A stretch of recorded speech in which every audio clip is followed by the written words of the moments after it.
terus ke arah puncak tertinggi. Ku takkan berhenti hanya sampai di sini. Kemenangan abadi menanti. You know we won't miss if we unite our focus. And if you haven't noticed, we all live. Nyalakan apimu, hadapi semua tantangan, hadang semua serangan, jatuh bukan halangan. Bakar semangatmu, janganlah engkau menyerah.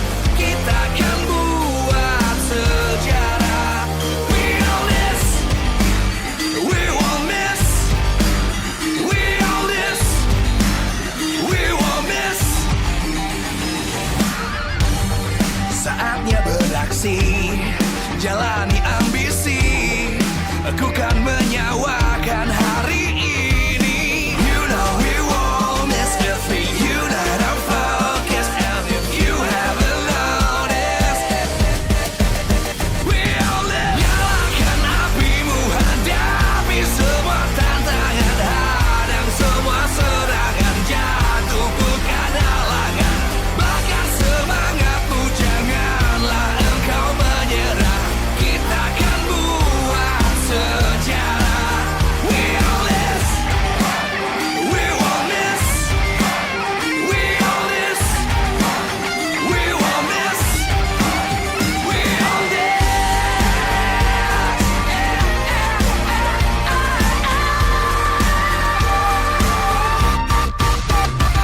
Nyalakan apimu, hadapi semua tantangan, hadang semua serangan, jatuh bukan halangan.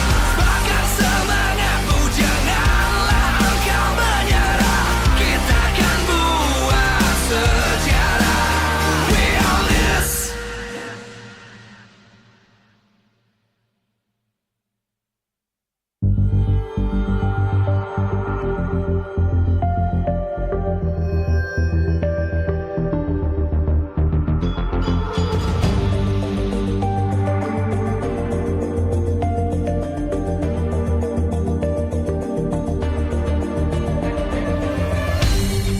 Aku kan berdiri dan terus berlari, terus ke arah puncak tertinggi. Ku takkan berhenti hanya sampai di sini.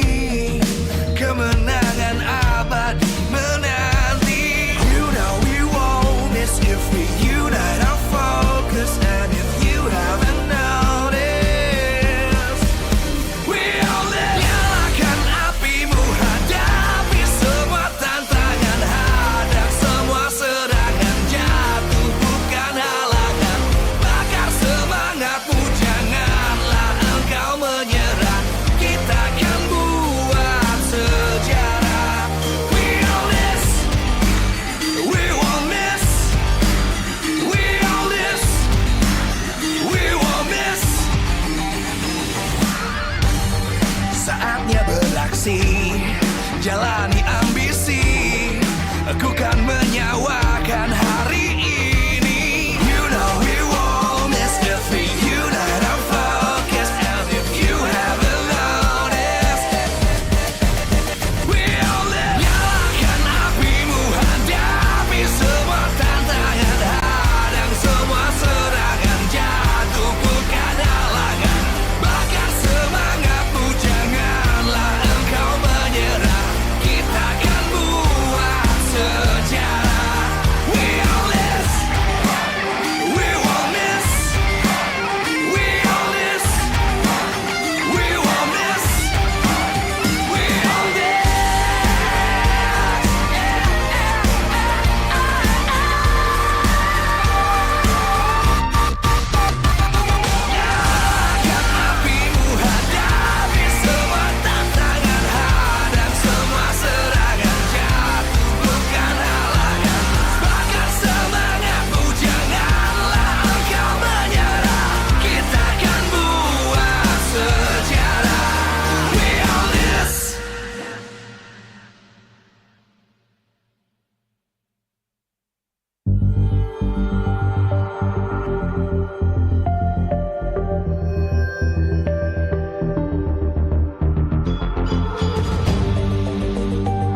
dan terus berlari, terus ke arah puncak tertinggi.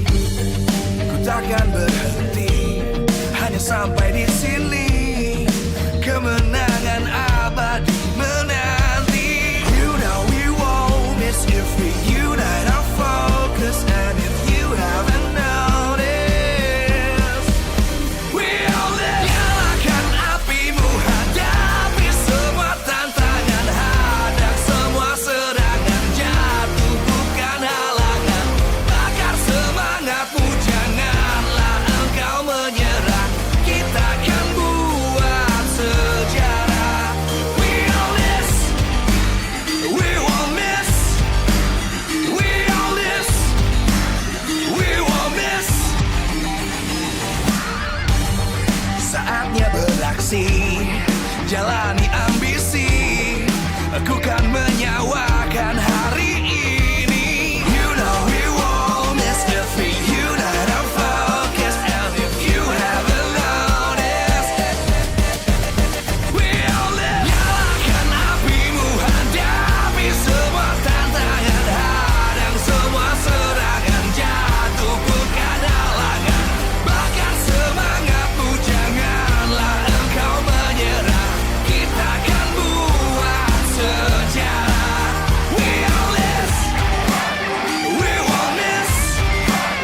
We all this, we won't miss. We all this.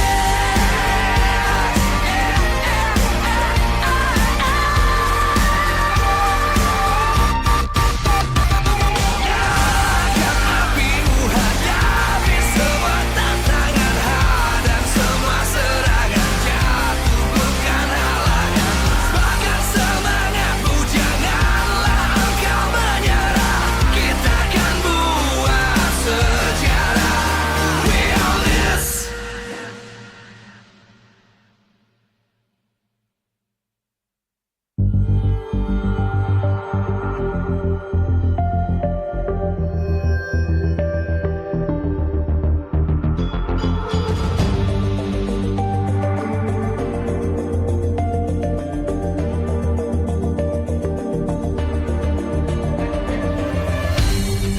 Aku kan berdiri dan terus berlari, terus ke arah puncak tertinggi.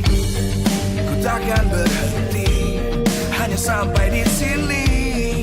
Kemenangan abadi menanti. You know we won't miss if we unite our focus. And if you haven't noticed, we all live. Nyalakan apimu, hadapi semua tantangan, hadang semua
kan berdiri dan terus berlari, terus ke arah puncak tertinggi. Ku takkan berhenti, hanya sampai di sini.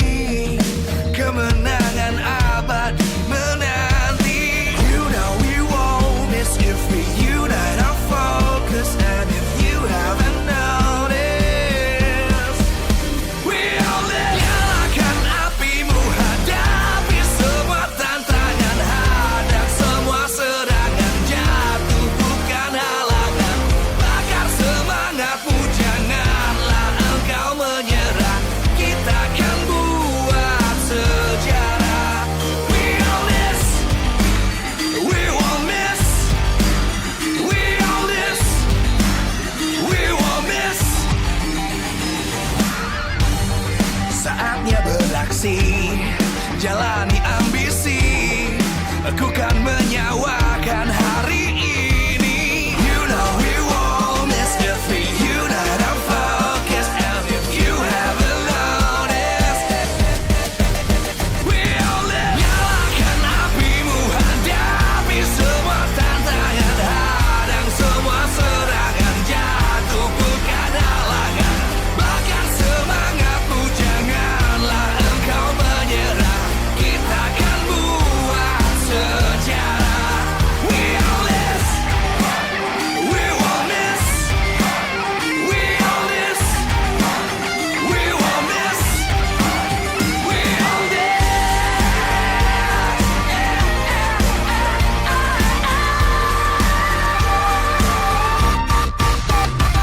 Nyalakan apimu, hadapi semua tantangan, hadang semua serangan, jatuh bukan halangan. Bakar semangatmu, janganlah engkau menyerah. Kita akan buat sejarah. We all this.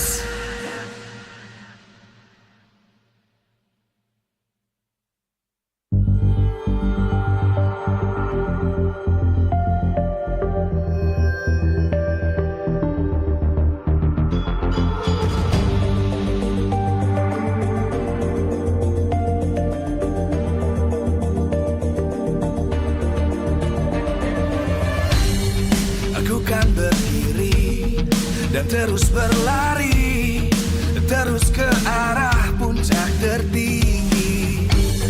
Ku takkan berhenti, hanya sampai di sini.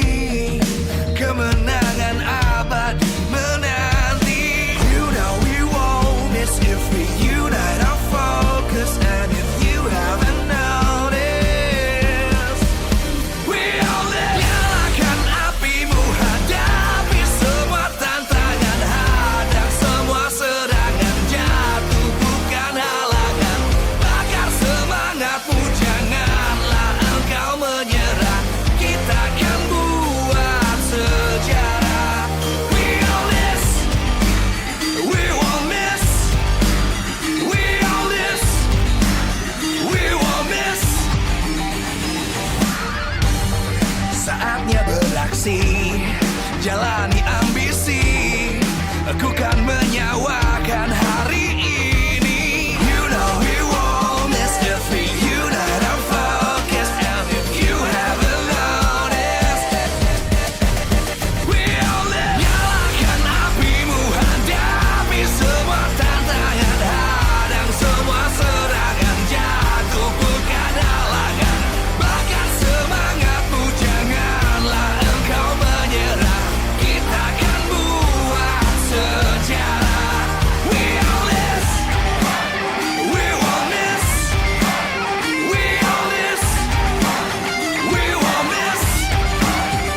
terus berlari, terus ke arah puncak tertinggi.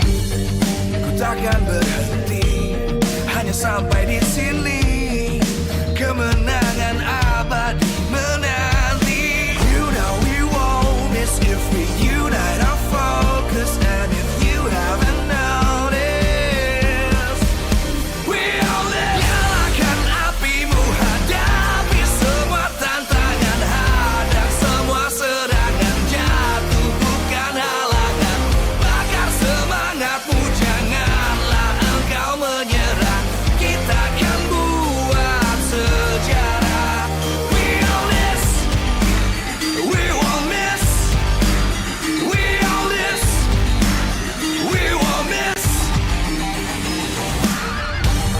Saatnya beraksi, jalani ambisi. Aku kan menyawakan hari ini. You know we won't miss if we unite our focus. And if you haven't noticed, we only nyalakan apimu, hadapi semua tantangan, hadang semua serangan, jatuh bukan halangan. Bakar semangatmu, janganlah engkau menyerah. Kita akan buat sejarah. We all this, we won't miss. We all this, we won't miss. We all this.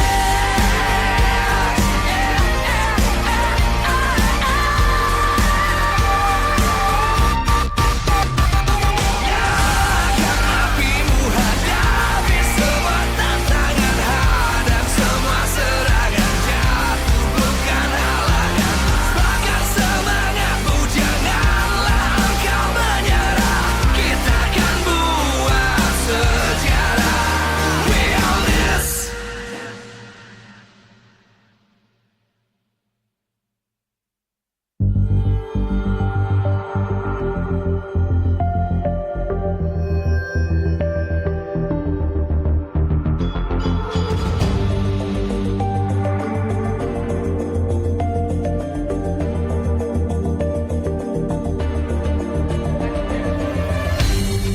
Aku kan berdiri dan terus berlari, terus ke arah puncak tertinggi.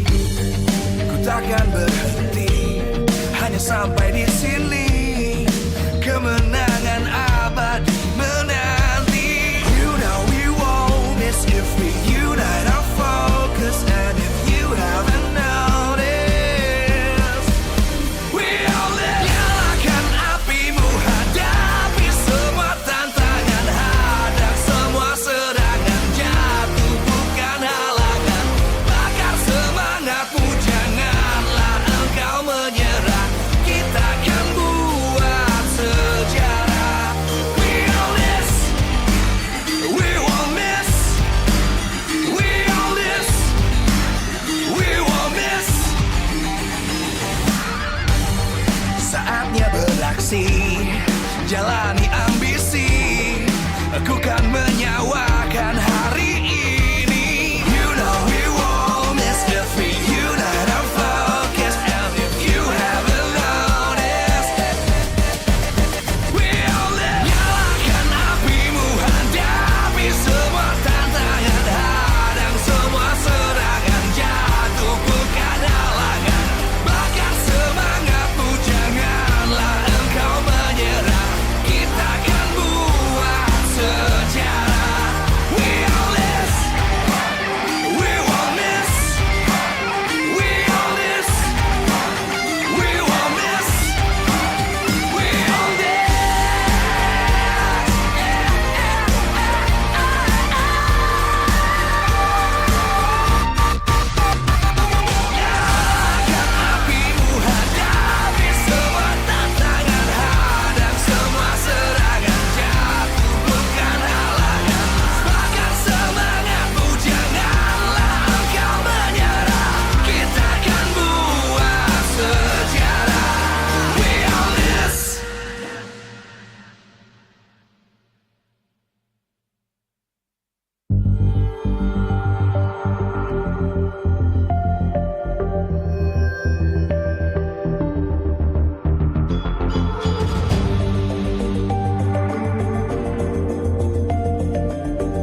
terus berlari, terus ke arah puncak tertinggi. Ku takkan berhenti, hanya sampai di sini. Kemenangan abadi menanti. You know we won't miss if we unite our focus. And if you haven't noticed, we all live. Nyalakan apimu, hadapi semua tantangan, hadang semua serangan, jatuh bukan halangan. Bakar semangatmu, janganlah engkau menyerah.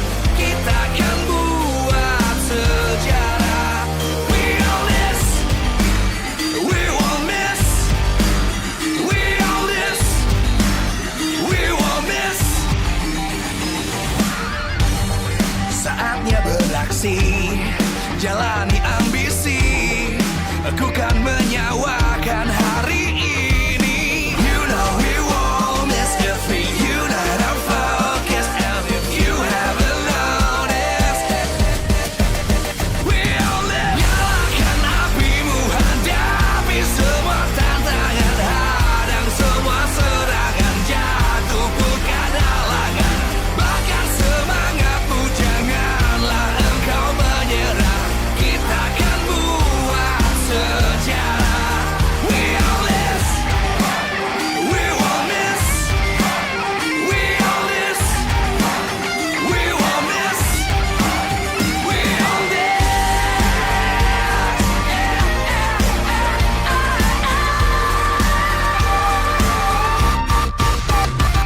Nyalakan apimu, hadapi semua tantangan, hadang semua serangan, jatuh bukan halangan.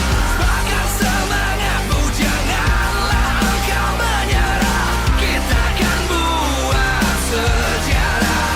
We all this.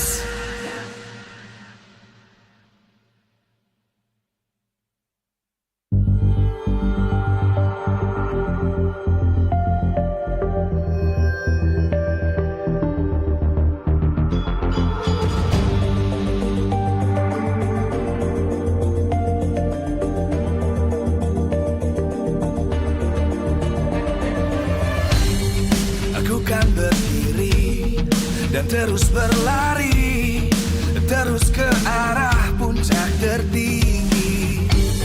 Ku takkan berhenti, hanya sampai di sini. Kemenangan abadi menanti. You know we won't miss if we unite our focus. And if you haven't noticed, we all live. Nyalakan apimu, hadapi semua tantangan, hadang semua serangan, jatuh bukan halangan. Bakar semangatmu, janganlah engkau menyerah. Kita akan buat sejarah. We all this, we won't miss. We all this, we won't miss. Saatnya beraksi, jalani ambisi.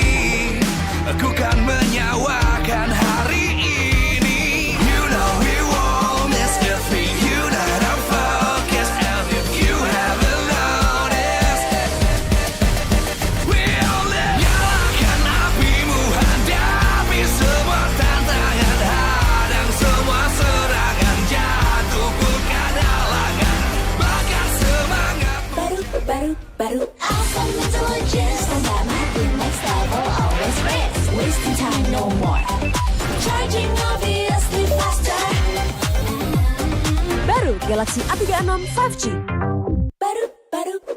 Baru awesome intelligence. Stand by my team, next level, always race. Semua game kita gak worry. Fast and busy, guns victory. Baru Galaxy A36 5G.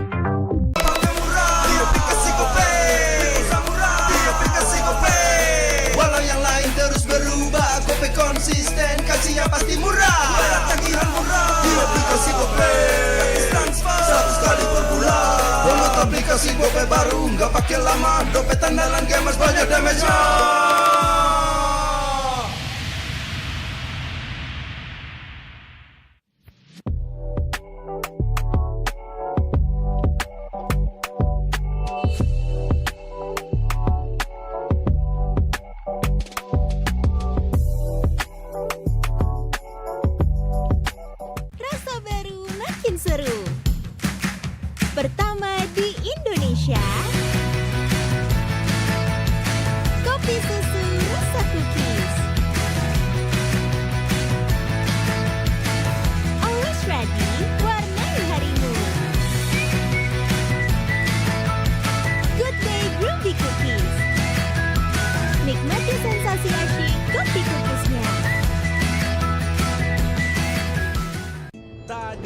tanpa mabar.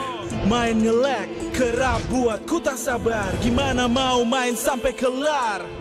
Ini waktunya ku bersinar. Okay, let's do it. Game smash andalanku bikin mainku semakin hebat. Ping stabil main makin mulus, rankku fix naik terus. Tukar DG rings, diamond dan voucher game kau dapat.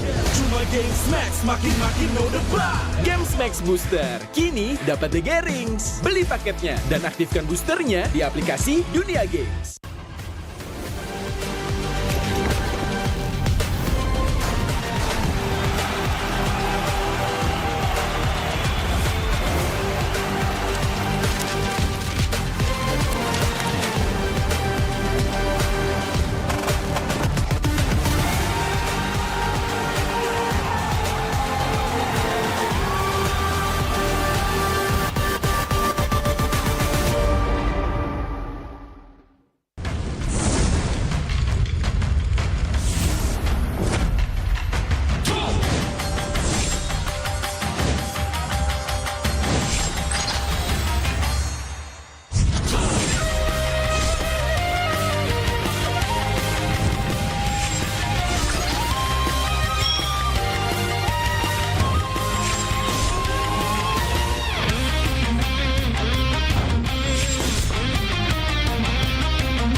相変わらずやかましい奴らだ。今度は背中合わせでいくわよ。よっしゃ第7班ここに復活だってばよ。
Ini bakal langka. Ini dari One Play. Ada tanda tangan gua. Kalian harus dapat semua.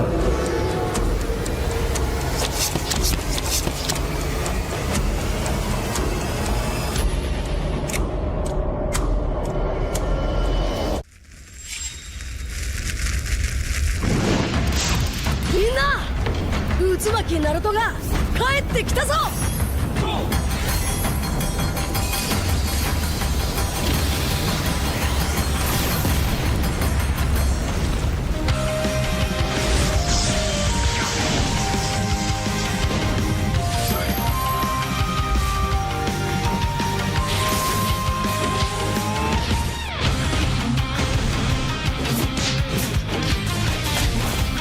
クラマ力を貸してくれ。よ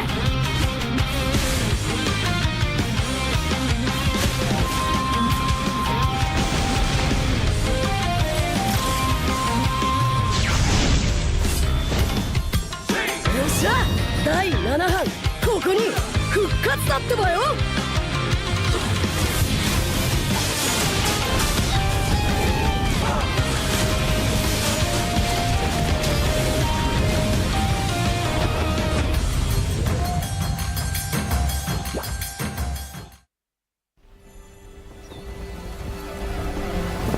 In time immemorial, the endless war destroyed the balance between yin and yang, plunging the Cadia Riverlands into chaos. As catastrophe loomed, a woman of destiny stepped forth, casting aside divinity for the plight of mortals.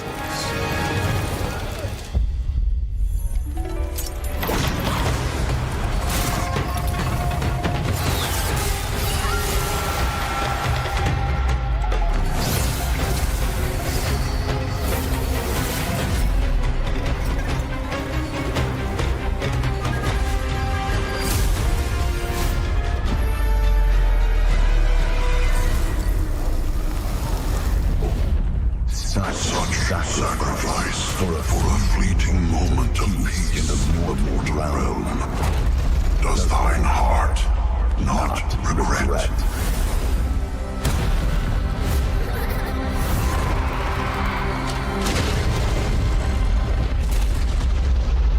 To protect the realm. What is there to regret?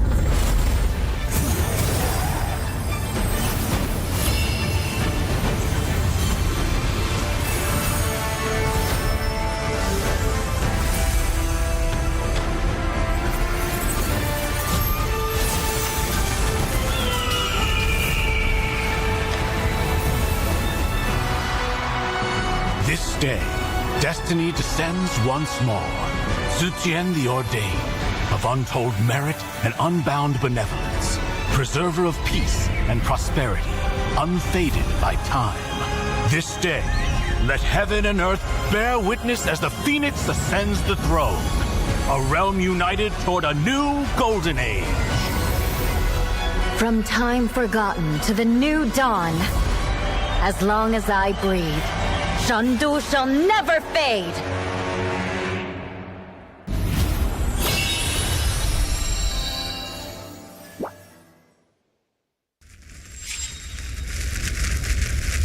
Misete yaru yo. Sharingan no hontou no chikara o na.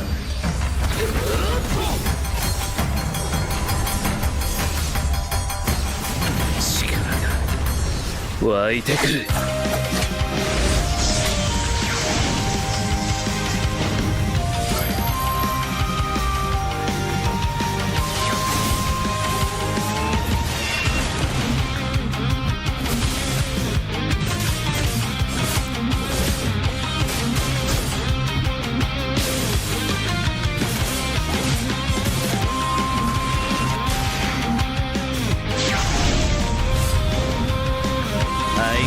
やかましい奴らだ。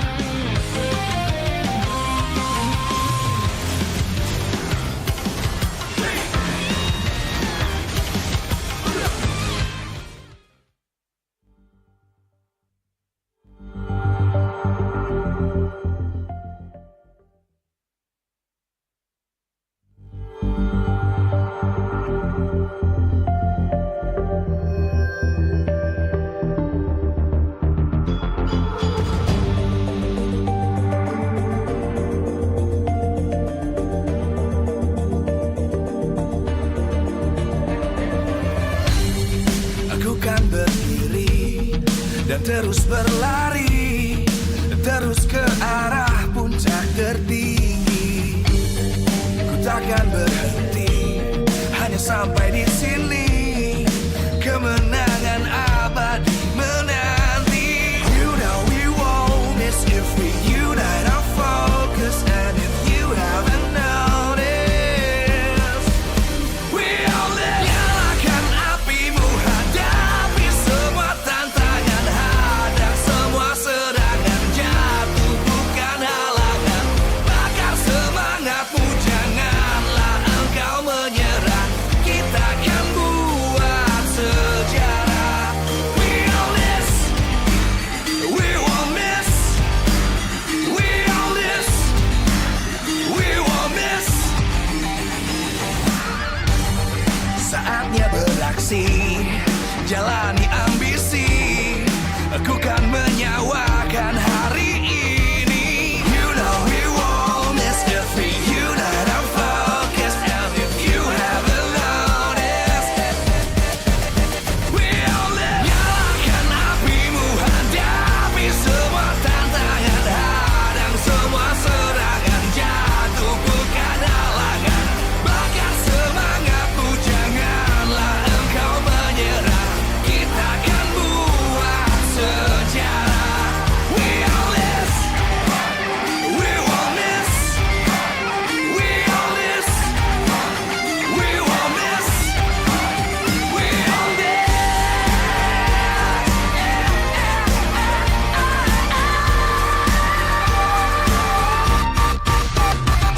Nyalakan apimu, hadapi semua tantangan. Hadang semua serangan, jatuh bukan halangan. Bakar semangatmu, janganlah engkau menyerah. Kita akan buat sejarah. We all this.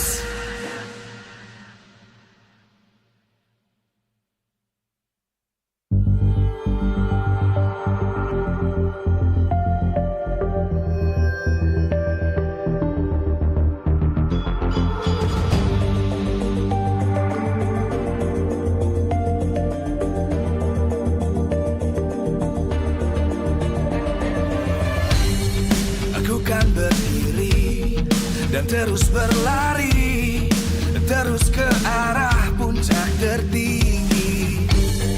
Ku takkan berhenti, hanya sampai di sini.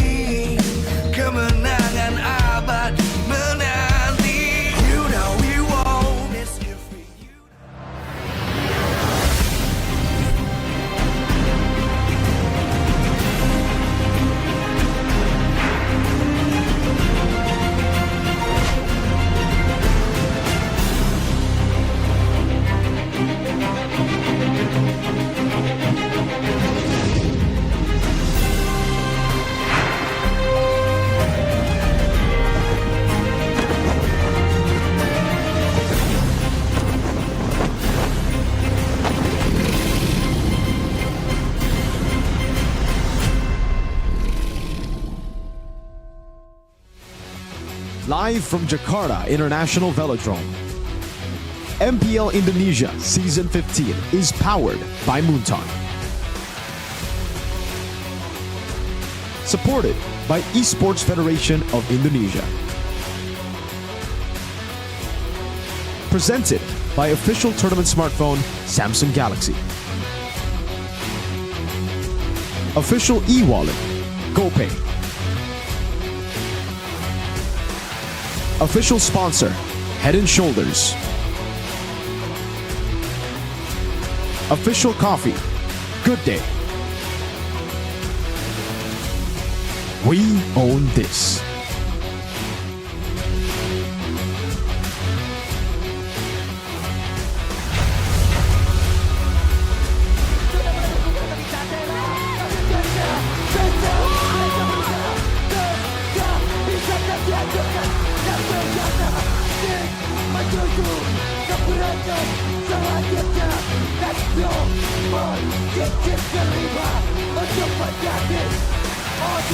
Satu buah pembalasan dendam yang begitu tragis.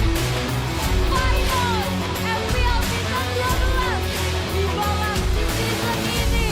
Penanti Onyx, satu tim kebanggaan kita di sini internasional, harus pulang di hari pertama di playoff MPL Indonesia Season 14.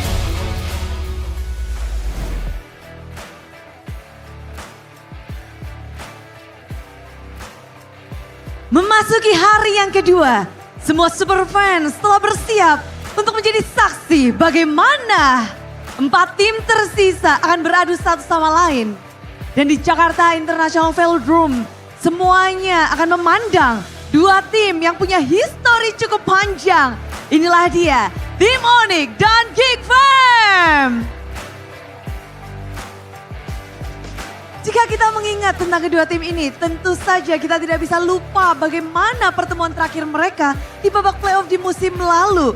Di mana tim Onyx, mereka harus memutuskan The 4P Champion yang nyatanya gagal untuk mendapatkan cincin kelima mereka. Dan semuanya dilakukan oleh tim Geek Fam dengan match yang cukup panjang di babak play-in. Geek Fam berhasil memulangkan Onyx dan membuat mereka harus berpuas diri. Geek Fam menjadi tim yang terus meranjak naik. Bahkan di season 15, ini adalah kali pertama mereka untuk masuk dari babak langsung ke playoff. Mereka berada di upper bracket. Mereka menantikan lawan mereka, yaitu kali ini adalah Onyx, kawan lama yang harus mereka jumpai kembali. Dalam pertarungan mereka memang kita melihat banyak sekali histori yang terjadi. 5 musim terakhir, Geek Fam selalu masuk dan pertemuan mereka juga cukup banyak. Mereka bertemu satu sama lain. Onyx memang cukup banyak untuk mendominasi dan mendapatkan kemenangan. Namun Geek Fam kali ini sungguh berbeda. Mereka membawa suasana yang baru dan tentu saja semangat yang terus naik. Onyx pun demikian. Bagaimana tidak kita melihat permainan mereka di hari yang pertama kemarin. Di hari pembukaan babak playoff. Mereka berhasil menumbangkan lawan yang tentu tidak mudah. The Defender Champion telah berpulang. Mereka telah berakhir perjalanan untuk season ini. Dan Onyx melangkah semakin kuat dengan langkah yang semakin bijak. Bude Clara juga ingin mengingatkan bahwa ini akan menjadi momen di mana langkah mereka mempertahankan berada di upper bracket tentu menjadi pilihan utama karena MSC di depan mata. 2 tim ini harus terus berjuang dan tentu saja tidak ada yang mau turun ke lower bracket. Sebelum kita melihat bagaimana pertarungan epic dari kedua tim ini, izinkan Bude juga mengucapkan terima kasih kepada semua super fans yang sudah turut hadir di Jakarta International Velodrome yang ada di rumah dan tentu saja spesial untuk kepada para sponsor dan partner karena MPL Indonesia Season 15 powered by Moonton. Supported by PBSI, presented by official turnamen smartphone Samsung Galaxy, official e-wallet GoPay, official sponsor Head & Shoulder, official coffee partner Good Day. Dan kita juga punya partner ini sports, ada Telkomsel, Dunia Games, dan IndiHome. Bersama dengan advertiser Kacang Sukro dan Hokben. Tak lupa pula kita punya suppliers, ada RSV Helmet, UBS Gold, Kilafood, Royal Guards, Merah Putih Mercon, Imaginary, dan tentu saja venue ini Jakarta International Velodrome. Tempat di mana kita akan berkumpul yang ada di dalam dan juga mungkin yang ada di luar, yang ada di festival. Tentu semua udah gak sabar untuk menyaksikan. Akankah ada pembalasan dendam dari Onyx dari musim lalu yang mereka sempat dipulangkan dan ini adalah kesempatan mereka untuk membuktikan diri. Ini adalah panggung yang bersejarah untuk Onyx. Mereka pernah mengangkat piala di sini. Namun begitu pula dari Geek Fam. Perjalanan indah sudah mereka dapatkan. Mendapatkan upper bracket. Langkah yang kuat dan pasti sudah mereka miliki, mereka kantongi. Dan ini adalah saatnya pembuktian untuk Geek Fam bagaimana mereka akan melangkah. Akankah lebih kuat atau malah goyah? Kedua tim akan diadu. Inilah dia, match pembukaan di hari yang kedua antara Geek Fam dan juga Onyx. So panelists, let's go!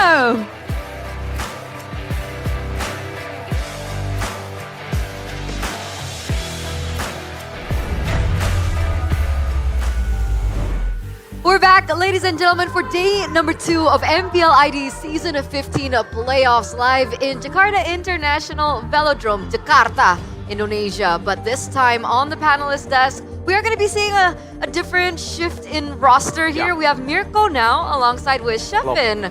How are you guys doing? Pretty good. I'm feeling pretty good, especially because I know that my team's gonna advance to the next round and secure that top 3. Okay, very confident. I'm feeling great on the panel. You know, you have to be as objective as possible. You have to be a real analyst, Bigatron or out. So there's literally no reason for me to be biased anymore. So before we get into the next segment, we want to know how you felt yesterday. Oh yeah. Right? Yeah. Normal. Yeah. Well, obviously very frustrated. I can't lie. He was literally next to me. I was mauling Game 3, Game 4, Game 5. Every single draft that I didn't call out, I was like, why? And all right, let's see what they do. They did nothing with it. But when it comes to the disappointing loss, it's like, bro, it's 7, 8, 9, He's 10, used to 11, it. 12, 13, 14, 15. Come on. He's used to it. But before I get what you want to, I think, share, I can see it Yeah. on your face, you Yeah. know. We are going to take a look at today's schedule. Another set of 2 best-of-5 matches ahead of us. Upper brackets, Geek versus Onyx, later on followed in by RRQ and Alter Ego. Remember, upper brackets, double elimination, so we do still have the lower bracket to fall onto. So no elimination match today, but still, whoever wins these matches will be moving forward to the upper bracket finals. So obviously they do want to secure that first because it's a closer chance to get to the grand finals, and not just that, but a ticket to MSC. And here are the updated playoff brackets. Geek versus Onyx and RQ versus Alter Ego, obviously. And interestingly enough, these 2 teams have met in a grand finals before in MPL Indonesia. RQ Season 6, Geek against Onyx that qualified them to M5. It was Season 12, I believe. So it's gonna be interesting to see if the same story gonna unfold here in Jakarta International Velodrome. I mean, looking at this again, for both, or all the teams rather, here in the playoffs bracket, they would want to secure upper bracket finals, right? I think we've seen just how competitive it is in Season 15 here, how every team can kind of win, just depending on who has the better day. I don't think you want to go lower brackets. Sometimes we have seen, you know, some teams actually take the lower bracket route and do really well, because sometimes that added pressure, the added stakes, gives them more motivation, and gives them, for some reason, a boost for them to perform better. But now with the ever so crazy changing pocket pick meta from all the teams that we see here in the top 4, it'll be very scary to drop down. Was there something you wanted to share? I just want to share a story about Mirko's frustration I love it. I love it. in the last day. We live to hear it. So the first 2 games, he was so very excited to predict the draft. Like, oh, it's gonna be this, it's gonna be that, blah, blah, blah, blah, blah, blah. He's telling me like all these possibilities in the draft. And game 3, it kind of dies down because like they lose the draft. But he was like, you know what? Who cares? Game 4. Game 4 happened. Game 5, he's like scrolling through Instagram, just while it's kind of sad to see. We're cooked. We're cooked. Man, yeah. I feel really bad for some of the players because they've been there for quite some time. Sometimes it looks like they're on their way to victory. I would actually predict BTR to be one of the stronger teams this season. has always been the case. That's true, actually. That's true. A season ago, 2 seasons ago, with Super Ken in the jungle, he looked really strong. What is it about your team, man? I don't know. At this point, it's the identity of the robots. I guess so. But ladies and gentlemen, it looks like some of the teams are arriving in the venue. We're gonna take to that. Alyssa, take it away. Kembali lagi di MPL Indonesia Season 15 dan pastinya masih di babak playoff. Dan kita akan menunggu kehadiran tim yang hari ini akan bertanding di match pertama hari kedua. Yaitu akan ada Geek Fam dan juga Onyx yang kemarin sudah menang dan hari ini akan melawan Geek Fam. Kayaknya sebentar lagi bakal hadir bersama kita. Kita culik dan kita tanya-tanya sedikit kali ya. Ada, hai, semangat, good luck hari ini. Ada Make Kids, di mana Make Kids? Oke, halo Make Kids, apa kabar hari ini? Alhamdulillah baik. Luar biasa ya, Make Kids. Kamu sebenarnya ngelihat kemarin nih antara tim Liquid Indonesia dan Onyx. Kamu sebenarnya expect siapa yang bakal lawan Geek hari ini? Udah pasti Onyx. Wow, udah pasti Onyx. Kenapa tuh Onyx? Jago aja. Jago aja? Udah itu aja, nggak ada kayak strateginya luar biasa gitu? Enggak sih, udah bakal keluar hero aneh-aneh, kan ada konsep juga. Oh oke. Dan kamu bakal melawan Kyrie yang sudah banyak menunjukkan pocket picks-nya. Apa tanggapan kamu nih? Ya udah biasa sih, nggak ada tanggapan apa-apa. Udah biasa ya. Oke, kamu sudah siapkan pocket picks juga nggak sih di playoff ini? Udah, Mia Jungler. Mia Jungler, apakah nanti berarti akan dimainkan? Bisa kali. Bisa jadi ya, kita akan ngelihat. Thank you so much, Make It. Good luck ya buat hari ini. Dan kita akan melihat apakah nanti akan ada pertandingan yang seru antara Geek Fam dan juga Onyx. Kita akan lihat di match pertama hari kedua. See you. Thank you so much, Alyssa, for that report with Geek Fam. It looks like they're in shape, in form, and she had a little bit of a few words there with Make Kids. And the interesting thing is he mentioned that he's used to Kyrie's pocket pick. So that's actually something that we want to discuss later on, but how could they be used to that? We haven't seen Kyrie's pocket picks in the regular season, have we? We have, actually. Yeah, we have. I think a couple of times. X-Borg, we did see the X-Borg. So I think the pocket picks he referred to were the pocket picks we saw in the regular season. Right. Now that he's seen the Kaja, I guess they should be prepared for that. But I really feel like that was a conditional pocket pick where it only worked with the chip and the Lo Yi. And that's the genius part of Yeb, right? He knows what the draft is building to, and I gotta say, like, it didn't really cross my mind even that Kaja jungle is even an option. Me neither. Yeah. But speaking of option, even Make It mentioned that he's gonna play Mia jungler. Yeah, I believe that. Yeah. I believe that too. Let's go. Alyssa looked like she believed it. Alyssa is too naive. She'll believe anything the players tell No, not her. naive, innocent. Innocent. Yeah. Shout out to innocent. Alyssa, don't listen to the players. 90% of the time they're scamming you. That's why I scammed them first. Scam in them? the interview. Oh, scam the You gotta be scammer. a step ahead, man. Scammer gets scammed type of deal. And I think that's what we're gonna have to see here in the draft as well. For Geek and Onyx. For Geek, we've seen them do so well with really good pocket picks. So try to scam Onyx before they try to pull a sneaky one on you. So Geek Fams arrived in the building, but let's take a look at the Sky Kings with Alyssa. Kembali lagi bersama Alisa dan kali ini kita akan menunggu kehadiran tim yang akan melawan Geek Fam, yaitu ada dari Onyx yang kayaknya akan bersama kita sesaat lagi dan kita bakal tarik kali ya salah satunya yaitu Kyrie. Kita bakal lihat apakah Onyx mengeluarkan strategi-strategi baru di sini. Yang favorit semua orang yang bakal kita tarik kali ya ke sini ya. Halo Kyrie. Kita culik dulu sedikit ya. Oke, hari ini bagaimana kabarnya? Baik. Setelah kemarin menang melawan tim Liquid Indonesia? Ya, baik. Baik. Sudah expect hari ini bakal ketemu Geek Fam? Ya, sudah. Oh, oke. Jadi sudah dipersiapkan ya? Ya, sudah sih. Oke, tapi melihat Geek sendiri menghentikan harapan kalian untuk 5 pit di season kemarin di babak play-in. Dan saat itu, apa yang sebenarnya dirasain nih oleh tim Onyx? Yang season kemarin, ya nggak enak soalnya langsung pulang. Langsung pulang ya? Pertama. Tapi hari ini untungnya enggak ya untuk playoff kali ini ya? Oke, dan hal apa sih yang sebenarnya paling mengejutkan dari kamu di hari pertama adalah hero-hero yang digunakan? Apakah hari ini berekspektasi untuk menunjukkan hero-hero yang lainnya? Untuk Ikbam? Apa lagi? Tanyanya enggak dengar tadi.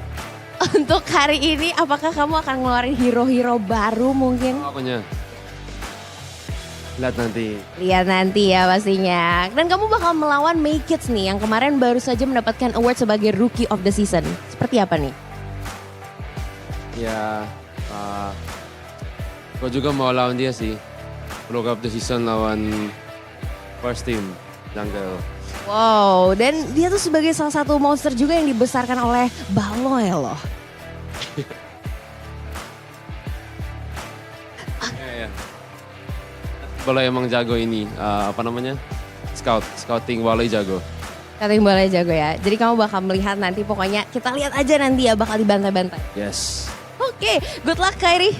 Buat hari ini, semangat dan kita akan melihat apakah tim Onyx akan bisa mengalahkan Geek Fam yang sudah berhasil mengamankan upper bracket sejak di regular season ataukah sebaliknya. So see you di match pertama hari kedua. Thank you once again, Alyssa, for that quick, catch up with Kyrie, the Sky Kings. Sans always with his signature.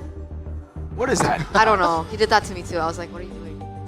Just the goofy Sans as Goofy usual. Sans. That's the gila in it. Which is a good sign, right? Yep.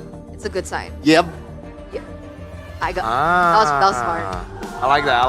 That was But quick. we're starting to see, a lot more character from Kai. Like in these interviews, he's starting to laugh a lot. I wonder if Sans is secretly behind the camera making that face. It could be Keyboy. Usually Keyboy does it. Keyboy. Could be Yeb. Oh, it could be Yep. That's fair. Guy's a troll, certified troll. Yeah, I like that, man. Because Onyx, for the longest time, we always see the gameplay from Onyx. Like, we don't have any kind of complaint to that. They are great. But in the stage, when they got asked the questions from Bude Clara, okay, Bude. Just as usual, Bude. What are you guys doing? What are you guys doing? They're pulling a Nonic is what I usually say in the interviews because their interviews are pretty bad. That's It true. is. That's true. But we're gonna go straight into our next upcoming match, and we want to know what you guys think back at home. Season 13 Deja Vu, can Geek secure a victory over Onyx? Because if we take a look at their regular season results, it was a 2-1 Geek victory in leg 1, and then it was a 2-1 victory for Onyx in leg number 2. So, you guys think A, with Make Kids Geek will win, B, Onyx back to their prime era, or C, it's been intense, you think both games will be... Wait, what? Both game plan unique. Oh, so both the teams come with a unique game plan. All right, so you guys can vote in the comments. It's usually pinned, A, B, or C. We're gonna check in with you guys later on with the results. So we're gonna go straight to our panelists. What do you guys think? We gotta remember as well, just last season, Onyx were knocked out by Geek Fam on day 1 of the playoffs. 3-2 with a Natan and Yves. It was a Geek... It literally gave birth to the term Geekable. Yep. Now when you're falling behind, you can always say, guys, is it Geekable? That was Geek Fam's worst lineup. Yeah, I gotta say, I agree. But when they were in their best in Jakarta International Velodrome, they weren't able to secure a spot in MSC. So I'm kind of afraid on what's gonna happen here in this stage because, again, deja vu, that might happen again. I actually disagree. I don't think the Velodrome, the Season 13 roster, was the best roster. I think the best roster they have until now is this roster. Yeah, I agree. Before that, Season 12. You agree? Season 12? It was the M5 roster, Nile. I prefer Season 13 more. Wow. Interesting Wow. coming from Geek Community here, but let's take a look at the poster right now, right? 5 playoffs and 4 clashes. So ever since Season 10, I believe that was the season that they didn't make it to playoffs, but Season 11 was the season they made it to playoffs, right? Yes, sir. And it's been 5 seasons since that. But every time somehow Geek make it to playoffs, they always meet Onyx, whether it be in the grand finals or in the upper brackets. And so far, it's looking like a yellow-dominated matchup here. What do you guys think about this time? It's interesting to see that the only time they've won was with their worst lineup. Like, their worst playoff lineup. Obviously, we don't count Season 10. 11 was a very new Geek Fam, just a new version of what we saw from Season 10 with a few members coming in. But, yeah. They always Fam Unity, man. What do you think? I don't know. I like the story that Geek Fam is trying to build here because every time they're up against Onyx in the playoffs, they're always the challenger. It doesn't matter how good Geek right now is. You know, looking at their performance yesterday, Onyx, I think Geek Fam is somehow still the challenger in this case. And also looking back at the history of Onyx was able to do the MSCs, the 4 Peats, 6 championship. I think this is gonna be a hard match. I agree. I think predictions are all over the place. Not for some me. people, obviously, you're Onyx, right? Yeah, no doubt. But before we continue this, let's take a look at what you guys thought back at home. Results are out. How can Geek secure a victory over Onyx, and whether or not they actually can in the first place? So it looks like, wow, 72% of you guys actually believe that Onyx are back to their prime era. And do you even, will you question that kind of opinion? Looking at the performance in the last points of the regular season, Oh boy. yesterday as well, with still more pocket picks and pocket strategies they still have on the table. Sheffin, I mean, for Geek today, Which is really weird. You mentioned pocket picks, right? This is usually that Beloy is special in. Exactly. He excels at pocket picks. But right now, looking at Onyx hero pool and what they've brought on in the playoffs, you can see here, we got a stat here. Where's the pen? cool. We have stats, You know, boys and girls. This is the total hero that GeekFam has picked throughout this season. You know? Okay, this all is- the way where? This is Onyx. This is Onyx. So it's pretty much a 2-to-3 ratio. I don't know if you guys can see it. Yeah. So, I don't know, man. You mentioned about the strategy and try to just contain the pocket picks that they try to bring to the table for Onyx, you know? But I don't think they should even bother doing that. Because it's a bit too wide at this point. I agree. I think when it comes to certain pocket picks like the Kaja, you don't need to really care about it. But let's say we get into the second phase where the pocket picks are usually, where the pocket picks usually come out. You gotta go and respect it, you know? A couple of times you wanna ban out these prio picks, but respecting these pocket picks that can come out, especially when you already have utility jungles, ban out these damage dealing XP for Lutfi could be a good way to go. I can see that. Because speaking of these pocket picks, it's actually a really good topic, because if we're comparing both of the junglers, the kids that you saw with Alyssa earlier on, right? Make Kids and Kyrie, that's where the glaring stark difference kind of happens, right? So far, Kyrie has the highest hero pool. 13 unique heroes picked in the jungle. Meanwhile, for Make Kids, only 7. So we're seeing yet another showdown between a veteran player in Kyrie and Make Kids as a young blood. Yesterday's showdown, it looked like kind of weird because we were comparing Arfi and Iman, and we saw that Arfi was able to actually kind of get a lot of, I would say, up-ons on Iman, right? A lot of first bloods happening in the lane. What do you guys think about this matchup in particular, though? For me, I mean, these are the two best junglers in Indo. I agree with what the asset is bringing up here. The statistics have been amazing for both these teams. Junglers, Kyrie and Make It. It was a toss-up between both of them for my first team choice as well. Ooh. And the reason is because both of them are so good at assassins, but also at utility. We saw just yesterday Annabelle do really well on utility. Junglers, Rin, who is just amazing on assassins, but on utility in the regular season, doesn't perform. It's always one or the other. These two junglers have the capabilities to bring the best out of utility, out of assassin, but it's also because the team surrounding them can do that too. Both of them can play both styles. You know why? They got something in common. What? They were Kyrie in EVOS back then in Philippines? No, right? No. Okay. I was trying to say that, but... He was in Blacklist? Yeah, Blacklist. It was a young Blacklist Kyrie, and his name was Full Clip, I believe. Yeah. Full Clip. Full Clip. Sorry, EVOS fans, for the stray. It's okay. You tried. You tried to find something. Make Kids is from EVOS. Yeah. I think right now they hope they kept them. But I'm pretty sure the Geek Fam community are happy that Make Kids is no longer in EVOS, that he's in Geek Fam right now. You can see them actually coming into the venue together.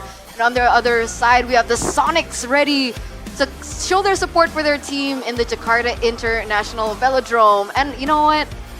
I'm pretty sure those of you guys back at home are also huge fans of these two teams. Come over. The tickets are still available. Check it out on the GoPay app and the official MPL website to get free diamonds. So, you know, if you want to meet Mirko as well, or Sheffin, you want to take a picture with them, maybe give a gift to them. That's also possible, right? And it doesn't matter if you're not Indonesian. If you're a Filipino, there's no excuse. Yeah, Midnight's here. Mr. Midnight, can I say the... No. Okay. Mr. Midnight is here in MPL Indonesia to watch Kyrie, to watch Beloyski as his people play in the playoffs. Yes, they are. Okay.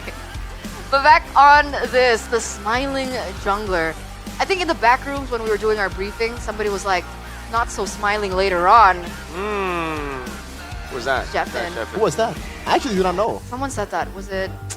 I forgot who Sounds it like was. a Gani thing to say, you know? Oh, But I'm not too sure if it's okay. actually Gani who said I think that. it was Realize. Okay, another Onyx Nah, fan. he will realize that it's gonna be wrong. Whoa, whoa, whoa. Why, the why? Sky King. Why? Is it because of the Sky King jungler? Well, not really, because Sky King is better right now, Okay. currently.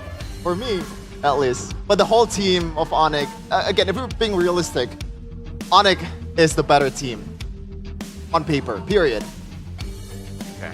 In any, like, do you think like there's an edge on a single role in Geek Fam compared to Onyx? I think so. Loisky? I think as a Gen team, Z. as a unit, it's unfortunate because it's weird where I agree with you. In terms of individual power, mechanics, they're not on par with Onyx, but I think as a team, they are better. Like, they perform as a unit so well. They're much more coordinated. Even in Onyx win yesterday against CLID, we saw them scatter a couple of times, especially when the drafts aren't, fully in their favor. But when it clicks though. When it clicks. But they were up against a TLID who looked like they were 2 metas behind. Oh yeah, you're right. The Alpha Matildas. No, that's true. We've been seeing, I think in day number 1, a lot of blunders, a lot of bad drafts. Oh, yeah. Too many bad drafts. From a red team in particular. Don't pick Barats. But Juice in first pick still coming in as well, right? So Weird.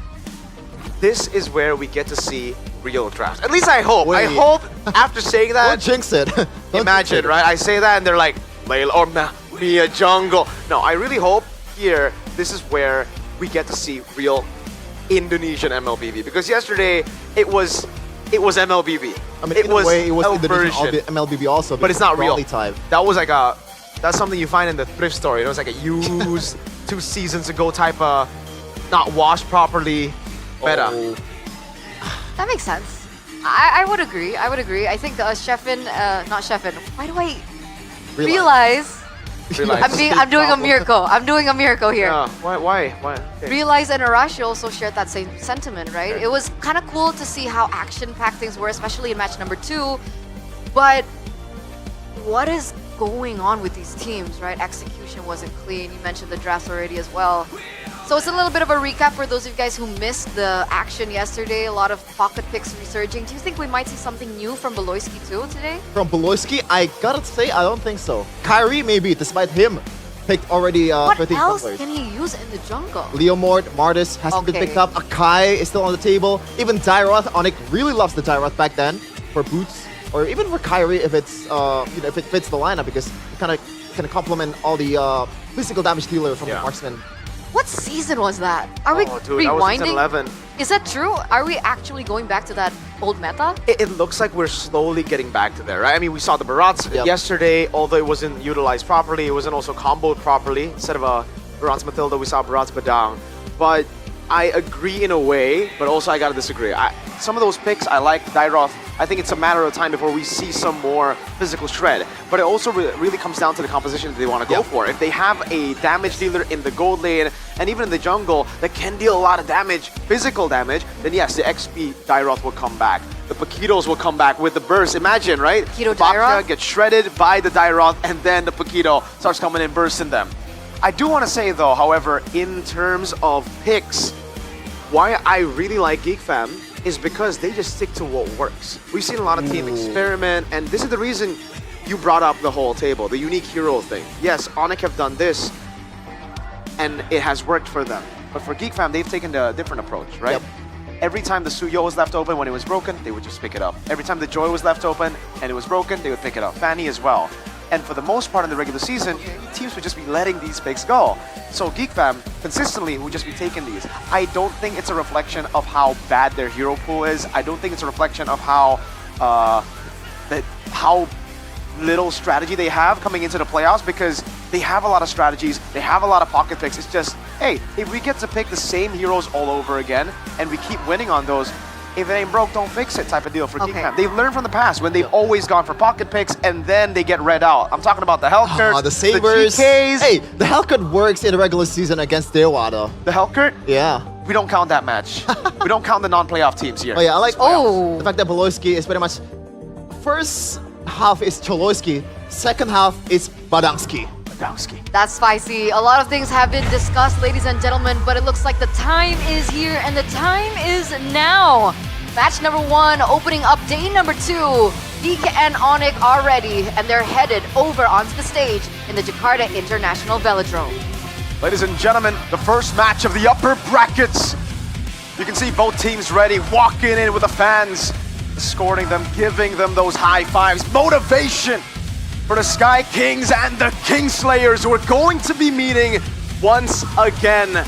So far, the matchup favoring the Sky Kings, but the Kingslayers, slowly but surely, with possibly their best lineup to date, will try to give us the best match they can. Let's welcome both these teams one by one, the Kingslayers! Geek Fam! But on the other side, despite having a shaky season, despite having to go all the way from plains to make it this far, the favorites, the Sky Kings, Onyx! It's not about how you start, it's about how you finish the regular season. And both of these teams shared that same strategy or that story. Yep, coming back, Onyx just became the old Onyx. The glory of Onyx is coming back to Indonesia. And now Geek Fam, the same old script over and over again. And these are the brains that you see just now. Dora DSP, Blovesy, Coach Ari, and also Coach Yep. One of the best in the business in ID. There's just been so much to discuss that we haven't even really touched their official team lineup here, right? For Onyx, we're pretty sure who's going to be starting with Savero as well as Lutfi. Oh! Kenziski. Wow, okay. The choice in Kenziski. Thoughts on this? It kind of, it's the same with TLID yesterday. Yes, there's an option in RNChiki that's much more seasoned, much more experience, even in the World Championship stage. But at the same time, when you see the scrims, when you see the result that Kenziski has been putting throughout the regular season, then I don't think there's reason for him not being in the lineup. I think Kenziski is the better choice here, actually, coming into the playoffs. I don't know why, but Chidera has always seemed a bit too safe when it comes to the playoffs, right? Like, the way he plays, when he's on the Natan, it works. When he's on the Claude, it works. But unfortunately, a lot of these picks aren't even meta. We haven't even been seeing the Moscovs get picked up that much. Only once by Kyo, and it won once. For the most part, I think we're going to be seeing more of these team fighting picks, and that's where Kenziski really shines. Wan, heck, even the Harith and the Grangers. The Claude? That's also something that can explore too. That I don't like. Really? Yeah, it worked well. In the regular season. Okay. It's funny that you guys mentioned that because we don't see those heroes on the poster right now talking about Geek's meta picks. No Wan, no... What other hero did you mention? Granger, Harith. Okay, I guess Granger and Harith is there. I think it's just because in the regular season, Wan is a pretty tough hero to pull off, right? A couple of teams just go for those counter picks and go for, I would say, a very... It's just about the clutch factor. The Wan is a super clutch hero that does well in a high-stakes setting. In the regular season, when everybody is so calm, when everybody's so chill, it's easier to counter such a flashy hero like that. It's also very easy to counter in the playoffs if you just don't ban Irithel. Still on that? Visiting the... Always. How long?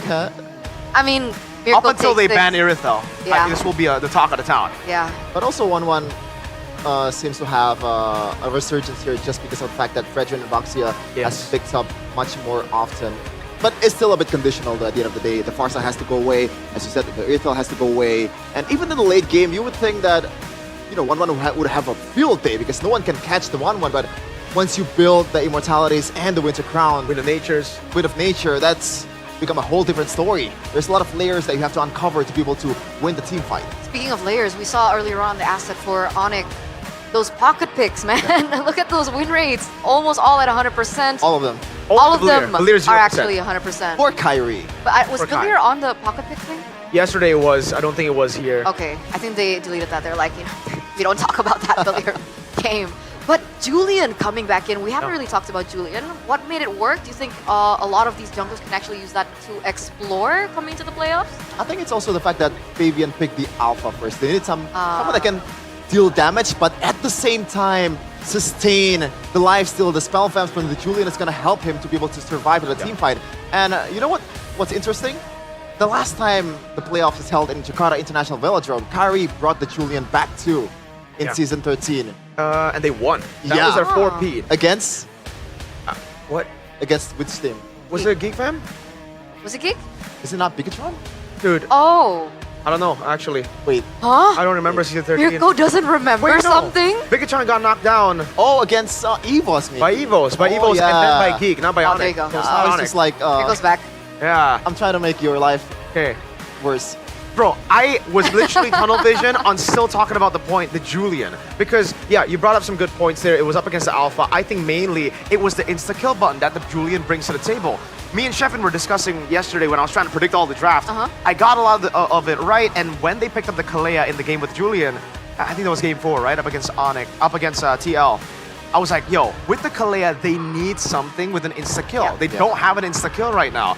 And then they picked up Julian, I'm like, all right, that works. That enhanced sight is such a good way to combo together up against, with the Kalea against the Alpha. Okay, that makes sense. But I don't know. We're going to take a look at the keys to victory here first by the Samsung Galaxy. 836 5G for Geek. Yeah, those are 4 points, very long points at that.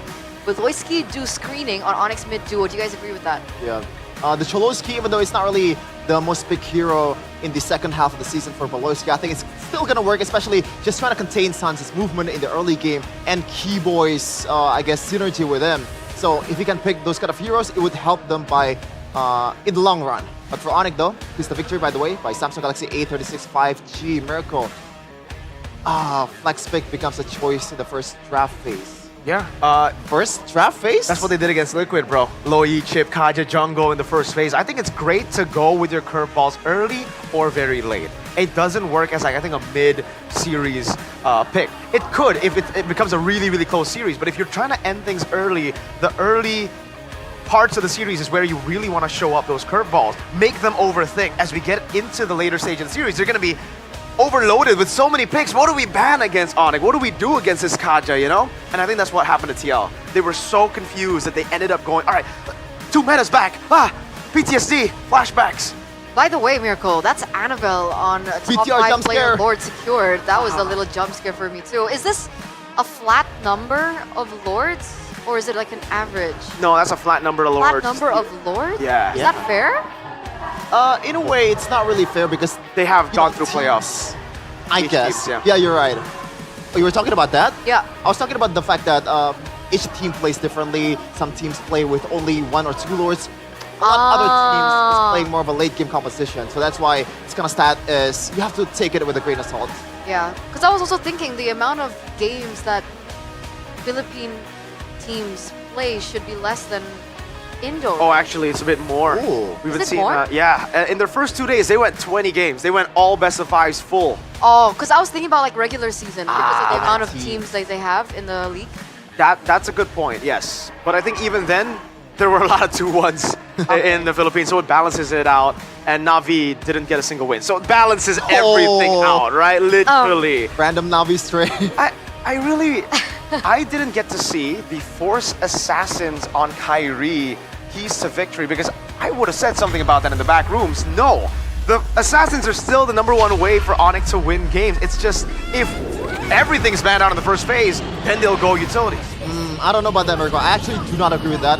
Just as Radit Overkill said in the back rooms, as Eternal would say, Sans' movement is much more free when you use that utility, and Ludwig, he's known to play that damage EXP. He's much more comfortable with that, so that's why TL banned the utilities. No matter what, Onyx have 2 shades to them, right? They can utilize Kyrie utility, they can utilize Kyrie assassin, and of course everyone else will actually kind of accentuate to that playstyle. So that's what makes them a little bit more scary as we get into the drafts here, presented to by the official tournament smartphone Samsung Galaxy A36 5G. Geek Fam on blue, side Onyx on red, Hayabusa ban, Luoyi ban, Fatty Jushin ban is something that we don't see often, and like you just emoted, a Farsa ban in the first phase. Yeah, no utility bans. You know why? Doesn't matter. It's the Assassins that matter for Onyx. Utility bans yesterday by TL was because Fabian is known to be pretty bad on utility junglers. In MDL, he was called a Lord for that meta. Here though, you see the Haya, Loi, Farsa, it's been so good, but they've left open so many different picks. Kalea, Chip, all up for grabs. I think Onyx gotta take, an L here and ban out the Chip. They cannot let that go up against BBB. Yeah, especially with the fact that Geek Fam, they're known to let go of the Chip because they know this is probably the best team that can counter the Chip with the Badang, with a lot of counter picks that they have. We saw Witty play a Chip against Geek Fam. We saw a lot of team played the chip against Geek Fam. Oh, what? And it does not work. But speaking of something that did not work at all in the playoffs, is the Pyraminx getting banned out by Onyx. This is peculiar. Yes, it is a prio pick for a boy back then. But now, like, would you say that's still the case? I really say that. I mean, obviously, prio pick for a boy, but I don't like both Jusin and Pyraminx. In the current meta, I think these two heroes are kind of overrated, you know, even against a glue counter, but the chip, definitely something we mentioned, would be first pick, will be picked up by Geek Fam, no hesitation there. Now for Onyx, this should be the Kalea choice for Onyx. Yep. If they want to go for the safe route, it should be the Granger, Harith, instantly show up your MM. But assassin-wise, I don't think you want to give away the combo of the chip Joy to Geek Fam. Oh, you think it's gonna be Joy? I think it sets up to be a pretty good Joy pick. Unless Onyx want to just let it go and go Fredrin last pick, right? They go for the Kimi and it'll be the Boxer. Wow. They go for a different route instead of the Kalea, which means Geek Fam technically have a way to now go for the Kalea, even though I'm not too big of a fan now of a Kalea and chip. Absolutely not. There's little to no damage that can be dealt. Even if you're focused on full damage for the mid laner and the marksman to kind of like complement the chip, I think it's not really a good combo. You need like a CC, like AoE set for the chip to be able to work better. Now for Geek Fam, oh man, they need some kind of dive towards the Kimi, but I don't know, man. Against a Baxia, do you really want to go front to back the normal way? Like, you want to go dive? Wow. I was thinking the Fredrin, but like, I'm not a fan here. I think there's little to no answer for the Baxia and the Kimi. Yeah, I agree. The Valentina isn't really a good answer up against the Baxia, but I see why they've gone for the Valentina, right? They're taking away those big ultimates from Onyx, and they want to get some ready-to-fight heroes. Valen, Fredrin, really good at just... Oh, it's a 1-1 early from Onyx. Seeing the Fredrin, amazing. Oh my Please lord. ban Irithyll. Please Exactly. ban... Wow! Wait! Wow, guys! Oh my god! Wait! That's unheard of, ladies and gentlemen. Why would you ban the Irithyll when you pick up 1-1? Coach Yab, what Coach are you Yab, doing? you're... Hey. I thought you were a good drafter. Coach Yab, that... I think that's... He wants to win. Oh, okay. Okay, it's getting a little personal here on the panel. But yes, the Irithyll does get banned coming to the second phase. What other heroes should be, you know, the choice to look at here for Geek now? Oh man, at this point, like I don't mind the Claude, even though I don't really like the way it's set up, because I feel like they need a dive, no matter what. Because the Sparsa is gone, and the mid lane is already a Valentina, and you can't really deal damage with Valentina unless you have a good ultimate. Oh, what's left there? Does Cops want to play a damage EXP, like some kind of a Keto? Even then, it's bad against a Baxia, and Kimi can just go away. Okay. Is it because they're setting up for an Edith pick for Govs? Oh, I don't like it. Honestly, they need a bit of range here. The Granger and the Irithyll ban is amazing by Onyx. Again, those two picks are usually what you would go for up against the 1-1 right in lane.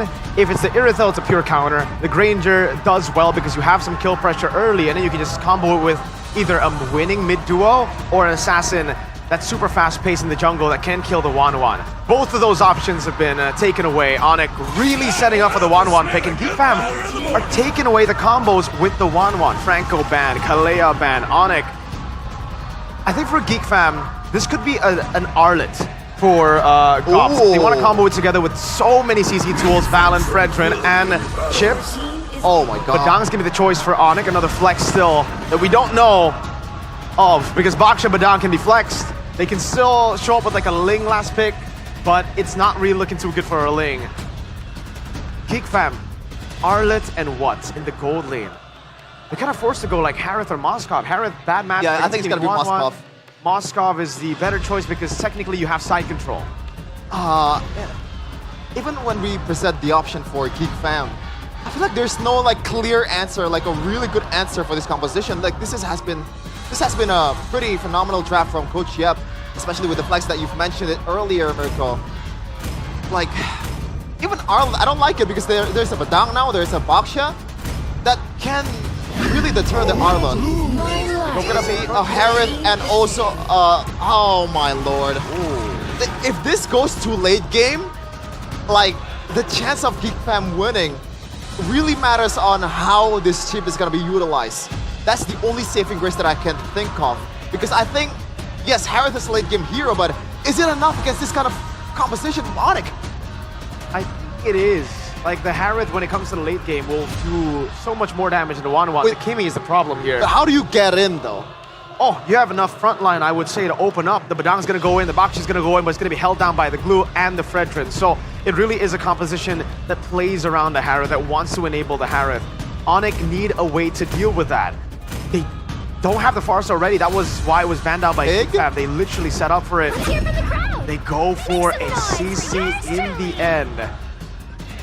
I'm not too big of a fan of the CC here. You do well against the Glue and the Fred, but against that CC, you might get locked down.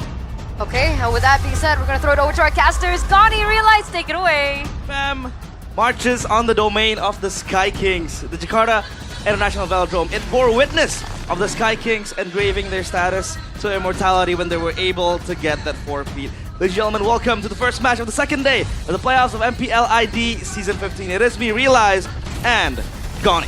Yes, ladies and gentlemen, we will see how the first game will go. Remember, the team that wins this match will have a step closer to EWCMSC and will have that final upper bracket slot in the playoffs. That is what they want, and that is what they need. We need to remember, it was Geek Fam that knocked Onyx out of playoffs contention last season at El Dorado, Bandung, but now it is in their turf, their neighborhood, their domain. So we shall see. As we take a look at the draft, it was summed up completely by our panelists back there. The fact that they have the 1-1 picked up, I think it's going to be very strong. But against the Harith in lane, it's going to be one hell of a time. Let's see. It seems like Beloyski forced to use his flicker early there, and that's already a win. And take a look at Sans just chipping away the health bars of a boy. Oh, that's a mistake, Boy, with the flicker. Almost takes a boy down there in the mid lane. They might have objective prio now because 2 spells burnt. That's the flicker and a boy and Beloyski, the 2 playmakers of Geek Fam. Again, the trio mid, even the duo mid from a boy and Beloyski. They are very strong and operating in the rotational forms of Geek Fam. So take a look at the emblems. Brave Smite for the Valentina. So a boy wants sustain. He wants to be able to skirmish a little longer and have the sustainability. But Keyboy, that's a taunt, that's a stun. Keyboy is actually the one who will be punished for. Wow, Geek Fam, great recovery. It's on the wrong neighborhood right there. I think it was trying to scout something again. Keyboy with the Badang is very strong. Sans though, receiving heat, but he's gonna be fine. So as of now, obviously Onyx are trying to operate behind this Baxia in the hands of Kyrie, yet to reach level 4, or rather, already level 4. So now, he has that anti-region to play around in the little skirmishes. Yeah, it seems like both teams now setting things up for that first neutral objective. Economy, still, of course, it's little 2, and no advantage. Nakeds is on the turtle now. Yep, Kyrie still scouting as well. Keyboy, no fist crack just yet. Sans pops a traction pulse. That's a good immobilization, and that's gonna be a commitment from Onyx. They will take down 1. Oh, there you go with the Brazers, Wrath, and they are able to take down Keyboy, but now Sans with a double kill. They move on even further. Uh-oh, things are not looking good here for the side of Geeks. Gobs now chipped away as well. Beloyski though from the flanks. Oh, Gobs is so low, he's going in, Lutpi. Oh, I don't think he will survive. Another kill on the board for Onyx. And that will be free turtle for Onyx as well. 1K goal now. It's a prolonged fight right there. I mean, they were able to just hit it back and forth. And I think one of the best, I'd say, privileges of Onyx draft is the fact that they have so much fighting power. Again, with the Baxia. And the pop as well from Sans, the traction pulse. That is actually a utility ultimate, but let's take a look at the talent prediction for the new application. Go pay. I think it's equal, but more siding towards Onyx with 3 of us, Eterna, me, and you. Yeah, it's again just chefing right wide all the predictions, but I love that confidence. And let's see, will that prediction come through or not? 1,500 gold lead, first 3 minutes. That's a lot. Realize. That's pretty much it, right, for Onyx. Again, they have so much prio on the objective takes as well. The fact that this Baxia has so much agency to move around the map, again, follow suit in the fight. That's a flicker. That's a shortcut, Keyboy. Half HP. Geek Fam now needs to find an opening. Makeit's jumping in. Not really find the connection that he wanted. A bottom side, it's still a pure 1v1. Kenzie versus Savero. And it seems like it's still equal. Savero, very aggressive. That's going to be Savero. Just popping the crossbow attack. Good spacing by Kenzie. That's going to be Onyx there. Just surviving. Still though, they're in the lead. Oh, Savero was almost able to take down Kenziski. I thought it was going to go for the kill fully, but again, Kenziski was too far to reach that proximity of crossbow tang. But up top, it's only Lutpi and Gobs again, just shuffling it around. And I think so far Onyx is doing a very good job on just scouting the global presence of Geek Fam through that shortcut, because Kyrie, so tanky, can roll around, open up the bushes for Onyx, and that enables them to again have prio on the objectives. Now 9 seconds to the turtle this time around. I think the gold laners might join in the fight. I mean, the 1-1 is already level 6, Kenziski as well, level 6. So this might be a long dance for the objective, but Kyrie is gonna come and follow up.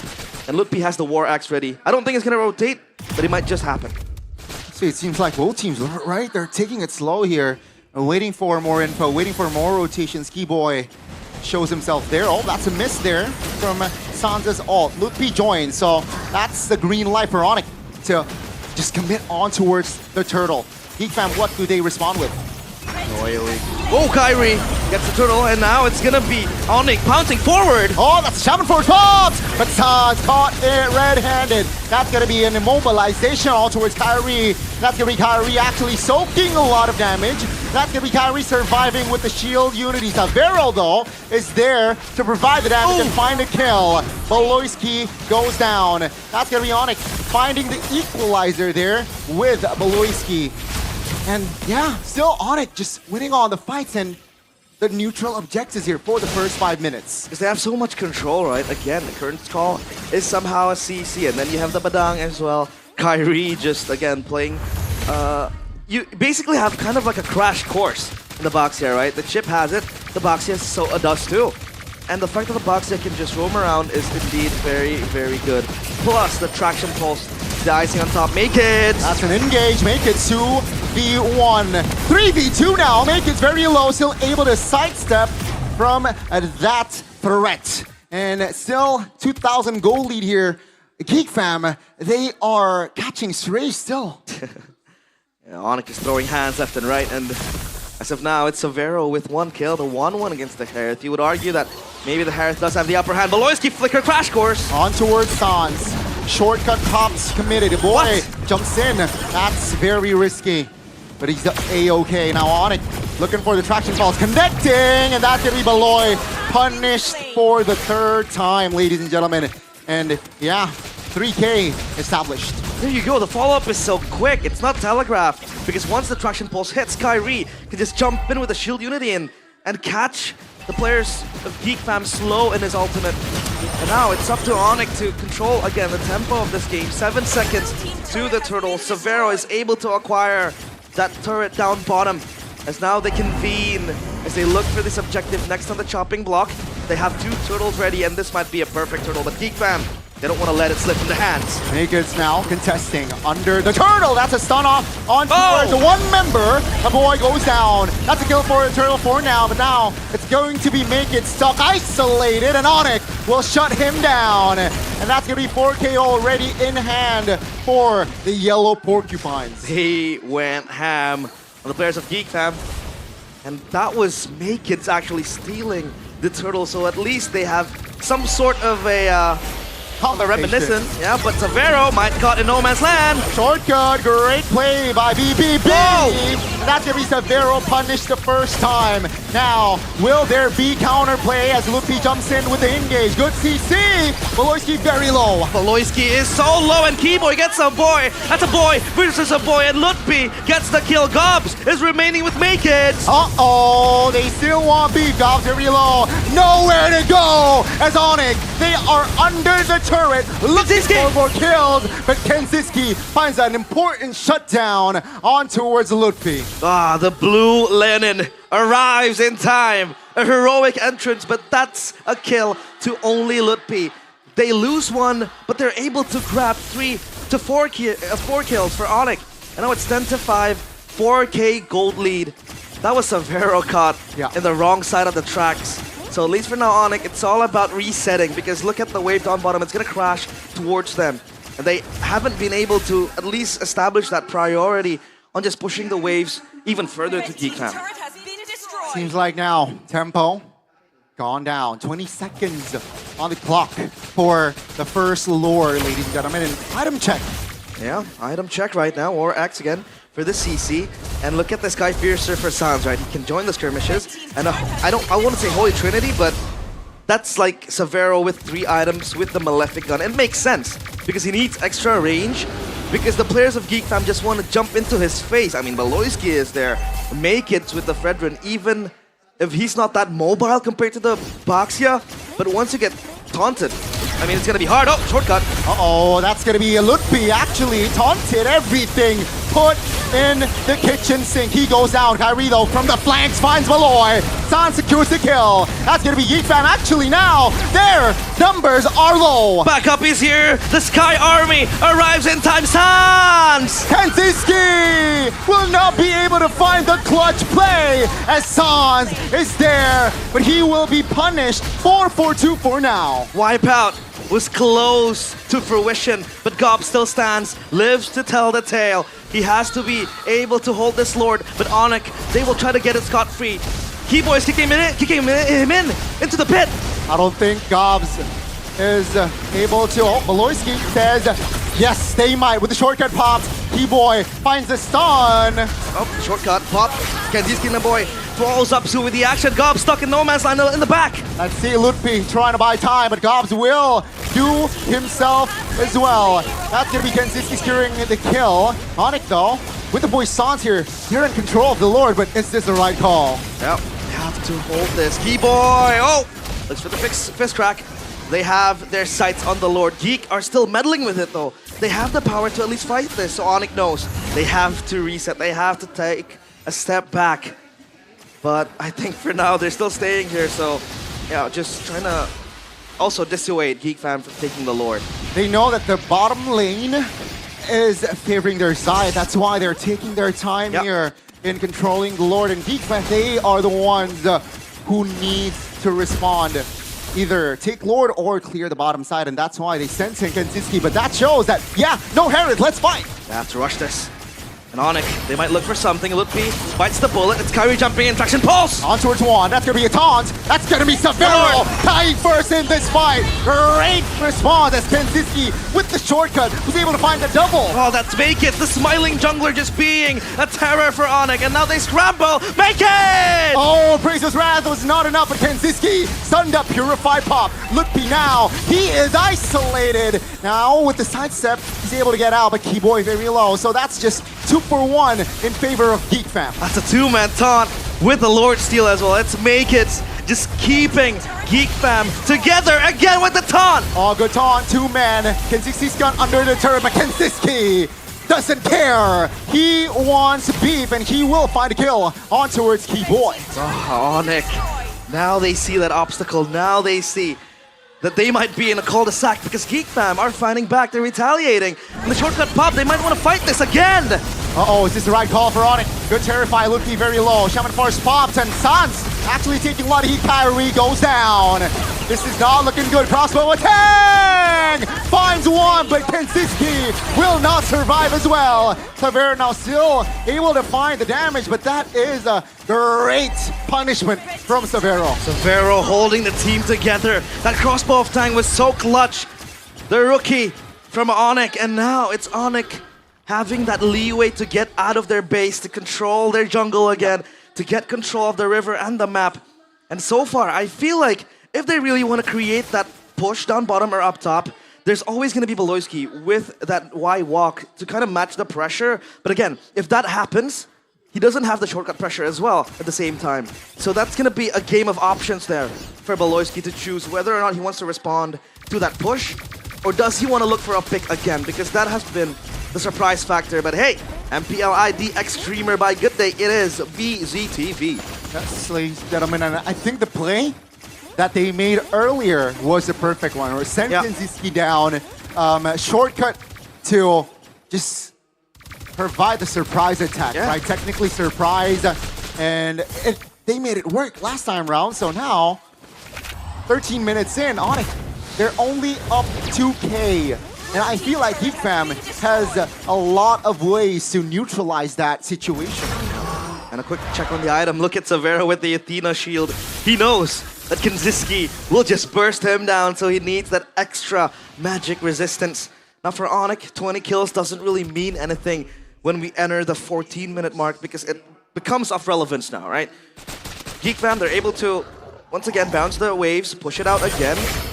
And I think another way to look at it is the fact that, like what you said, they can send a carry across the map to control the pressure, to push out the waves. But once the shortcut hits, it's a quick route to entering the fight. A 4v5 or a 1v5 even can become a 5v5 in a blink of an eye. So now, Onyx has to be able to just scout out that potential. It has been happening with Kyrie rolling around the bush, looking for flank angles that Beloyski might be able to establish. And now Geek Fam, they have dibs on the Lord.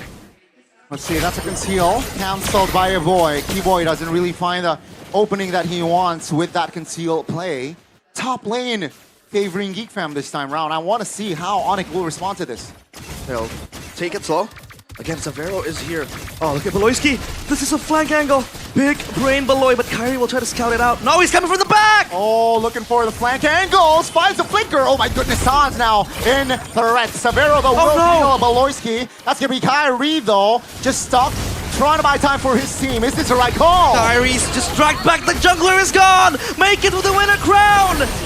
Akiribake is also falling. Severo versus Kenziski. Rasmo attack will not be enough to take him down. Severo now trying to buy time, but he will be shut down as Sans finds a double. Lutfi just crawls in the back, and now it's up to Gobs to keep Geek Fam together. Can he hold for dear life? 5 seconds of Beloy. I think they can. Right, Gobs though will again buy time. Winner crown though will be used, and that will be almost an official wipeout there. I got very hyped for that Beloyski angle because he was down bottom in the bush and he took the Y-walk up top to get to that purple buff, but he was spotted out and that crash course was just in vain. Shortcut, not follow up as well, and this Lord is free for Onyx to take. Plunder, absolute plunder for Onyx. Yep, Onyx, they have equalized on the Lord take. They lost the Lord earlier, but this time around, minute number 16, they will take it. So in about 12 seconds, the Lord will be up. And I think they have time to manipulate the waves. All three lanes be in their favor. Let's take a look at the, base defense from Geek Fam, right? We know that the panel made it clear that Geek Fam were the ones who coined the term geekable. They were able to hold the base against Onyx. But I think in this iteration of the draft, it feels like the wave clear isn't the best. I mean, you have Kenziski with the Synchro Fission, but I think that's it, right? A boy maybe, but he needs to be very, very on the move. And now the Lord will march into the base of Geek Fam. Can they end this from Onyx? Onyx will have to just be satisfied with 2 lanes. That's a Son on his Gobs. Taking a lot of DPS by Son. Still able to flicker out of danger. Lord, half HP. Lord is relentless. The Crystal exposed as well. But Onyx, they know they have to be calculative on their approaches. They want that inhibitor turret down bottom. This might be yet another siege. Geek Fam, they need to hold. I think with Kenziski, they will be able to find the defense here. Bottom side, almost Fraction Falls connects. Yep. Beloyski was looking for a flank angle, but he went up top. It was so hard for him. Maybe he wanted to cut the waves coming in, right? And just hinder that top side from being pressured even more. As of now, Onyx, they get all the inhibitor turrets. So it's Onyx with the control. 17 minutes coming to 18. Geek Fam. Is it geekable? Let's see. Kenziski decided to not pop the Shaman Force to defend his inner turret there. That's a conceal. Looking for Beloyski. Will it connect? That's the question. Good spacing, Beloyski. Oh, aggressive flicker there, but doesn't land. So that's, again, a resource spent. Yeah, but it's a trade, right? Sans also burned his flicker. And as the Kimmy, you really want to be in a safe spot. you really want to distance yourself from the players of Geek Fam, and I think that's going to be information for Geek Fam to use. Maybe they might look for a pick-off against Sans, but I think that he has way too many, protection at this point, right? E-Boy again, Kyrie as well.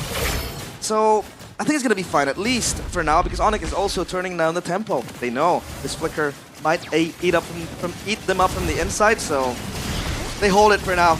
As of now, it's only focusing on, again, balancing that wave push. They're creating a tri-lane push, at least for now, to make Geek Fam clear. But number two, they're prepping for the Lord. 12 seconds onto its respawn. But I think they're also looking for a potential surprise play. They invade Geek Fam's jungle. All good. Suppression ball. Snow flicker on Beloy. Should be punished. That's a crossbow attack. Actually activated. Now Kyrie looking for a flank. Doesn't really find it. So yeah, just take a kill and they pull back. Yeah, it's all about just taking down the war crime general. It's BBB.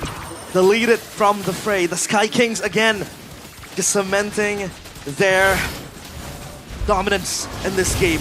Kids might look for something. Gobs flickers in. Aggressive flicker. Good terrify there. Kenziski though is vulnerable. Kenziski will fall. And a boy will fall as well. Again, ladies and gentlemen, Onyx always finds the right button to push, and they find the ultimate wipeout. The Sky Kings wipes out the players of Geek Fam, and once again they show that they are in the wrong neighborhood.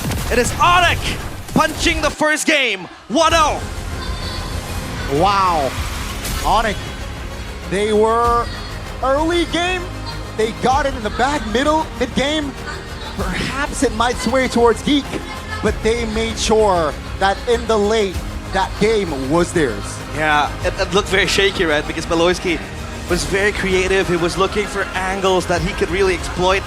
But at the same time, again, with the Hypoxia, it hinders him to be so free at that regard. And again, with Sans as well, you have safe options to play with the Kimmy, right? You have the damage, you have the burst with the Sky Piercer, plus that traction pulse as a utility tool to set up for even greater engages.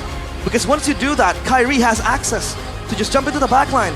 And as of now, it's Onyx dictating the course of this game. But Geek Fam, we saw slivers of what they could do, even make it with the Fredrin.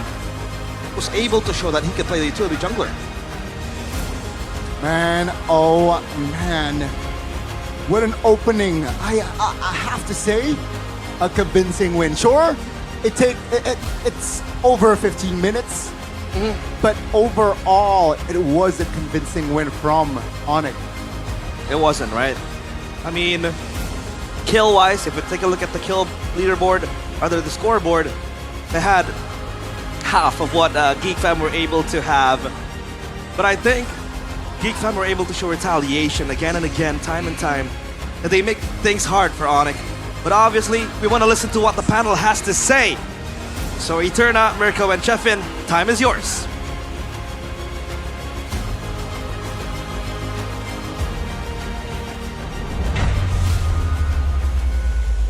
We finally get a game longer than 20 minutes. 9 seconds by all account, but it was a lot closer than the matches we saw yesterday. So, guys, break that down for us. Game number 1. You want to say something first, Mr. Community? Hey, this is the story, right? I doubted the pattern. Okay. I realized that I have my own pattern. If I doubt the pattern, then the pattern becomes true. So, cocok logi. Again. What does that mean? A theory. It's a theory. Absurd theory. Yep. Yeah. But yeah, I'm happy that we got an actual game in the playoffs right now, because yesterday it was like, stomp, bad draft. But this time around, I feel like even though I am very much leaning towards Onyx draft, I realized there's some counterplay that Geek Fam was able to do, especially with Beloyski's chip. But still, there's a reason why I'm leaning towards Onyx, because they have these 2 damage dealers that's so really hard to handle, especially in the late game. You have Sans and also Savero. Now you focus your shift your focus towards 2 people instead of 1. For Onyx, they only have to focus on Kaziski. That's it. Yeah, I think we get to see it again here, right? I mean, the 2 damage dealers were a bit too much for Geek Fam to handle. I agree they had a little bit of an advantage in the draft, but I think Geek Fam came back really well with the draft that they were given. It was just that they overcommitted for the turret up top here. Way too aggressive. And for some reason, there was only one Winter Crown. There was only one way to counter the 1-1 in the later stage of the game that, again, is usually the way you want to deal with the 1-1. You want to get a lot more Winter Crowns. Yeah. Who else had the Winter Crown? It's Gobs and also Nakeds. Beloyski did not build it, which is kind of weird. Yeah, because he's the guy, you know, the spearhead, right? Exactly. He's the guy who's going to be in and then probably dead first in most of the team fights, and that's what we did see. Shout out to Sans. This guy was phenomenal in the game on the Kimi. All you need to do technically is scale up, and then once you get into a comfortable spot, play gaming from behind. Just play from behind your frontliners. He did something extra. He went forward. He flickered forward. I thought it was troll. He did well. Player of the game presented to you by the official tournament smartphone Samsung Galaxy A36 5G, by the way. It looks like Shefin has something to add. I don't think so. This guy is just a monster. Man. Like when you're an Onyx fan, you'd be happy to see this, but when you're on the receiving end of it, it's not so fun. You know, it's not so sans. This is the play I'm talking about. I was like, yo, like what the hell? This is not it, Sans. I was like, oh, this is kind of troll. And then he decides, no, it's not Miracle. This is how gila I am. Again, though, this composition for Geek Fam, we gotta talk about it a bit more, right? Unfortunately, it didn't work out in the end, but I see what the vision was. The vision was with the Valentina, the Fredrin, the Glue, and also the Chip to overload your opponents with CC, to lock your opponents inside of the winning condition of Geek Fam, which is the Saman Force in the later stage of the game. With the Holy Crystal, with the Divine Glaive, it doesn't matter who takes the damage, even the Bak Chair is going to be melted down. This is why the Harith is of crazy priority, and they try to play Mr. President with him. Unfortunately, some of these fights, Beloyski tried to go with a crazy flank again, trying to go for Sans. And I think the biggest mistake for Geek Fam was, number one, losing out in the early game that bad. Like, they should have, by all means, given away a few neutral objectives to trade with the Chip. Go in the bottom lane, play for your strong side, play for your main carry, which is the Harith. But they decided to contest a lot of the neutral objectives that got them in a position where they were down 4,000 gold. Then they recovered, but then they overcommitted, they overheated, pushed in way too far up top. They got punished by Severo, and then all momentum was lost there. They tried to go for a couple of Hail Mary shortcuts, and it didn't work. It ended up with them losing all 3 base turrets, and then at that point, it was kind of like a seal the deal type of objective to take. By the way, on that point, right, protect Mr. President for Kenziski at the later stage of the game. We actually heard a little bit of a gasp from Shefin when he saw that final item come in for Kenziski.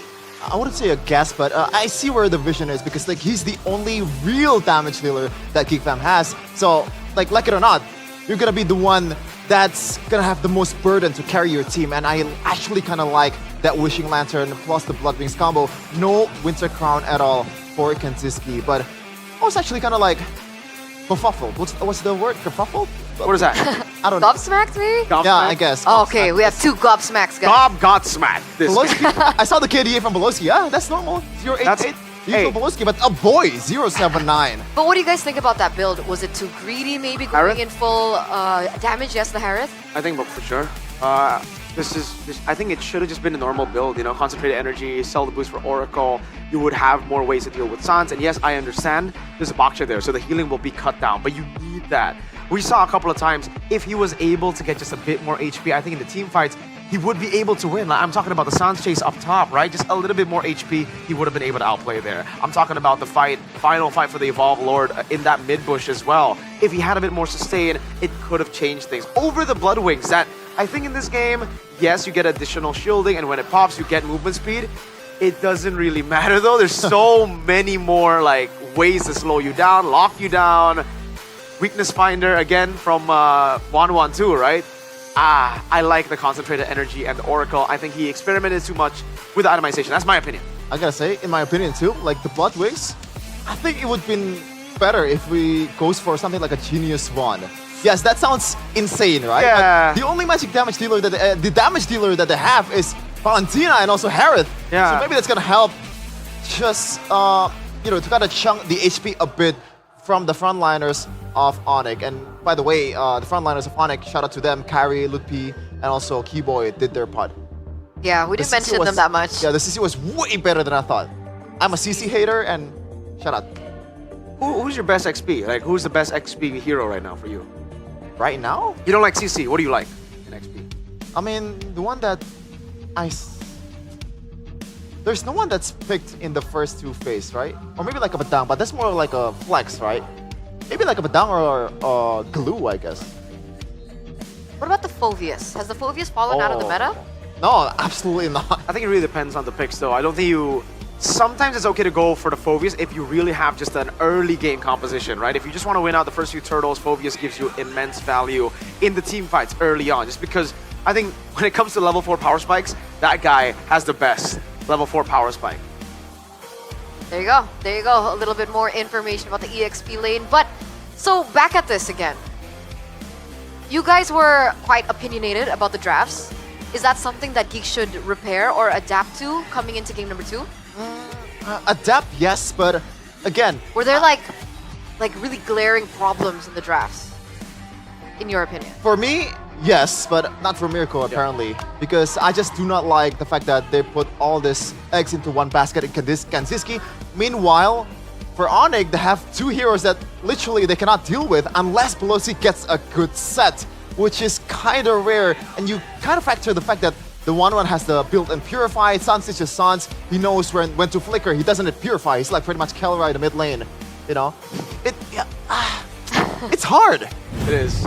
It's very, very hard. Yeah, but you know, of course, on that note, right, all these adjustments need to be made not just for this coming playoff, but also MSC, because if you guys take a look at the poster right now, we're looking at veterans in their own rights already making their way into MSC, getting that slot versus potentially the young guns, right? We're looking at Arfi, Severo, potentially Toy, and even Kenziski. You know what this reminds me of? Do you know the meme, hydrogen bomb versus a coughing baby? No. No. I'm not aware. Like, I'm sorry. Maybe I'm just trying to channel my inner doubter pattern here. If I top the Indonesian gold laner, maybe they'll be better than the PH gold laners. But holy moly, look at that lineup. Yeah. And the guy in the bottom, like he was the, you know, whatchamacallit, he got kicked out of MPL PH. Yeah. And somehow turned out better. He was a reject, I would say, right in MPL Philippines. He failed in MPL Philippines, and then in SRG, he became a monster. MSC. It just goes to show you how much potential players that fail have.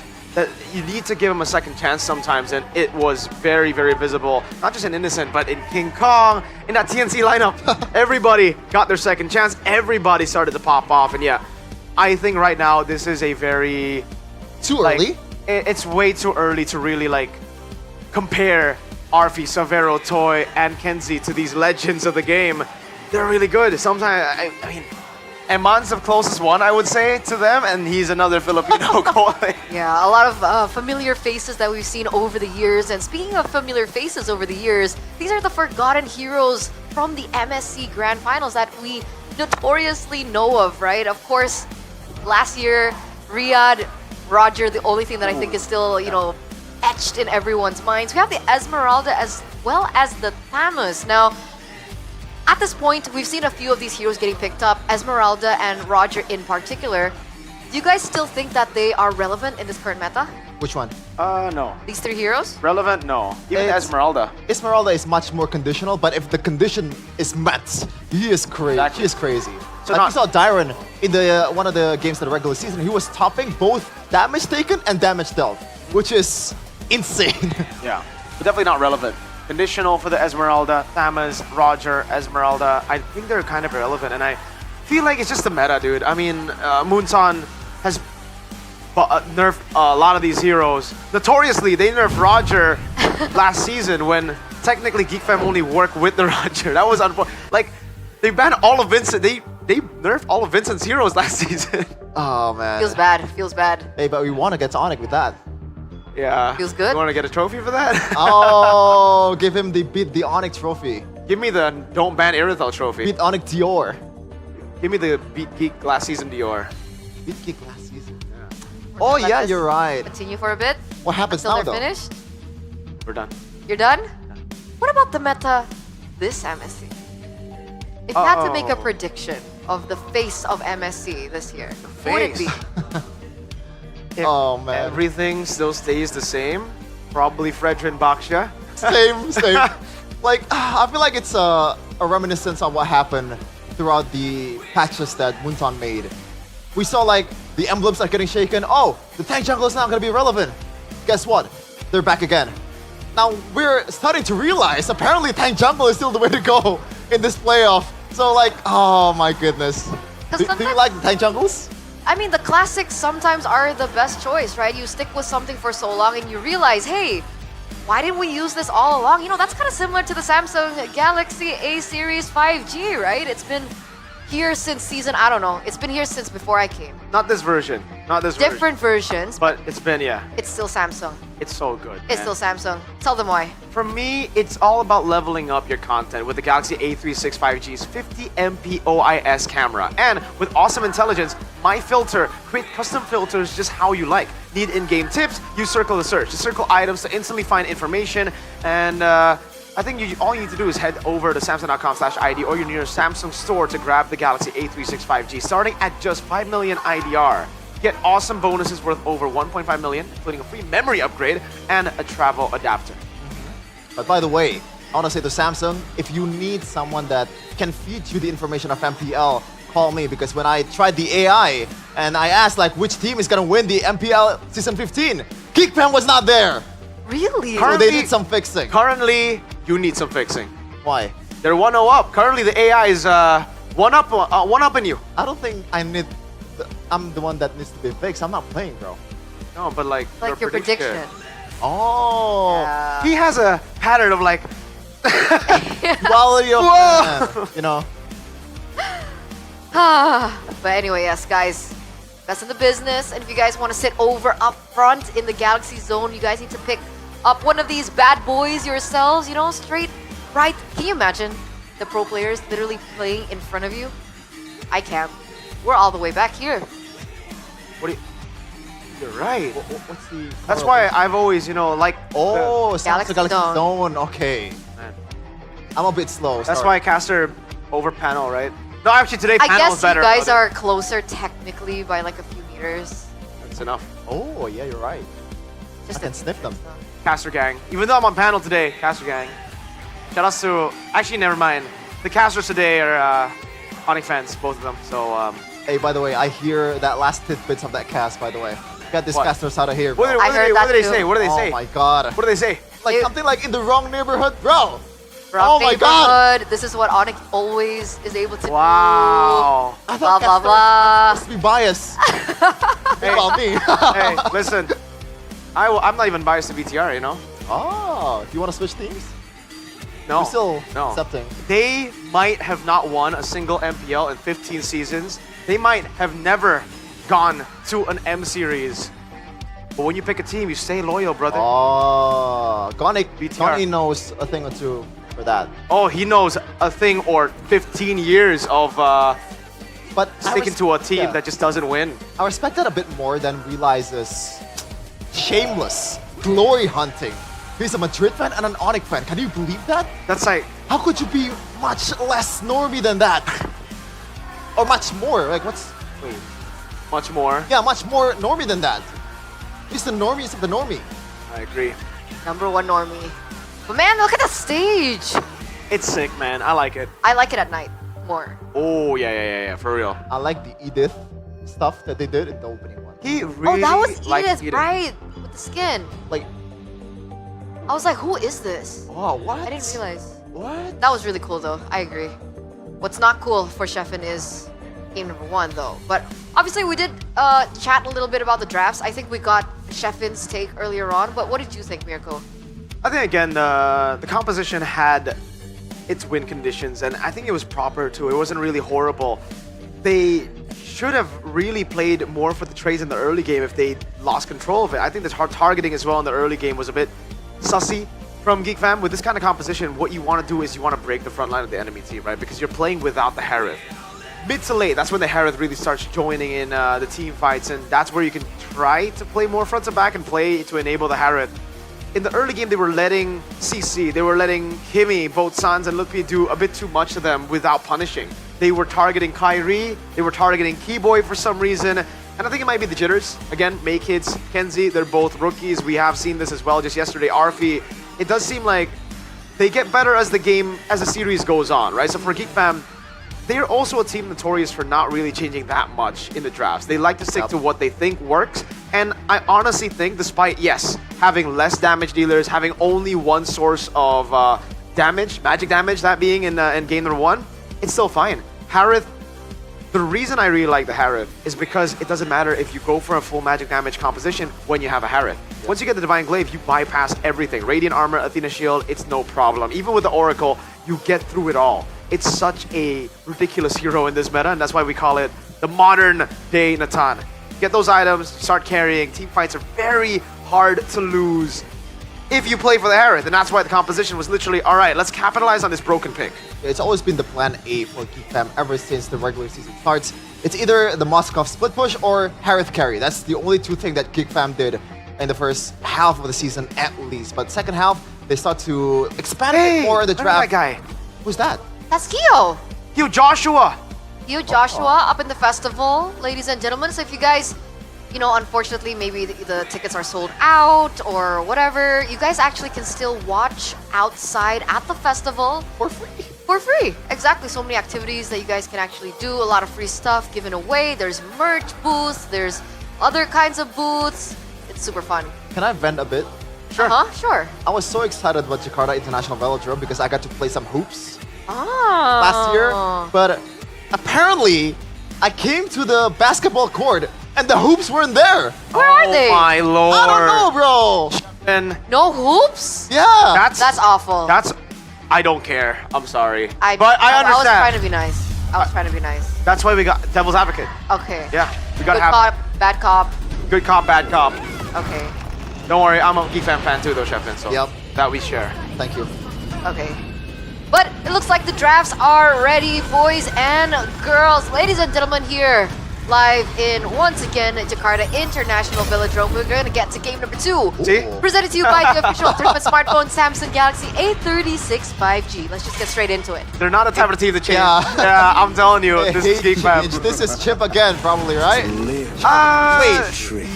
Yes, unless they want to try to go for the Kalea and try to call out the fact that Onyx are just not that good with Chip alone. But they went for Chip again. They gotta go Chip again. I don't think Chip will change. I wonder what Onyx is gonna do. Coach that's notorious as well for using the picks that they have won with. Baksha, probably. And Kimmy. Oh, man. Oh, You guys are really smart. Hey, thank you. You got 100 IQ, Eterna. Oh, man. Now, I agree with you with the hoops. Now we go hooping. We're a bunch of sharpshooter. Oh, my lord. Back to back. Sharp shooting. Oh, man. Sharp shooting the hoops. Yep. Sharp student. It's fine. It's fine. So, Fredrin Valen again? Did you agree with the Valen pick? That they can change. I think the Valentina is the only pick in that composition that I feel like, all right, they could be a better choice maybe, but what is the better choice, right? The Farce has been banned out. That would usually be my answer when you're up against a Kimmy and later on a Wanwan. I would play like a pure front to back. Never mind. You don't care? No. I was gonna say like, how about like a bit more front to back approach, picking something like a Yeeve and try to kite, but it doesn't really go well with the Chip. It's the thing that I realized. Bless you. Thank and you. now, I really wonder, this is gonna be a hard pick for Coach Yeb. Oh man. I'm weighing on the options. I just hope that they pull the, like, I really hope Yeb gets smarter, you know? Maybe pick up the Wanwan, but don't ban the Irithel. Okay. On a serious note, like, I think I've seen this in the regular season, right? Both Blovzy and I think back then it was Adi, right? They're so like the 3 draft that's almost the same. Yeah. Whoa, it changed. Okay. Yeah, they pick up the Badang and not the Wanwan. All right. Yeah, the Wanwan is honestly changeable, I guess, in the composition. It wasn't the crucial. It's actually crucial. So. Yeah. I mean, it's the best option to pick if when you're up against a Chip and also a Fredrin. I guess. So I don't really understand the change, especially with Valentina. It's not really that much of a threat towards a 1-1. Even Savero built Athena, by the way. I hate him for that. In a way, I like the Badang more here over the Wanwan. Why? Because the Badang is a way for them to still have a way to deal with the Fredrin, Valentina, and the Chip when they go for the portals, right? You need big AoE. You need big setting compositions when you want to beat up this kind of Chip comp in general. And if you look at the bans, Onyx are setting up for a Harith pick. They're trying to deny the enable, like the Geek Fam enable Harith composition already. They ban out the Moskov. If they ban out, I think now, do they ban out the 1-1 then? if they want to go Harith. Sure. I'm not sure. This is gonna be a tough one for the gold laners. So, like, yeah, they have the option to spend out the Harith or pick the Harith from themselves. But I think pick. The main problem still stands with only magic damage dealers.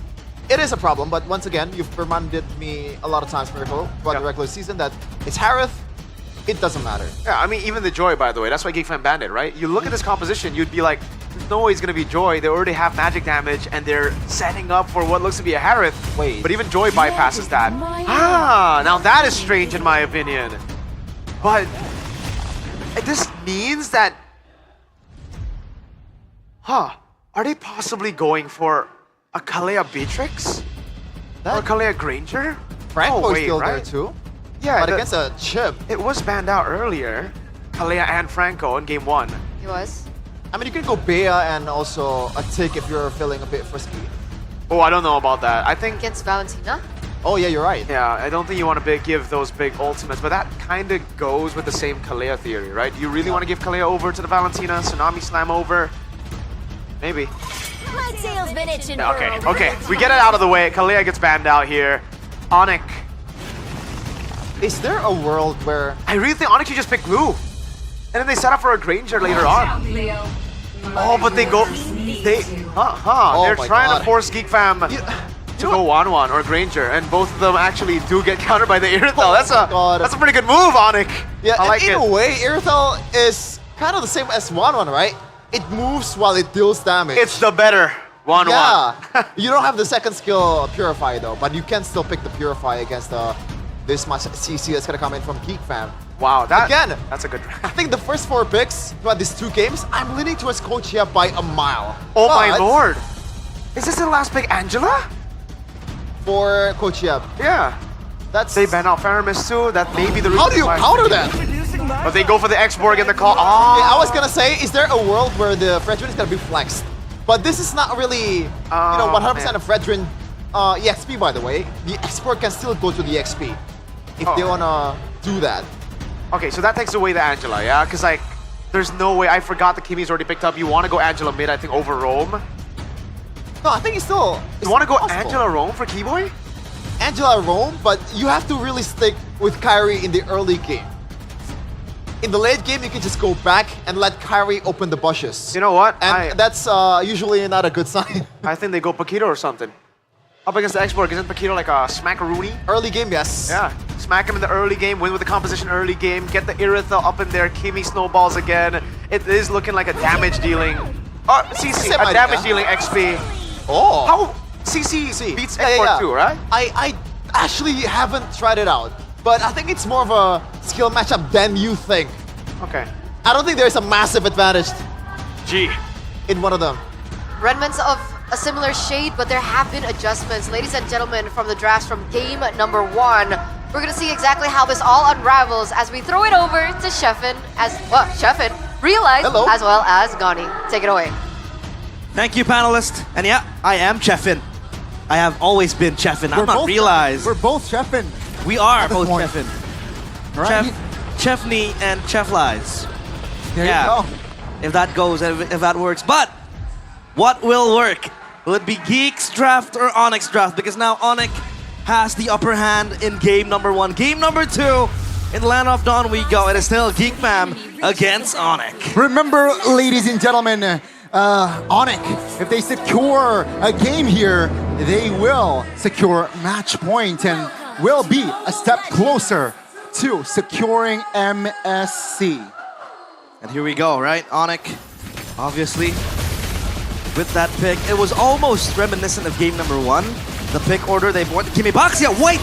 It's similar, right? But this time they are able to punish both of the mid and roams. Great adjustments from Onyx.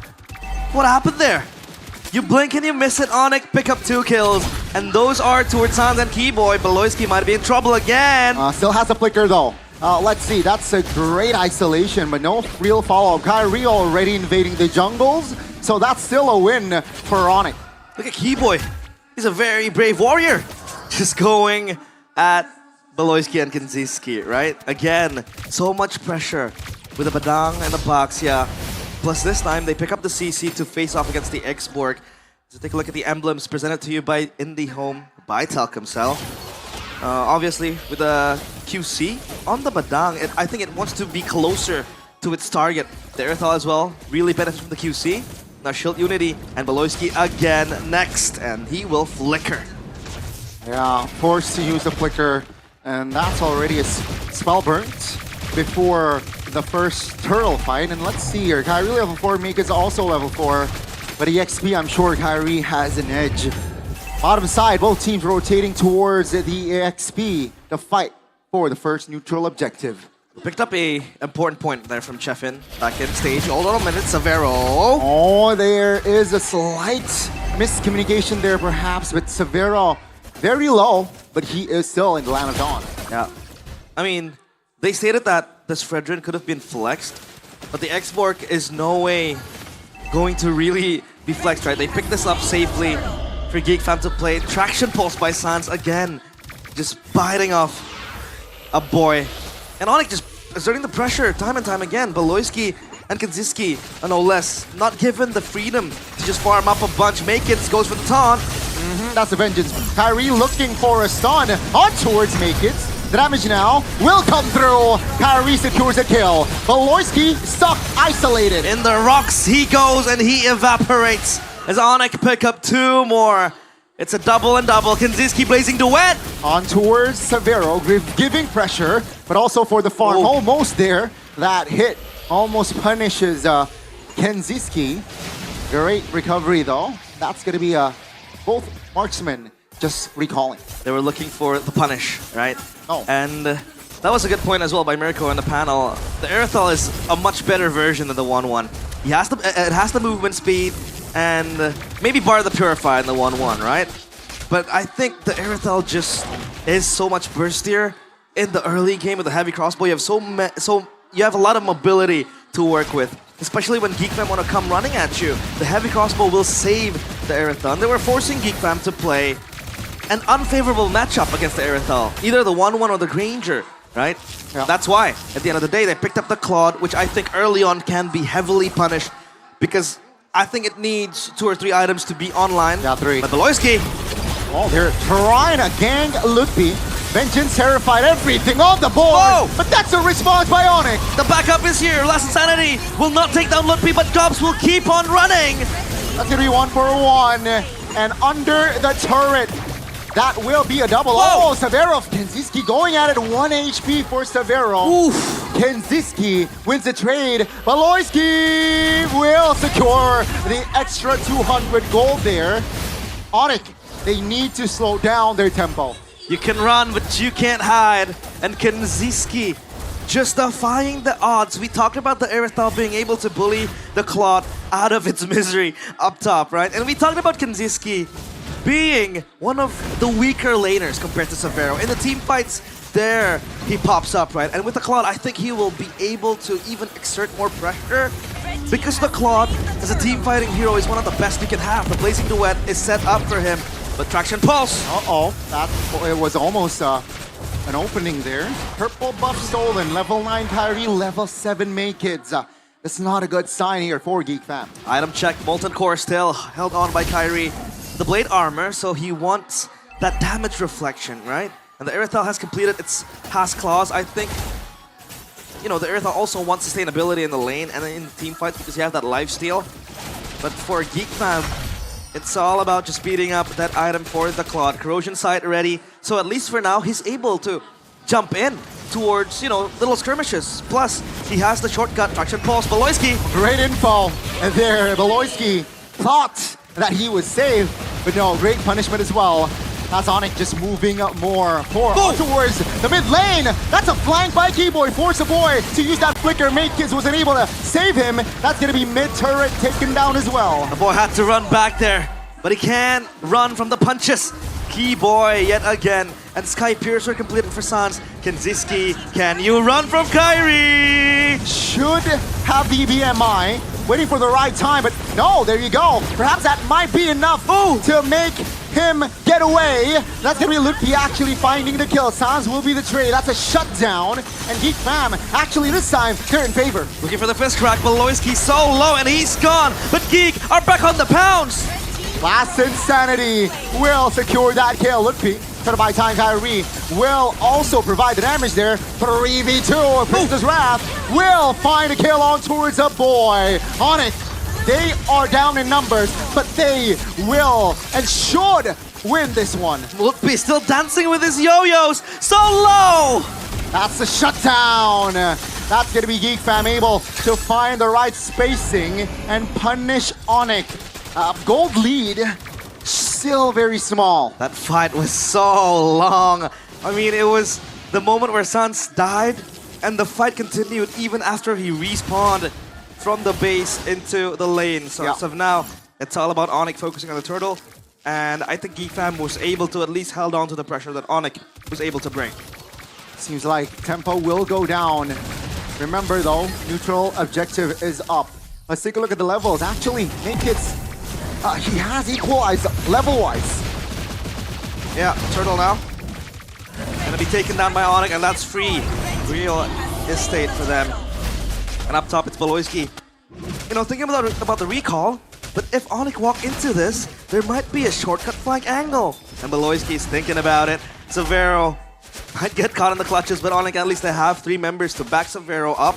And Sans will check it. Beloyski gets found. Shortcut! What a read by Sans! That's gonna be Kyrie already body blocking, taunted. That's gonna be He-Boy also in the mix. Gobs now targeted. No Viraga armor, and Makids will be stuck. He goes down. Makids no longer smiling. It's Onyx back. They turn. Geek Fam trembling in fear. That's gonna be Onyx again! Finding the right openings, and that will be 4 members of Geek taken down. Triple kill for Sans. 717. Call him when you need him. It's Sans. Again with the Kimmy with so much impact. It was picked off in that earlier skirmish in the Turtle Pit, but now he's back. The Sky Piercer stacks will also accrue for him. Take a look at the replay here, presented by the official camera smartphone, Samsung Galaxy A36 5G. It was initially that flank angle from Beloyski. He was chancing it. He was thinking of recalling, but he's stuck there. And at the end of the day, it was Onyx also able to hitchhike a ride into this fight. And they pushed up top, they won the fight, they had the bigger numbers, they had the better items as well. They are more powerful at the stage of the game with the Kimmy as well, completing 3 items. Severo on cue towards the third. I think he's gonna go for that GDS, possibly, to add that crit damage. But as of now, it's Onyx dictating the tempo. They have 3.4k gold lead in their pockets. Yeah, now it's very similar to game 1, right, where they have a comfortable lead going to the mid-game. And let's see here what Geek Fam will do this time. Will it be a similar outcome from game 1 or perhaps a different one? Well, I mean, this is deja vu of game number 1, right? Geek Fam, they were behind such a marginal kill lead. Onyx 16-5 now, split by 11. So Onyx, it's their time to shine now. Make it stuck in a rock and a hard place. Lutfi might be the one to bite the bullet. The Lord is reset, not yet, just juggled. Uh-oh, that's gonna be Makids. No jungler for Geek Fam. Last Insanity will find Sans, but Gub's gonna be traded back. That's gonna be He-Boy Torina also just showing up in the front lines. 2 for 1, no Sans, but let's see here. Onyx should focus on the Lord. They're still wanting to go at the players of Geek Fam. Lutfi, look at the damage. The CC is so obnoxious to deal with. So much damage constantly as well. The DPS from the CC will be problematic. Beloyski looking for the flank. Kenziski up top. Oh, that's gonna be shortcut. Lord though will be secured by Kai. No. That's gonna be Kenziski taken down with the vengeance by Lutfi, and that is still a favorable trade for Onyx. Wow. I think it'll be, I don't know. I want to hypothesize that maybe it would have been better for Kenziski to stick and push that lane up top, because then, even if they lost that trade, they got a turret maybe, and even possibly 2. Because Onyx, they were full focus on just providing backup for that skirmish that happened, the Beloyski crash course. And Kenziski, he chose to join the fight. Maybe if he would, pushing that would have sounded better, it would have looked better. concentrated energy for Sans, adding insult to injury. As Onyx, they build up this wave, the tri-push coming in. The Lord up top, they secure the second tier turret. It's up to Geek Fam again, back to basics, back to having to prove that they can geek their way out of this. The Lord might just barge in, but I think for now they have the capabilities to stop the push. With the Holy Shield as well, right? I think it will help Geek. Yeah. As long as they are just tight in formation. Kyrie looking for an opening, just teasing. Mid lane, Holy Shield triggered. And that's gonna be Onyx now, continuing on the C top lane. The Holy Defense helps. That's Insanity from Gubs to only clear the way. Beloyski! Oh, looking for the flank! That's gonna be a 3-man stun, so very low. Still able to sprint away. That's gonna be Lutfi now, taking damage. Keeper comes in! Finds an angle on towards the boy, and he will fall. Beloyski flickers out of danger there. And Onyx, they will continue on. They keep the pressure going. The stoves are on. Geek Fam on the precipice of losing game number 2. Let's see, mid base turret down and out. Top lane will be next. Geek Fam, they are 4 men defending this one, waiting for a boy 10 seconds. Bottom side should be taken down as well. Boy goes in, no fist crack, and he dies. Onyx, they have to run for the hills now, it seems like. It's 5v4 technically. Now Severa very low, Gobs flickers out. Lutfi showing up for Beloy, my goodness, Kai! Trying to buy time perhaps, but perhaps that might be a slight mistake there. Ooh. And as he goes down, Geek Fam, great defense, though they lose all 3 turrets. Kenziski is starting to hurt for Onyx. But again, take a look at the scoreline, 22-9. This is, again, a test of might for Geek Fam. Whether or not they have the hold, whether or not they have the capabilities to, again, turn the game around. We have seen them be able to do that time and time again. But as of now, it's Onyx having full control of this game. They grasp it with 5 fingertips, both hands. The Lord spawning. This time they have Prio. And look at Kenziski down bottom, right? He's just going to clear the way, push it further, even. Beloyski again, that flank angle has always been his bread and butter. Onyx, do they realize Beloyski is there? Yeah, he shows though, so that's Onyx. Now looking for an engage. Good stun, make it stun, isolated, no cover! No jungler again for Geek Fam. Onyx now, they can pull back, but what's the call here? Seems like they will focus down the Lord. The Lord again is their toy. This is all theirs for the taking, and even the lanes are pushing in their favor. So as of now, it's Onyx still, relentless. Winner Crown purchased for Lutfi to have that survivability as well. If push comes to shove, he gets stuck in a last Insanity, that Winner Crown will come and clutch. So Geek Fam, what are their win conditions right now, right? Maybe the only thing I can think of is looking for a good setup for Kenziski to explode. Because this Claude is starting to hurt. I've said that multiple times. And if they can set up a way for the Claude to enter the team fights, to jump into the backline, at least catch Sans lacking, then I think they could have a chance to turn the tide around. But as of now, it's Onyx full focusing again on the base. The Lord marching in. This might be enough for game 2. Let's see though the defense now. Lord will be pulled there, but that's the top lane minion actually coming down. Beloyski now from the flanks, great cancellation. The damage now will come through, and he goes down. Sans just gunning them down, and again Geek Fam trembling in fear. That's Lance Insanity! Caught him off guard, and that key will be taken down. No immortality, but Gobs now holding on. Blazing duet by Kenziski will not be enough as Hey will fall. Severo claims the double. Kenziski fails to deliver the win again for Geek Fam. They falter 1 by 1, and Onyx get the double. It's a 2-0 end. Geek Fam tumble once more. Ladies and gentlemen, Onyx, they are at match point. And Geek Fam, they need to pull an alter ego move like they did yesterday. Alter ego move, a reverse sweep might happen. We saw it happen yesterday, right?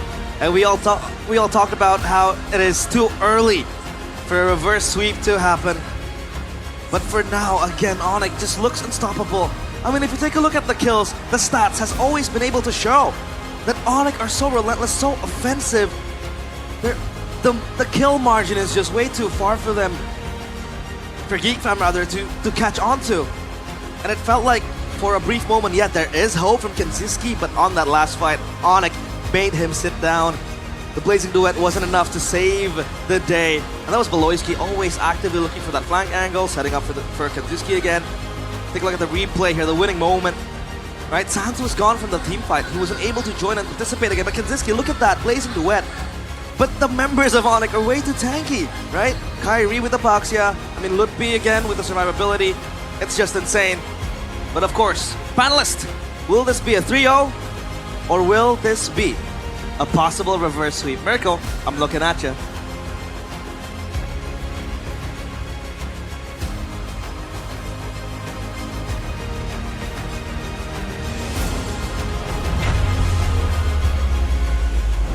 That's the big question here. Will it be a 3-0? Gani said it there. Match point now for Onyx. One more game away of going further up into the upper bracket finals. I think we have a man down on the panel though. Man down, for sure. Man down. Unfortunate, man. Oh, I mean, they did try to replicate the draft again, but it was ambitious to think that Yeb was not going to change a few things as well, right? You're going to go for the same exact draft. I'm going to pick up the Padang, not going to go for the 1-1. And then that was so smart by Yeb, dude. The Harith ban and the Moscow ban into the Irithel pick. Shut down both the meta picks, the Granger and the 1-1, two picks that maybe you would have gone for when both Harith and Moscow were banned out. It's shut down or gets shut out by the Irithel. The only other choice would be, well, like a Bruno, we said maybe, but even then, it's a pretty bad pick up against the composition of Onyx. Why is Yep even here, man? Dude, that's what you get when you have an elite roster and an elite coach. This is the impact that Yep brings to the table. Oh man, Miss Miranda, if you want more time with your husband, please. Take him. You take him to wherever it is, man. Not here. Not against Geek Fam. My God, this is so frustrating. How do you win the draft? Oh my God! In the first game and double down and winning it out even more in the second game? I don't know, but that's a situation we're forced in right now. And back to back, we're gonna see the same face up on screen here. Player of the game, presented to you by the official tournament smartphone Samsung Galaxy A36 5G, is Sanz once again. Back on the Kimmy, despite the Farsa respect bans we've been seeing from game number 1 and 2, he pulls out the Kimmy, one of his signatures from the regular season, and the impact is definitely glaring. Wow. I mean, not much they can do here.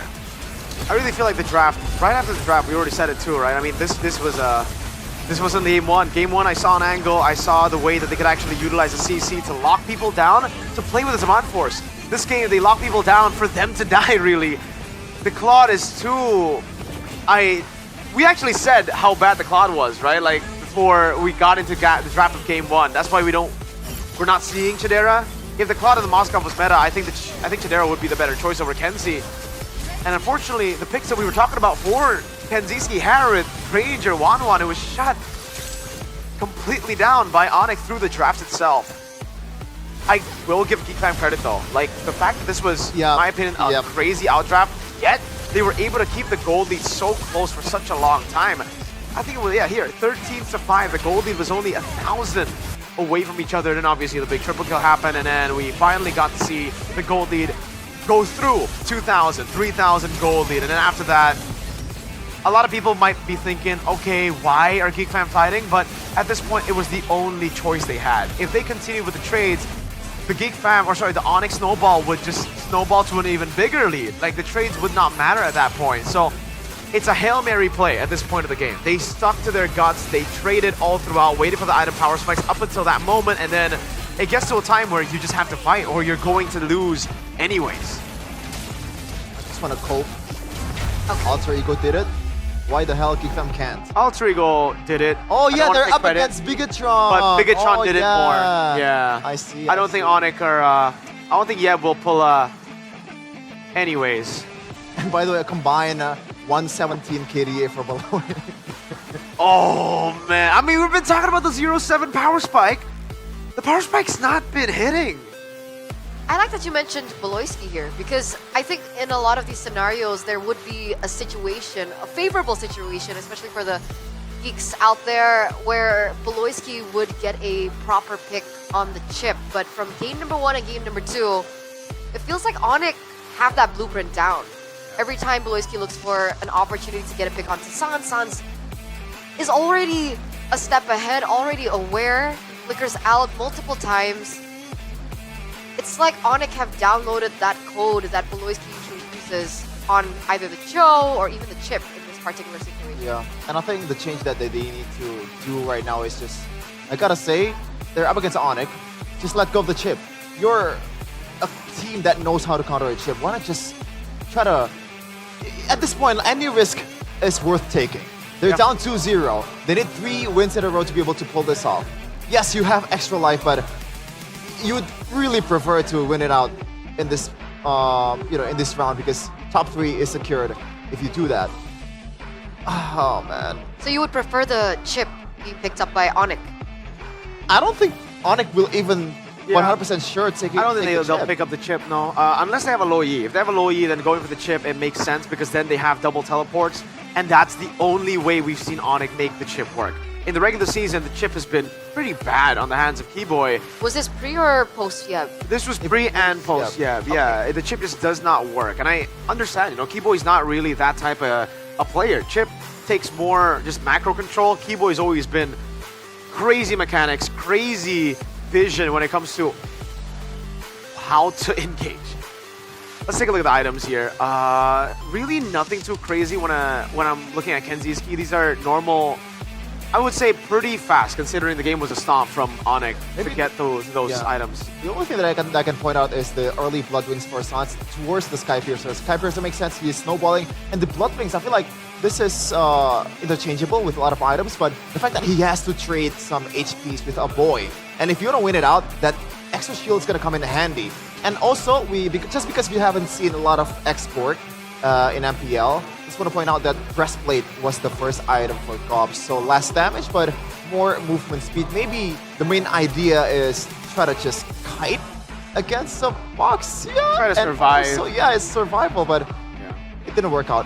To be fair, Gobs actually played a decent game. He was the one that can nail down Sans. The only guy actually, instead of Kanziski, the one that probably has the main job of doing that. He has 731 KDA, I believe, which is really good for an XP laner.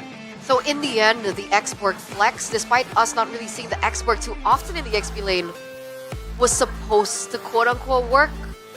Is this something that other teams can explore, or is this just in this situation with every other lane being shut down, Gobs was able to perform on the export? I think the XP is in a weird place right now because for the most part, you want your XP to be a playmaker that can actually help you win Turtle 1.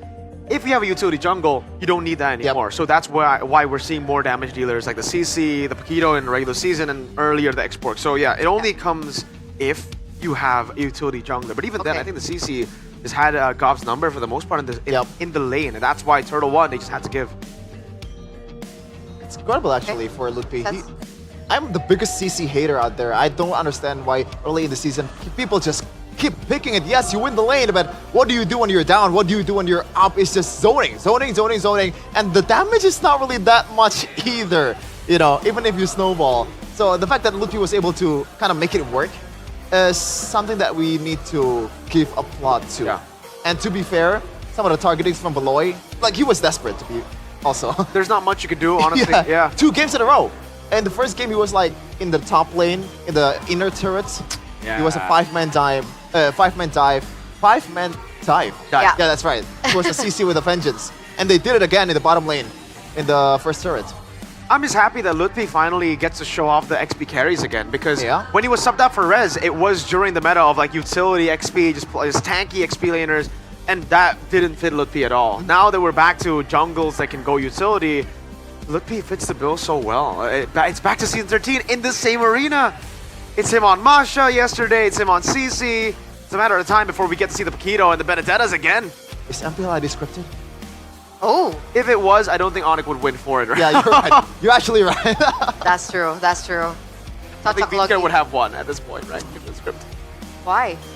What do you mean why? Oh, nothing. What do you mean why? Nothing. Nothing. It was just a question.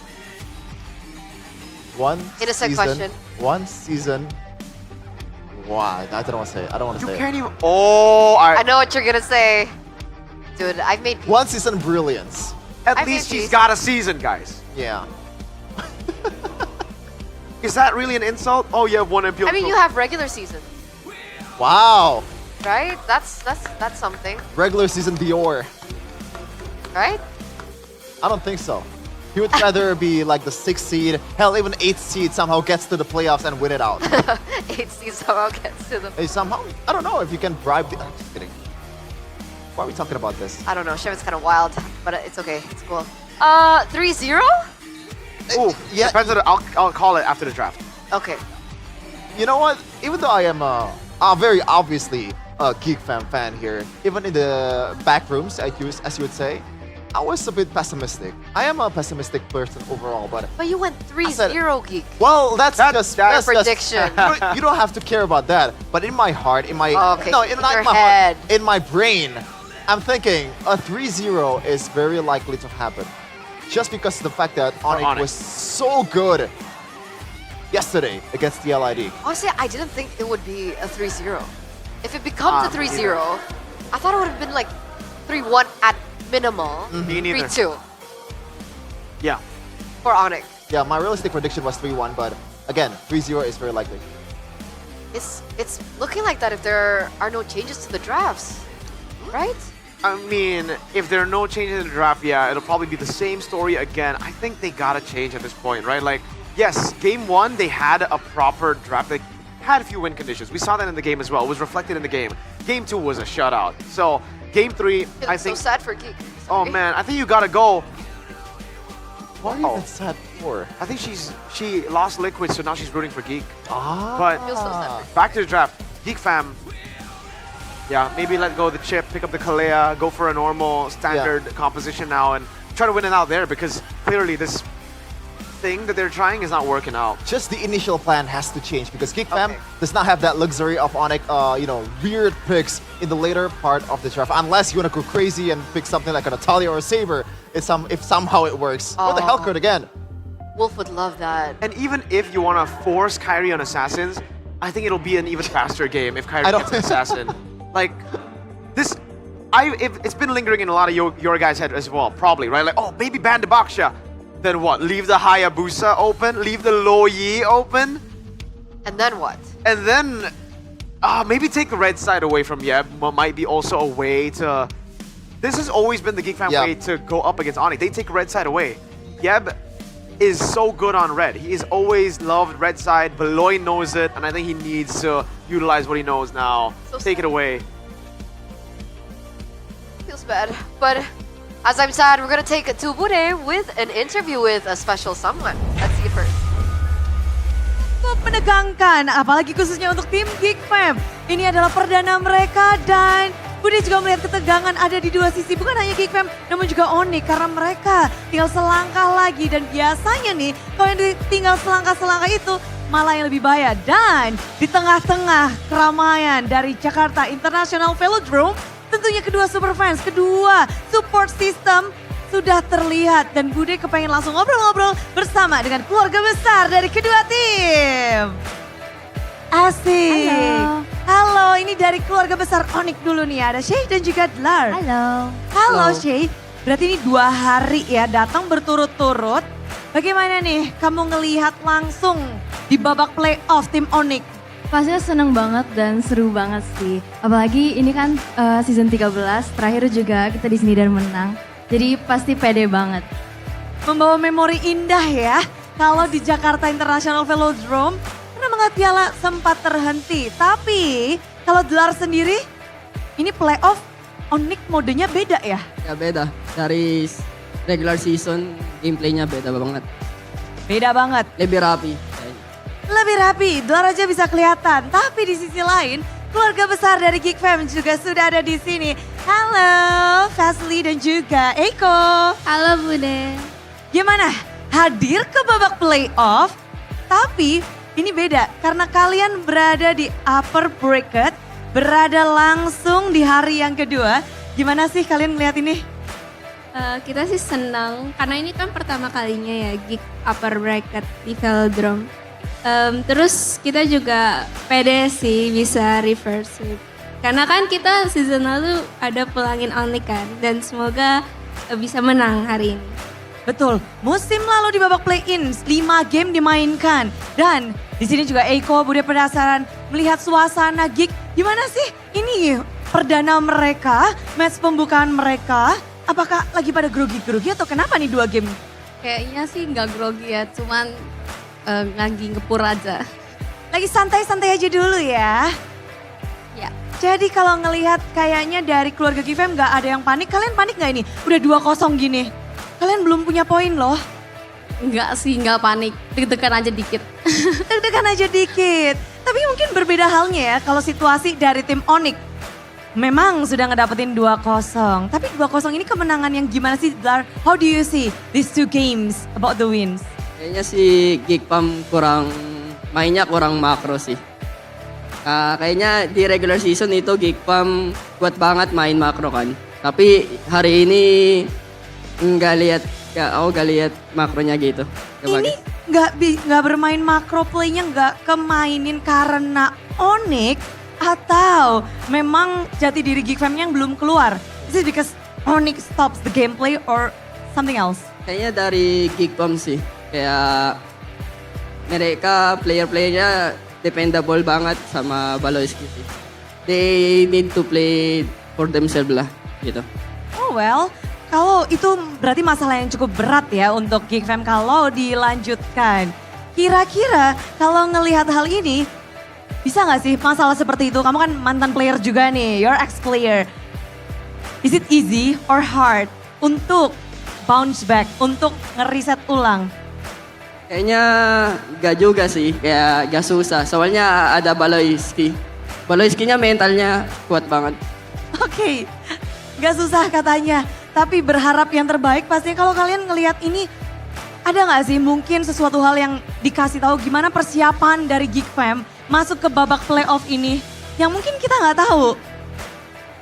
Gak ada sih, kayaknya sih menurut aku mereka juga latihan kayak biasa aja. Mereka latihan karena kita udah tahu dari regular season mereka udah keras banget. Tapi boleh dong Shay, kasih semangat dan kasih tahu seluruh Sonic untuk mendukung nih Onyx yang 1 langkah lagi bisa melangkah maju. Ya jangan lupa buat dukung Onyx dan aku juga pasti dukung banget apalagi karena season lalu kan di babak play-ins Onyx kalah sama Geek. Jadi revenge. Let's go revenge. Gimana halnya nih dari Geekfam? Kasih tahu Geekfam Unity, kasih tahu Geekfam gimana semangat kalian biar bisa stay di upper bracket. Buat Geekfam tetap semangat. Kita percaya kalian bisa reverse sweep.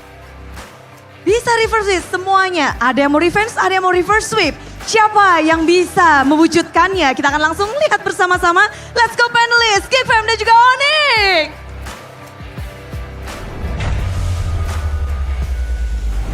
Ooh, Dilar's here. Who? He flew in yesterday. Dilar. Oh, Dilar. Yeah. Okay. Oh, he flew in yesterday. Yeah, just yesterday. I saw him, I think his story. You IG asked story, yeah. He was asking, why is Dilar flying to Indo? I'm like, oh, he's a BA, bro. He's an Onyx BA. That's super cute. Dilar with Shay. Yep. Right there. Showing their support for the team, obviously. Iris buddy. But it looks like the fam community are still in high spirits as well. They believe that maybe Baloyski and friends are still, you know, warming up. I think this is, what's the term? Like, they just want to humor themselves. I mean, is it cope? Aren't Geek known to be slow starters? No, I guess. That's actually true. In the regular season, they always lose one game and then they proceed to reverse sweep their opponents. Geek RRQ in the playoffs back then, season 12? So you're telling me Chidera is going to be subbed in now and then they're going to win? I don't think he's going to be subbed in, especially with the fact that Geek Fam is still has 1 life, right? Okay. But let's refocus onto this next game because obviously we've already talked about the draft, we talked about the sides that maybe they might want to consider switching, but what about this? Shots geeked out in the last 2 games, Badang plus Kimi. Do you think they should ban, deny, or counter? I think it's more Baksha and Kimi, not the Badang and Kimi. If they somehow can just first pick the Baksha, the Kimi gets taken away. If they want to play utility, I think the Baksha should be prioritized over the chip or the Fredrin at this point, right? Because that's really been the way that Onyx have taken the games under their control with the draft too. They go Baxia, you can't go Kimmy, it's a free Kimmy pick to them, and then they just play with the Kimmy. It's just Baxia just enables so much pick, man. It's just so unfair. The fact that Fredrin is, I think, 2 tiers below Baxia, and also the fact that it can be easily more flex than Fredrin. No, I don't think even Fredrin much is even better. flex. In the XP, kinda, you know, kinda. It happened in the regular season once, but that you was know. like the way they won to wasn't convincing though. That BTR did that. It was just like it was against Zewa. We don't count that. Yeah, when you pick a Baxia, everything just opens up. You know, Okay. the Irithel just elevated by twofold. Angela is pickable, a hero that does not have any business to play in the pro scene most of the time. But with Baxia, it worked wonders. Yeah. Okay, so Baxia is a problem then. Baxia is a problem. What do we do with the Baxia? You ban it. Pick it. They either ban Oh, it. difference of opinion here. I think they can ban it, but they can also first pick it. Either one of those. Yeah. You don't want to be Bigatron. Okay. What do you mean? Oh, ouch. They banned Franco. That's like the better choice, no? Yeah, you know what? Yeah. Great. Wow. Anyways, yeah. Don't pull a Bigatron here. I think Geek Fam just needs to identify how good the Baxia is. And it's so interesting because BTR were the ones that started that train. It's so weird. 2-0 to Onyx. Geek Fam. This guy that you see on your screen. With this guy you see on your screen. The 2 dudes, Yeb and Sans. They're monsters. Oh, man. Should I kidnap Yeb? Only you can. Man's a big dude, you know, and now he's buffed too. Oh, yeah, you're right. Probably has some... And he's a VP. Yeah, he's Probably got some bodyguards. I mean, on his own, he's already a pretty formidable opponent for me. You know? Yeah, with your bad knees. No, don't go there. Oh, he has bad knees? He has bad knees. Okay. That's why he can't play basketball pro anymore. He used to be. I'm not a pro, bro. Beloy used to be a high school basketball. Like, he was good. Yeah. We built the same, Beloy and me. I think you're a bit taller. As we can play roamer as well as anybody. Sure. We have the same amount of game IQ. I can't confirm. Same amount of I can charisma confirm. and leadership also. Shaking my head. The only thing that's You guys don't different know. is a bit older than me. Okay. Mirko is shaking his head sideways, by the way. Not, Yeah, Oh, that would be nodding. that would be not that. That's, Yeah. We have a term for that. Yeah. Yeah, that's not shaking your head up and down. No. Oh man. Please take reds. No, Oh. they go first pick. Geek Fam. Again, blue side. Home They don't like team. change, bro. Like you said, like If it they worked. still go, I mean, it worked because they got a specific draft. Like in game 2, very vocal about it not being a good draft. In game 1, okay, it's a composition to fully enable the Harith. I can see it. Game 2, there was no Harith. It was banned out. There's no Granger in 1-1 either because the Irithel was picked up. At least Beloyski's still smiling, right? Yeah. So you By the can way, talking about Beloyski, is he still injured? I don't know. Or I don't is he think that he's okay? getting better this season. It's something that he has been dealing with for a while, apparently, like that carpal tunnel. He's just been diagnosed now. So now he knows that he has it. Have you experienced it? What, carpal tunnel? Like how does that feel? Because I kind of feel Like cramping? maybe. So if you... This is better with a visual. We'll talk about it later with a visual. Okay. Meanwhile, we're gonna go straight into the draft for, I'm sorry, Sheffin, potentially the last game in this upper bracket series. Game number 3, presented to you by the official tournament smartphone Samsung Galaxy A36 5G. With Geek on the blue side yet again, will we be seeing changes in the draft of the first phase? Oh, Kimmy ban. Kimmy! And there it is, the Kimmy gets banned out. Okay, so this technically does enable them to go for the same picks again because they won't be facing off against the same opponents, right? So technically there are differences there. The choice... Hayabusa has been left up for grabs. So Geek Fam, this is a dangerous game. If they want to go for the chip, maybe they want to counter the chip or counter the Haya with the chip. Onyx, they always ban Juicin and the Faramis here, but I don't know if they want to ban out the Faramis again. Because they didn't go with Wanwan earlier anyways, right? Is it possible they just go Hayabusa themselves? If it's Geek not Fam? Yeah. picked, First pick Haya, I think they'd much rather go for first pick Kalea or Chip over the Hayabusa, to be fair. do you think, no matter what Geek picked, There you go. do you think Onyx can go Baxia and Irithel right away? Or is that too greedy? Who? Geek? Onyx. for the first two picks. I think that we can see the Harith come in, the Moskov as well. I think it Oh might yeah, be you're at too Harith greedy, is still but available. it's not bad. It's not bad for sure. Geek Fam Chip, Baksha, Kalea, those are the first picks that I would have in my mind right now if I was Geek Fam. It would just be between those three. They go for the Kalea. They are going for the straightforward approach. Onyx, will they go Chip or will they... Do they even go Baksha at this point? I don't know. I don't think so. I think it's either one of two. You cannot pick those two at the same time. Well, you can, but like... And Onyx made it work. They picked Luoyi and also a Chip. That's an overload of teleporter, but they made it work with the Kaja too. So maybe they can, you know, play with this heavy rotation kind of play style with the Baksha already. The Hayabusa is still open. Yeah. Wait, yeah, you're right. I think it should be the Chip and the Haya then, right? They should be setting up for a Kyrie game. The gank across the map. The Kalea can be... Oh, what? Huh? That's wait, you know what? I don't know, but my take? Yeah. This might actually be experimental. This is, I think so.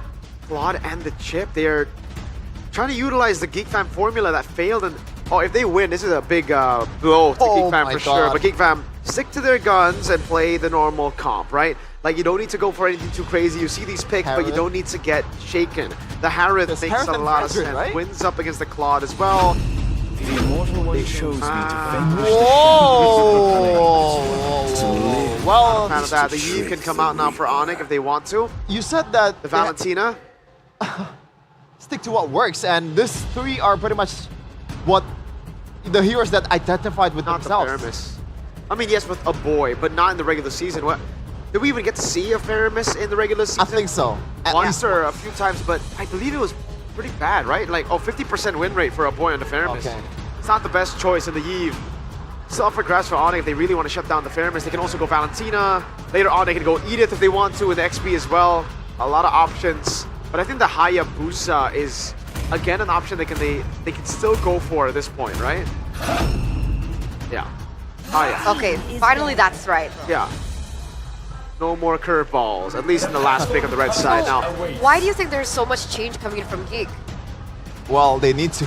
Yeah, I think this is a bit crazy though. I'm not a fan of the Faramis in this current meta. Onyx, they also kind of have a way to deal with it. They banned out the Faramis in the last two games. The Claude is actually pretty good against the Faramis. So yeah. If we want to talk about why they go Claude, I guess they were anticipating the Faramis pick already. That's why they also didn't go for the Valen of the Eve, just because they already have a Claude to kind of deal with that later on. Now, mid lane and XP for Onyx, and for Geek Fam, it's the gold lane and a possible, should be XP. Could be a Badang still for Geek Fam in the roam department, and that's why Onyx just ban out the Granger. I think the Harith will come in next, right?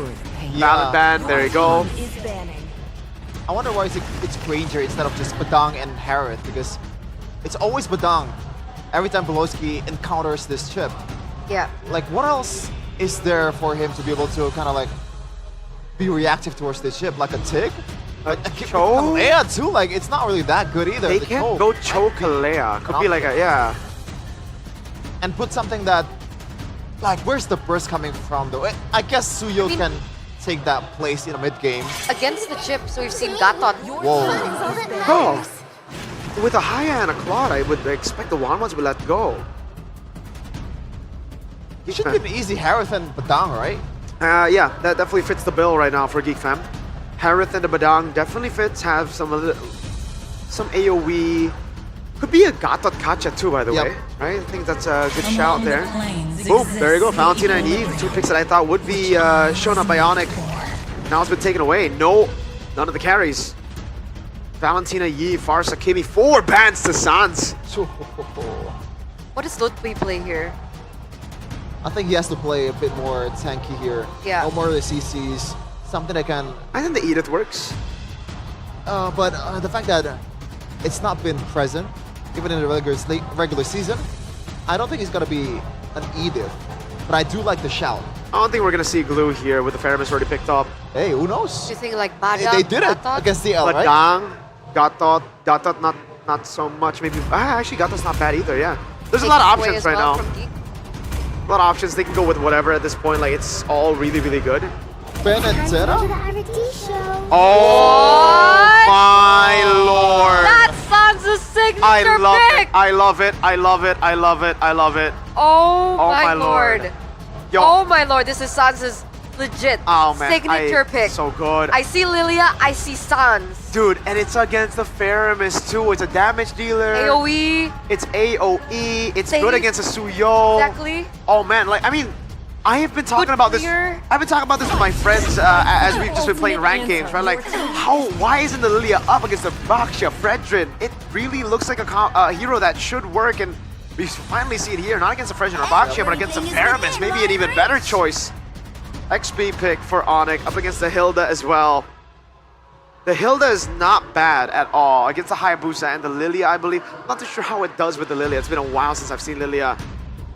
But XP. It shouldn't be too big of a problem against Lilia, right?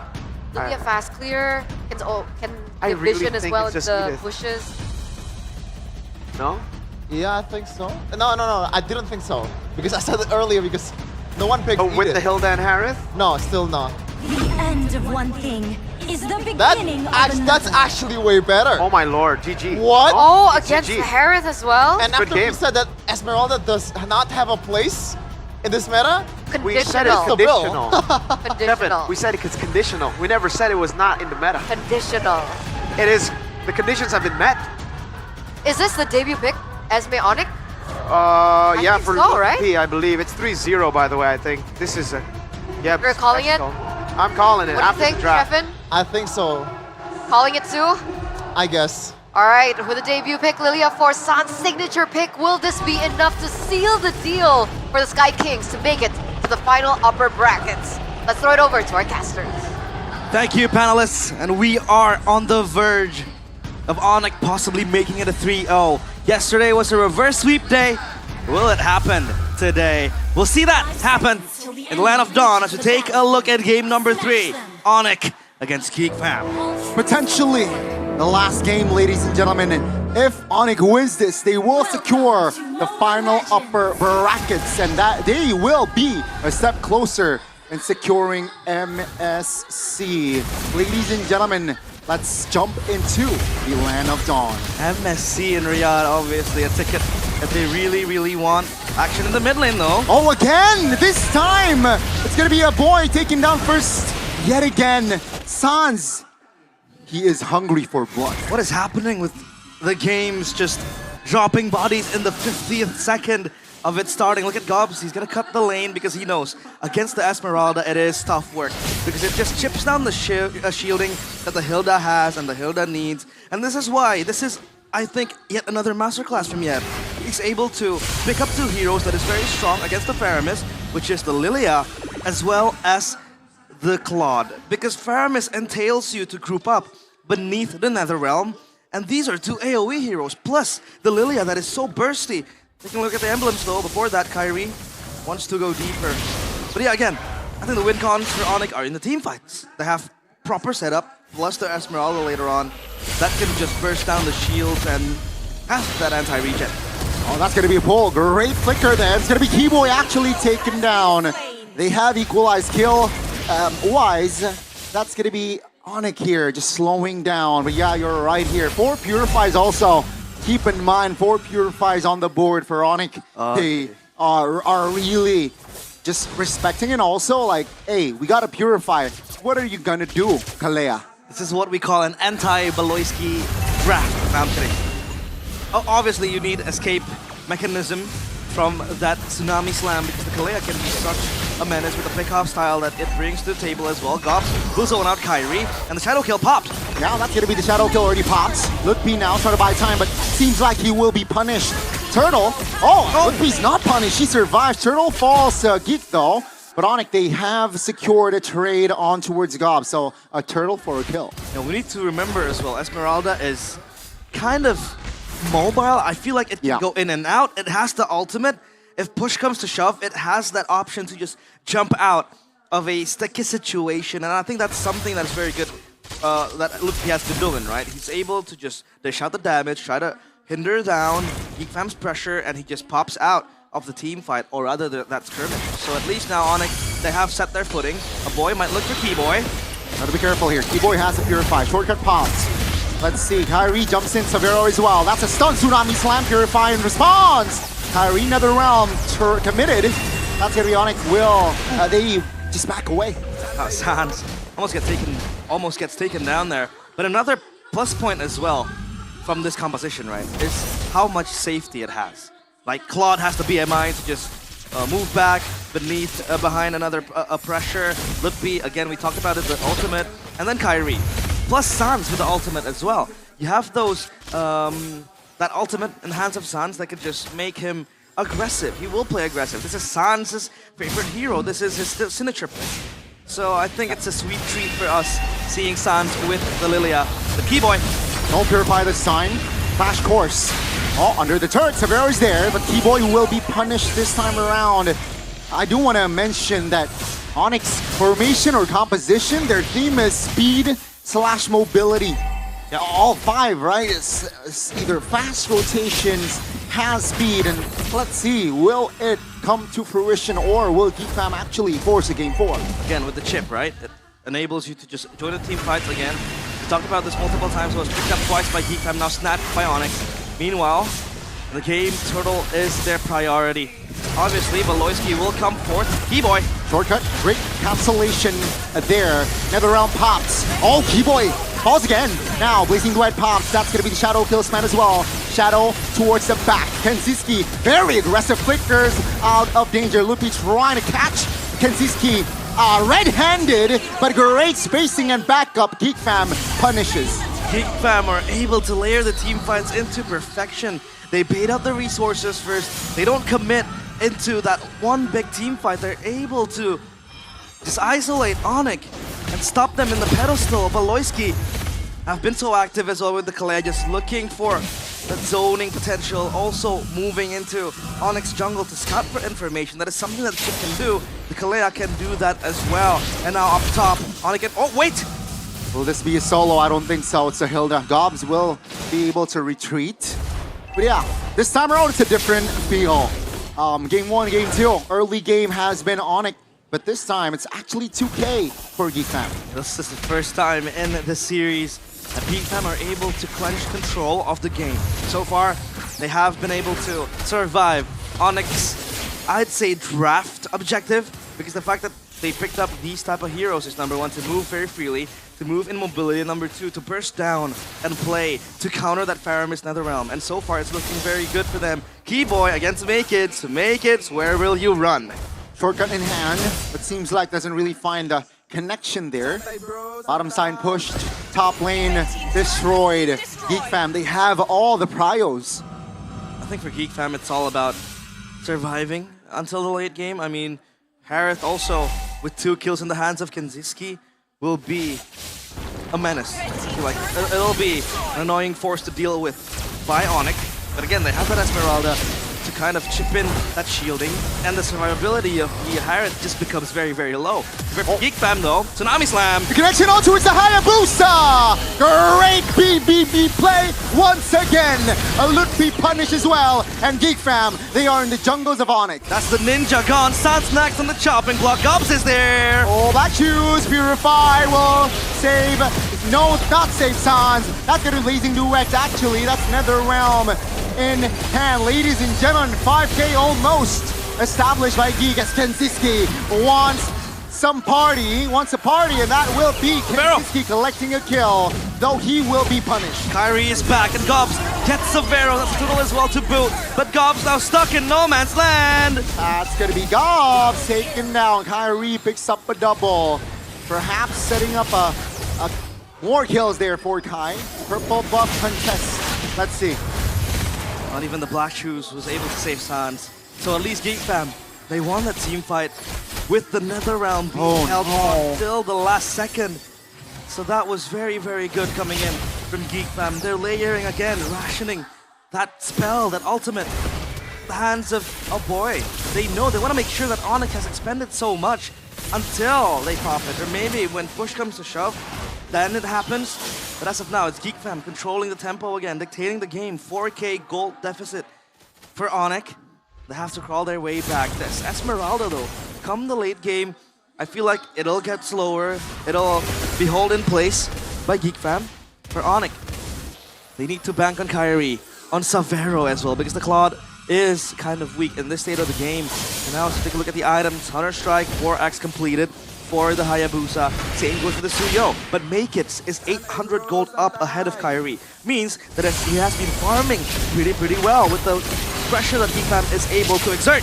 Oh, gotta be careful. That's a black shield already triggered. Ludwig very low. Beloyski doesn't really find connection. A Keyboy finds a flank. That's a shortcut pop. Kyrie jumps in all towards a boy who is very low and will be taken down. Tsunami Slam connects and Kyrie has nowhere to go. Geek Fam, they turn. Oh, the recovery is beautiful by Geek Fam. And Onyx, they are starting to feel the nerves. The smiling jungler smiles wide. Make it with the triple kill, cementing Geek Fam's domination in game number 3. And again, they look to siege this, but no minions, and the Holy Defense popped as well. They will seek and change their sights onto that mid turret. Down bottom, it's Savero again with the split push potential. Again, we talk about the shortcut from the chip that enables him to join the fight late. Be careful here, Onyx. They will try to at least defend this Holy Shield. That's gonna be the Shadow Kill though. Go Shadow Kill connects, and Esmeralda jumps in. Lookby has to go back up, just chips him down. Oh my goodness, damage from a boy. Great calculation there. And that will be Ludwig punished. 20 seconds for him to get back up. Will that be enough for Geek to blitz this Lord? Ooh, that was so close. Savero was recalling when Gobs was running onto him, and the Lord now. This is the question, right? Geek Fam, at least this Hilda has been a very pivotal tool for them to traverse and navigate around the team fights. The Hilda has been there to just soak up the damage and be the sandbag, the punching bag. And look at Onyx, they don't want to contest this. They know they can't at this point of the game because they need the item, they need that damage to go through. As of now, it's only Onyx watching from afar. And the Lord has been secured by Geek Fam. Will this be a 3-1? 6.4k gold lead. With the Lord as well coming in, they have that Holy Defense popped up top, so maybe they want to eye that spot, but as of now, it'll spawn in the mid lane. Seems like Onyx, they will not take any risk there to perhaps contest the Lord. They will choose to defend. Why? They have great high ground, right? Lilia, Claude, and Hayabusa. So let's see here, the defense from Onyx, and also the offense from Geek Fam. The first time they have technically a threat in the series. Onyx, that's the Holy Defense popped as well. The second one, the Geek Fam are relentless to shove in the wave into the base. And down bottom is Gobs, just doing God's work of clearing that wave. And again, Holy Defense might just be popped. But as of now, it's Onyx holding their base pretty well. No inhibitor turret taken down. Geek Fam also knows that they can't let it slip. They can't play this to a blunder. But Beloyski, I think Onyx has to really pay attention to Beloyski. If possible, Tsunami Slam onto Kyrie, which, by the way, he doesn't have that Purifier, right? As the jungler. So they have that high priority target that they have to protect. But Beloyski, I think, so far with the Kalea, with Tsunami Slam, has been very on point on his target selection. So now Onyx, they'll try to go out of the base, and is that a stolen orange buff by Kyrie? Yeah, that was Kyrie. That was Kyrie's. On point on his retribution there. Yeah. 80 seconds on the next Lord, though. Yeah, Keyboy, though, down bottom. I think he might look for something. Gobs, hello! Yep, Gobs says hi. Bot Shadow in response. Whoa. That's a flicker! Oh my goodness, power of Wilderness almost locking him down. Okay, Keyboy is there to provide a backup. Concealed Tarina, at least by time. Uh-oh. What? Kyrie has a shadow. Kenziski, oh my goodness, this time around, Kyrie will not be able to find an escape play. But great, just great anticipation there from side of Geek. Kyrie was caged like a bird. Up, Tsunami Slam! That's a Purify. That's gonna be the Geek Fam keeping tabs on Sansa's Purify there, so that's great info, knowing that 30 seconds, the next neutral objective will be on the board. It's odd to see the Hayabusa or Kyrie die 3 times in a single game. Usually we know him for being someone who's able to conserve himself and not die multiple times, but this Kalea again proving to be a problem. And that was also Gobs just running into the Hayabusa, and Kyrie has no chance to go anywhere. Take a look at the items. The Harris is insane, but Onyx with the rumble in the jungle. Another realm. Let's see this fight. Make it trying to provide the damage. They have info. Keyboy very low. Kensiski has enough space to take him down. Look, he almost taken down, but off-camera kill. Technically, Kyrie goes down for 30.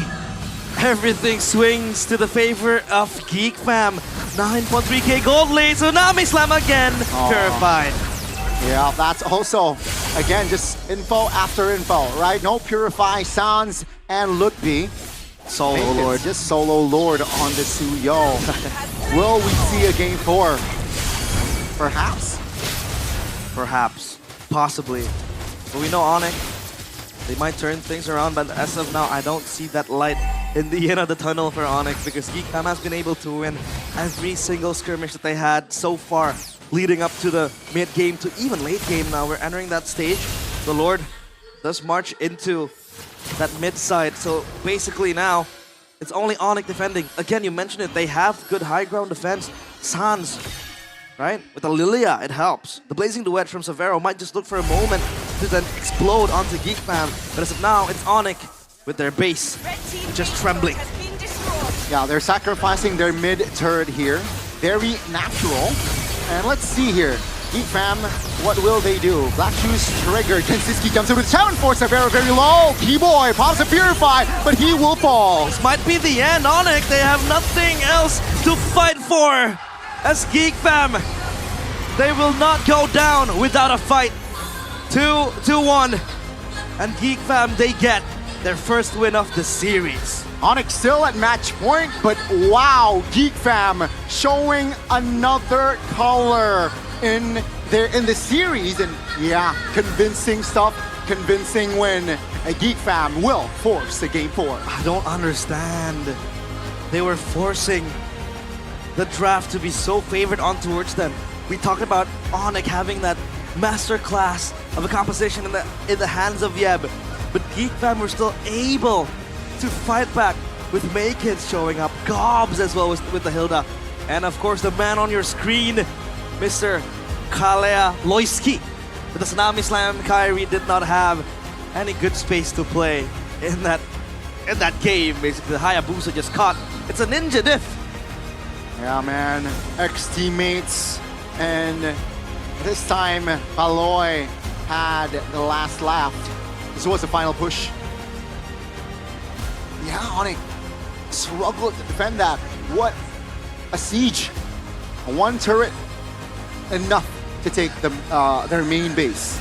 It is very enough, and not even the Harith or the Lilia can save. But I want to know why Onyx lost. So panelists, please break it down for me.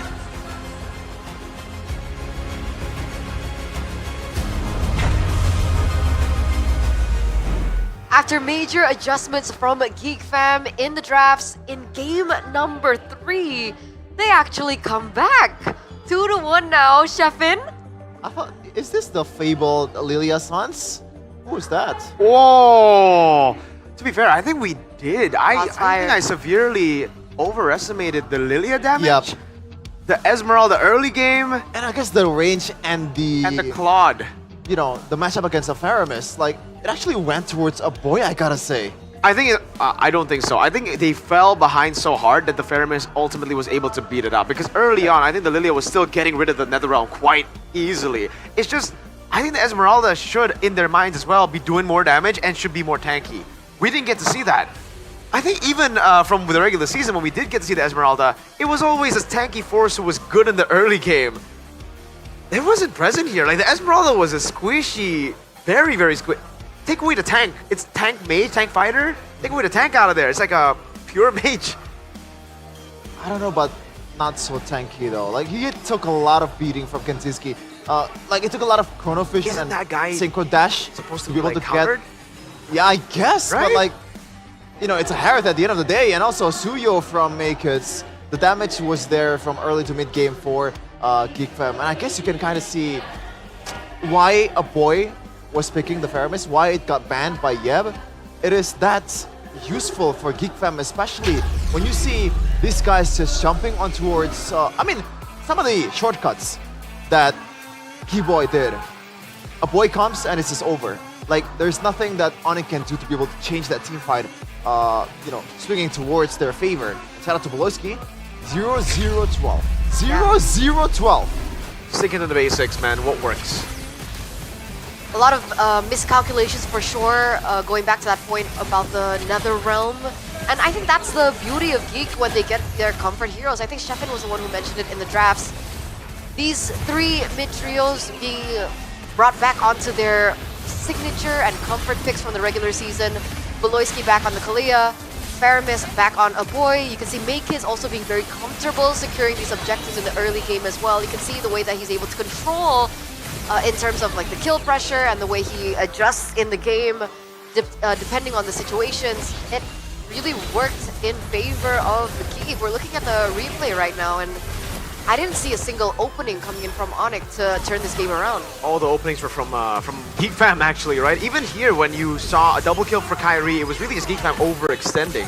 I think all the wins they got as well was really Geek Fam just taking these moves that ended up not really being too relevant in the end for Onyx even. Like, even though they got a double, it was never really enough. And Makiz, I gotta say, on the Suyo, he's one of the guys that can actually make this work even despite the nerfs. This guy is so good with the pathing instantly. Like, the level lead was evident, the way he was controlling the fights as well, creating these angles of attack and knowing when to go Immortal or Assassin form, knowing the pure limits of this hero. Makiz amazing on the Suyo. He is Suyo. He is Suyo! 21 times picked up, #1 in the regular season, and really good win rate, very positive. Yeah. For sure, for sure. And shout out to Gops, by the way, because this is a hero that I don't think he's pretty comfortable at. Like, he didn't really pick Hilda in the second half of the season at all, I gotta say. So that's why I was like, I don't know about this, dude. Yes, Hilda may work against Hayabusa, against this, trying to get the Black Shoes out of the way from Sans, but you gotta stick to what works, as we mentioned earlier. Wait, Chip 080907. 3 games in a row, Chip has just been a death, like a kill spree for everyone that goes up against ATM. it. He's literally an ATM. Keyboy now on it. For me, it's more surprising that Beloyski didn't make it work, right? Because for Keyboy, we haven't seen him make it work. That was why it was kind of concerning. I think Onyx underestimated Geek Fam's Faramis by not going for Valentina or Yves early, but I think it was because they had an answer with the Lilia. It's just they didn't expect. I mean, the early Claude pick was that one was predicting a Faramis pick coming in from Boy. But the way they used it too was weird, right? Like, when you think Claude, what do you think? You think wait for item power spike and then you go for fights. They were fighting with the chip early. Like, when the shortcut was popped in, Savero came in, blazing duet, dealing no damage. I remember that moment, like it was right around Turtle up top. So I think Onyx also were a bit overconfident with how they executed their composition. But in the end, I think it was just severely miscalculated as well. Like, they were expecting way more damage from Lilia, they were expecting way more tankiness and damage from the Esmeralda. Because yes, you are up against the Harith, and the Harith will be able to go through your defenses as an Esmeralda, but not in the early game. I thought that was the case. Here, in the early game even, it wasn't a problem for Geek Fam. At no point of this game was the Esmeralda relevant, despite it being, should be, like, against a Faramis, Harith, this comp early, it should, by all means, be a solid choice. For sure. Looking at the items though, I mean, look at where Savero is at right now. Only 2 items secured, not even a, he has a magic blade, so that's a counter towards the magic damage from Kanziski, but it's definitely not enough when you have a snowballing Harith, and also Makiz is, in a way, the main trouble too. When he got his item in a mid-game, already securing that towards the endless battle. He didn't even go for something like wings, usually. At this point, he went just deep with that one. Fun fact, I'm a Suyo main this season. I always go endless battle in my games. Even on stream, a lot of people are like, why you go endless battle? Bro, I'm stomping so hard. Why would I not? Why would I go Queen's Wings when the enemy team does no damage to me? Right? Especially in the early parts of the season when you still had magic damage reduction. Now that you don't have it, makes more sense for you to go Queen's Wings, but again, they had so many ways to just go in and no ways for Onyx to really retaliate against the Suyo. So go for more damage. The endless battle ended up being, I think, value choice for Suyo. So we had to kind of summarize what went wrong for Onyx. What would those points be? I think overestimating the counters that they had for Faramis and the Claude and the Lilia. So drafts? I think the draft was actually, competitive. Onyx had ways to win. I think before we saw the game, it made sense. I agree with you. Like, because we had our built-in calculations in our head. But after seeing that game, I think practically we were proven wrong. The theories that should have worked did not. The Esmeralda, the tanky. So I think, it could have been an experimental draft for Onyx to try to curveball their way into a 3-0. Okay. And that's it. In terms of execution, it was okay? It was pretty bad too. Okay, we'll unpack that just a bit because we are going to throw it over to Alyssa before we get into that. So, Alyssa, take it away. Hai, kembali bersama Alisa Natali pastinya masih di MPL Festival karena Alisa melaporkan langsung dari Jakarta International Velodrome. Dan hari ini Alisa lagi ada di depan boothnya GoPay dan kita lihat ada keseruan apa ya, kayaknya banyak aktivitas menarik di sini. Hai, dengan kakak siapa nih? Nama aku Genix. Kak Genix, aku pengen tanya dong, ada aktivitas menarik apa sih di boothnya GoPay? Wah, banyak banget ya. Ada spin wheel, ada brawl star, dan nanti ada gue star juga yang datang ke sini. Dan kita bakal bagi-bagi hadiah. Terlebih juga kalian bisa nyobain 40 mini games yang ada di GoPay. Wow, ada 40 mini games, ketemu guest star, bisa ketemu brand ambassador favorit kalian dan bisa main bareng juga ya? Betul, main bareng. Karena di sini juga ada activity one-on-one yang bisa kalian lihat di belakang. Wow, jadi kita langsung aja nih ya. Kita gerebek yang lagi one-on-one ya. Kita lihat kayak udah dari tadi nih ya. Bentar lagi udah apa? Wow, kita udah dapetin pemenangnya. Congratulations. Siapa namanya nih? Nama saya Ervan. Oke, Kak Ervan. Ini datang ke MPL Festival nih mau mabar apa gimana? Mau nonton sih sebenarnya. Mau nonton ya? Oke, tapi kamu menang by one, seneng gak nih perasaannya? Seneng banget, selain saya bisa mengalahkan teman saya dapat hadiah juga. Wow, jadi langsung aja kali ya. Yeay, congratulations. Boleh dong dibuka dong. Dikasih lihat ke penonton nih, biar pada main langsung ke boothnya GoPay. Karena ada berbagai keseruan yang bisa kalian dapatkan. Wow, bagus banget. Langsung dipakai ya nanti? Ya, mau langsung dipakai. Wow, keren banget. Jadi langsung aja teman-teman semua main ke MPL Festival buat dapetin hadiahnya. Thank you so much. And kalian bisa langsung main lagi ya, bisa langsung nonton juga. Dan pastiin kita tunggu kehadiran kalian di MPL Festival karena festivalnya gratis. Dari tanggal 11 sampai 15 Juni 2025 di Jakarta International Velodrome. So see you di Jakarta International Velodrome. Bye!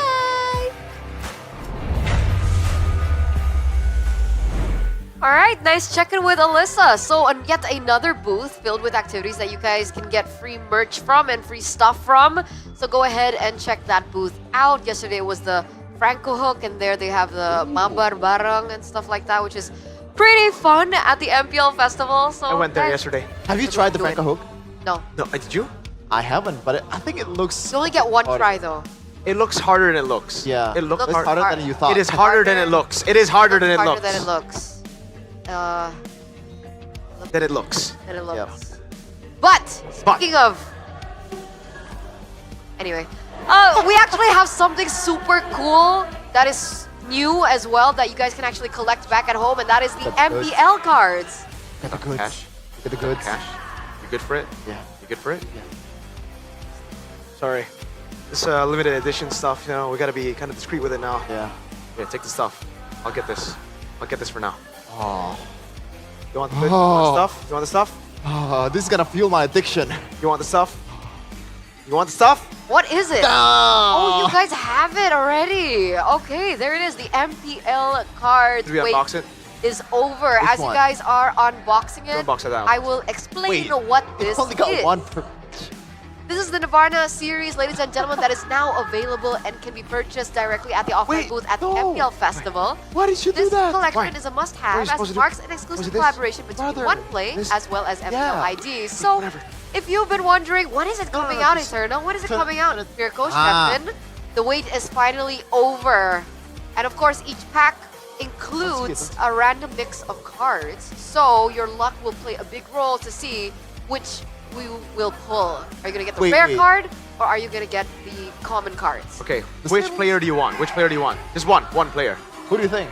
Beloy. Yeah. Okay, I want Eman. You? Okay, Yao. one. What? Yeah, I was gonna say Yaoi, but Anyone from TL? Yeah. Okay, we'll do one for you. Oh, I want Weedy. One for you. That's one a for special me. one, though. One for Gani. One for Relice. All right? Okay. Show it, show it. 1, 2, 3. 3. Oh, I got Luke! What? My boy! So lucky. I got Luke! Yo, you gotta I got handle it with care, lucky. bro. You gotta handle it with care. Oh, dude, I'm keeping this. Oh my lord. Yo, I can't believe I got Which Luke. version was it? I don't know what version this is. We'll check later, but Okay. shall we check Gani? Yeah, let's go. Okay. 3, 2, 1. Whoa! Oh, the this is whole- another Luke. Gani got Bigatron! It's Luke, it's This Luke. is it's Luke. mine! This is all for me! Wait. Man. Let's take a look at the tiers. Super tier is the black. This is tier Wait, B, I think. so this is tier A. Ah, Okay, mine guys. is tier B. Yeah, you're right. So it's pretty common. We didn't get any super tiers or any premium tiers, unfortunately. What is this? That's the common one. You got tier A. No, that's tier A. That's tier right? A, right? Oh my lord. That's tier A. Okay. Really? But we didn't get the premium one. Wait, this looks pretty good, actually. Player of the week. This Is it looks shiny? Oh, outstanding. Yeah, you're you got right. outstanding, right? Yeah, tier. Yeah, you got an outstanding. Ah, okay. Pretty Now, good. what is this? So this is what? The tier C one. It's tier B, I think. I believe. This one looks very No, high. this one is tier B. This one's tier B. I got a tier B Luke. Oh, cool. Get it? Because it's B tier R. B tier R. B tier. B tier. Yeah. And by the way, guys, if you have a My goats. not, if you have a, you know, a fun likeness towards addicted to it. surprise mechanic, Hey. or if you're Match two, match an two. avid gacha player like Arashi, you gotta collect this one. Oh. Bless you. Whew. Yeah, it's Sorry. getting pretty cold here. No, I'm allergic. So I got all Allergic my to what? boys. You Allergic guys to got not one. opening these cards. You guys You just opened it. Mine. It's mine. No, but there's They're one mine. more. These are my boys. Right. Wow. You can have that. You can buy in the venue right now, guys. Oh, Yeah, she people are- gotcha'd it. Whoa! Oh, That's Shive. All got it. right, She that got is another not shiny. Shive, brother. What? That is Hanafi. Oh, Annabelle, my goat. Okay. Okay, there's Shive. That's Shive. Yeah, I know. No, previously it was Hanafi, bro. I look at the back. Lutfi, outstanding oh, card. that's the same card we got. Yeah, we got. Oh, Lutfi's kind of quite common then. Oh, oh, yes, what in Gil. the world? That's unfair. Last card, or was it already 5? No way. Yeah. Oh, it is Hanafi. Okay. Man, Wow. how much did we sell? She's shaking. She's shaking. Gee, wow. I would love to get an autographed version of Belois. That's super cool. That would make my day. Wait, so how much do one of these cost? You guys know? It's I think one pack is 50,000 Yep. IDR. 50K. Hey, the value can go up if you got the autograph one. Dude, I Like, want buy us like 100, and then we like full. ask Moonton. No, you buy us 100. I don't have that money. I should sneeze now. That would be the perfect time to sneeze. Why? Addicted to lies. Oh. I am not lying. Oh my God, Luke fell just like in playoffs. Sorry. Oh. Sorry. Too soon.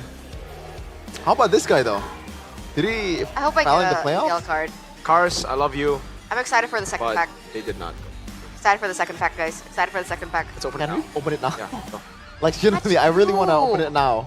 Please. Listen, it's better to say sorry than to ask for Yeah, permission. but then I'll be the one to have to say sorry. Exactly. Stop. And No. there's no Put it responsi- down. Put it down. I, No, no. I do want to. Okay. No. Should we rebel? Heads or tails? Heads. Heads is the picture. Tails is the. No. No. Kevin, call it. Heads. That means we don't open it.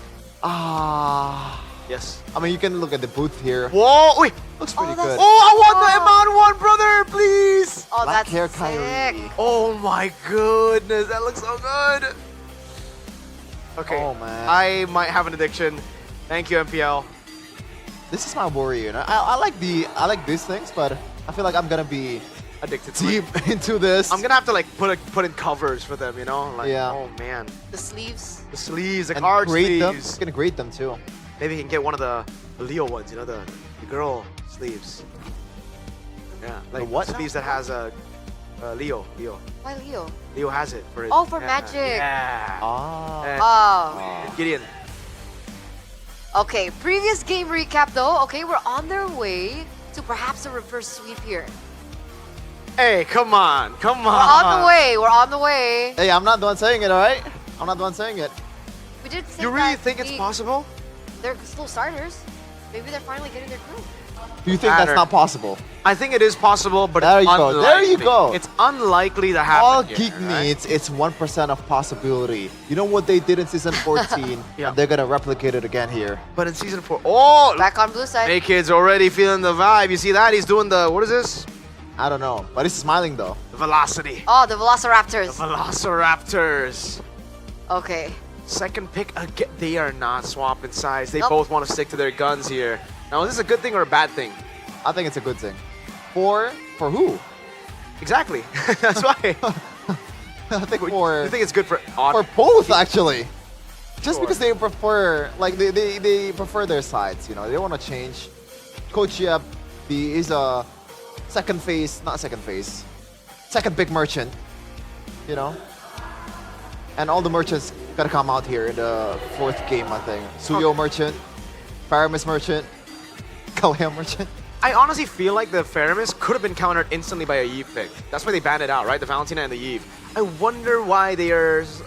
I guess the Lilia, they were hyping up the Lilia. They were trying to set up for the Lilia. But was it worth it in the end? I don't think so, right? I think go back to the normal counters in the meta, where it's already good. Yeah, you can bring up the Lilia maybe sometime in the future, but here, I think it's all good, man. And maybe don't pick the Claude in the first pick.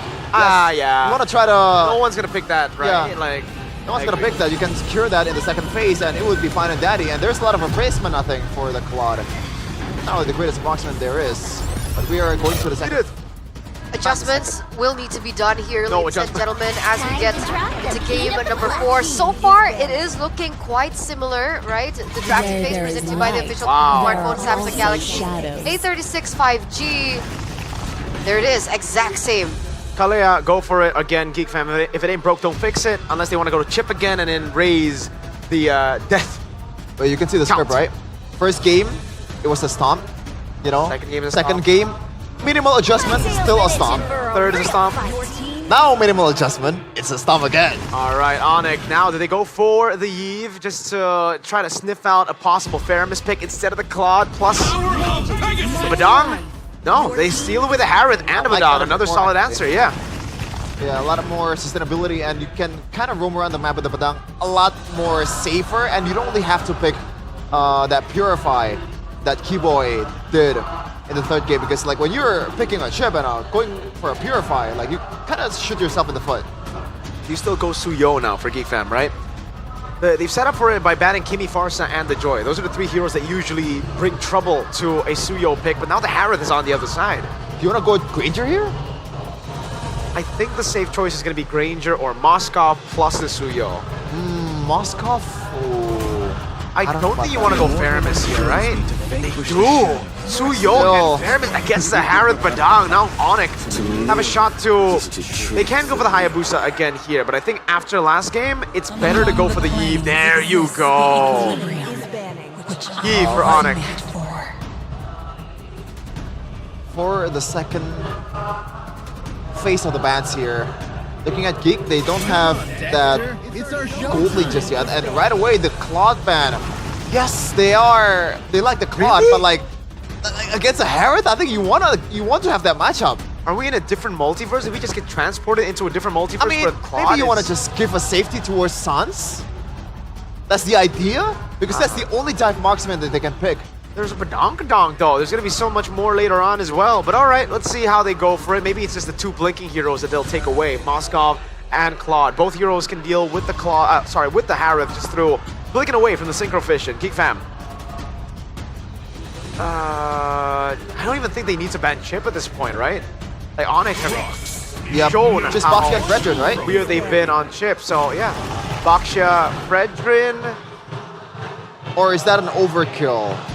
They, If Onyx go Fredrin, Geek Fam will go Glue. I think the Glue is still pretty solid, and then he'll end up with like a Moskov, Iridithel, Granger, but all 3 works. They can still go 1-1 too, by the way. Oh yeah, you're right. If they take away the Hayabusa, they could go for the 1-1, Geek Fam. Surprisingly, this is the first time in all 4 games that I feel like in the first phase I have more faith in Geek Fam's composition than Onyx. And it becomes even This game? more. Yeah. Oh. There you go. 1-1's gone. But again, there's still a lot of option for Geek Fam. They can stick to the Moskov, you know, split push kind of mechanic, or maybe just want to go for a Granger because you already have the Kalea to lock down the people in front of you. So Fredrin or Hayabusa? Oh yeah, you're right. They go for the Fredrin ban. So the Hayabusa is up for grabs for Onyx. It's a comfort pick for Kyrie. But do they have enough? Yeah, in the third game, it was like an absolute beatdown from Boroski towards Kyrie. Because of the Kalea. Yeah. The Kalea just shut down the Haya so well. Now what do they go for? I don't... Do they go more AoE, export jungle? Nah, I don't like it here. Actually, yeah, I'm not a big fan of it. Man, what's up in the jungle? Alpha... What else? It goes CC first, so they're thinking of a utility jungle here. They already have a lot of damage. It'll be weird if they don't go utility jungle Alpha, here. Lucas, Leomord. Oh, Lucas actually is pretty good. Yes. Lucas last pick. Why is no one picking it up in this series? I think it's just because both teams are really, really smart. Lucas is very one-dimensional. You know, you want to look for an instant team fight. It's right as you get the Sacred Beast form. If you don't utilize the Sacred Beast form, or if the opponent team is able to bait it out from you, you become useless for quite a bit until you build up the Rage Bar. So you're implying that the one that picks Lucas all the time is one-dimensional. Is one-dimensional. Okay. I agree. Like, we saw that yesterday, right? Damn. Dissing your own team? Hey, that's why they're my team. I support them, I can diss them. Geek. Moss. Oh, they go for the Great. There you go. So they still go for the glue, anticipating the utility jungle pick from Onyx, and the Granger safe. Last pick for Onyx. I mean, it's gotta be Lu. The glue again too. I mean, is it only limited to utility? They can still go for a Hayabusa here if they want to. Yes, the front line is gonna be a bit more minimal, but you're up against a Faramis, a Granger, and they've all-out damage. Yeah, that's the Onyx way, right? They did it against CL, and it was Faramis Yehezkiel. Ling, even That's another way crazier. to counter it. Okay. Is Ling safe into this composition from Geek?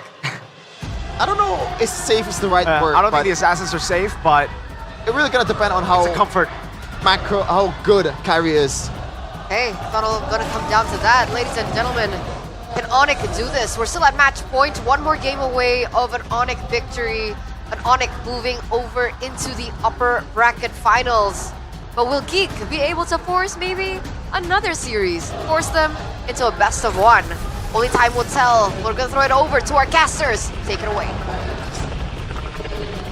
And obviously we are back in the Land of Dawn to what could be the last match of the series. But Geek Fam, they have showed grit, they have showed power, and they have showed that they might even force the reverse sweep to happen. Let's see, right? Will they equalize in this game and make the series onto a 2-2? Or will we see Onyx finding and securing a point, the point that will take them to the final upper brackets? Kyrie back on a special pick, right? This is a special pick, the Ling. He likes to play this Ling a lot. And obviously that helps with the kill pressure as well. But I had my own questions on how will it work when it's picked against the Faramis. Obviously has that second life. So take a look at the emblems. Nothing out of the ordinary. Still Badang with the QC, the Impure Rage, and the Faramis with the QC as well. Just wanting to have that gap closer and help out with either the Shadow Stampede or even later on with the Nether Realm. But as of now, it's only back to basics for both teams. Granger against the Harith down bottom. It's a safe pick for the Granger. The Harith does bully the Granger pre-level 4. Post-level 4, the Granger can fight back, right? And even Kyrie already invading into the enemy jungle. Not level 4 yet. Seems now like level 4. Not now level 4. Both junglers invading that green camp near the gold crab. That's going to be Keyboy and Beloy. Face shaking in that bush. Boy trying to pull. Sounds great. Timing on the Purify. Jumps. Kyrie not committing the Tempest Blade just yet though. Still keeps it either as an offensive tool or a defensive tool, right? Because the Ling can be so elusive. And I think for Geek Fam, at least they have the lockdown to catch and reel in this Ling with the Tsunami Slam. But I think the Ling will be harder to catch compared to the Hayabusa, given he has the Fidge Poise as well. Now Makins makes his way up top. Lutpi under pressure. Keyboy backs them up. Nope, let's see, not level 4 just yet though. Kyrie is in the vicinity. Doesn't really want to commit on towards a fight, nor the turtle just yet here as Geek, they are initiating the turtle. Congregation of players here fighting for the turtle. Will this be a steal? RWM open! That's gonna be the Nether Realm triggered as well, but Makins finds the first turtle. That's gonna be a boy taken down alongside Beloy. That's gonna be Lutpi though mounted. Yep, still mounting, hitchhiking a free ride. Gobs next in the chopping block, but they don't want to go on him. Makins though might get caught. Oh no, great isolation, great kill. 3-0 on the board for the yellow porcupine. Oh my. What was that damage though in the initial 2 kills that Onyx were able to grab? That was some burst coming in from Onyx, and now Geek Fam, they are in the pedestal. 1 kill to Kyrie, 2 to Keyboy, but still, it makes sense that Onyx have prio early on. They have the Badang to help out with it. The Ling, you kind of can, you know, semi-retreat the turtle when you're in the Tempest of Blades form. And that helps as well, as to not really commit to the pit, opposed to Hayabusa maybe, who jumps into it, right? So for now, Kyrie plays a little bit more safe. The Ling, come the late game, can also be a problem. Now, another problem for Geek Fam is the fact that the Yve has been picked, right? This RWM is AoE. And Geek Fam, they want to group up when the fight happens because they need that resource from the NetherRealm, that sustainability. But the RWM kind of bursts them down as well, especially when they are, you know, clumped up together. So I'm very, very curious to see how Geek Fam will find a workaround behind that. Yeah, it seems like both teams this time different from game 1, 2, and 3, where the early game relatively action-packed. This time seems like both teams just slowing down, waiting for their mid-game power spikes, right? And so far, it's a calm gold lane as well. Nothing too crazy, but we might see a change after the next turtle take. Yep, 7 seconds, 5 onto the respawn as well. Kenziski is here, and at least for Kenziski, he is able to bob and weave in the fight from afar. He has that range, right? For Severo, it is him having to get close to the players of Geek Fam. 3-man knock-up Keyboy, very low. Makins finds the turtle. That's gonna be the RWM though, locking Beloy down as Severo picks up the kill. Oh, they go straight into Lutpi, and Kenziski still unable to put him down, get him down. Lutpi survives, only Keyboy the casualty. It's a trade between roamers, but the turtle was secured for Makins. 2 out of 3 so far. Let's take a look at the items. Hunter Strike completed for Makins, the Berserker's Fury as well for Kyrie. So at least the junglers are battle ready. War Axe for Lutpi as well, to have that sustainability, to have that life steal, and that Spellvam, excuse me. And it enables him to be in the team fight much more longer. I mean, we have seen Lutpi with the CC, right? Just jumping into the backline, just holding them in place. Just looking for the flank angle, looking for the backline. Up top though, Kyrie faces Gobs. Yeah, gotta be careful there. And seems like Granger or Kenzie is on his way towards that Sky Piercer. So, yeah, you know, Onyx, they gotta be careful. And Geek Fam, once Sky Piercer is inside the arsenal of Kenzie, they need to funnel the kill on towards just Kenzie, right? So that stack can be optimized. Oh, I mean, look at the pressure from Suyo as well, right? I mean, it is equally matched from the Ling, because the Ling can do the same, even better. Because the Ling has the Finch voice up. Beloyski was looking for a Tsunami Slam, concealed play, but Onyx, look at that peel from the Granger. That Sonata was just dissuading them from continuing and turning it around into an engage. But as of now, Onyx, they know that this Granger might grow much more danger by the minute. Like you said, Sky Piercer, once that's ready, it can be very, very bleak for them. Because the Granger with the Sky Piercer, very easy to proc, right? You just need to stand back from afar. You have that potential of a burst down. Especially as a Granger, you really want to have the stacks going. The earlier, the better. It translates into even greater late game. And against a Yve, you don't need to commit into the chess box of the Yve, right? You can hit from afar. You have that's another like I talked about previously. So as of now, Geek, they have safer options in the table. Uh-oh, gotta be careful. That's gonna be real world preparation locking members. Now Lutpi, first one to fall. The Lord, or rather the Turtle, still secured by Makins, but they're stuck in the middle. Kyrie still survives, but look at Gobs mounting. Uh-oh, isolated, has the flicker, spent it. That's gonna be Gobs though. Taken down. Great calculation there by Kyrie. 2 members down and out. Though, Onyx, they lost the turtle. 3 for 3 for the turtle. Make it turning up when needed. But look at Onyx with the side lane pressure again. Kyrie, this guy knows how to time his movements, right? 1 second you see him down bottom in the lane, just pushing that wave in towards Geek Fam. The next second you see him next to you and the objective, the neutral objective. But so far he hasn't been able to win out on the retry battles because Make It, obviously with the Suyo, you have the Soul Sever that kind of helps you to tone down the threshold of the HP, and it just bursts down the objective. Plus the retry on top, which makes it kind of hard to, win out that retry battle, especially on a professional level.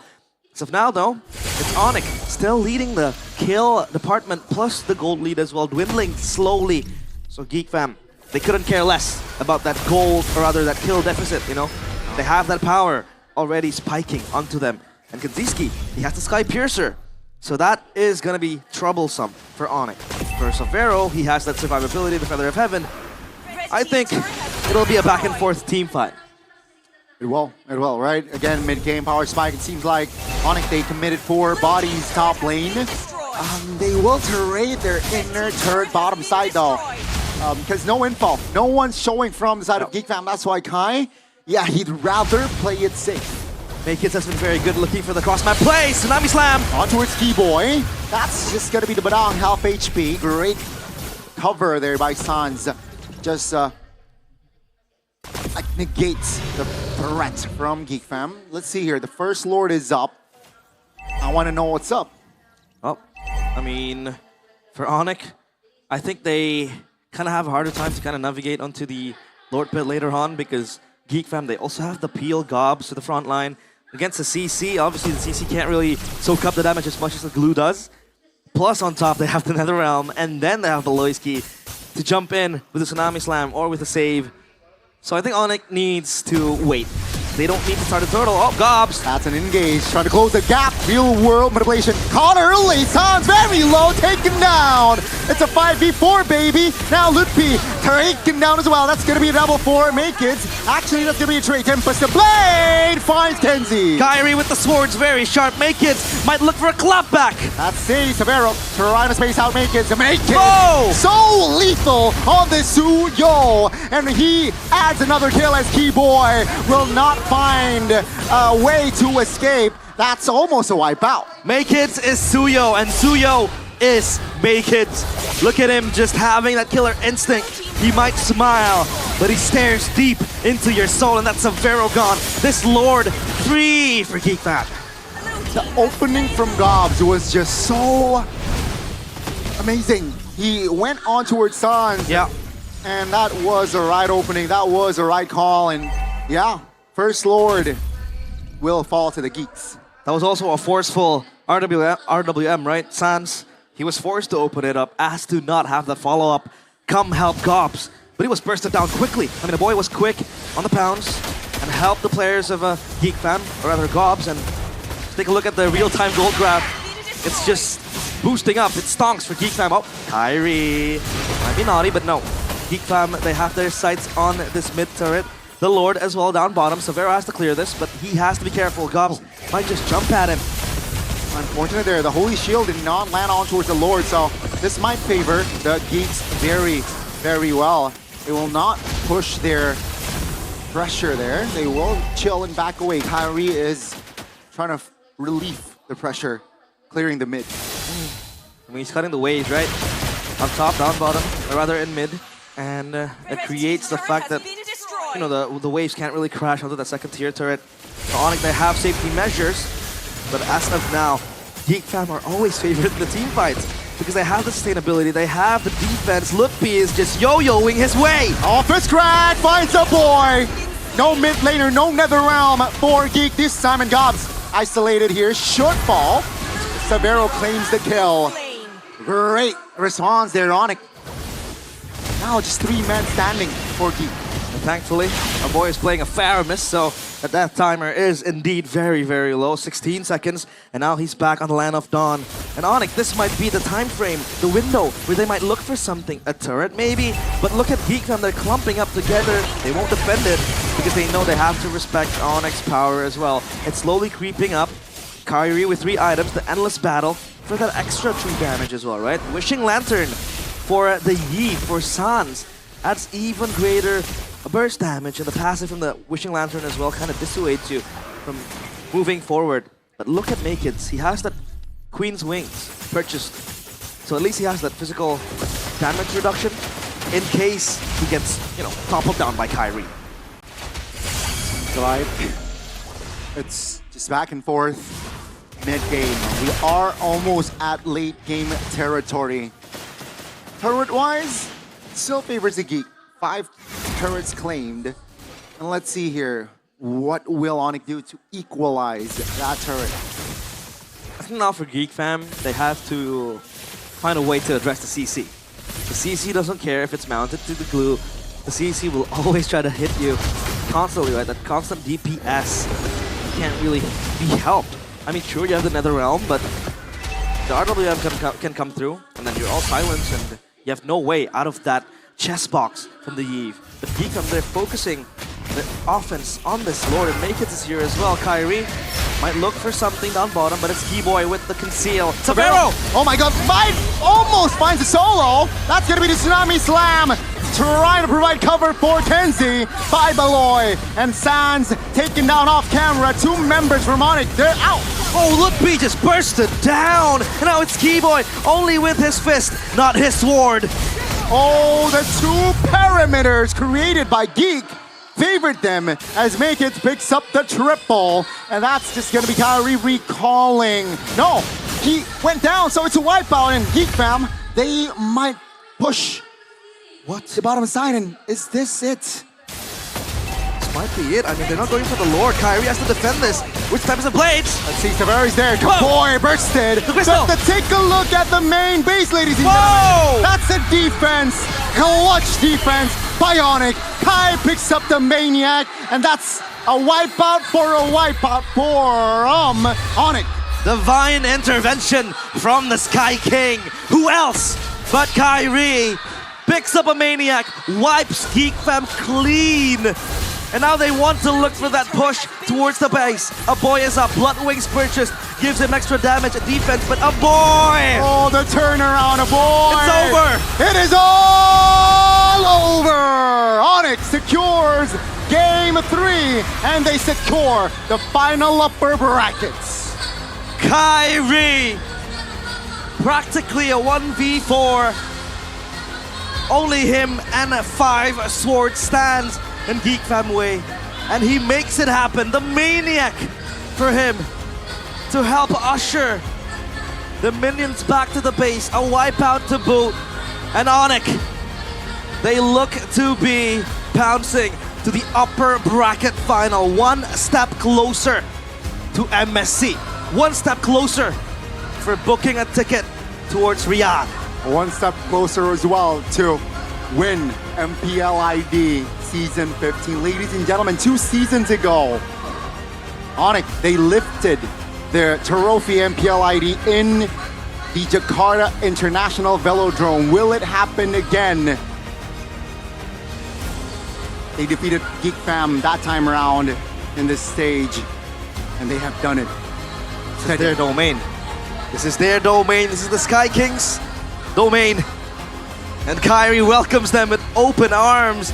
Geek Fam, they have to go down to the lower bracket. And now it's up to them to activate that lower bracket buff that they have, the power that they have.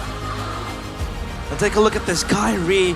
I mean, it was helped by Severo as well, right? Definitely. So practically, it's not really a 1v4, but at the same time, he was holding his ground.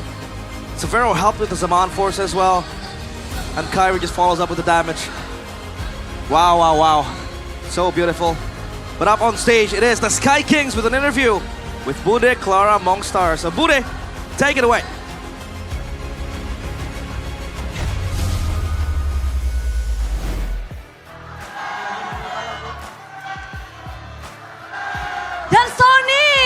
sedang merayakan Onyx yang bertahan di upper bracket. Perjuangan yang pastinya berbuah manis untuk mereka. Pembalasan dendam berhasil kalian lakukan. Kalian sempat ditaklukkan di game yang ketiga. Tapi gimana sih pada akhirnya bisa menang nih 3-1 melawan Geek Fam? Yang pasti seneng sih, keinget season kemarin kan kita kalah di playoff juga. Oke, apakah itu menjadi motivasi tersendiri untuk menghadapi mereka hari ini? Ya benar, motivasi banget.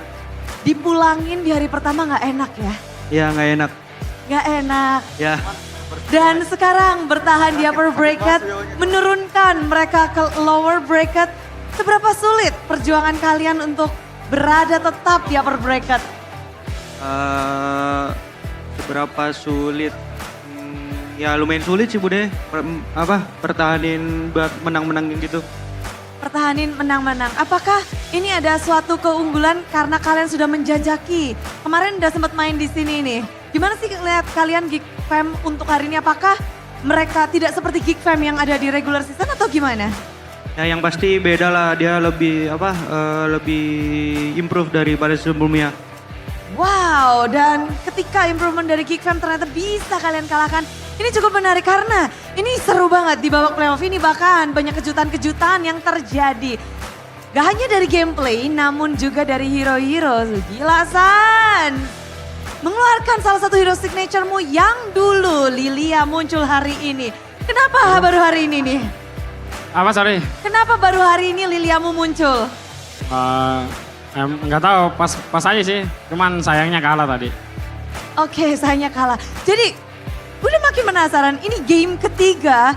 Ada apa dengan Onyx game yang ketiga? Nggak cuma hari ini, tapi juga kemarin. Game ketiga selalu ada problem nih di Onyx.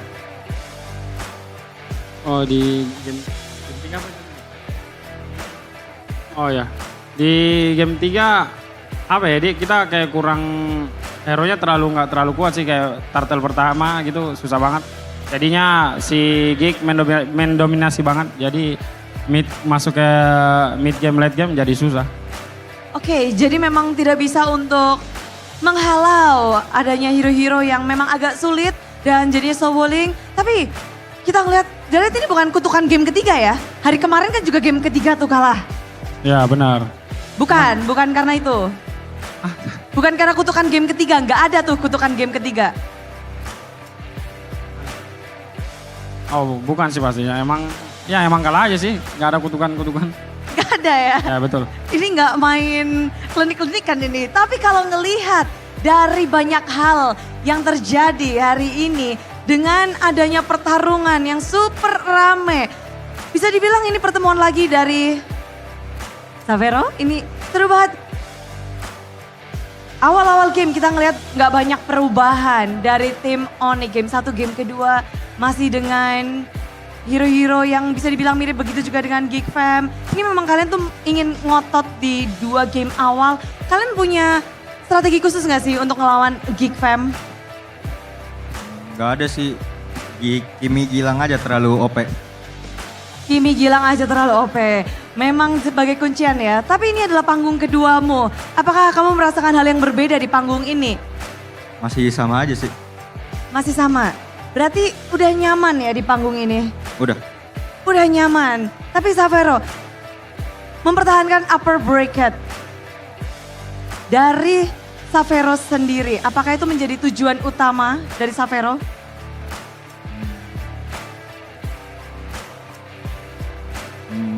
Enggak sih, sebenarnya tujuan utamanya ya EWC sama juara.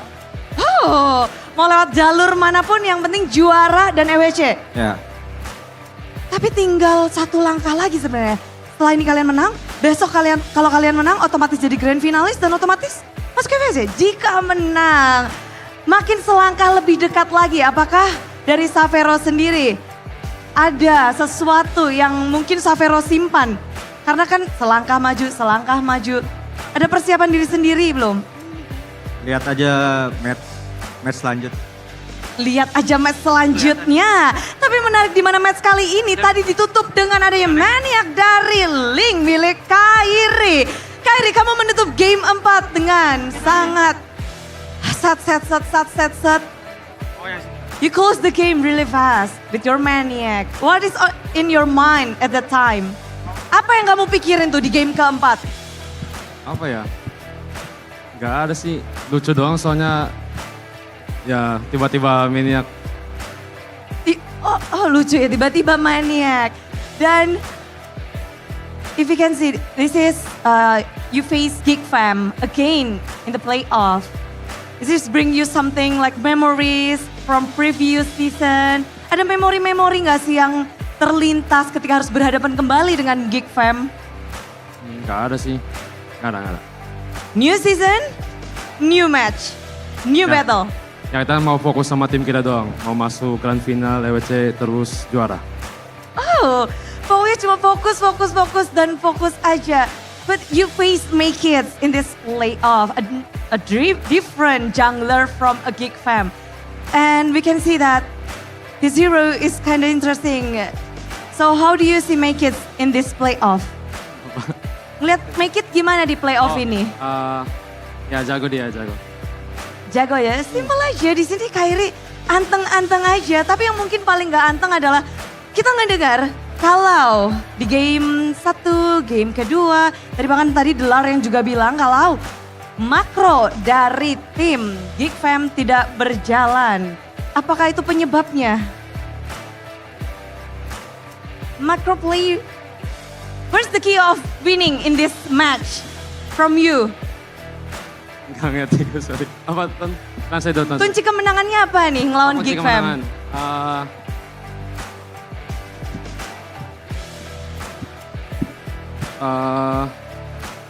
Gilang sih kayaknya, Gilang. Gilang kuncinya? Sans. Oke, Sans.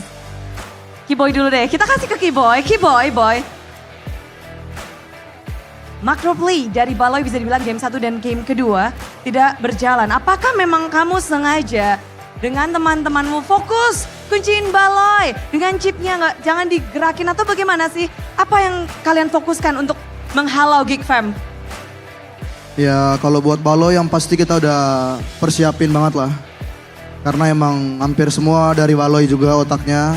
Jadi kita cari cara, cari celah juga buat gimana biar Baloy gak main. Gameplay dia, makro dia gak main.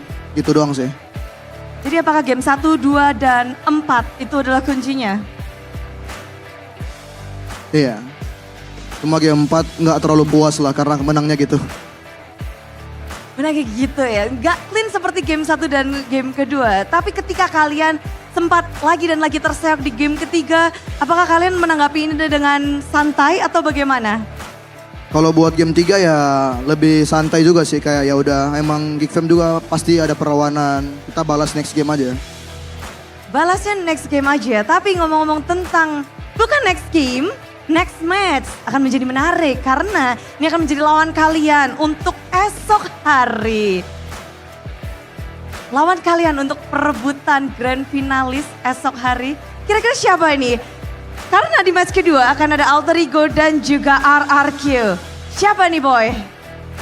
Kata Savero dia mau lawan RRQ, mau lawan Toy dia. Savero. Savero, kamu setuju nggak? Tadi kan pakai jubir tuh. Menurutmu siapa yang bakal kamu lawan besok nih? Kata Kiboy mau ketemu Idok deh. Oke, Kiboy mau ketemu Idok. Berarti dua-duanya setuju bakal jadi RRQ yang menjadi lawan kalian. Sang juara regular season. Alter Ego gak ada chance nih menang lawan RRQ menurut kalian? Kata Kiboy RRQ sih. Kata Kiboy RRQ sih. Memang ini suara bulat dari Kiboy. Dan berhadapan tentunya akan jadi menarik hari ini menang upper bracket. Ada nggak kata-kata bertahan di upper bracket dan memenangkan 2 match secara beruntun dari tim Onyx? Semoga menang sampai final. Semoga menang sampai final. Singkat padat jelas, namun Sonic tentu sudah bangga. Karena mereka harus merayakan bertahannya dan kemenangan lanjutan dari tim Onyx.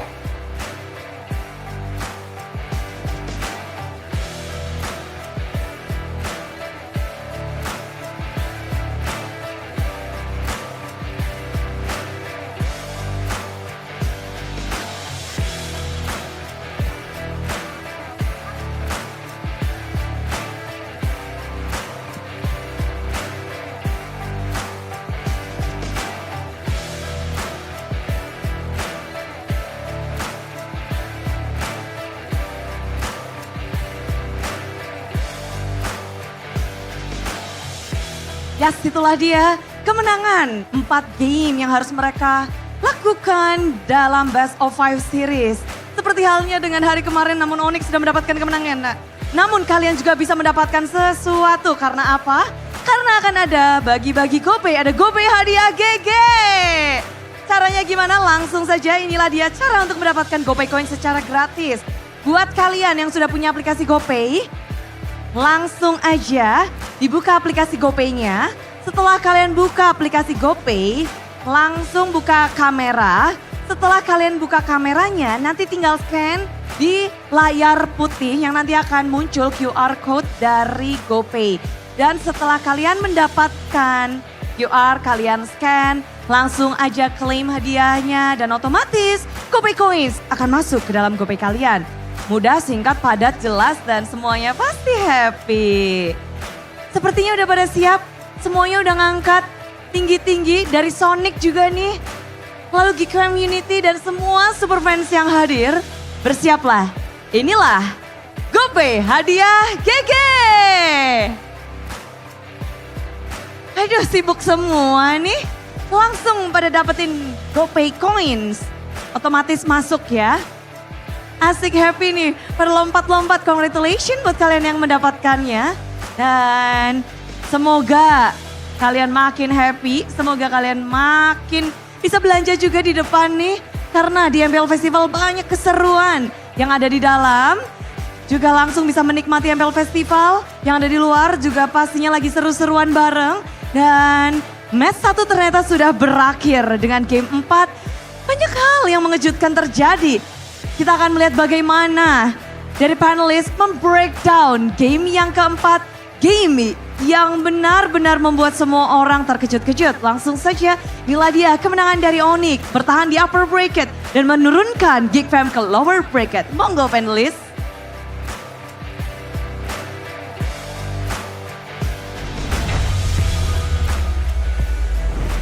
Almost on their way to a comeback, but unfortunately it wasn't enough. That final push sealed the deal for Geek, and they will have to try and get to the grand finals from the lower brackets. Yes, Mirko, you got BTR cards. Yeah. That's not the highlight right now. Oh. We can talk about it later. I'll put it down. Okay. Sheffin, you okay? Well, I was gonna say I'm not okay, but I remember what Mirko had to go through yesterday, so I feel better right now. They still have the lower brackets. Yeah, I know. And not gonna lie, you know, if we're being serious here, Geek Fam showed a was that? lot of fighting powers towards Onyx. This is not the TLID game. Yes, it's 3-1, but you can see the games. It's much more competitive than TL. And this is supposed to be a Geek Fam W, man. Oh my god. I agree. I agree, Sheffin. I think this should have been us casting game 5. We should be in the draft right now for game number 5, but unfortunately, greed killed them, literally. I think it might be his call too, Mr. Beloy. Unfortunate stuff, but when you're in the biggest stage, when you're on the biggest stage, those are the calls that can literally make it or break it. In this case, it broke them. But man, just like what the boys said on stage, Sans, he's back. He's so good on Kimmy. He's just so good. That's why he deserves to be the player of the match, presented to you by the official tournament smartphone Samsung Galaxy A36 5G.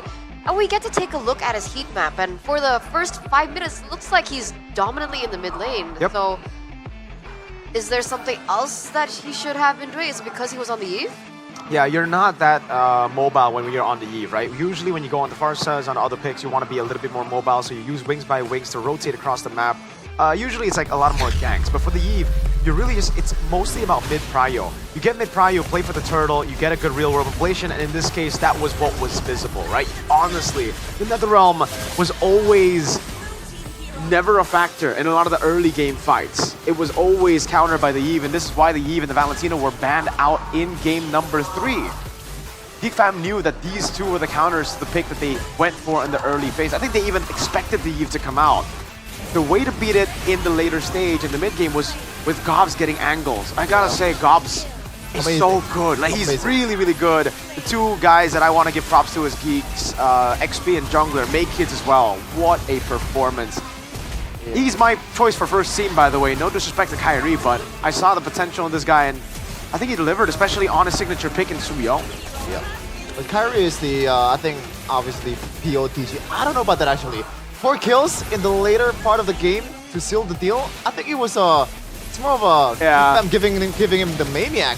Because over the course of the game, Kyrie, I'm not gonna say he's the most seen player out of Onyx. I don't know, man. I feel like it's more Keyboy than Kyrie.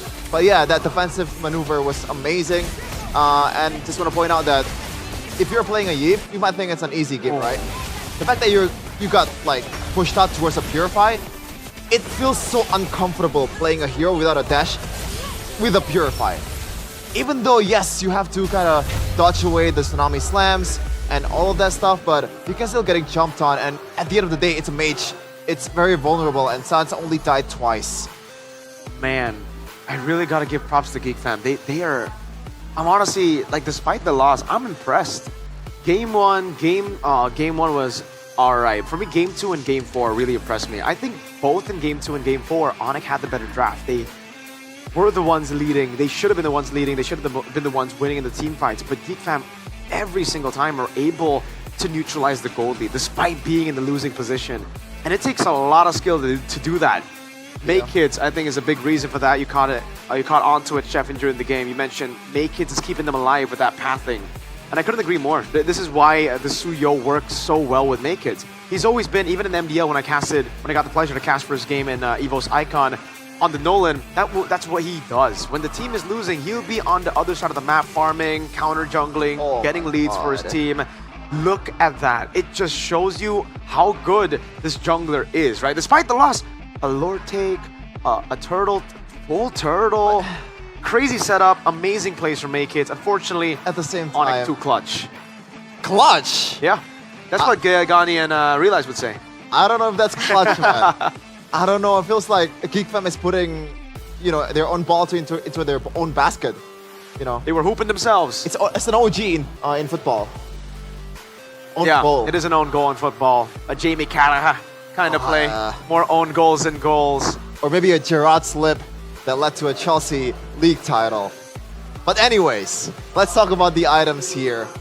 I mean, Suyo, finally he built that wings. So a lot more respect given for this guy towards Onyx. Sure. Before we get into it though, we are going to take a look at the mic checks coming in from the Sky King. Whoa. See how it's looking.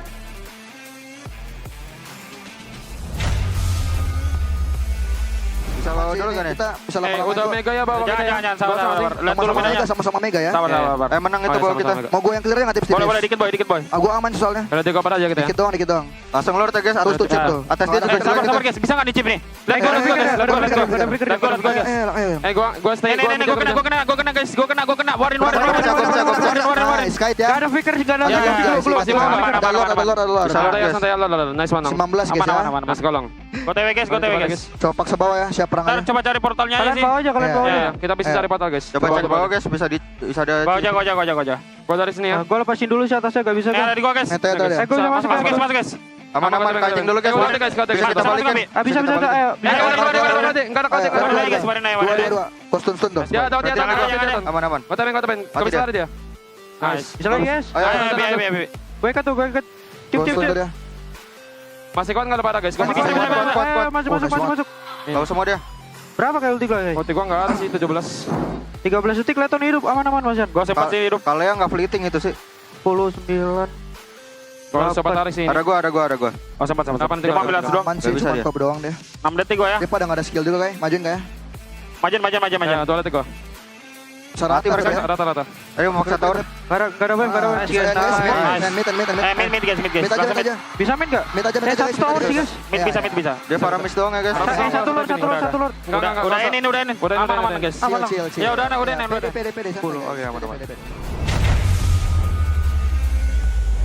Wow, the mic check was very tactical, right? All throughout in the final moment where we saw the, what do you call it? The OG? The own goal. The own goal, the OG happen.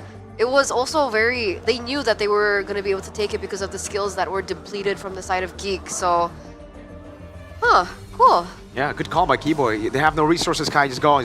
And then he went in, did that, got a maniac. Great calls. I didn't take Keyboy for a shot caller. He was very vocal in that game. I mean, yeah, if you're playing a roamer, then you have to. I don't want to break down this game, man. I don't have the energy. You don't have the energy because Geek Fam lost. Yes. And the way they lost too. Yeah, it's more that. It's more that than the other. Would you take a complete outdraft or would you take a game like that? Like, which one is more devastating? It's a bit of a dilemma because this game kind of gives me hope too in the lower bracket as well, because I saw that they were able to go toe to toe with Onyx. That's going back to their prime form. Yeah, but ladies and gentlemen, it looks like Buddha is ready at the jersey wall, so we're gonna get a quick update from her.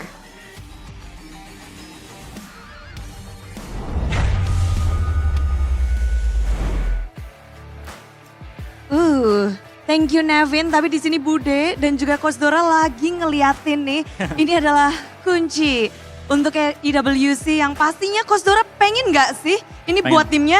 Pasti. Tapi gimana nih Coach Dora, kita ngelihat akhirnya Geek Fam bermain. Ini adalah match perdana, tapi hasilnya kayaknya nggak sesuai dong dengan dugaan. Pasti nggak sesuai, karena kita pasti ekspektasinya kita menang. Tapi apa yang terjadi? Apakah penyebabnya salah satunya karena ini adalah panggung pertama bagi 3 player dari tim Geek Fam? Sebenarnya sempat mikir gitu juga sih, tapi pas tadi lihat mereka main, Kenji, Gop sama Makids malah mereka keren sih. Mereka bisa handle it, demam panggungnya, mereka juga langsung bisa reset tanpa buang game. Jadi emang sebenarnya nggak ada masalah sih sama mereka bertiga, malah tadi mereka udah keren. Jadi memang dari segi mental, dari segi grup itu nggak ada malah dari tim Geek Fam. Aman sih.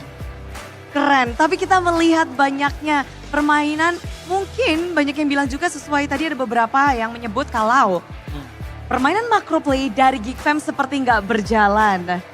Dan dari tim Onyx pun mereka sadar betul Baloy menjadi salah satu kunci besar juga. Dan mereka berfokus untuk gimana caranya tuh nge-shutdown dari Baloyski-nya.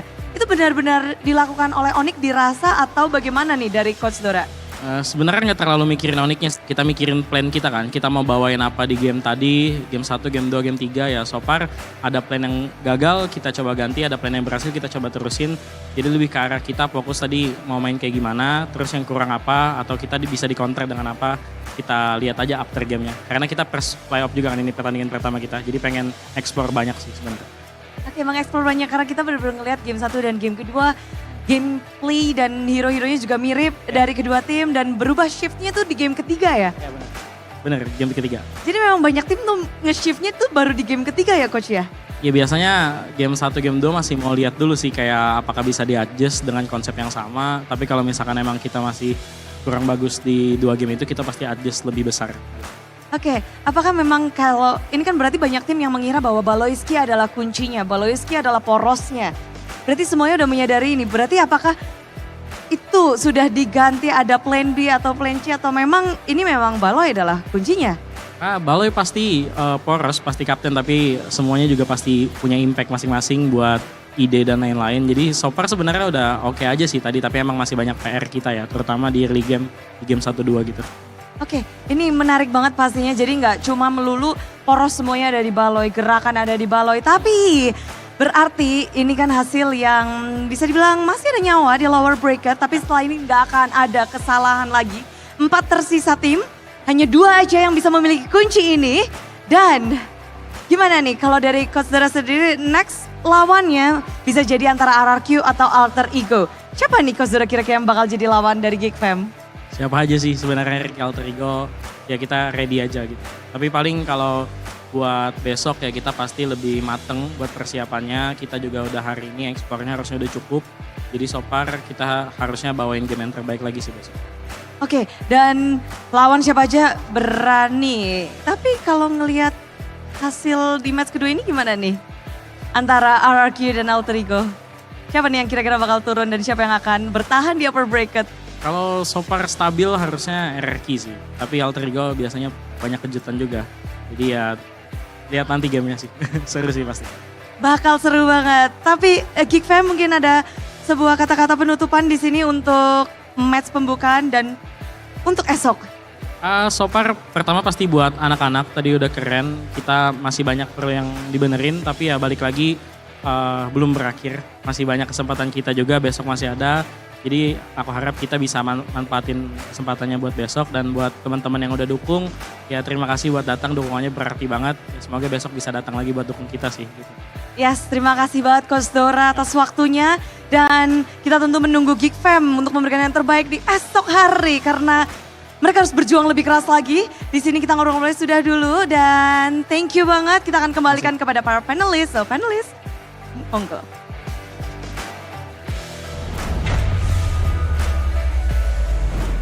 It's good to see that Dora DSP is so positive, right? He understood that, yes, okay, we lost today, but the kids, the young blood, which was something that Bude Clara Mongstar actually made a point to ask, is how have they been feeling coming onto a stage as big as this? Because technically this is their first MPL playoff run, right? Bigger stage, more people watching, more pressure obviously coming to the playoffs.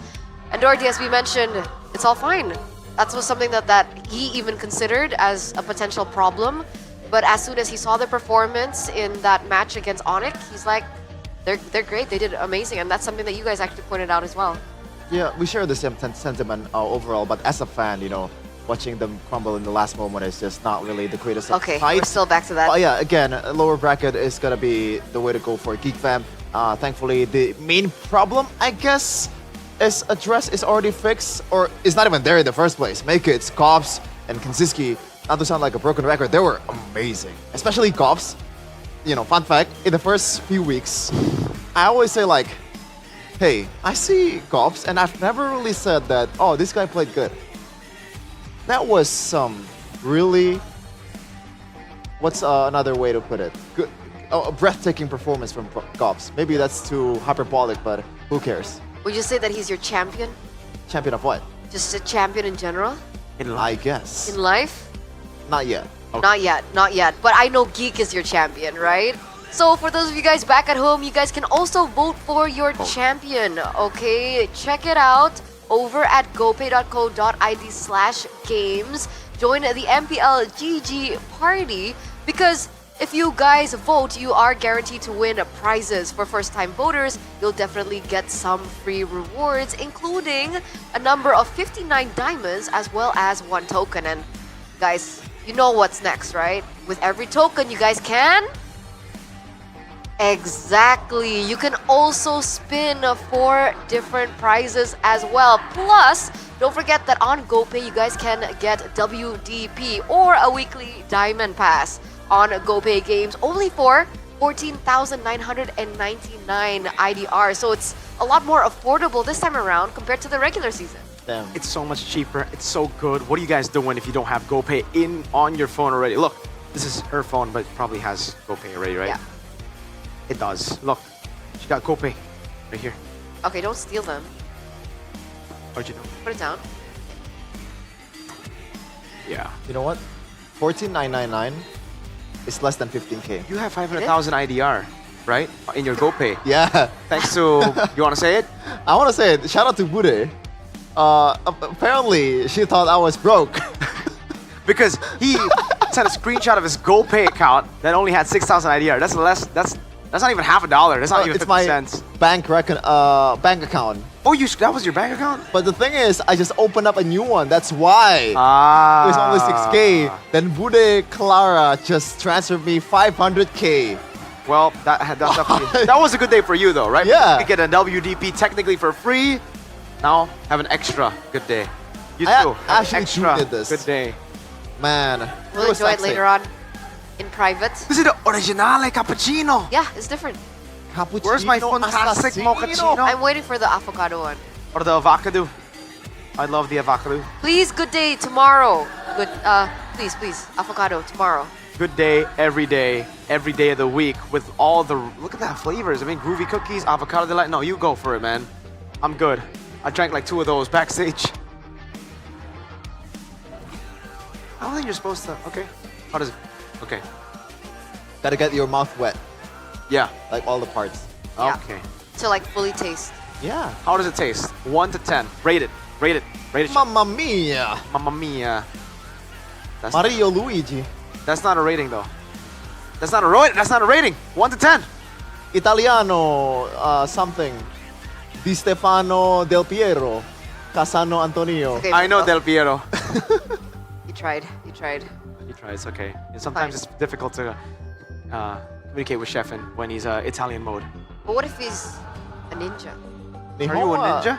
Nihon chotoro wake dekimasu. That is Oh, that is that's crazy. Very fluent in Japanese, my friend. Yeah, kinda in Japanese and Japanese. But Okay, Arashi, I'm not on the okay. level of Arashi, you know. Oh, that Arashi guy. has all the cosplays. He lives and breathes Japanese. Yeah, before he All goes the to bed. Naruto cosplays? Yeah, Everything. Before he goes to bed, he put in his Naruto pajamas. Oh. When he goes out, he wears the Sakura wig and the Sakura outfit.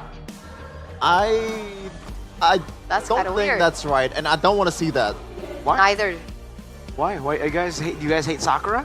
No. You also hate Gaara because Arashi has Not cosplayed Sakura's Gaara. fault. He also has Gaara It's because also he plays not Gaara's mage. fault. It's JP's fault. Trivia. Poor Turna. JP. Who's Gaara's brother? Boturo. Thank you. He does not have a brother. Oh, it's Boruto. Did you just say Boturo? Boruto. Dude, I hate that show and I cringed. Oh my lord. Hey, I don't know if you could say that, my dude. Hey, we're promoting Naruto Shippuden, not his son. I mean, you do you, but I'm not gonna say that. I don't There's know. some pretty good fights in Boruto, by the way. I like the skins. Like, you don't have to follow Naruto to enjoy the skins. No, you do. No, not really. No. No. Because I don't follow Naruto and I like the skins. Which Talk skin? about- Which skin do you like most? Honestly, I like the one that you can't get to spin. Like, you have to do Oh, the Veil mission. one? You like the Veil Gaara? Yeah. Ah. But I can't. So I just got the Sakura one. Do you even play Kalea? No. But apparently, like, the backroom people do, so Okay. they used my diamonds to spin.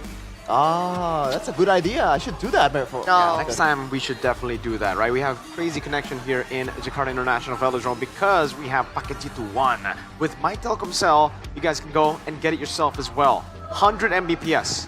Isn't that crazy? Isn't that local? It is 75,000 IDR. Isn't Subscribe that now. crazier? Now. Gila. What are you doing? What are you doing? Oh, Do it now, they're guys. buffering. Oh. No wonder. Take it slow. Get G2-1. Get that speed, yo. What are you doing? Playing a YouTube video? You're playing this stream on 48p? 144p? In Use 2025? And I don't know. Like, well, what's the maximum? Like 4K? Is there 8K right now? I don't know if we actually have 4K on for Oh. the stream, but maybe we do. If we do, Maybe. G2-1. Maybe. And with that, Where's our Sukru? I need to taste the Skribo one, man. We've been Sure. talking about it all the way from playoffs, and we don't know how it tastes. I'm still so sad for TLID. why are you Wait, crying? I'm just so sad for Oh, this is not the regular one. It's kacang bersalut. Bersalut, like oh, salut. Oh, you should try the Kribo one. Is this the Kribo one? Yeah, the this Kribo one is so good. dude, this is good. Actually, it's so good. We've been joking around because we don't know what Kribo tastes like, and I agree. I think Kribo. Kribo tastes so good, guys. Oh, it actually is good. This is Wow. really good. Nice It's Sukro. easy. No wonder they say that this is the gamer snack for gamers, for Yeah. champs. If you have any kind of, I guess, craving for some nuts in your mouth, this is the way to go. Hey, Yeah, it's a different nut though. It's a pea, actually. It's not a nut. if you want to be a champion, gasla. Gasla! Because they have the barbecue flavor as well, which is okay. I enjoyed it. We're not stopping. There's the original one. And speaking of, different choices, right? Hawkben. Guys, for every situation that you're in, they have got you, right? If you're feeling a little low, and at the end of the month, they got you. MPL Hoka Hemat. Yeah. If you're feeling a little bit under the weather, a little bit of a flu, they have the MPL Hoka Ramen. Whoa. If you're just Does fan that of cure your flu? fried chicken, they also have that. Mm-hmm. Does that cure it? Oh, I love like soupy stuff Yeah. when I'm sick. Soupy. Soupy. Soupy stuff. It helps a lot, man. And with MPL every Hokaramen. purchase of one MPL Hawkman package, you guys are entitled to a special code for free in-game items in Mobile Wow. Legends, or an e-voucher via the Hawkben Aja app or hawkben.co/id's website. It's valid for dine-in, takeaway, delivery, and online orders at all Hawkben outlets except Bandung. What's up with Bandung, bro? What's happening over there? I haven't been there since playoffs last season, so I don't know. They got blacklisted. What happened to Bandung? Not for you, Bandung. Sorry. I'm sorry, Bandung people. I'm sorry. It's because they got to enjoy MPL last year. So next is gonna be Jakarta. No Jakarta next. I don't know about that. I don't know. That's the Maybe. the main source of income Maybe. in Indonesia. Maybe. Could be that. It could be that. So, there you go, ladies and gentlemen. Man, We're gonna be talking about protection. why? You gotta stay protected. Seems like you have caught yourself a flu. You know how That's true. that has happened? There's no face shields. I didn't wear protection.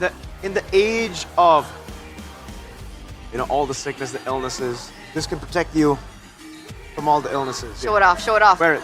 Oh, this is the alter ego version. They gotta put the alter ego That's so version out. cool. Look at that. It's alter ego. Look, Mirko. Look, it's alter ego. If you were given an alter ego version of this helmet, would you take it for free? It's alter ego. I take it for free. I take it. Wow, I thought you were a BTR fan, man. I am. Have some pride. Where is the loyalty? I know they didn't beat BTR. They beat BTR. themselves. But it's okay. I respect Alter Ego. I love Godelwin. Their new roster are really, really good, and this gets me. I have too big of a head. Okay, it's fine. It's all the Did it fit MLBB knowledge. in your head? No. I don't Let's think go I to can do try it actually. Here. You could try it. Let me get Oh, the glasses. camera is. But that's the Whoa, booth whoa, over whoa. at the MPL Festival. If you guys are wondering where to get your hands on it, they do have different collaborations. And maybe if you're lucky, one of your team is Onyx actually there, Evos. right? Onyx Evos is there. Obviously, the Alter Ego one is also there. Dewa United Oh. is also an option that you Oh, guys that can Evos go palette. for. Oh. The Dewa one's nice. So it looks pretty cool. Choose your favorite team helmet design now and get yours either over here at the venue. He also tried, or your favorite RSV marketplace. Go on. This is goofy. This is a cap. This is a cap right there. But actually, Sheffield, you do ride a motorcycle, right? So this will definitely help.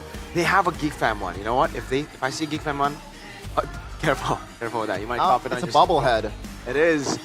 But That looks- I'm more of a fan of investing for your future. That's dangerous. With Oops. Ubers Gold. Oh my! There you go. See, This is why you need to invest in your future, Chef. And in case somehow later you break your helmet, because it is supposed to protect your head, buy it again with the profits you get from buying gold. Gold Absolutely. is up. You know, currently gold is up like a ton, a lot. Yeah. To the moon. It'll help you a lot in your future. This is the best way to save right now. it really is. It's pretty It really classy, by the way. is. Now you keep crying. I'm getting really You sad. really need the alter ego. No, it's just something about TLID yesterday. It's not that sad, you know. It's unbearable. It's not that sad, dude. They won last season. It's not as sad as getting reverse swept. Oh my god, it's so sad that I dropped lower bracket. Whatever. But speaking of, all right, If you want to play if you want to play like the pros, best MLBB of your life, go you gotta ahead. get yours, the set, okay? Royal Guard. What is This is the Royal Dust. This is the powder that you can put on your fingers, where you can actually play better. Because again, it's so super smooth. Play it. Try. This is the There's a dust. powder. Legit. Try it, and then They also have a thumb pocket. bro. Oh my yeah. god, what the hell? This is how Kyrie does it. Now you know. Wait. You always just Smells think, good. you always just think fast hand, right? But how do you get fast hands? Everybody's like, how the heck do you do it? Wait, there's no No. overs here. There are no, it will be here, but then you can just wash it off. And That's pretty cool. Usually with normal powder, yeah, like Sheffin said, it will get on your phone. It will like Oh. mess it up. It's nice, right? Look, touch. This is a game changer because usually what I Yeah. do is Ah. it's pretty disgusting. I just Wipe it out. Yeah, Sorry. that's what Keyboy does all the time too. Keyboy, known for that. Now he doesn't need to do that. Now he can be like, up, up. That's pretty cool. That's pretty cool.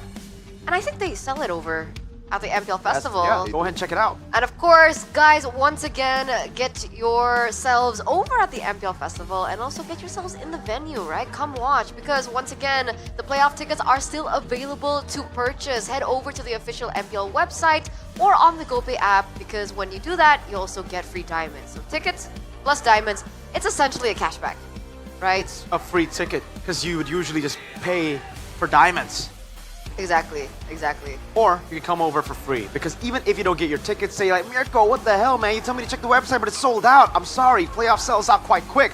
But you can still enjoy MPL ID through MPL ID Festival Season 15. We got watch-alongs, we got meet and greets. Use the BTR picture. Yeah, and you can get all of these, the ones that we mentioned, the cards, the royal card, Samsung even outside. Samsung, RSP helmet. UBS, Good Day, everything. Sucro. Sucro merch too. All of it. There's Sucro merch? There's Sucro merch. I want to get some Sucro merch. I want that Sucro Pretty ball. cool. Did they sell the helmet? The Sucro and RQ jacket, varsity jacket, is actually pretty good. Dude, Yeah, it's pretty cool. RSV needs to collab with Sucro where they put the Sucro helmet. That's actually a That's genius idea. And it's edible? Okay. Yes. I don't think it protects you that. I agree. Okay. I agree. Sure. But, ladies and gentlemen, that marks the end of, just kidding, not the day, but just the first match, because we have one more match ahead of us, best of 5. We're gonna go on a short break before we get into it. Alter Ego. Or RRQ. Who do you Who's got? gonna win? One last trick shot. Okay, 3, 2, 1. Oh, he did it earlier. He did it earlier when you were doing the... Oh. One more. Oh, it went in! Bye, guys!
Awesome intelligence, stand by my team next level, always rest, wasting time no more.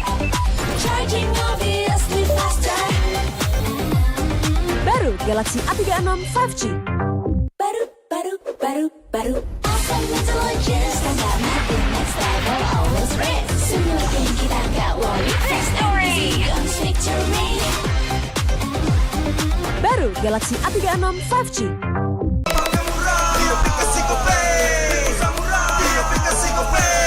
Walau yang lain terus berubah, Gope konsisten, kasih yang pasti murah. Bayar tagihan murah di aplikasi Gope. Gratis transfer 100 kali per bulan. Download aplikasi Gope baru, nggak pakai lama. Dompet andalan gamers banyak damage-nya.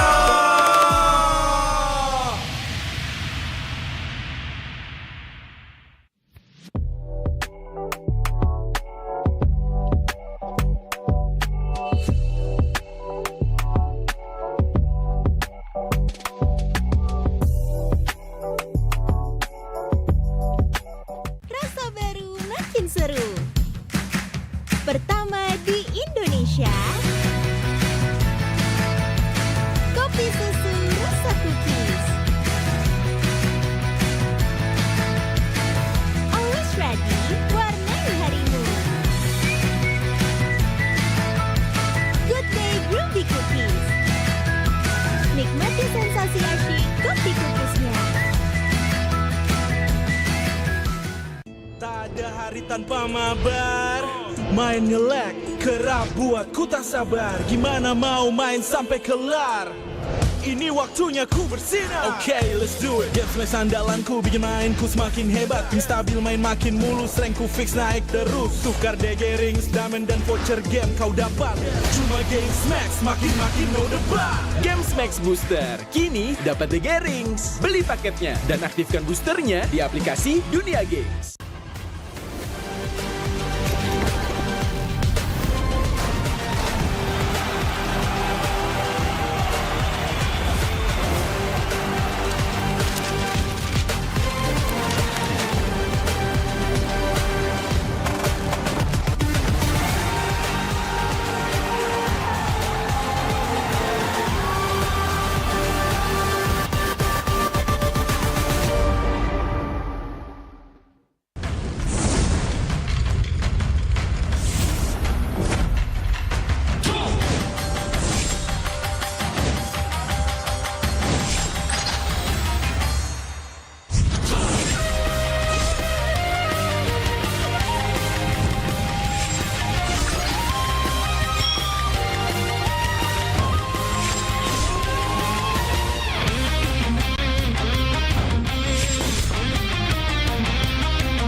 相変わらずやかましい奴らだ。今度は背中合わせでいくわよ。よっしゃ、第7班ここに復活だってばよ。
Ini bakal langka. Ini dari One Blade. Ada tanda tangan gua. Kalian harus dapat semua.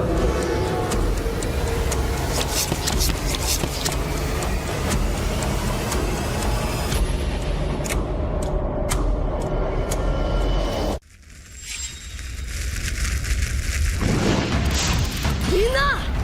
Utsumaki Naruto ga kaette kita zo!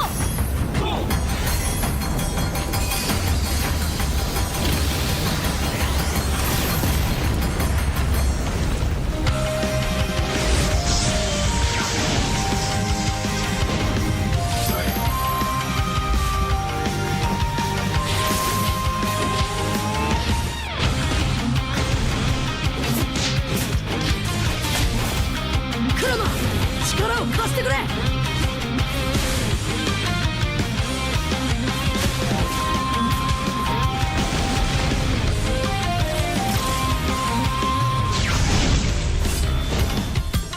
Yoっしゃ! 第7班ここに復活だってばよ!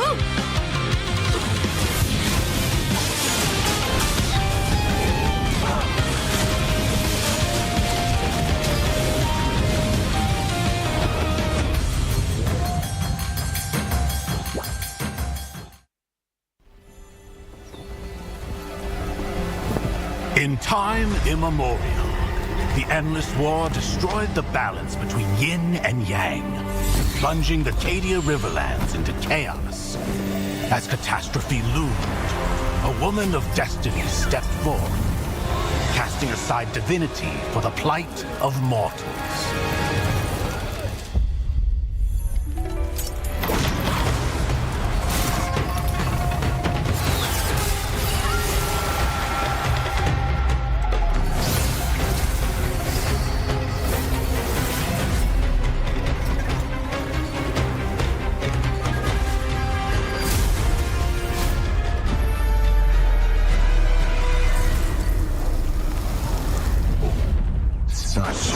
Sacrifice for a fleeting moment of peace in the mortal realm. Does thine heart not regret?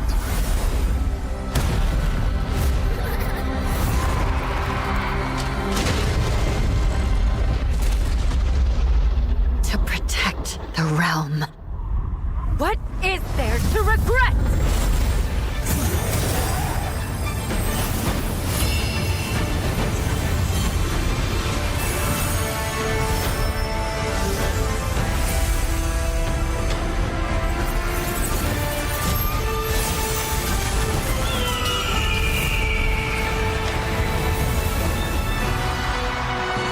This day, destiny descends once more.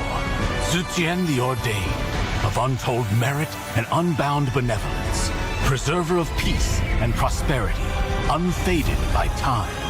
This day, let heaven and earth bear witness as the phoenix ascends the throne. A realm united toward a new golden age. From time forgotten to the new dawn, as long as I breathe, Shandu shall never fade!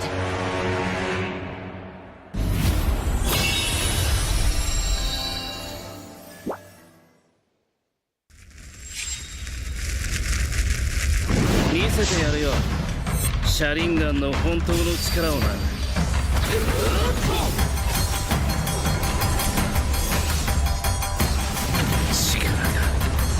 湧いてくる。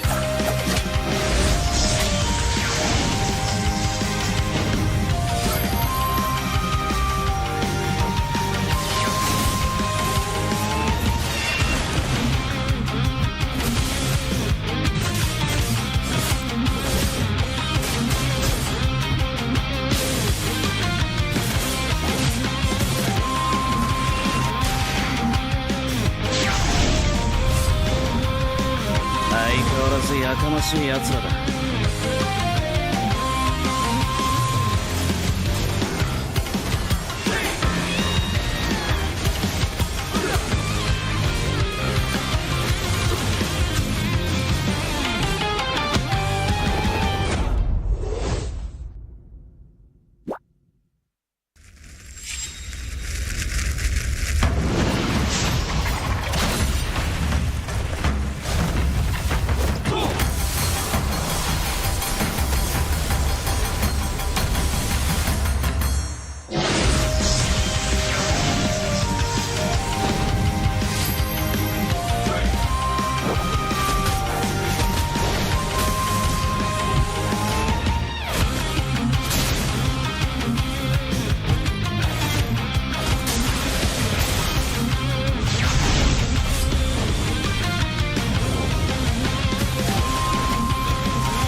They said there's a limit in the women's league. In MWI, we say limit? Watch us bounce. From the MWI queens everyone knows, to the stars who came out from nowhere, to the ultimate champions. Now, MWI is expanding greater than ever. Turkey, EECA, Africa, Mongolia, and beyond. We're stretching the map wider. MWI, where dreams get louder. This isn't just a tournament. It's your passport to the world stage. A spotlight for women in the EWC. No rules, no ceilings, no limits. Just this. We're vibrant. We're ready. We're limitless.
もっと強くなる。シャンナラ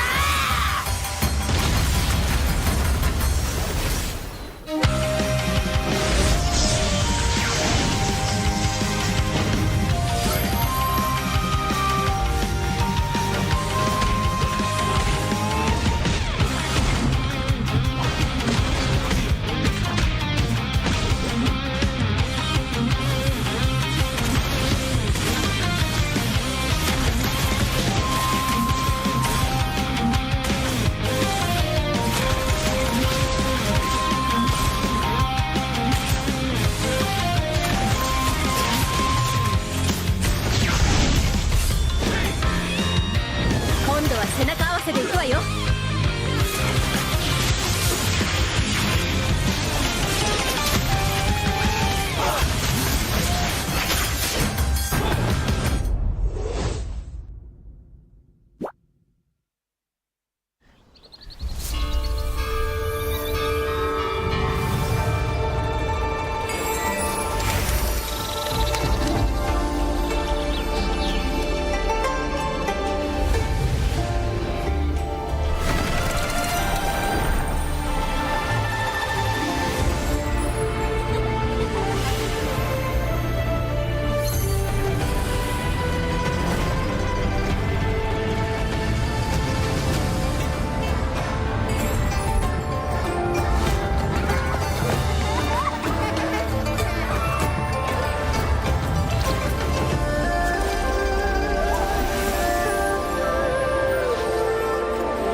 Baru awesome intelligence, combat my thing next level, always rest, wasting time no more.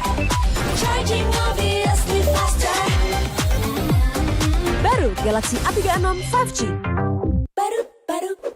Baru awesome intelligence, combat my thing next level, always rest. Semua game kita gak worry, fast story, guns victory. Baru Galaxy A36 5G.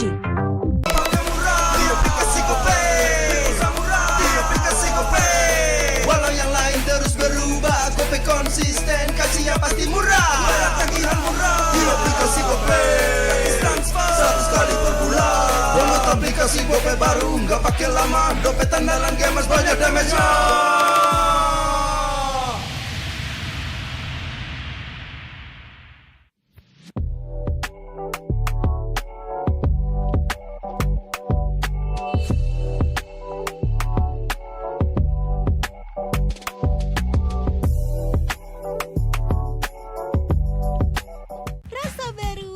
Seru pertama di Indonesia,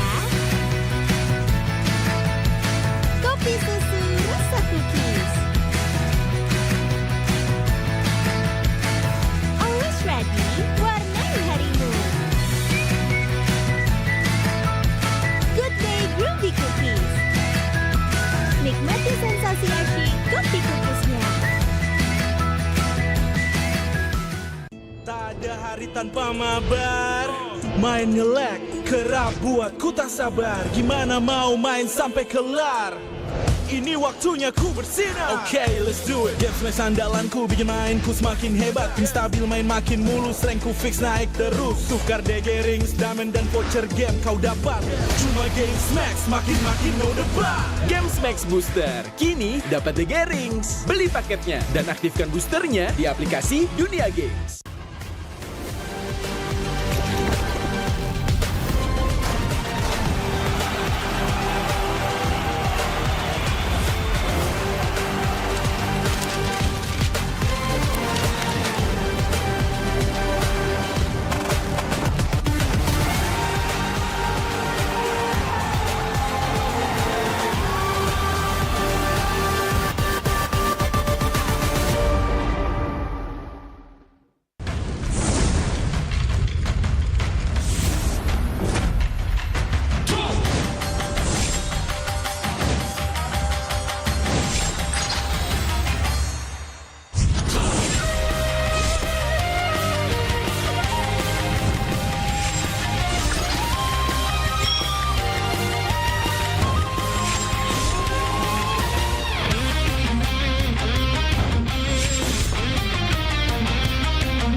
相変わらずやかましい奴らだ。今度は背中合わせで行くわよ。よっしゃ第7班ここに復活だってばよ。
Ini bakal langka. Ini dari One Blade. Ada tanda tangan gua. Kalian harus dapat semua.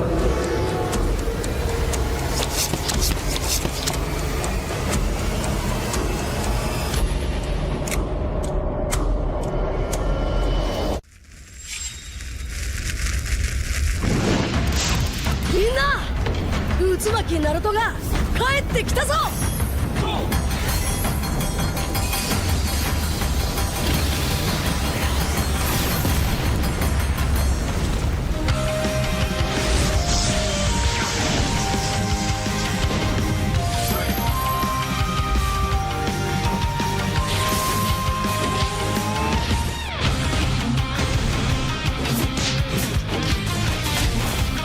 Kurama! 力を貸してくれ! よ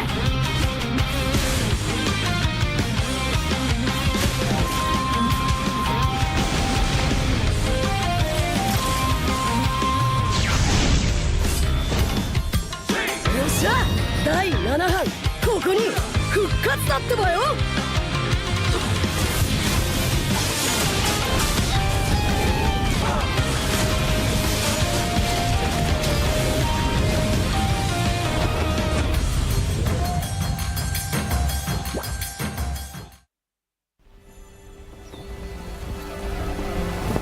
In time immemorial, the Endless War destroyed the balance between yin and yang, plunging the Cadia Riverlands into chaos. As catastrophe loomed, a woman of destiny stepped forth, casting aside divinity for the plight of mortals.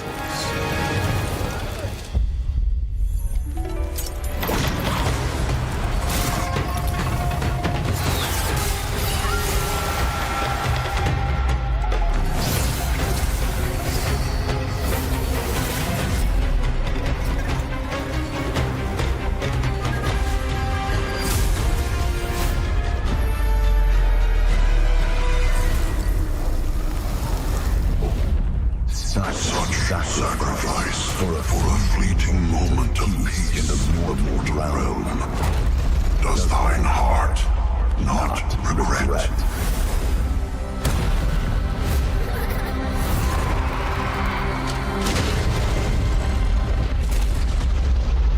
To protect the realm.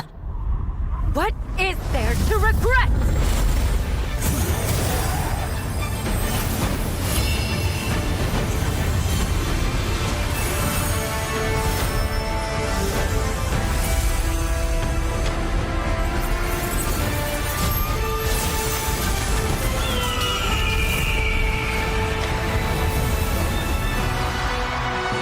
This day, destiny descends once more.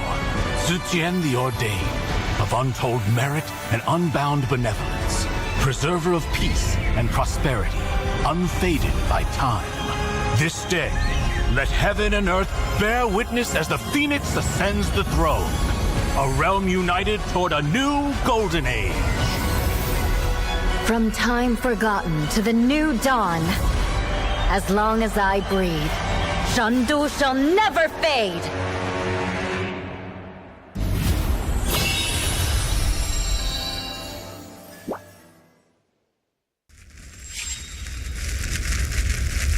Mise te yaru yo.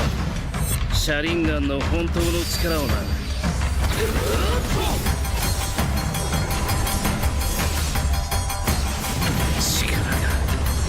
湧いてくる。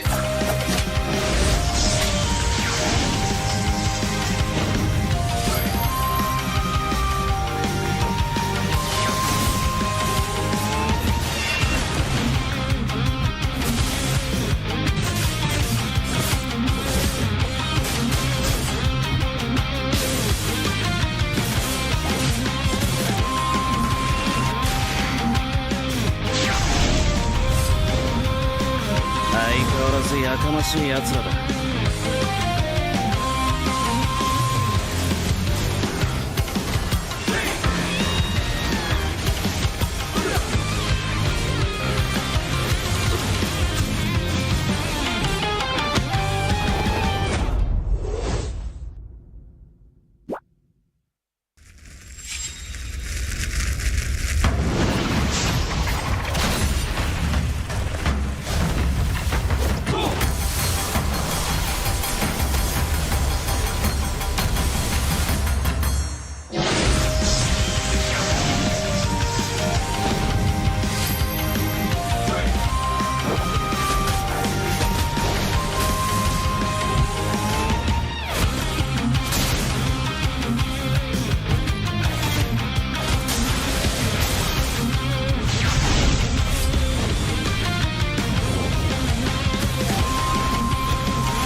They said there's a limit in the women's league.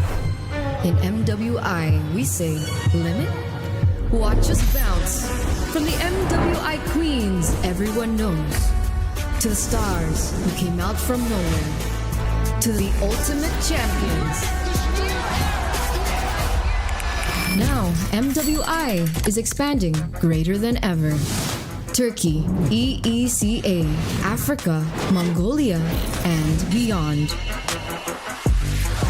We're stretching the map wider. MWI, where dreams get louder. This isn't just a tournament. It's your passport to the world stage. A spotlight for women in the EWC. No rules, no ceilings, no limits. Just this. We're vibrant.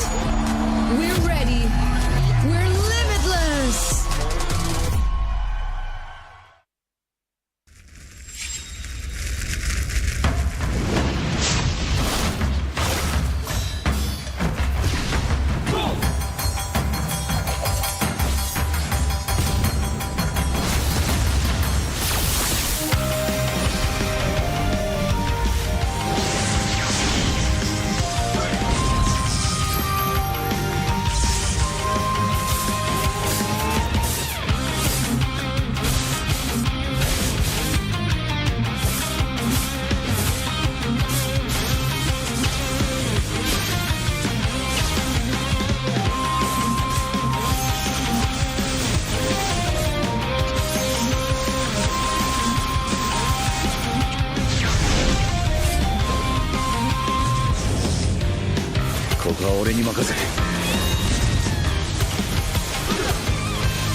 はもっと強くなる。しゃしゃなら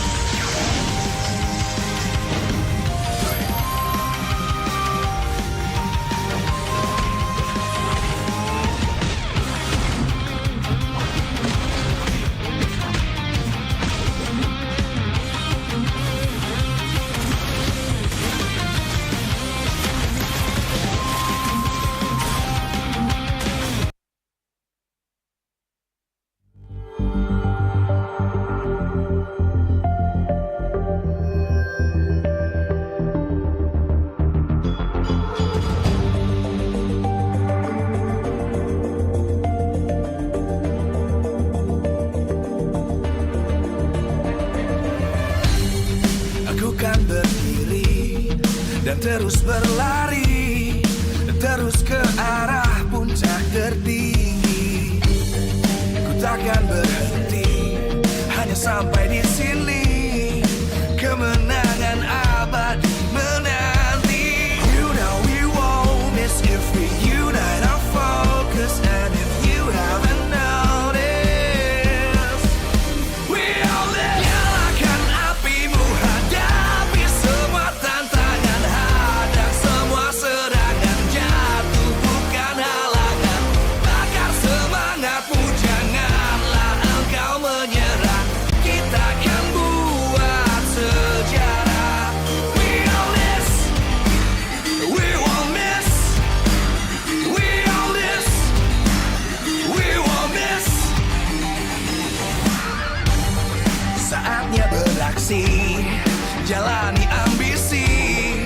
Aku kan menyawakan hari ini. You know we won't miss if we unite our focus. And if you haven't noticed, we all live. Nyalakan apimu, hadapi semua tantangan, hadang semua serangan, jatuh bukan halangan.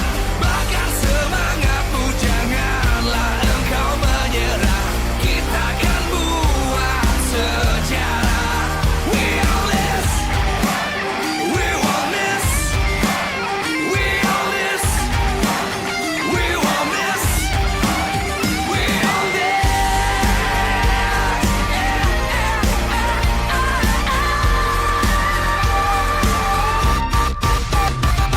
Nyalakan apimu, hadapi semua tantangan, hadang semua serangan, jatuh bukan halangan. Bakar semangatmu, janganlah engkau menyerah. Kita akan buat sejarah. We all this.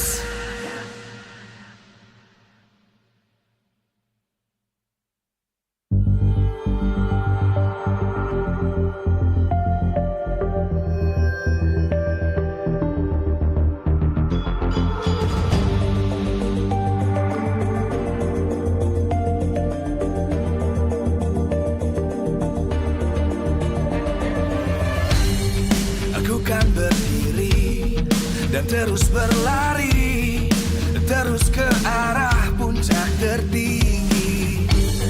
Ku takkan berhenti, hanya sampai di sini.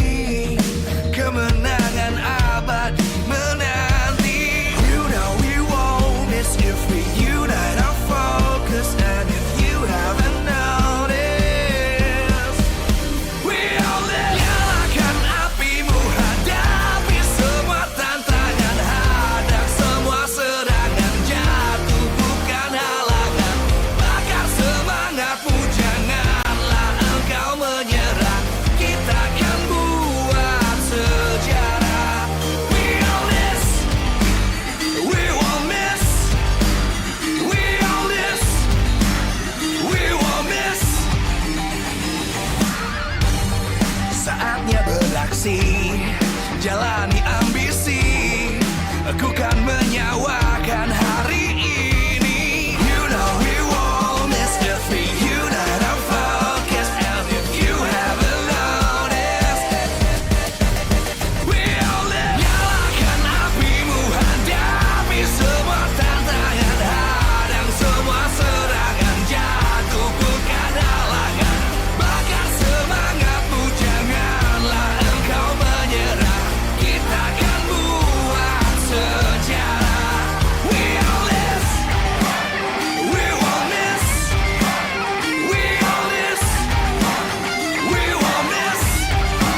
dan terus berlari, terus ke arah puncak tertinggi. Ku takkan berhenti, hanya sampai di sini. Kemenangan abadi menanti. You know we won't miss if we unite our focus. And if you haven't noticed, we all live. Nyalakan apimu, hadapi semua tantangan, hadang semua serangan, jatuh bukan halangan. Bakar semangatmu, janganlah engkau menyerah. Kita akan buat sejarah. We all this, we won't miss. We all this, we won't miss. Saatnya beraksi, jalani ambisi. Aku kan menyawakan hari ini. You know we won't miss if we unite our focus. And if you haven't noticed, we all live. Nyalakan apimu, hadapi semua tantangan, hadang semua serangan, jatuh bukan halangan. Bakar semangatmu, janganlah engkau menyerah. Kita akan buat sejarah. We all this, we won't miss. We all this, we won't miss. We all this.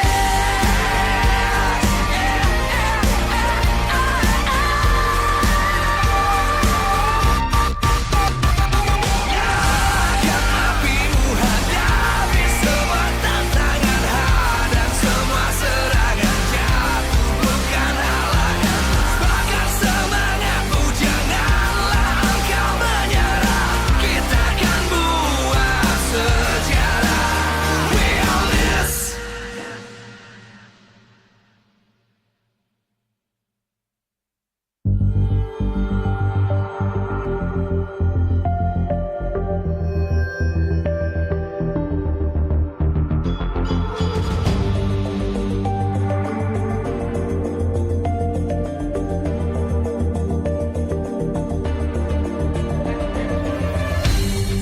Aku kan berdiri dan terus berlari, terus ke arah puncak tertinggi.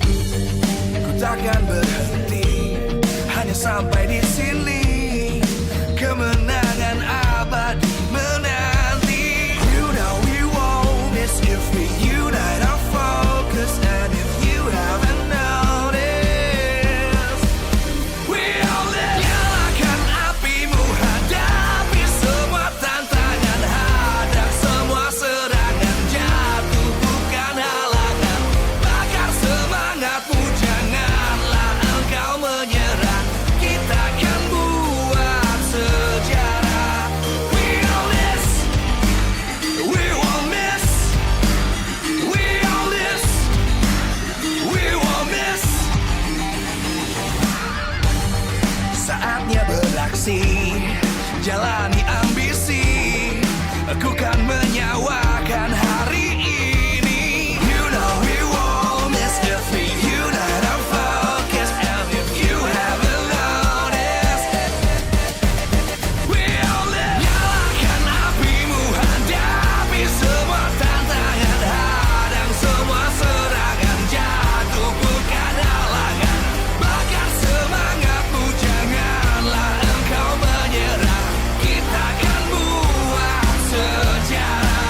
terus berlari, terus ke arah puncak tertinggi.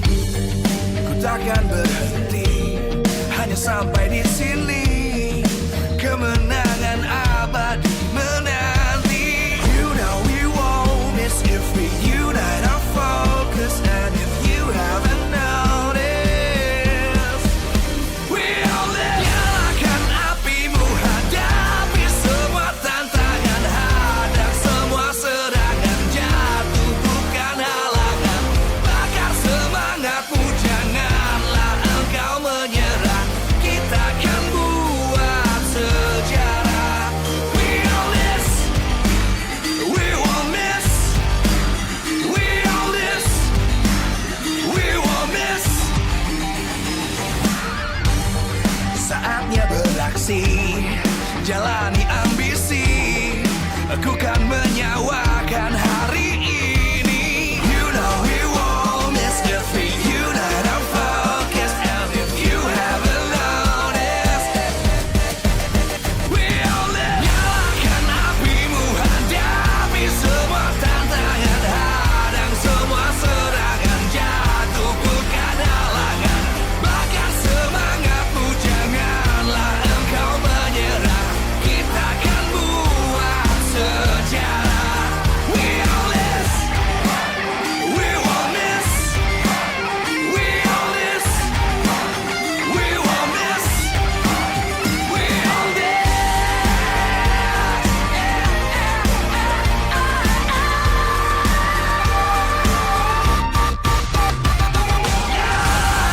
Apimu, hadapi semua tantangan, hadang semua serangan, jatuh bukan halangan, bakar semangatmu, janganlah engkau menyerah, kita akan buat sejarah. We'll miss.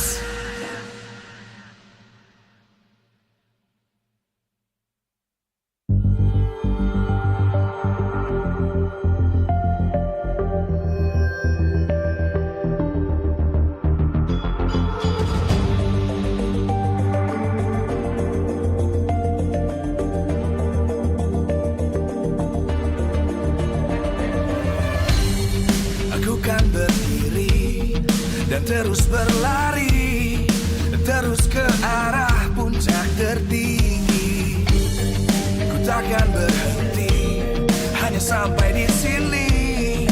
Kemenangan abadi menanti. You know we won't miss if we unite our focus. And if you haven't noticed, we'll nyalakan apimu, hadapi semua tantangan, hadang semua serangan, jatuh bukan halangan, bakar semangatmu, janganlah engkau menyerah, kita akan buat sejarah.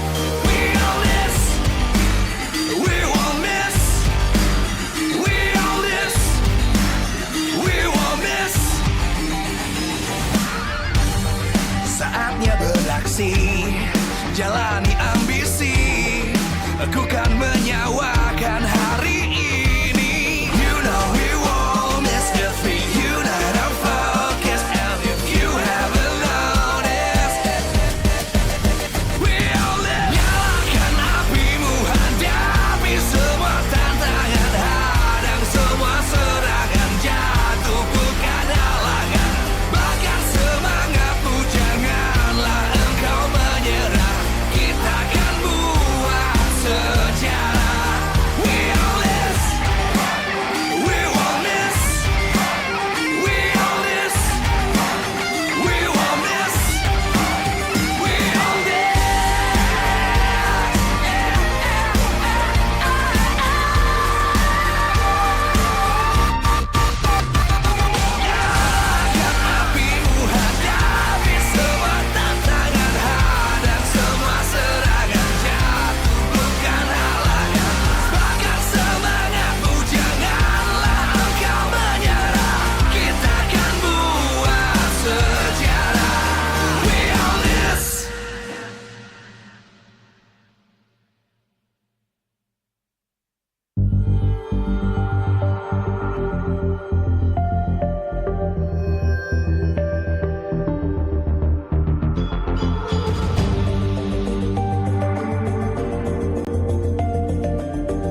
terus berlari, terus ke arah puncak tertinggi.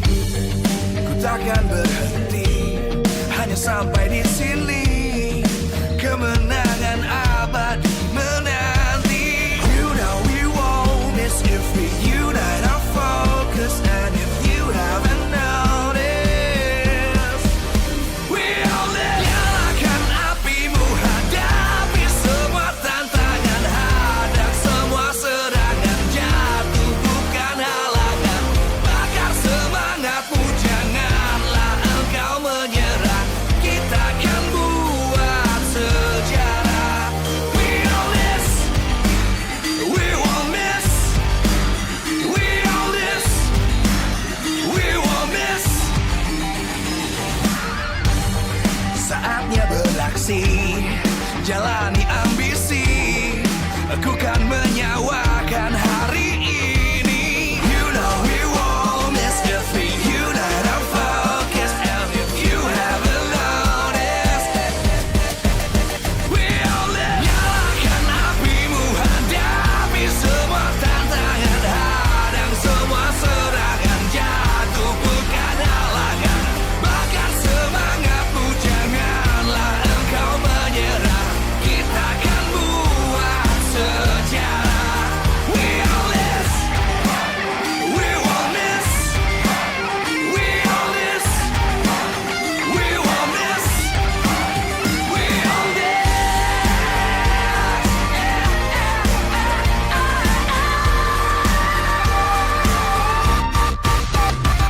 Nyalakan apimu, hadapi semua tantangan, hadang semua serangan, jatuh bukan halangan.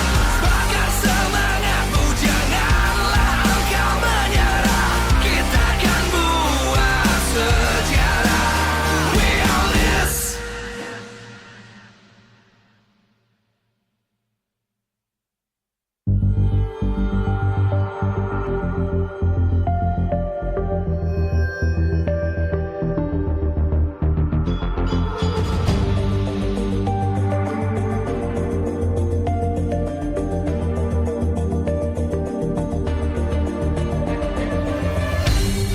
Aku kan berdiri dan terus berlari, terus ke arah puncak tertinggi. Ku takkan berhenti, hanya sampai di sini. Kemenangan abadi menanti. You know we won't miss if we unite our focus. And if you haven't noticed, we all live. Nyalakan apimu, hadapi semua tantangan, hadang semua serangan, jatuh bukan halangan. Bakar semangatmu, janganlah engkau menyerah. Kita akan buat sejarah. We all this, we won't miss. We all this, we won't miss. Saatnya beraksi, jalani ambisi. Aku kan menyawakan hari ini. You know we won't miss if we unite our focus. And if you haven't noticed, we all live. Nyalakan apimu, hadapi semua tantangan, hadang semua serangan, jatuh bukan halangan. Bakar semangatmu, janganlah engkau menyerah. Kita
terus berlari, terus ke arah puncak tertinggi. Ku takkan berhenti, hanya sampai di sini. Kemenangan abadi menanti. You know we won't miss if we unite our focus. And if you haven't noticed, we all live. Nyalakan apimu, hadapi semua tantangan, hadang semua serangan, jatuh bukan halangan. Bakar semangatmu, janganlah engkau menyerah. Kita akan buat sejarah. We all this, we won't miss. We all this, we won't miss. Saatnya beraksi, jalani ambisi. Aku kan menyawakan hari ini. You know we won't miss if we unite our focus. And if you haven't noticed, we all live. Nyalakan apimu, hadapi semua tantangan, hadang semua serangan, jatuh bukan halangan. Bakar semangatmu, janganlah engkau menyerah. Kita akan buat sejarah. We all this, we won't miss. We all this, we won't miss. We all this.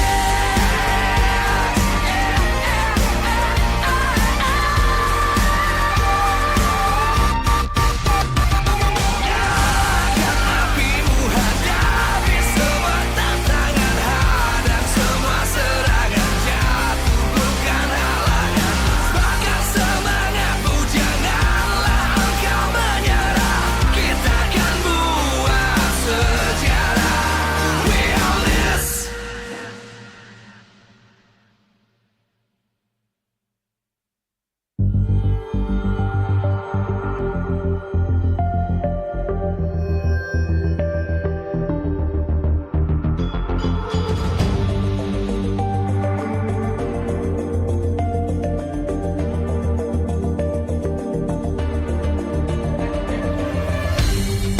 Aku kan berdiri dan terus berlari, terus ke arah puncak tertinggi. Ku takkan berhenti, hanya sampai di sini. Kemenangan abadi menanti. You know we won't miss if we unite our focus. And if you haven't noticed, we all live. Nyalakan apimu, hadapi semua tantangan, hadang semua serangan, jatuh bukan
dan terus berlari, terus ke arah puncak tertinggi.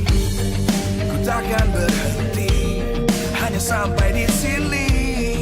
Kemenangan abadi menanti. You know we won't miss if we unite our focus. And if you haven't noticed, we all live. Nyalakan apimu, hadapi semua tantangan, hadang semua serangan, jatuh bukan halangan. Baru awesome intelligence. Stand by my team, next level, always rest. Wasting time no more. Charging obviously faster. Baru Galaxy A36 5G. Baru awesome intelligence. Stand by my team, next level, always rest. Semua game kita gak worry. Victory comes victory. Baru Galaxy A36 5G.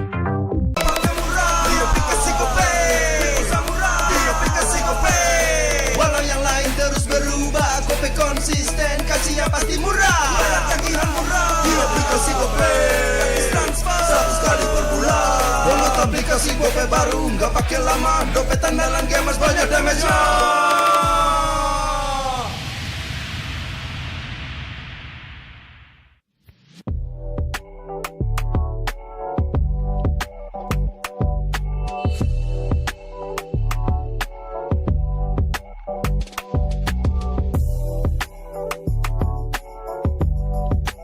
Rasa baru makin seru.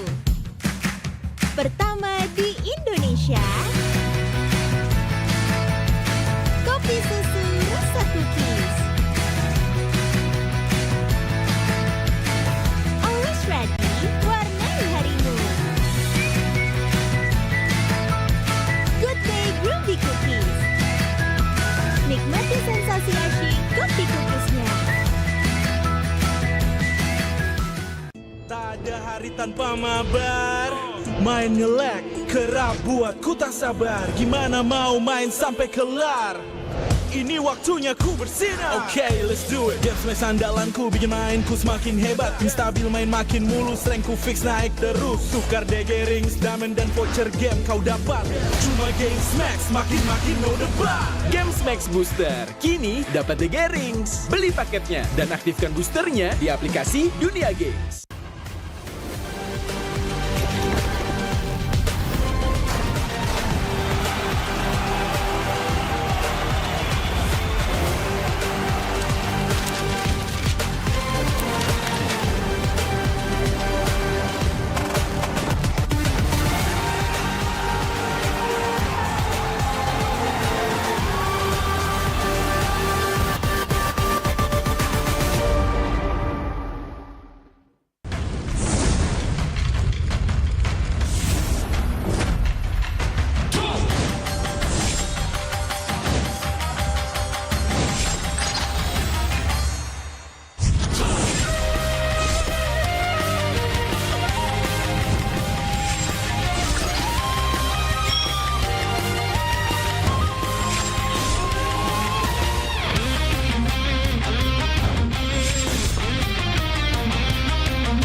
dan terus berlari, terus ke arah puncak tertinggi.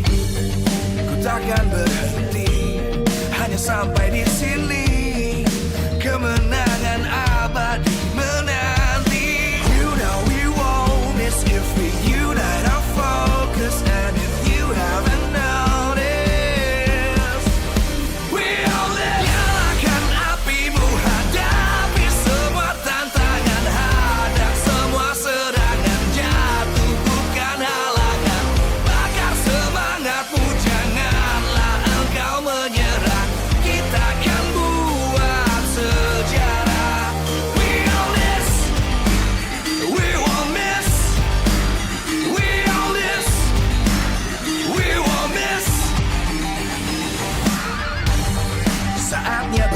prestasi, jalani ambisi, aku kan menyawakan hari ini. You know we won't miss the beat, you know I'm focused, and if you haven't noticed, we all live. Nyalakan apimu, hadapi semua tantangan, hadang semua serangan, jatuh bukan halangan, bakar semangatmu, janganlah engkau menyerah, kita akan buat sejarah. We all this, we won't miss, we all this, we won't miss, we all this.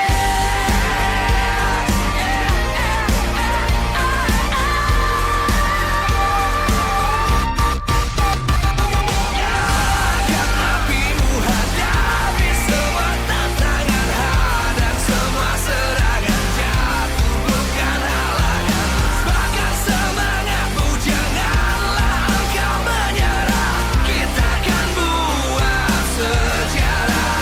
We all this.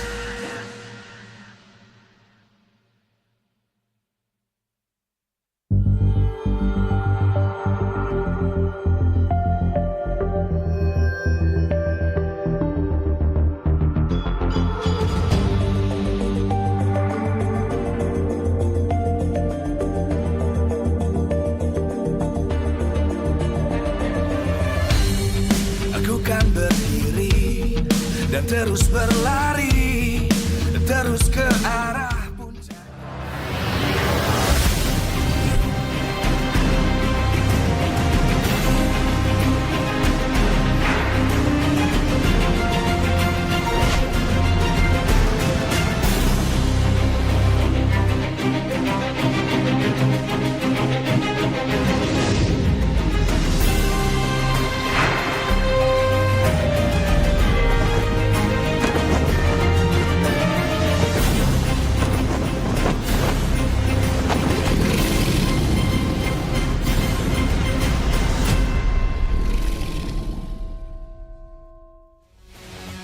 Live from Jakarta International Velodrome, MPL Indonesia Season 15 is powered by Moonton. Supported by Esports Federation of Indonesia. Presented by official tournament smartphone Samsung Galaxy. Official e-wallet GoPay. Official sponsor, Head & Shoulders. Official coffee, Good Day. We own this.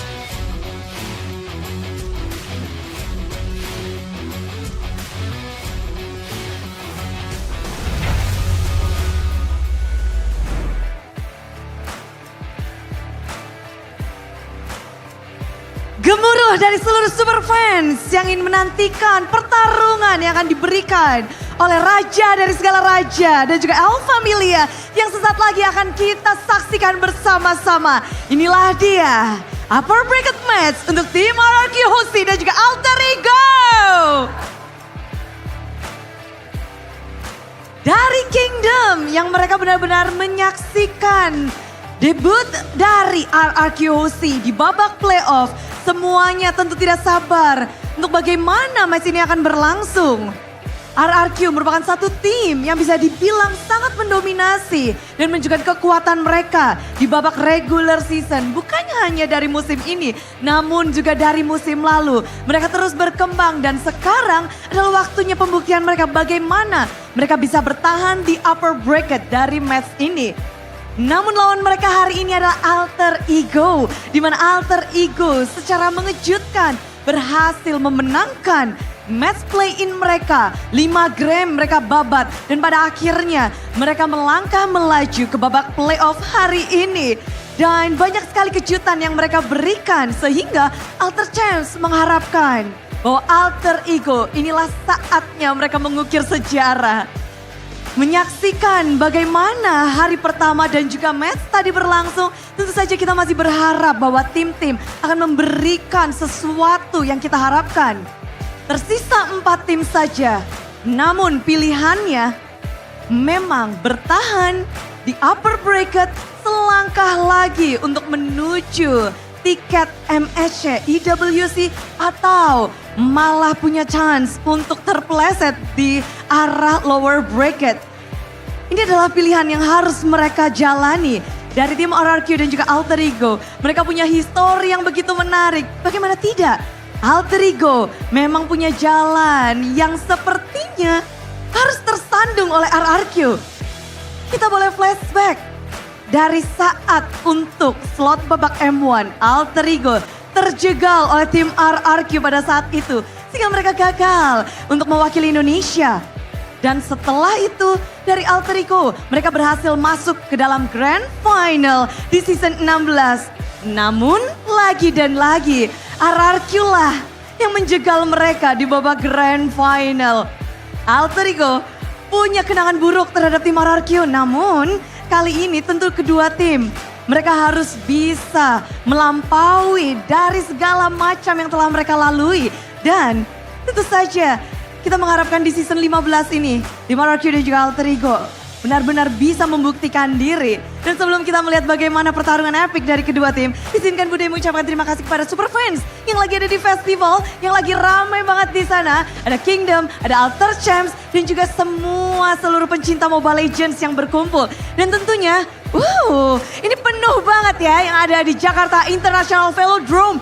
Bude mau dengar suaranya nih, karena baru kali ini adalah panggung perdana dari tim RRQ. Mana nih? Semangat dan suara dari Kingdom!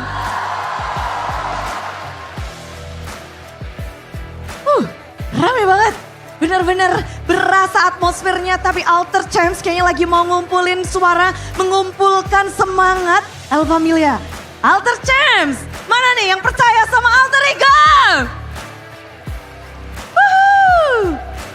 Mulai ya, di sini terbentuk satu persatu, semuanya ingin menjadi satu suara mendukung tim favoritnya.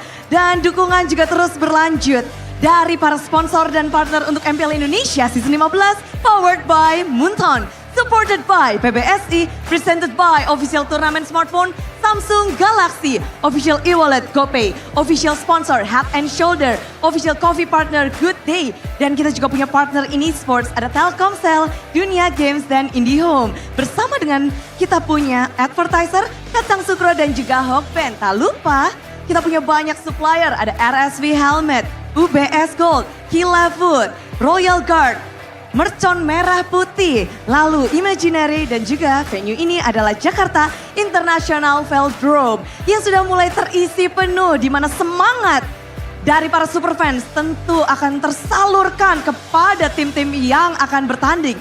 Raja dari segala raja, mereka memang mendominasi Alter Ego di babak regular season. Namun Alter Ego sepertinya sedikit berbeda. Dengan draft-draft yang menarik, gameplay yang unik. Bagaimana kedua tim akan menjawab satu sama lain. Inilah dia, pertarungan upper bracket antara RRQ Hoshi dan Alter Ego.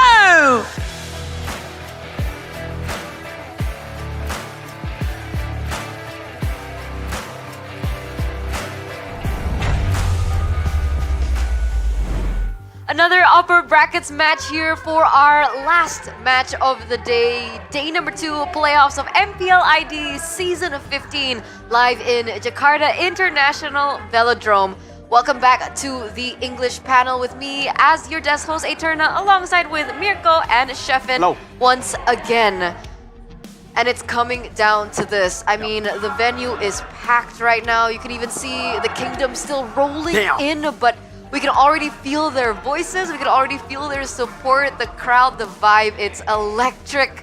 And that's nothing that we would expect, nothing less that we would expect from the Kingdom themselves. Especially the fact that Alter Ego is the one that advanced instead of the other team. Exactly. Unfortunately, some teams just had their own pocket picks like Barats. Didn't go as planned there, but for RRQ, right now the plan is simple. Make it and break the regular season curse. Like make it to EWC, break the regular season curse. For some reason, Kescute, it's not just RRQ, but it's mainly Kescute, right? He was the main coach, head coach for BTR, and then moved on to RRQ, and now he's still the head coach for RRQ. 3 seasons in a row, he's been number 1 in the regular season, but in the playoffs, in this very venue, in that season with BTR, they dropped twice. As number 1 in the regular season, dropped by EVOS into GeekFam, 3-0 there by GeekFam. And then next season, they made it all the way to the grand finals, 4-3, losing to Liquid. The curse for Kescute continues on, but hopefully it ends here. Hopefully. It kind of hurts, man. Even in Jakarta International Velodrome last year, he was forced, like the whole team, basically forced to, receive the awards, the first teams, the best coaching staff of the season, while also knowing that you're not there in the playoffs, you're just there to receive an award. Yeah. And surely Kescute does not want to relive that experience here in JIS. But, there's something that Kescute said that made me a bit more hopeful towards RRQ. Okay. He said he only brought out like 40% of his strategy in the regular season. Wow. All right. But it looks like the Kings of Kings are ready and rolling in to the venue. So we're going to throw it over to Alyssa for a quick update.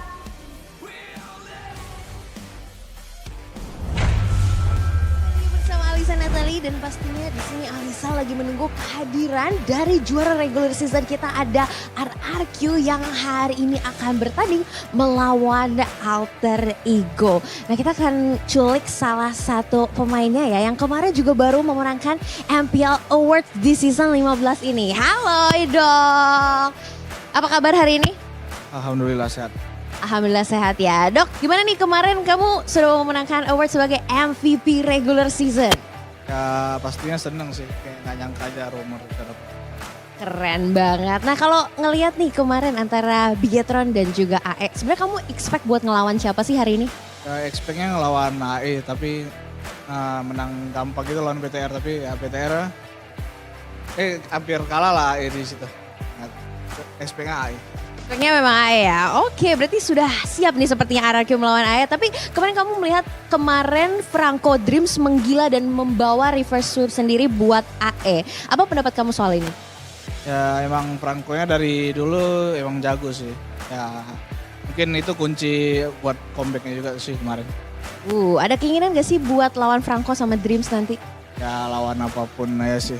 Ya kami kesini ngebuktiin kalau kami pantas di peringkat 1. Oke, kita akan melihat dan satu kata dong untuk AE nanti. Nah, good luck, have fun. Good luck, have fun.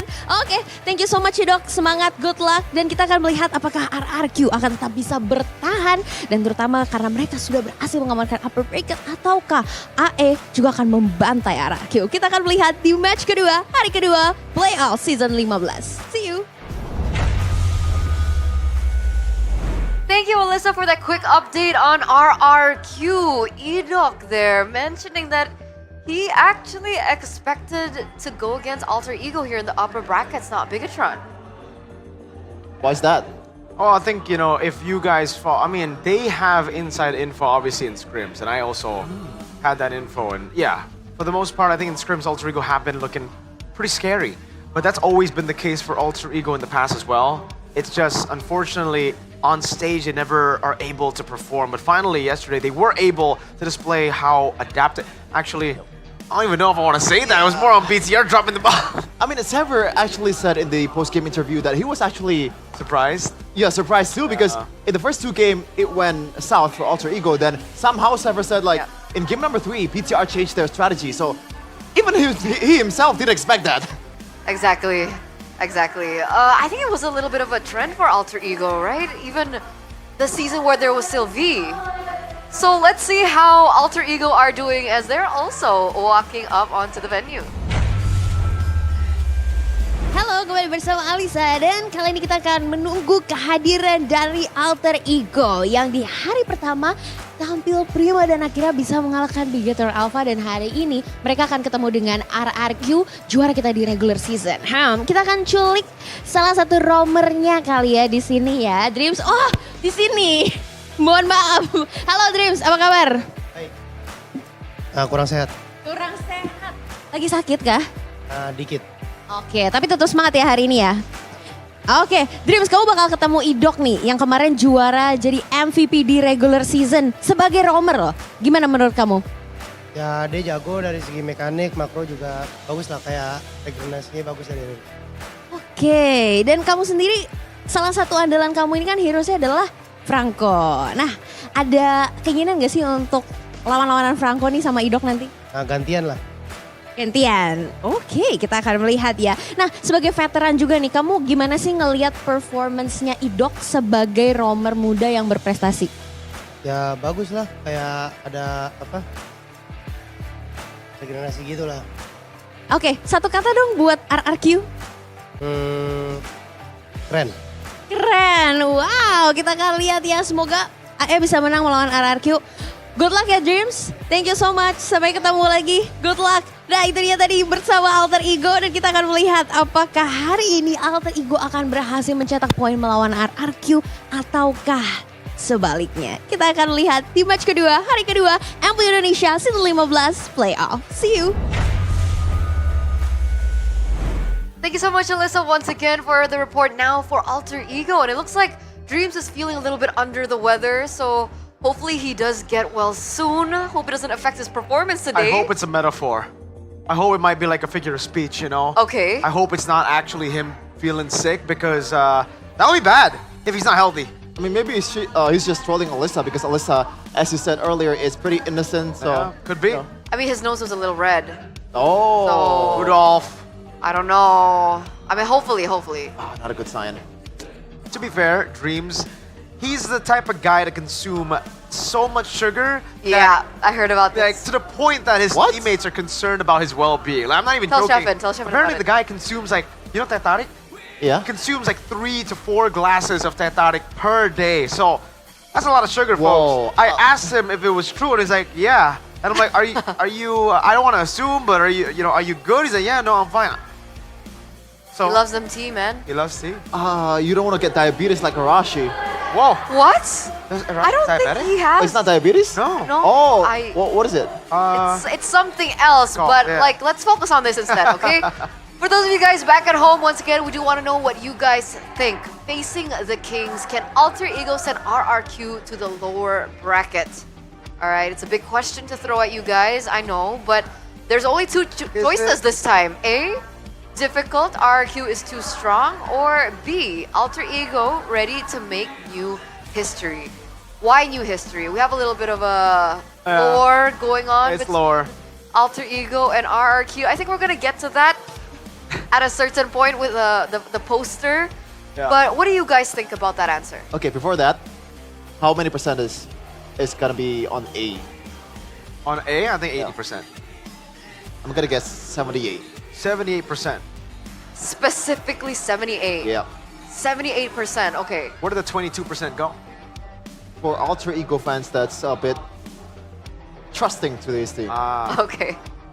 But this is what we were talking about, guys. The rivalry, the history between both of these teams. Because RRQ so far has always just been the wall between Alter Ego and their playoff glory. That obstacle that they have to face. Because flashbacks to Season 4, during that era, M1 as well, it was RRQ to shut down Alter Ego's dreams as they moved on to the grand finals in M1 against EVOS. And a little bit of a fast forward, Season 6 grand finals, I think that's like the grand finals that is seared in everyone's mind because it went down in history. That was also RRQ, taking that away from Alter Ego. It wasn't just RRQ, it was a spinning panda played by the man who was ex-BTR, by the way, Vin. The guy who literally shut down the dream of Alter Ego with a hurricane dance. Back in the day, it was still hurricane dance. Yep. It wasn't heavy spin.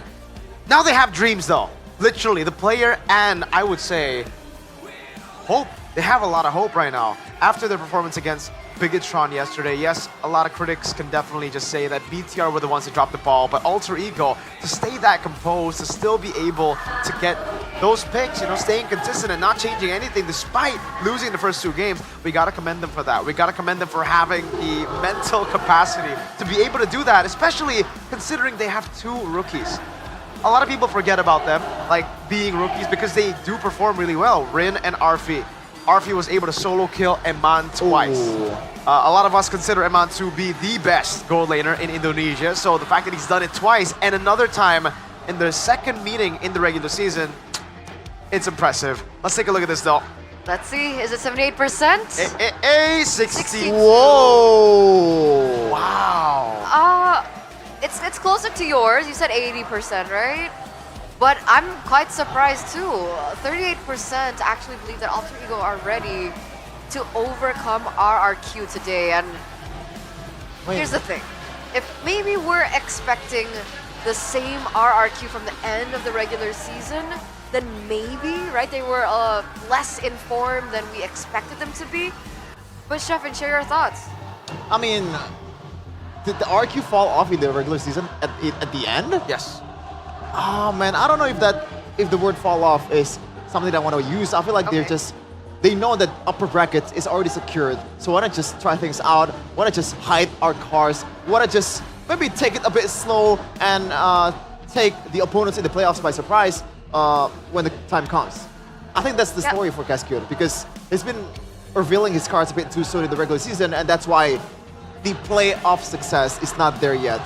And I don't think that's an unheard of opinion, because a lot of people are saying the exact same thing. Obviously, Arashi would say something similar, but even in our podcast that we did earlier on before we got into the playoffs, Age was also mentioning something of the same sort, KB as well. And speaking of hiding strats, we've seen some strats finally coming through for Alter Ego, especially in their match yesterday against BTR. We finally saw the Franco coming through. So with Dreams and Hijime as their iconic duo facing off the iconic duo from the other side, which Miracle mentioned earlier on, Rins and Edok, how is this looking? Do you think it's a fair fight? Do you think one has an upper edge against the other? It really depends on how you look at it, right? I think when it comes to the systematic playstyle, by the way, gotta give credit to the Kingdom again. What a crazy show already they are giving us here in the arena, Jakarta International Velodrome. Back to the point, Rins, Edok, when it comes to that systematic playstyle, the clean, Cascade system, they are the better combo. When it comes to the regular season as well, what differentiates them with Hijime and Dreams is the fact that Hijime and Dreams has never and will never be regular season players. They will never be part of a system.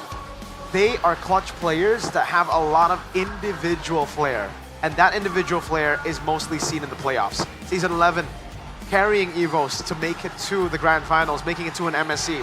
Season 13 doing the same thing here in the Jakarta International Velodrome after a crazy dip in the regular season. That was without Hijime, by the way. It was only just Dreams, but it was Falcon. Still though, I would say the narrative sticks. With Dreams, with Hijime, they are so clutch, especially after seeing how clutch they could be. Match point down 2-0 against BTR, picking up the Franco. Having it banned, having it be such a big hurdle to BTR that BTR decided to ban the Franco over banning the Baksha in Game 5. You can even see on the poster here that Dreams has appeared twice over the years, right? As one of the most iconic players of the season. So he was, I can't really see it right now. Do you see it? Was it season 11? It was season 11 and season... Oh, that was 10. That's the season 10. Oh, season 11 and 13. There you go. Twice, right? But that has kind of been overtaken by Edok now. Yeah. So if we have to talk about Franco, obviously it's going to be a hot commodity, a hot resource that both these teams would want to get their hands on. But who is the better Franco player? Oh, I don't know. If we're going by momentum and what happened yesterday, I think it would be Dreams, but we gotta take a look at the history from RRQ2. This team has produced some of the best Franco in the world, even banned in the international stage. And again, shout out to RRQ bringing the fun here with a speaker also. Strength in numbers for the Kingdom, always supporting their team in the venue. But back to the point. This Franco, oh man, if I were to pick one, I think it would be Edok. Yeah. Obviously. And also, that's also because of the fact that his team was able to follow up better and the system works better overall in RRQ throughout the regular season. Okay. Yeah. Agree? I have to agree. You know, his Edok's Franco's Edok has been so good every time. Even last season, when if all else fails, I heard from Mueza, by the way. Mueza is a Dewa United player, if you guys don't know, roamer. he was a part of the amateur scene for the longest time. He actually competed against Edok a couple of times in third-party tournaments, amateur tournaments, and every single time he would have Edok by the ropes, Edok would just pull out the Franco and he would dominate. That's his story, Muez's story, as to how intimidating this Franco pick is from Edok. It is insane, and believe it or not, I casted one of his like amateur tournaments in a way. And we all know that Naomi against Blacklist International in M4 was probably the best Franco game ever. I saw a better Franco game than that. And that's Edok. But yeah, it is an amateur scene. But it kind of shows that the potential of this guy is limitless. There's a reason why this guy's MVP, despite some of us did agree with the decision there, but it's not really his fault. He's performing exactly as a sophomore, by the way. And shout out to, I just imagine like, who's the other player that's a sophomore that's performing at an MVP level? Then I remember Fabian last season, he was a rookie at MVP. Shout out to him. Something about these rookies for the past few seasons. I think Indonesia has steered in a direction where they finally start to believe in the young kids, right? The new talents. They're not just wholly relying on the veterans who, unfortunately, season after season after season have kind of failed to pick up that international trophy. So I think that was a huge shift in change after the SRG win last year at MSC. So now we're coming full circle on the way to MSC once again. And the big question is whether or not these teams, these young kids can actually make it. It's their testing ground. So it looks like both of the teams are ready. We're gonna welcome them into the arena, up onto the stage, on their battle stations here at Jakarta International Velodrome. Welcome, ladies and gentlemen, to match 4 of the playoffs. The second match of day 2, an upper bracket bout between a Titan sitting at number 1 in the regular season, not just in the early weeks, not just towards the end. Week 1 all the way to week 9, up against a team who struggled, who had to go through the depths of 8th, 7th place, climbing back up with a change in their jungle in rookie in Rin. Welcome to the stage, ladies and gentlemen, Your Majesty, His Highness, RRQ Hoshi! And on the other side, a team wanting to smash them, wanting to show how clutch they could be on stage, Alter Ego Esports! And behind them, some capable people supporting in the background, the brains of the operation, Cascute coaching staff of the season, and also with Rave instead of NMM on the stage. Whoa. And by the way, Sever and Nafari certainly does not want to lose despite the big names in RRQ. Okay, that's a little change, right? We usually see NMM up on stage. We'll see how that actually impacts their performance today as we also take a look at their official team lineup. For both teams, nothing has changed, still sticking to the main 5 for both RRQ and Alter Ego. But with that change in the coaching staff, what do you guys think about that? That's odd. I don't think it's going to affect them that much. I think it's the final say will be still on Cascute and also Sever. And obviously the help of the players that wants to play a certain heroes. So Rave is there to just give out data and maybe some behavioral pattern that the opposing team has in the draft. Okay, different of opinion, I believe. I don't know, it's just strange to me, you know, NMM and Cascute has just been a package for so long. I think the reason Cascute also had problems in BTR was because he wasn't able to get NMM on stage, and that's why he got full creative control over in RRQ. I wonder if it's the same case, or as Shepard said, maybe it was a choice made by the team as a whole, not just, you know, management or anything, but also Cascute choosing for Rave to be up there. Here, though, we can definitely see the unique heroes here for RRQ. Hoshi, 45%, is that what you said? What Cascute said in the interview? He's 40%. Revealed 40% of his strats.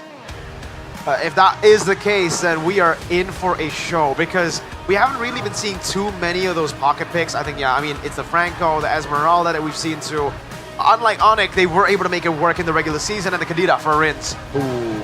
Not too many for pocket picks. I think Onyx got them beat. BTR got them beat. Onyx, again gets them beat even in the regular season, and now in the playoffs with the Kaja. But they are just so solid in the draft. It always just makes sense. It's always so systematic. Alter Ego, on the other hand, they've always kind of been unorthodox in the way they draft. Yeah. Looking at the picks that have been secured for the jungler though. Sutsujin, his hero pool, believe it or not, he only played 5 heroes throughout the regular season. Suyo, Joy, Hayabusa, Lucas, and Link. Not even a single Fanny, not even a single Fredrin or Basha. Maybe that's something that Cascade wants to show in the playoffs, that they can actually play the utility heroes by... Meanwhile, Ren, this is like almost, maybe not Kyrie level, but there is some pretty odd picks here. Xborg, not really the most odd pick there, but Leomord is there for him. So options are not limited for Rin, maybe except the Fanny, which is weird. He's a very mechanically sound jungler, but Fanny maybe is like a different hero overall. So do you think that the Fanny would even be banned out? We've seen a lot of these teams actually completely ignore the Fanny. Is this Maybe the matchups that we're looking?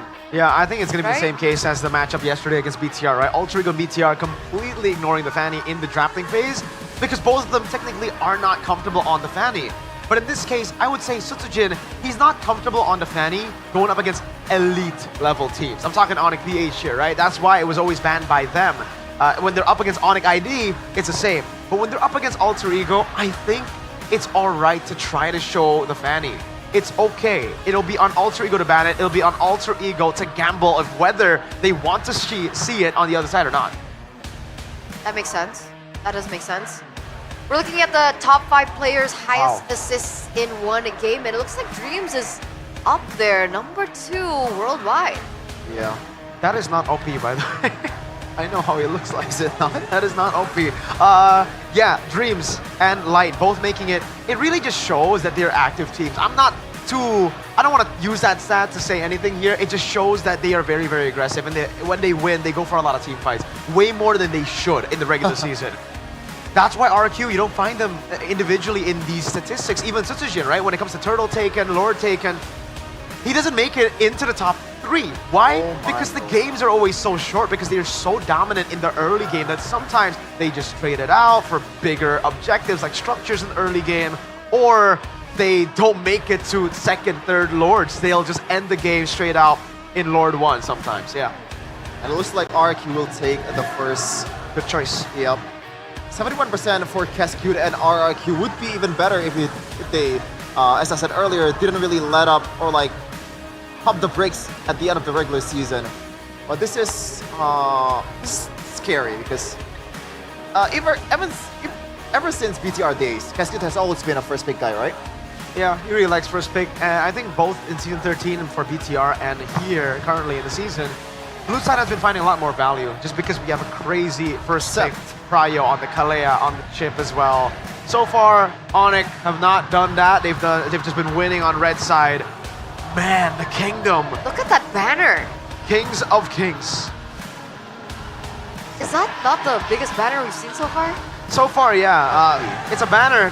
I really hope they show up a Tifo, you know, to try to rival out what Evos did 2 seasons ago in the Velodrome. Whoa. Okay, that's way bigger than I thought. Right? Way better than Arsenal.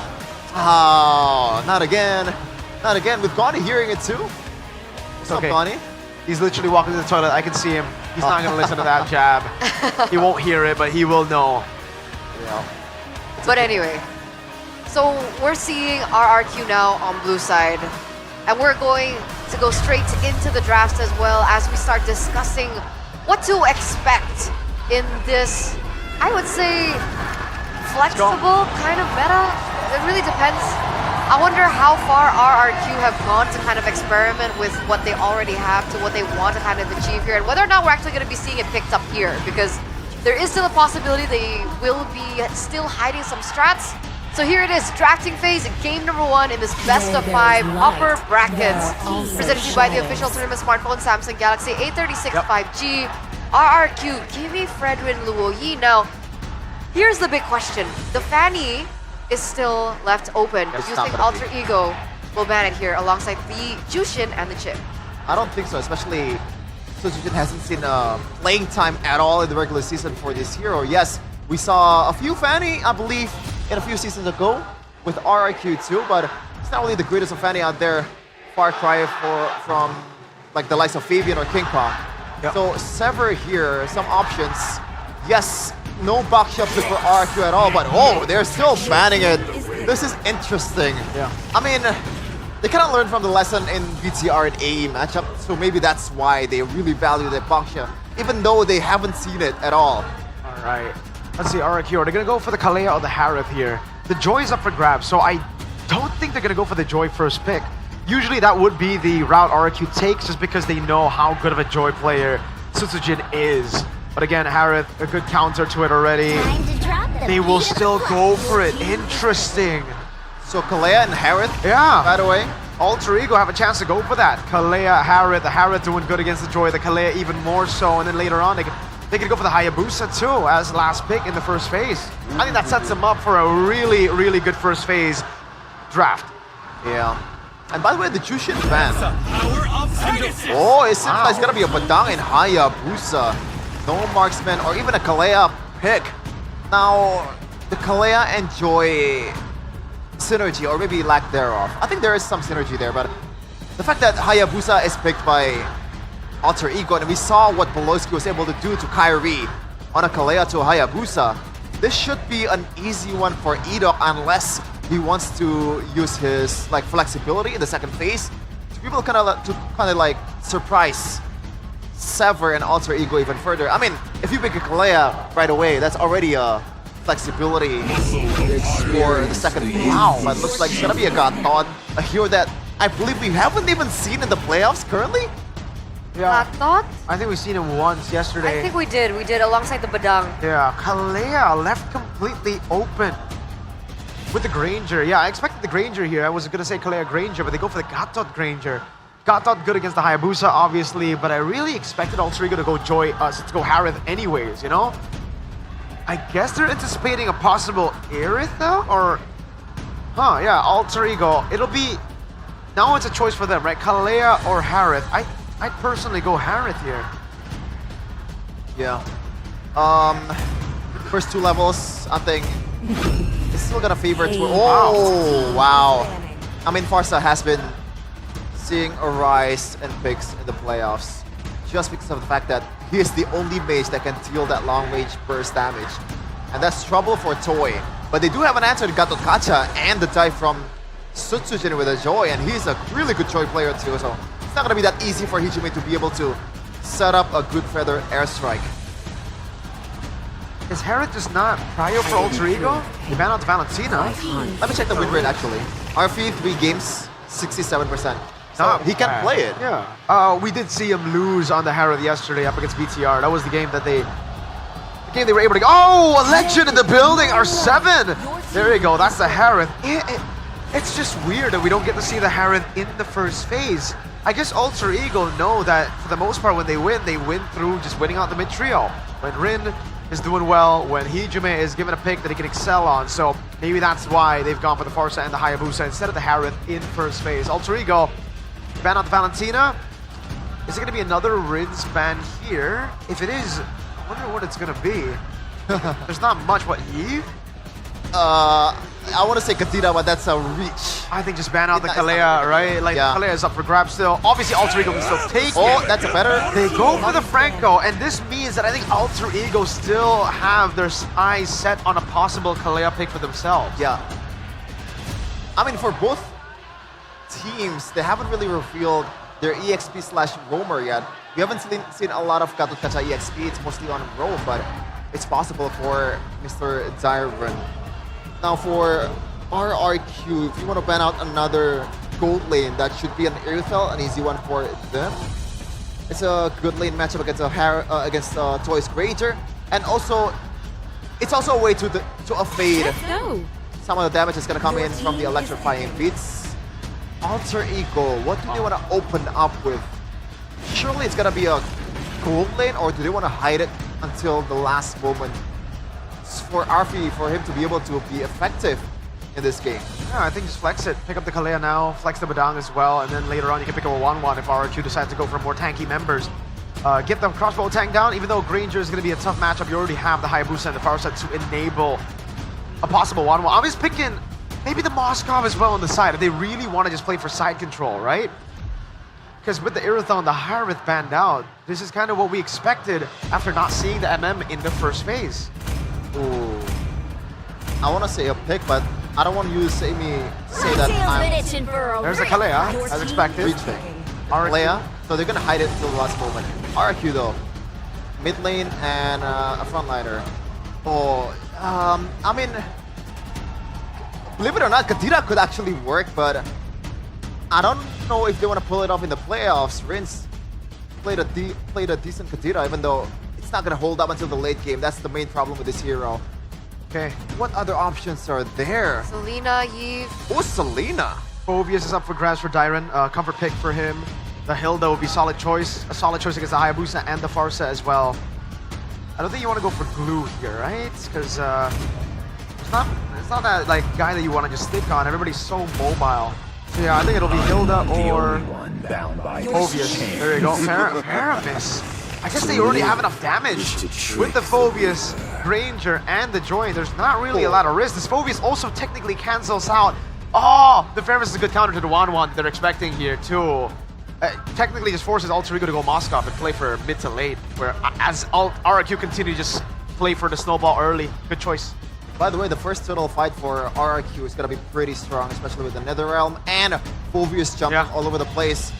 That should be a good secure towards the first objective. But it's a Joy and a Hayabusa, so you can't really rule out a single drive-by retribution from Rin. Is it going to be a 1-1? No. I don't think so anymore. Bruno? Moskov, I think, will be the safe choice. It should be Moskov the safest choice, but do they Bruno want to go a dive like a Cloud? Beatrix with the Kalea? Despair that I see. Whoa! Hello! Wow!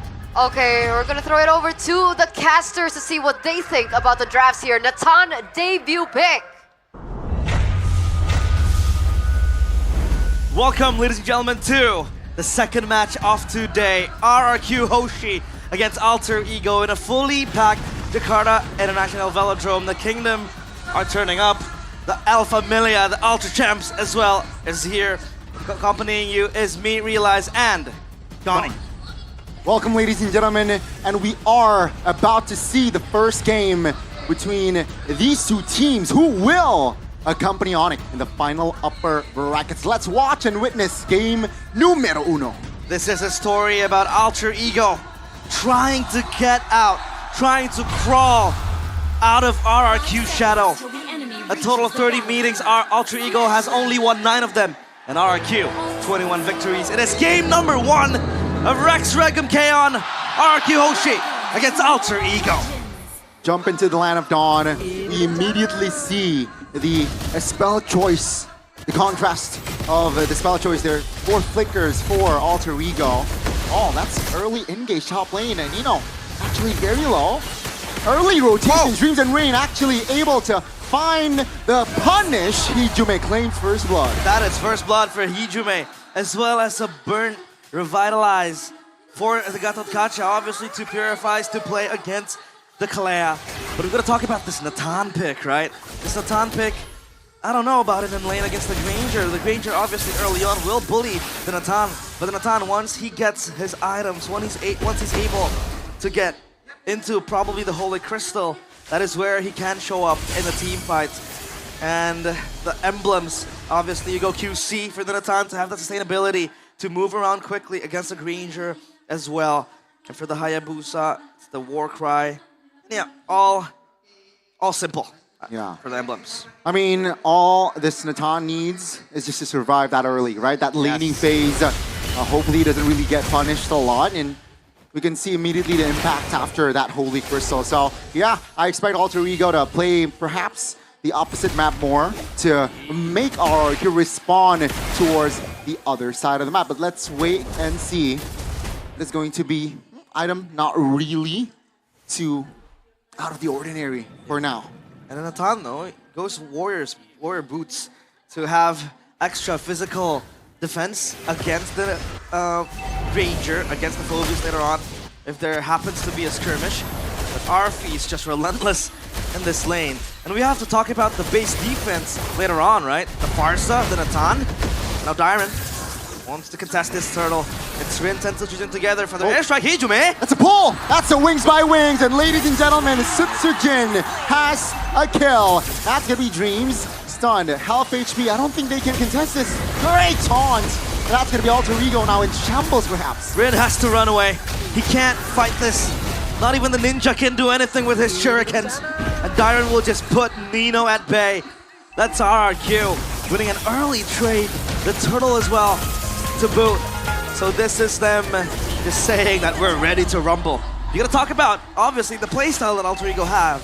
They want to rumble. They want to brawl out. But Dreams might go for Rins. Feather airstrike locking Rins down. Very low 1 HP. But he survives, ladies and gentlemen. With that Purify popped, it actually made him, allowed him to escape from that Feather airstrike. So Alter Ego, they need compensation fast. That is important, but we gotta take a look at the rotational plays from Alter Ego. They have quick rotations, right? With the Farsa, with the Hayabusa, the Badang.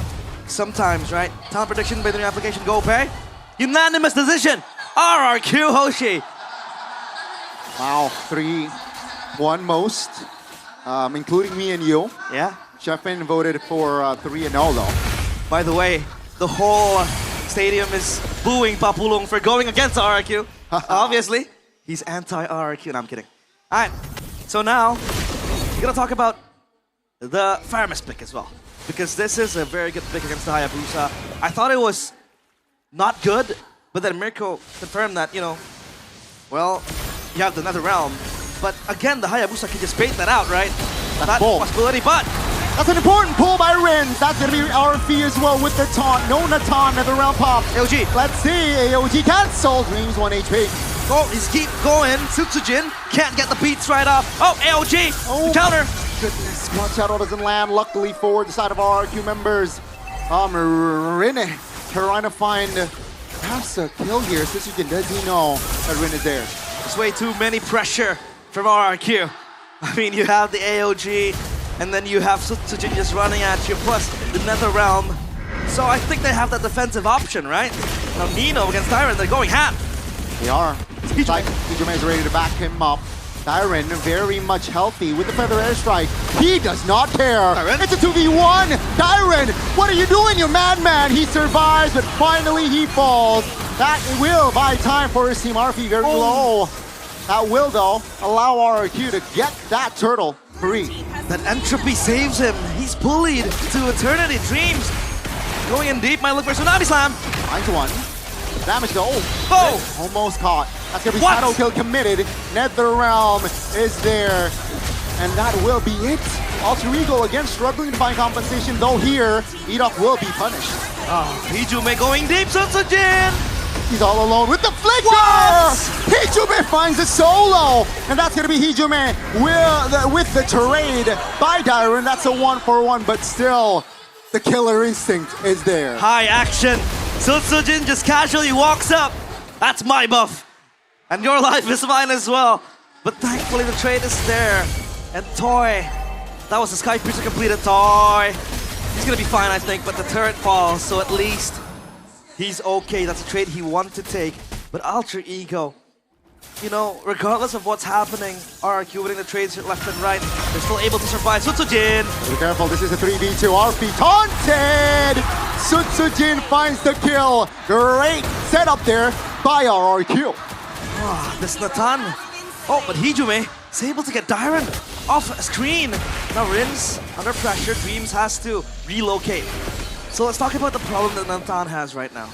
Obviously, that early gank from RRQ with Joy running at you, it's gonna be very hard for him to just play defensively. I mean, you have the entropy, but again, wait, Dreams. Oh, a little bit too aggressive there. Resource being spent to move back. That's not a good sign in top lane. 2v1. Potentially, Quad Shadow used already, and that will be it. I can't seem to really finish my points because the actions keep on coming, keep on happening. But what I'm trying to say is the fact that there is no proper peeler for this Natan, right? I mean, the Badang technically can. The Kalea just pushes the enemies away. But there is no strong front line, you know what I mean? A tanky one. But so far, it's RRQ on the offense. Hijume pops the ult. That's already in. Oh my goodness, Prince! Puts it down by the combination of Natan and Hijume. That's going to be the shadow kill on towards Edok and Toy. A-okay, but that's gonna be the cancellation, baby. Combo wombo, all in, on towards RRQ. Rina has to run for the hills. It's Styron that bites the dust. Edok in the middle. Can he survive? With the round, trying to buy time, try to provide the damage. Toy is free hitting. That's gonna be Rin jumping back. Rin's very low, and he will fall the second time alongside Toy. RRQ 4 members short. Edok! That snipe was close to taking him down, but Arfi is back. 2 kills to his name. The turtle in their sights. That turret as well in the middle. And he's gonna go up, clearing that wave because he doesn't want to crash onto Alter Ego's turret. But as of now, look at Rin even getting that orange buff. Sutsujin might punish him for his crimes, but no. He respects it. He respects Dreams with the Kalea. Great spacing as well, all right? 3K already established, ladies and gentlemen. This mid-game, this is very important because Arfi, I think he is almost online, if not already online. So yeah, RRQ, they are starting to feel the heat here. Let's see though. It's still, they are able to neutralize from this in this next Lord take. First Lord will be up in 70, so let's see what they can do to at least neutralize the situation. He is a sleeping giant, I dare say, for RFE. But let's talk about Toy. He has the range. He has the potential to just poke around towards Alter Ego, but Hijume has been so on point with the Farsa. He's able to bait the Netherrealm, he's able to pop something, but Dyran gets pulled in. Rami Slam, not really sure that was wise. On towards Dyran. A-okay. And I'm sure Alter Ego, they're waiting for the spells, their spells. Whoa. Well, that's going to be an engage though. He wants to go in with the electrifying beats and the rhythm of joy, but Alter Ego, no. You got to respect this joy, right? And Dreams doesn't even have the ultimate just yet to lock him down, so there is no further reasoning for you to continue on that skirmish. But what are they playing for right now, right? The objective, 20 seconds for the Lord. Toy is going to shove that wave down bottom, but let's talk about the wave clear from the Natan. He's going to be easily able to just bounce the minions back, so that's going to be a problem. Ren goes in. Oh, this might be another round. Pop to Toy! Finds the connection to take down Ren. That's going to be the AOG, forcing Nino to use the flicker. Edok finds one with the taunt, but that's going to be the damage coming through. Natan is free hitting, finding the triple kill. And that's going to be 3 members off the board. Hijume finds the double, and the double. Hijume is the man possessed, but Toy is there to take down Arfe. He says no. You go down with me. A little bit too aggressive there on the positioning, and Toy manages to punish on the positioning. Arfi. That's going to be RRQ and Alter Ego, both teams resetting.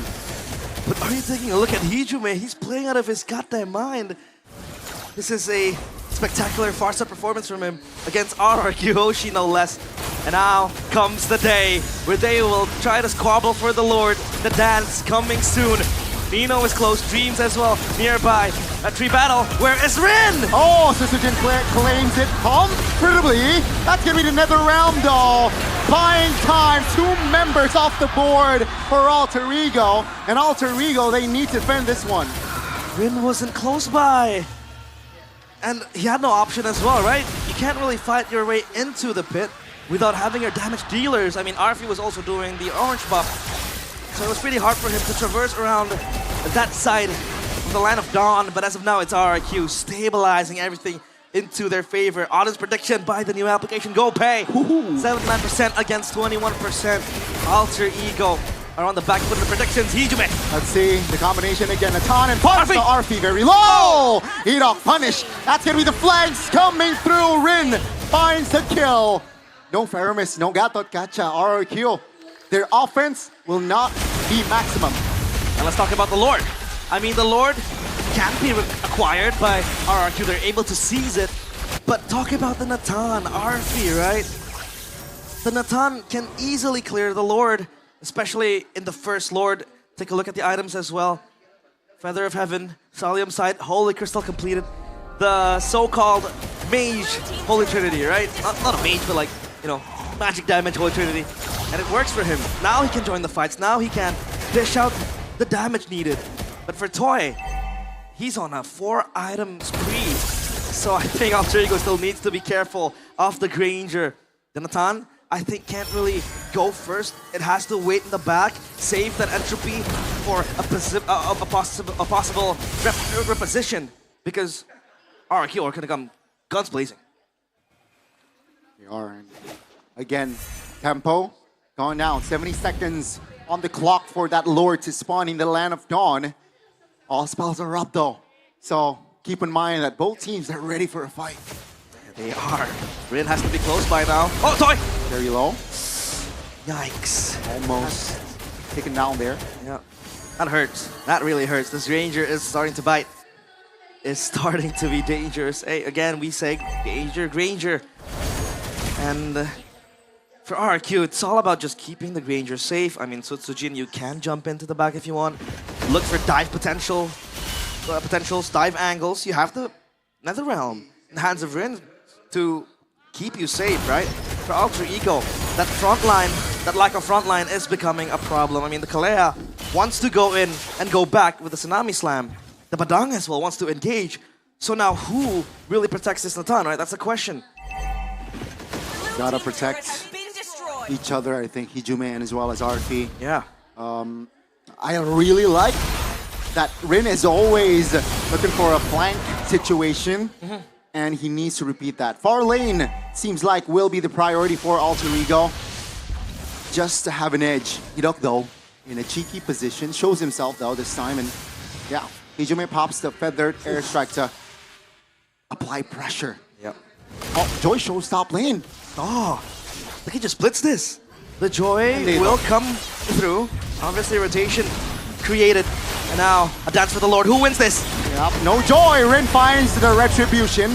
Let's see the fight. Green's very low. Arfi finds looking for an opening. Rin, no shadow. Seems like, Sutsujin finds the right connection and Rin will be punished. RRQ with the winner crown. Can he survive? Sutsujin falls as well. That's gonna be 1-for-1. Both junglers going down. They're gone. The assassin becomes assassinated. Both junglers for both teams. And I think that's a trade favoring Alter Ego because they're able to get the Lord. It'll march up top. And for RRQ, they have to slow down the tempo. Obviously, the Faramis wasn't able to save that Joy and they have to clump up. But if they do clump up, that shadow kill will come through. So again, I think it's a double-edged sword, this Hayabusa. It can bait out that Netherrealm, but at the same time, if you go in for the shadow kill, you can have multiple targets, right? So you can't really solo kill and burst down a particular target because of the Netherrealm and the main property of them just clumping up together. Now this Lord will march up top. Alter Ego prepare for a siege. Feather airstrike.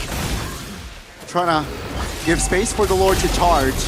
Top tier turret here is going to be the main priority. RRQ for now will defend that one. Wave though is coming. Yep, still holding. RP teleports back to his original position.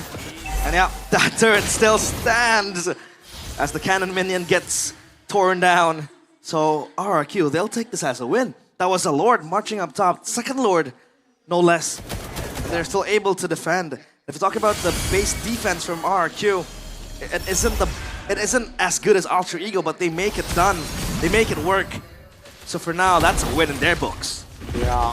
Keep in mind though, Lord will spawn in the bottom side of the map and top lane turret not very healthy, right? So if Alter Ego finds a cheeky turret destroy top, it will heavily favor their side. Now Sutsujin spotted. Alter Ego though will not force a fight just yet. 2 members only in the bottom side of the map here as Hijume rotates towards around mid. Oh, Dreams, is this the right call? Feather airstrike to relief off pressure. That's gonna be Rin then in the side lanes, right? Because he has been the one activating the side lanes multiple times. We talked about it, you know, looking for a segue play and then creating a flank angle. That's always been his righteous way of just trying to contribute to the team fights. But RP might be in trouble. Uh-oh, gotta be careful. That's an opening, RP! He caught first! What is he doing? Fist crack will save Nino and Sutsujin. Tsunami slam to the back, but can they kill him? The perfect opening from RRQ. RP down, Nino down, and no flicker. while the Lord will spawn soon. What was that positioning? RV, what was he doing? I'm out of words. That Natan dying means that RRQ have so much advantage. A lot of advantage now in the Lord pit as well. Edok will just scout for the team, look for possible steals, possible leaves that wants to take down the prosperity of the kingdom, but no. It's RRQ cementing their dominance in this mid to late game. Oh no, Alter Ego lost all their gold lead. And this time they will be on the defense as well. RRQ, minute number 18 here. Let's see what they can do. Wow, having the Lord push in the bottom side of the map. We talk about Hayabusa being a mobile hero, but I think for split pushes, you know, he's not really the best. I mean, you gotta put the quad shadow, you gotta stand by, you gotta make sure that quad shadow doesn't get occupied by a possible ganking enemy. Oh! He goes insane. Risky. Yeah.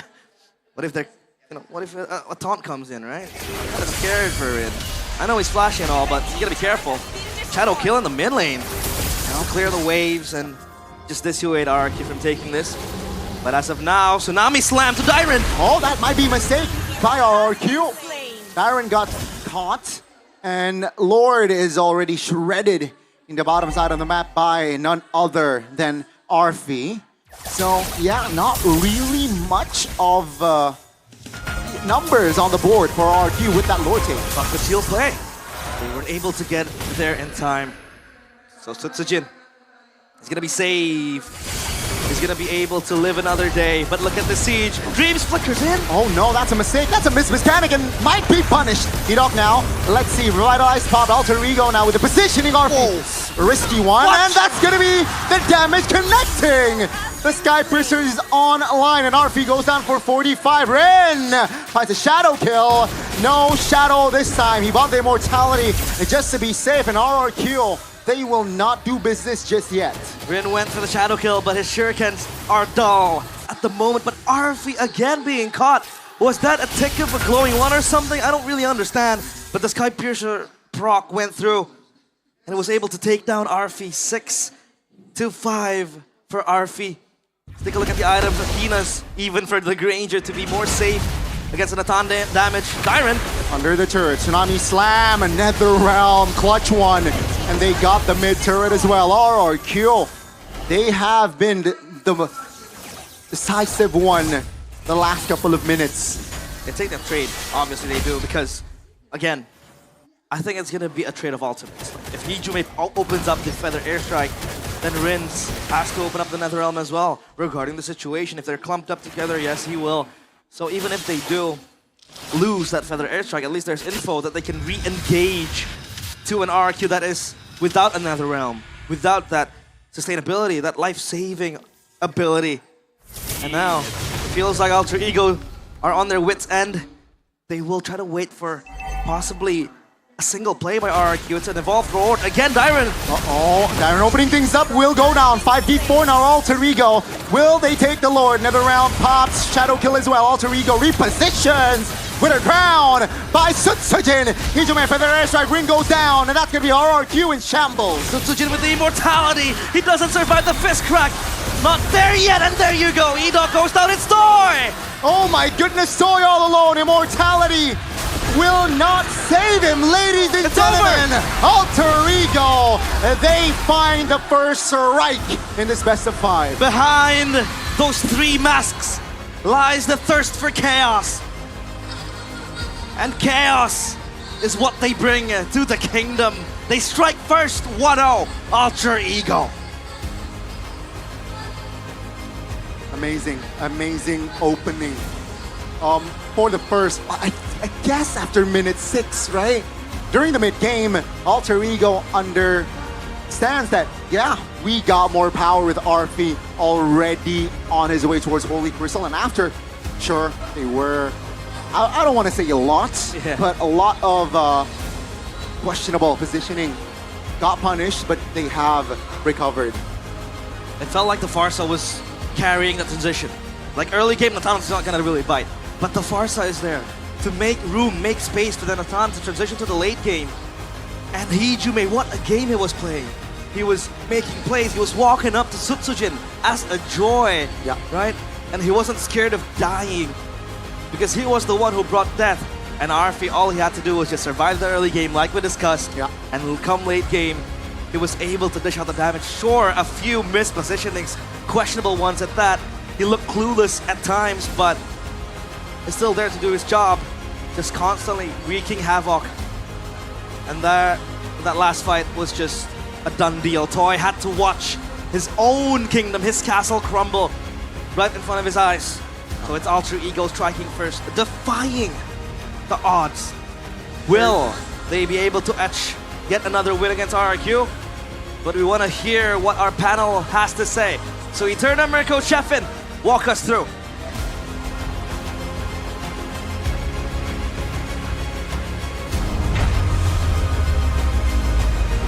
Thank you, Realize. Thank you, Donnie, for that game number 1. Alter Ego leads this best of 5 series. Who would have thought? Wow. Now, Sheffin, he predicted 3-0. Exactly. And I was kind of doubting your statement where, oh, Hijume and Dreams, they're clutch players. I mean, like, are we being serious right now? Apparently, no. Hijume was, like, absolutely dominant in that game. Yeah. I mean, to be fair, he got the Farsa, he got the range advantage over pretty much everyone else in RRQ. And Edok, oh, man. Should we revisit that third pick of Gatot? Oh, we should. I think that we were already kind of phased by that pick, right? All of us were kind of confused seeing that. We were expecting a Kalea with the Granger, that was for sure. But I want to just bring the attention back to Alter Ego first. You know, in the first 3 picks, we were talking about how maybe they have to go for the Harith up against the Joy. But now it shows. For Alter Ego, their main strength is their trio mid. The gold lane can be whatever it is. As long as it's a safe pick for RFE, we've seen this in the regular season. The carry, when they got the Savage against RRQ, a safe pick for RFE, something consistent. The Natan is another good option, another weak side gold laner that just needs to farm, just needs to survive in lane up until an item power spike. Then he becomes a factor. I have to say, I think Alter Ego are taking this route because RFE is known to make mistakes. I think they know this.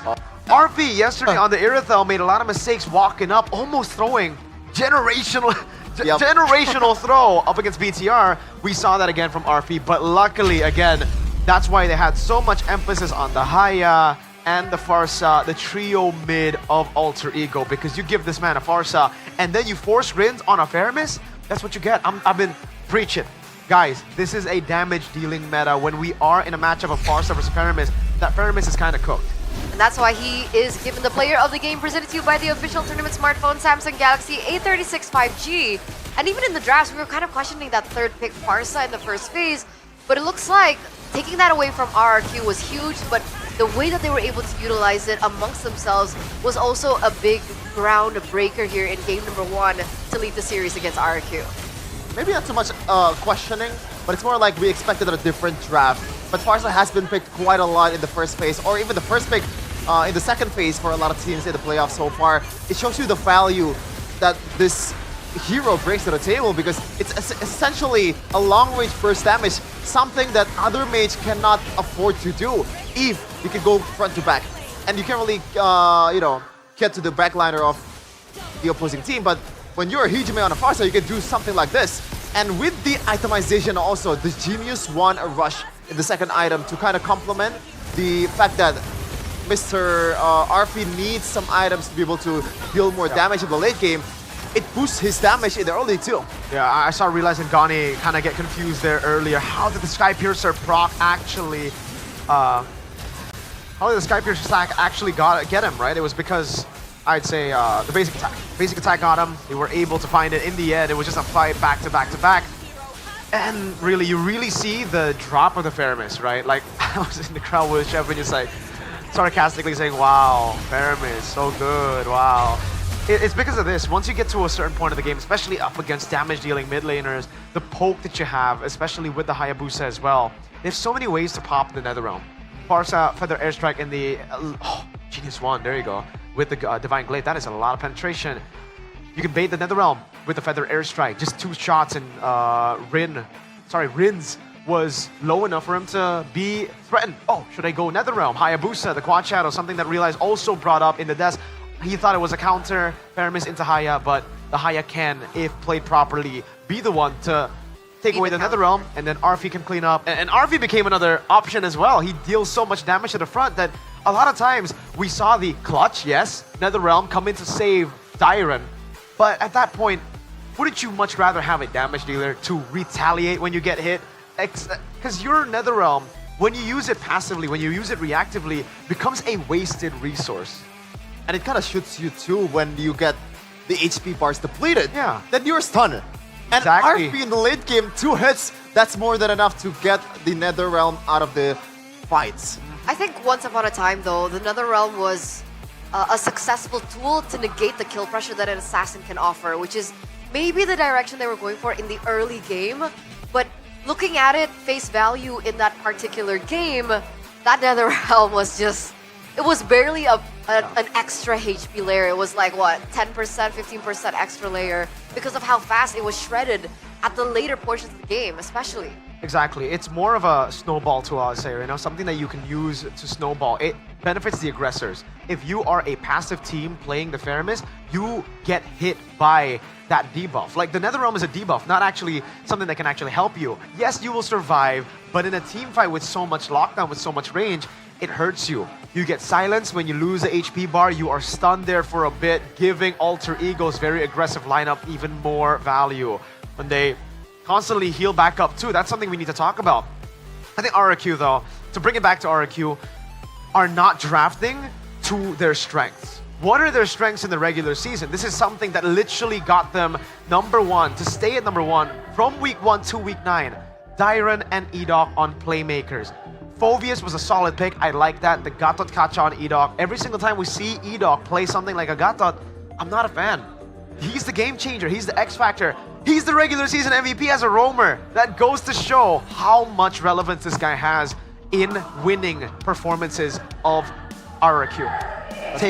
Give him a Kalea, man, please. Yeah, obviously, but speaking of X Factor, shout out to Nino, by the way. I think out of all the Alter Ego members, the one that I'm most surprised to see, you know, usually Nino does not go hand in hand with the word composed, you know, but he is not extending at all. The face crack was incredible, and I feel like he's the second MVP in this game. I agree. Yeah, just the sets is awesome.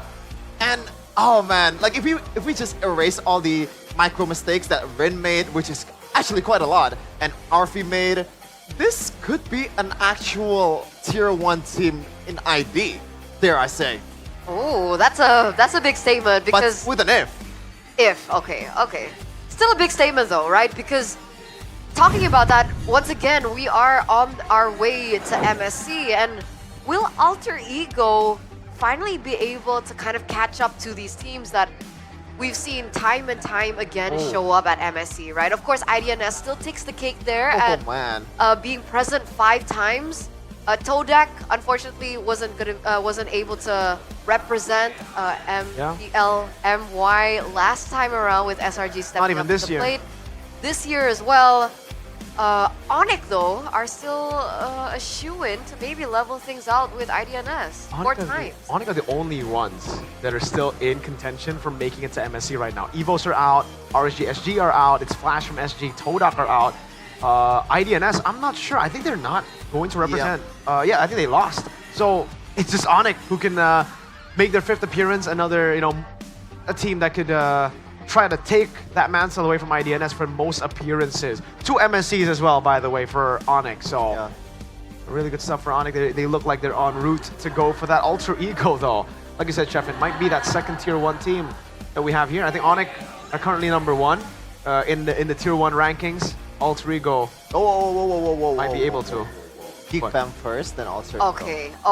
Stefan, do we need to replay what happened in match 1? Let's take a look at the MSC meta check from 2019 to 2025. We saw at some point it was, you know, the... Oh man. Wow, that was What a throwback. That was a long time ago. It's been a lot of hyper carries, hyper assassins over the years. The hyper fighter / assassin just last year. But what about this year?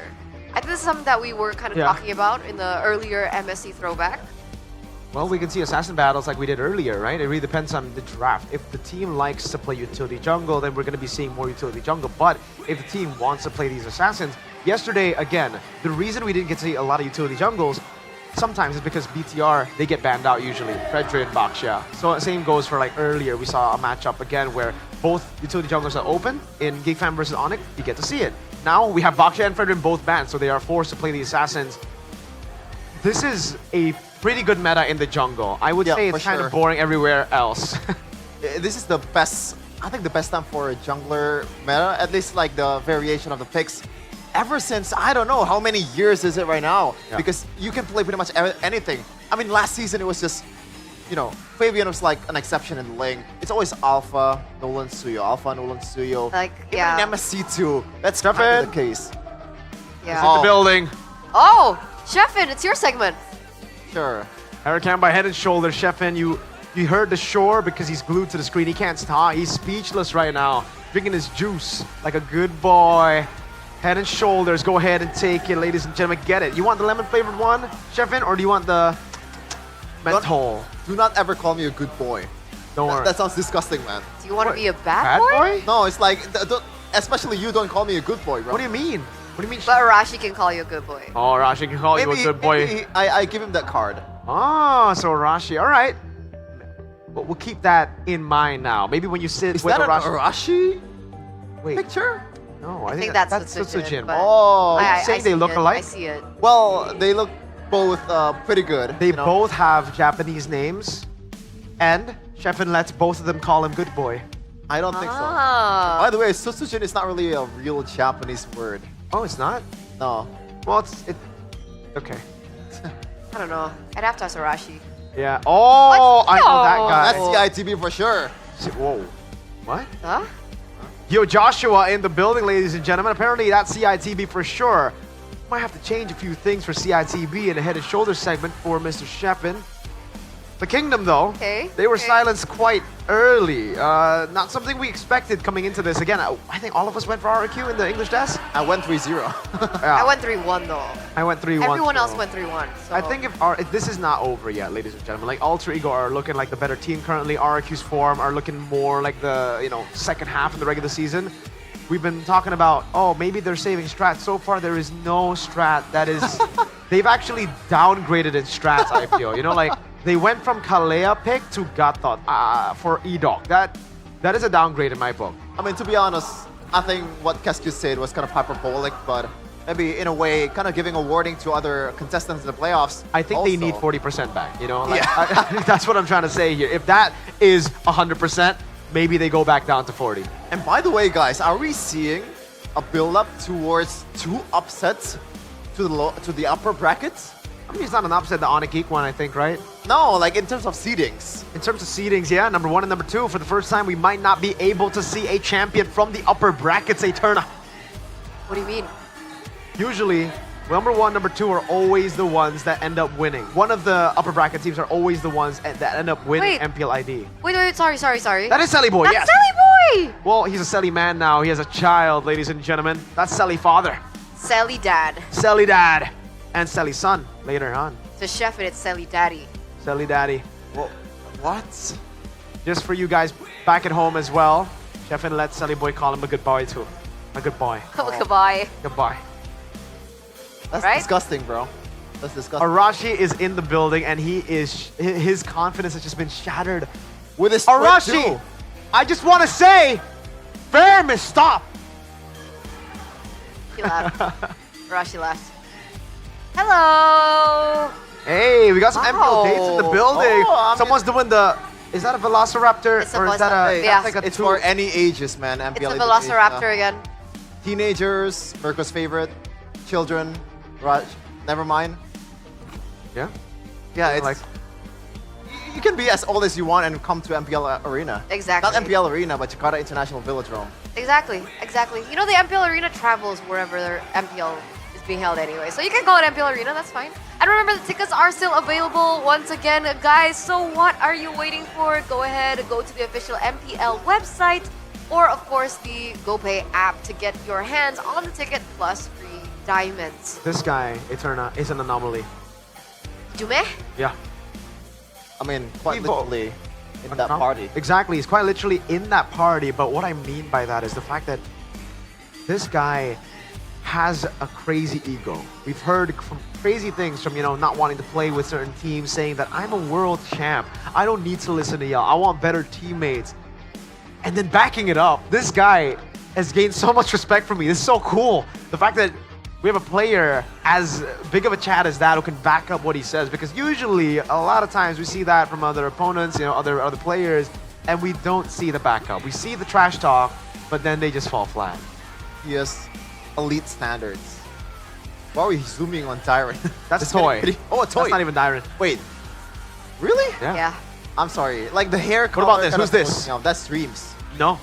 That's That's not. Edok. No, I'm joking. Now it's Edok. That's Edok and That would know have why, been so fun. Yeah. What? Who's on your screen now? The Okay. one in the middle. that's Mr. Kesman. Nope, that's Kes Cute. Not Kesman. Get better, nerd. He's not entirely That's the wrong. coach, Savero. Savero. Yeah. What? They decide to stay on second pick selection. Yep. All right. RQ back on blue side. Again. RQ back on blue. I think it's fine. Again, they had a solid opportunity to actually win out. By the way, like it wasn't fully like Alter Ego out drafting them. It was RQ something. It felt like RQ out drafted themselves in a way, and they pulled a BTR real quick. I was about to say. Yeah, they were like overthinking a lot of the picks. They instead of going for the safe choice, Isn't went that a Cascade problem? Overthinking sometimes? in season 13. Last time the International Velodrome, yes, but An SPS? Season 14 I finals. don't think SPS was an The Iksha? overthink. I don't think that was overthink. I think that was just like he got outdrafted by TL. I don't think that was overthinking. But to be fair, RQ was in some part winning in that matchup against Alter Ego. Especially when they got a few of maybe 1K-ish gold lead until Edok just decided to just dive into the turret without any backup at all. But we're on to the draft here. Presented to you by the official tournament smartphones Whoa. Samsung Galaxy A36 Wow. 5G. Kimi Phobius Luoyi this time, so the Fredrin has been left open. Meanwhile, from side of Alter Ego, Chip, Jushin, and the Baxia. There you go. Oh, thank goodness. Kalea first pick. That's the change. They're gonna have to go Farsa though again, I feel. Again, the Farsa Badang is a solid choice to open here. You have a lot of security with the Farsa. A really good mid laner. You have to remember that in this current meta, getting a good mid laner is actually kind of tough. We were talking about the possible heroes that could replace the Feramis in game 1, and yeah, there's not too many with the Luoyi, Jusin, and Kimi banned out. Yi was the option, but even then it was kind of tough. They go for the Hayabusa and the Badang though, just like in game number 1. So not Farsa Prio. That means RQ have a shot now to be the ones to secure the Farsa. Not the best against Haya, I'll give you that, but it is better, I think, than going for the Feramis again and then leaving the Farsa open to Alter Ego. Yeah, it all comes down to how to make the backliner's life even harder. Yes, the trade-off with Hayabusa is there, and that's the sign of Alter Ego trusting Rin to pop off. But the Granger is still gonna be the option, and no Farsa at all. They can still go for that route. That should be the pick, right? I don't see a reason why they would go for anything else. Yep. Payback. And now it's going to be tough for RQ again. The Valentina is probably going to be banned out. I thought maybe that could be the option to go for, right? The Valentina, steal away the Feather Airstrike, having a way to deal with the Hayabusa as well. Yeah. I wonder if RQ will still ban the Harith and Irithel now. I think it makes more sense considering the Kalea is now in their hands with the Joy and the Granger. They've gone for the same draft, only with better components. I didn't cure the pain. Valentina ban. The same thing that happened in the first game earlier, Magic is my life. which lets Your team is banned. maybe Dreams to pull off a big set hero to kind of match up the pick-off potential from Mr. Edok with the Kalea. If we're going by what happened in the first game, it's gonna be a Franco ban. And I think that's still decent in this case. Yeah, and Irithel, right, for RRQ. Yeah. Okay. When you get Yeah, that's why I feel like That's- Farsa needs to be up. Man, so much value on Farsa right now. That's why, by the way, GeekFam always banned it against Sans. And that's how you bring in the Feramis. But technically, without the Franco ban, RQ could still flex the Kalea, right? Wait, you know what? I'm thinking about the fact that it's a Joy, so it's a magic damage. Do they necessarily have to go for a traditional mid laner? What do you want to go for? Maybe something like a Mathilda. Ooh, Matilda mid. With Joy? Yes. That sounds pretty bad. If they want to do that, I understand. Maybe like a Lucas, right, with the Mathilda later on, or hey, maybe the Barats like we saw yesterday. RQ carry. Oh, they want some tanky boys. It seems for Dyron or I really hope it's Franco. Yeah. Okay. Had a feeling they were trying to deny that as a potential. I mean, this is an easy one should be like, right? It looks like it right now. With no Irithel as well, it should already be good, right? The Granger. It could also be a Beatrix, by the way. It could also still be a Natan again. I mean, at this point, late game insurance in the gold lane. Because they already have the burst follow-up coming in from the far side anyway with the hook to kind of synergize well with one another. Yep. There you go. The solid answer up against this composition. Again, like I mean, it's the better choice over the Paramis, I feel. Damage dealing. Then they go for XP or roam. Glue? I think the glue is a pretty okay choice. They need I'm missing something here. Yeah, no, I just need the glue. Ultra Ego. Gold lane. Natan, Beatrix, 1-1. I think all three are pretty good. Irithel actually technically is up as well, right? You can bring Purify. It's a pretty ready to fight hero. So if you don't want to have the pressure of scaling and not winning in the early game up against the Granger, Irithel could be a solid choice to go for. For sure. As long as you peel for the Irithel too.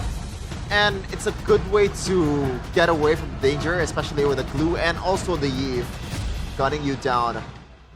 With the notes, take a Purify, but they're not going for any of that. They just go for the Moskov. I gotta say, not really a huge fan of a Moskov, but I don't think you could go wrong with any marksman pick there. Yeah, I agree. I'm wondering like what the synergy is. I guess the Farsa and the Franco. Yeah. So a little bit more gold build pressure as well coming from the Moskov. We're gonna hear what the casters think about this draft. Boys, you ready for game number 2? Yes, we are indeed ready for game number 2. It is looking spicy. We talked about it from the draft. We were able to see that it is bound to happen. That brawl type of play, right? That early fight, a lot of skirmishes. And now in game number 2, it is looking much more interesting. Will Alter Ego be able to secure a match point? Or will the Kingdom clap back? It is Alter Ego against RQ Hoshi in game number 2. Ladies and gentlemen, let's watch and witness game number 2. Alter Ego against the audience predictions, of course. They won game 1. Let's see though, that's a flicker already and a hook spent by Dreams early on. Oh, that was an early hook towards Susujin. Again, with the Franco early on, you can exert so much pressure, right? On towards your enemy jungler, either just hooking away the buff or just delaying that clear so that the Hayabusa, Rin, does have the upper hand. Dreams, you know how much of a pressure he can put on towards the enemy team in the early game with the Franco. But now the emblems by IndyHome, by Talk himself. Concussive blast for the Franco, same goes for the Kalea. It helps with extra damage and clear. Now, again, with the hook, right? Sutsujin, he's kind of delayed in reaching level 4. I think we're still number 3, but as of now, they're taking it slow. For RRQ, they know early pressure is kind of hard when they have a Franco. Oh, that's gonna be Rin popping the Shadow Kill. Not enough damage just yet to take Idok down. But that will be it up using his flicker. That's a flicker. That's a very, very good info for Alter Ego. They know the Kalea might just be, you know, nearly inefficient in the next skirmish because the Kalea does not have the flicker. But for now, it's Sutsujin going to Dreams. Oh, gotta be careful. Dreams, no flicker. Punished by Sutsujin. That's first blood. Uh-oh, Rin. Almost there. Picked off. Edok was pummeling around. Rin almost got caught right there. But it's Nino with the Badang again. Just trying to put RQ at bay. You know, that fist break, fist crack combo can be lethal. Changing the game, changing the course of the match. So as of now, it's Sutsujin with full control of the turtle. They know they can't really contest that. So Alter Ego, they let it go. They relinquish that objective. Yeah, it seems like it's going to be similar to game 1 where Alter Ego did not have control on that first neutral objective take. Let's see the outcome. Oh, that's gonna be the Tsunami Slam on towards Dreams. A little out of position, and Dreams will be punished the second time. This is why RRQ prioritized the Kalea first pick. Rin, shadow kill. Yep. I think this time the damage will be enough to take Edok down. So both roamers punished. At least a kill for the Hayabusa to keep going to snowball. But Tsujin is already level 6.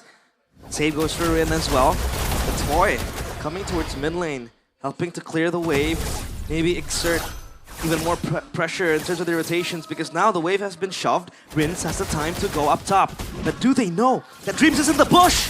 Oh, luckily, unlucky there for Dreams. Just got the gold grab, and that's a flicker already for Dreams as well. 4v2, top lane. RWM, Spear of Destruction to the back Toy. Oh, that's just bad read there and got punished. Dreams again the third time. That's 2 extra kills for Toy, by the way. And RRQ, they're setting the tone right, and 1,000 gold almost established already. Now they find the collapse. That was very, very nice, right? RWM to lock the Moskov in place. I mean, the Moskov could have just Abyss Walkered his way back, but he was ready to really get pinched by Tsujin and also Edok. But at least Edok was able to be traded there. Still not that worth it, because Arfi has to be kept on a chokehold now because he don't really have the time to progress further. Now it's RRQ. What do they do to even be able to capitalize on this lead? It's Alter Ego. I think they really want to go for the fights, right? The Hayabusa is already strong. Arfi with the Moskov, he has the global presence. He can really join the fights. Look at Nino, he's rotating towards top. Towards Iron, that's a questionable move, and Nino forced to use the flicker, mounted as well. Feather Airstrike doesn't really find the right connection. Nino falls. RRQ takes full control on that turtle. Rin looking for an opening to perhaps find a cheeky kill, but Tsujin claims it comfortably. Rin was trying to get that shadow kill and then the retry as well to possibly steal the turtle, but no, it is not coming to fruition, at least for him. And at least this is what bringing Yves brings to you. It's much more, I think, controlled. You have that RWM, that AoE, that could really just put Alter Ego in place. Maybe with the Faramis, it's much more defensive. You're playing from the Netherrealm. Once that is burnt down, you have literally almost no damage from the mage. But with the Yves, I think it can really be offensive, right? And it's Rins. He has a choice to be defensive or offensive. I think so far, they're capitalizing on the Yves very, very well. For Alter Ego now, it's all about stabilizing this lead. I think, or rather, you know, stabilizing this advantage that they have. I think if you talk about the draft as well, Rico mentioned it, it's very hard to look for good mages right now, right? If, like, it's Juice in a span and all that. But in this instance, I think the Yves has been at least the best option for RRQ if they want to go further. Tsunami Slam! On towards Nino. Now it's going to be Fist Crack forced to be used, and Toy will be able to find the stack Sky Piercer there with the kill. RRQ, they will shift their gears more here in the mid lane. That's 2 members immobilized, and Toy gets another kill. Rin will look find another kill there in the back lane. That's going to be Rin's punished. Bloody Hunts will not be able to find an execution as Dreams will fall. Ladies and gentlemen, RRQ, they're turning up the heat game 2. I thought Arfi would take that SOD, but it was too dangerous, I feel like. So they get all in the hands of Alter Ego. Arfi was pushing up top, at least he's able to create that wave, to push and shove that wave into the topside turret. But I think so far it's RRQ on full control, dictating this game. Alter Ego, it's them having to chase back. And Hijime, he can't really have that much pressure compared to game number 1. Because now I think with the Yves in the fray, he has to be more careful on getting bursted down, on getting caught by the RWM, right? If the RWM gets connected towards Hijime, he could be Tsunami Slam like this, but the Purify will be popped. So that's info for RRQ.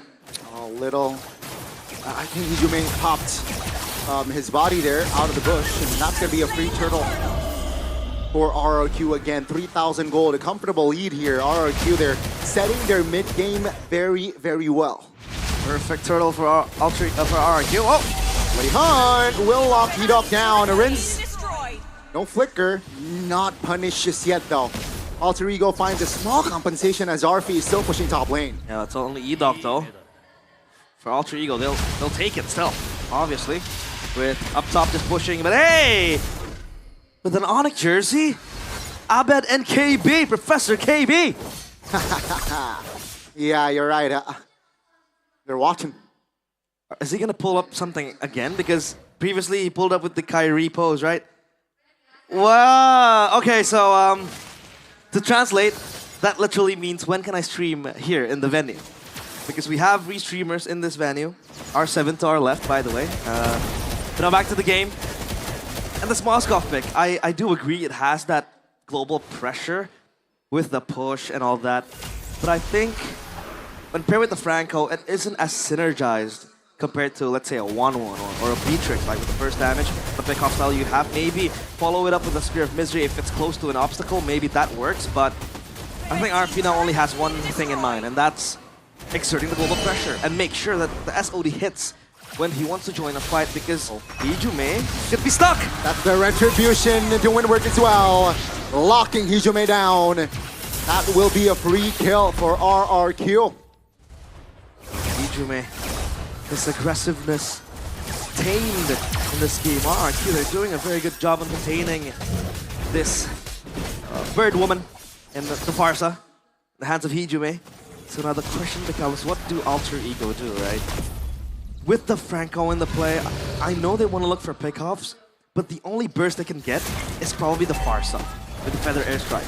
It's not as quick as, say, a Beatrix or maybe a carry with a quick DPS, or even the 1-1 who can pop the Crossbow of Fang from the weakness point. Tsunami Slam, Nino.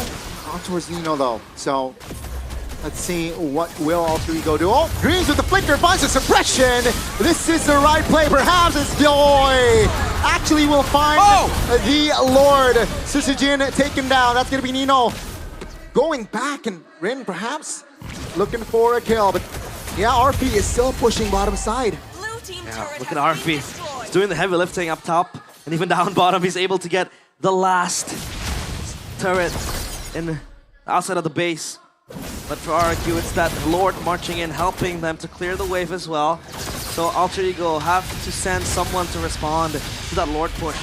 As if the wave clear, they have beautiful wave clear, right? With the Moskov, and then you have the Farsa as well with Feather Airstrike. So I think that could really help if push comes to shove, the Lord gets closer to the base. Yeah, bottom side isn't looking too hot either for RRQ. So seems like it will be just a 2-lane push for this first Lord. Mind you, Holy Shield still up. Oh, let's see. 2v1 potentially shadow kill. Spence, Rin. Okay. Whoa. Will we have the time? Whoa! No, Sister Jin finds the connection. Has the shadow though. No shadow kill. Remember, it's a 1v1! Both junglers, 1 HP. Neither died. That's gonna be Alter Ego now, focusing down on the Lord. Hijume has to walk back! Toy with the assassination! Puts Hijume to rest. That's a double as well. Toy is just toying Alter Ego at this point. Shadow kill. Oh, great Wind of Nature to negate all the damage. And that's gonna be the lockdown. The big cuff pressure from Edok. Locking Rin down. Toy is godlike, the SOD lands, but RP can't take it. And RRQ, they are content with what they're able to get. Topside turret, and even an important kill towards Rin, and even Hijume previously. And this is where Alter Ego starts to spiral out of control. I mean, they were able to contain the lanes with the far push that they have, the global pressure that they built. Yeah. But I think one mistake is what it takes. One, I wouldn't say greediness, but one heroic play that was supposed to happen, probably in Rin, down bottom in that jungle, it just didn't come to fruition. So now it's Alter Ego with the busy task of having to defend the base and the wave again. They have to restructure it, re-push it again. Time and time, RP has to be there to respond to the wave. Seems like it's gonna be a slow build-up again. 30 seconds on the clock for that Lord, so RRQ, they know. Yeah, let's not take unnecessary fights here, and let's take more important ones later on. And RP though, Rose Gold on the way. Fleeting time for the Franco. Adds more ultimate cooldown reduction. And now let's talk about Alter Ego's control, right? Engage tools, they don't really have any. Maybe it's only them waiting for something to bait.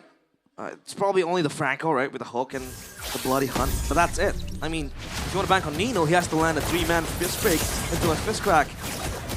So that's going to be a problem for Alter Ego. For RRQ, they have instant lockdown. They have the damage to follow it up with the RWM as well. So Alter Ego has to be careful. Tsunami Slam! On towards one, Dreams with her crown just to buy time. But it seems like Dreams will fall regardless. Top lane still pushed by Arfi. Lord now should be the main priority in RRQ. They have the prio. Nino looking for a cheeky angle. Doesn't really find it. Isolated somehow. And now it's going to be Rin looking for a backup. Looking for a punish perhaps. Has a shadow! The timing is beautiful by Idok. Setting up a kill for none other, Toy. What is happening with Rin? Why is he going for these 80-30s? It's the fact that he always kind of loses into the shadow. Or he doesn't have the shadows even to continue the kill pressure. I mean, the shadow kill was there, but again, you don't have the escape mechanism. Idok comes in. Yeah, Feather Airstrike, RWM suspend as well. Bottom side turret will fall. Ladies and gentlemen, and one turret left for Alter Ego. Lord is still very much healthy top lane. At least the outside turrets are able to be caught. Oh, what? He has immortality. Idok, will he survive? No flicker. Oh my goodness, Tsunami Slam. He will fall. That's going to be the Lord now. Main priority should be Alter Ego. Oh, Hijume looking for a solo on towards Rins, but cancelled by Sutsujin. Rin goes in with the shadow kill. The SOD connects, but the Winter Crown on time. Let's see Rin again looking for the clear Dreams. Right about time. Bottom side doesn't connect on towards the main base just yet. RRQ still putting pressure on towards Alter Ego. They have to hold the base. As of now, they can do just that. No wave, but there goes the second wave of the minions. RRQ, they look relentless. They look like they want to end this. Right here, right now. 10 seconds on Hijume. Let's see. Byron spent his flicker already. Mounting Nino. Toy picks up the legendary. Hijume trying to clear the wave. RWM will not be able to find the clear. And ladies and gentlemen, Alter Ego, they have responded. Alter Ego, they hold. Right on cue, Hijume respawns, pops the Feather Airstrike. And as of now, we still have a game in our hands. Malefic gun for Arfi to play the kiting game, to have that extra range for the Moskov to gun down his opponents later on. And now RRQ with a 7.5k gold lead, I think it falls out of relevance because it's now about the fight, it's now about the timings. 80 stacks on the Sky Piercer, 732 on the inherent Granger passive. Oh, still untouchable. Toy, untouched this game. And deathless. Deathless Alter Ego, struggling to find a connection to take Toy down. Let's see though, they have survived, but yeah, no base surge left for Alter Ego, so that's alarming. 11:02, Toy comes back from the grave. He was shut down a lot of times in the first game. Second game, this is his game to play. Oh, Alter Ego with the flank angle, they have to check this. Idok! Yup, looking for, oh my goodness, Tsunami Slam! Rinzo will be the first one to fall alongside Idok. Hijume brings by Purify, winner crown by Sutsujin in the back lines. Hijume will not survive as Toy and Dreams going at it, and that's gonna be SOD! Arfi finds the connection and shut Toy down, but that's Sutsujin claiming the Maniac and ultimate wipeout. Arfi with the heroic play, but that doesn't cut it. The Kingdom, they roar back to life. Rejoice, they say, as they look to end game number 2. Ladies and gentlemen, RRQ, they will equalize in this best of 5. We got a series. It's 1-1. We have a series in our hands. Sutsujin, the savior with the Maniac, to end that game. Arfi looked for the Hail Mary play. He almost was able to survive, but the damage was too much to handle. He took down Toy at the end of the day, so Toy no longer immortal. But as of now, it's RRQ with the response, 1-1. What a game, full of action, just non-stop. So Alter Ego, they have to be ready for a possible 5-game banger. I hope so. I hope so. But yeah, what a recovery from RRQ. That last fight, they lost 2 members quick. But with 3 members, it was enough with Sutsujin, with Toy. See? I thought they would win this. Yeah, it's a 5v3 practically. Yeah, because they had the flank angle as well, with 2 players hiding in the bush. But everyone melted. Look at that Sutsujin damage. The joy again, his signature pick. Bringing the win for RRQ. And it was messy, very messy. It was very messy, but hey, they got it done. So obviously, that's it for game number 2. We want to hear what the panel has to say. Eterna, Mirko, Chefin, time is yours.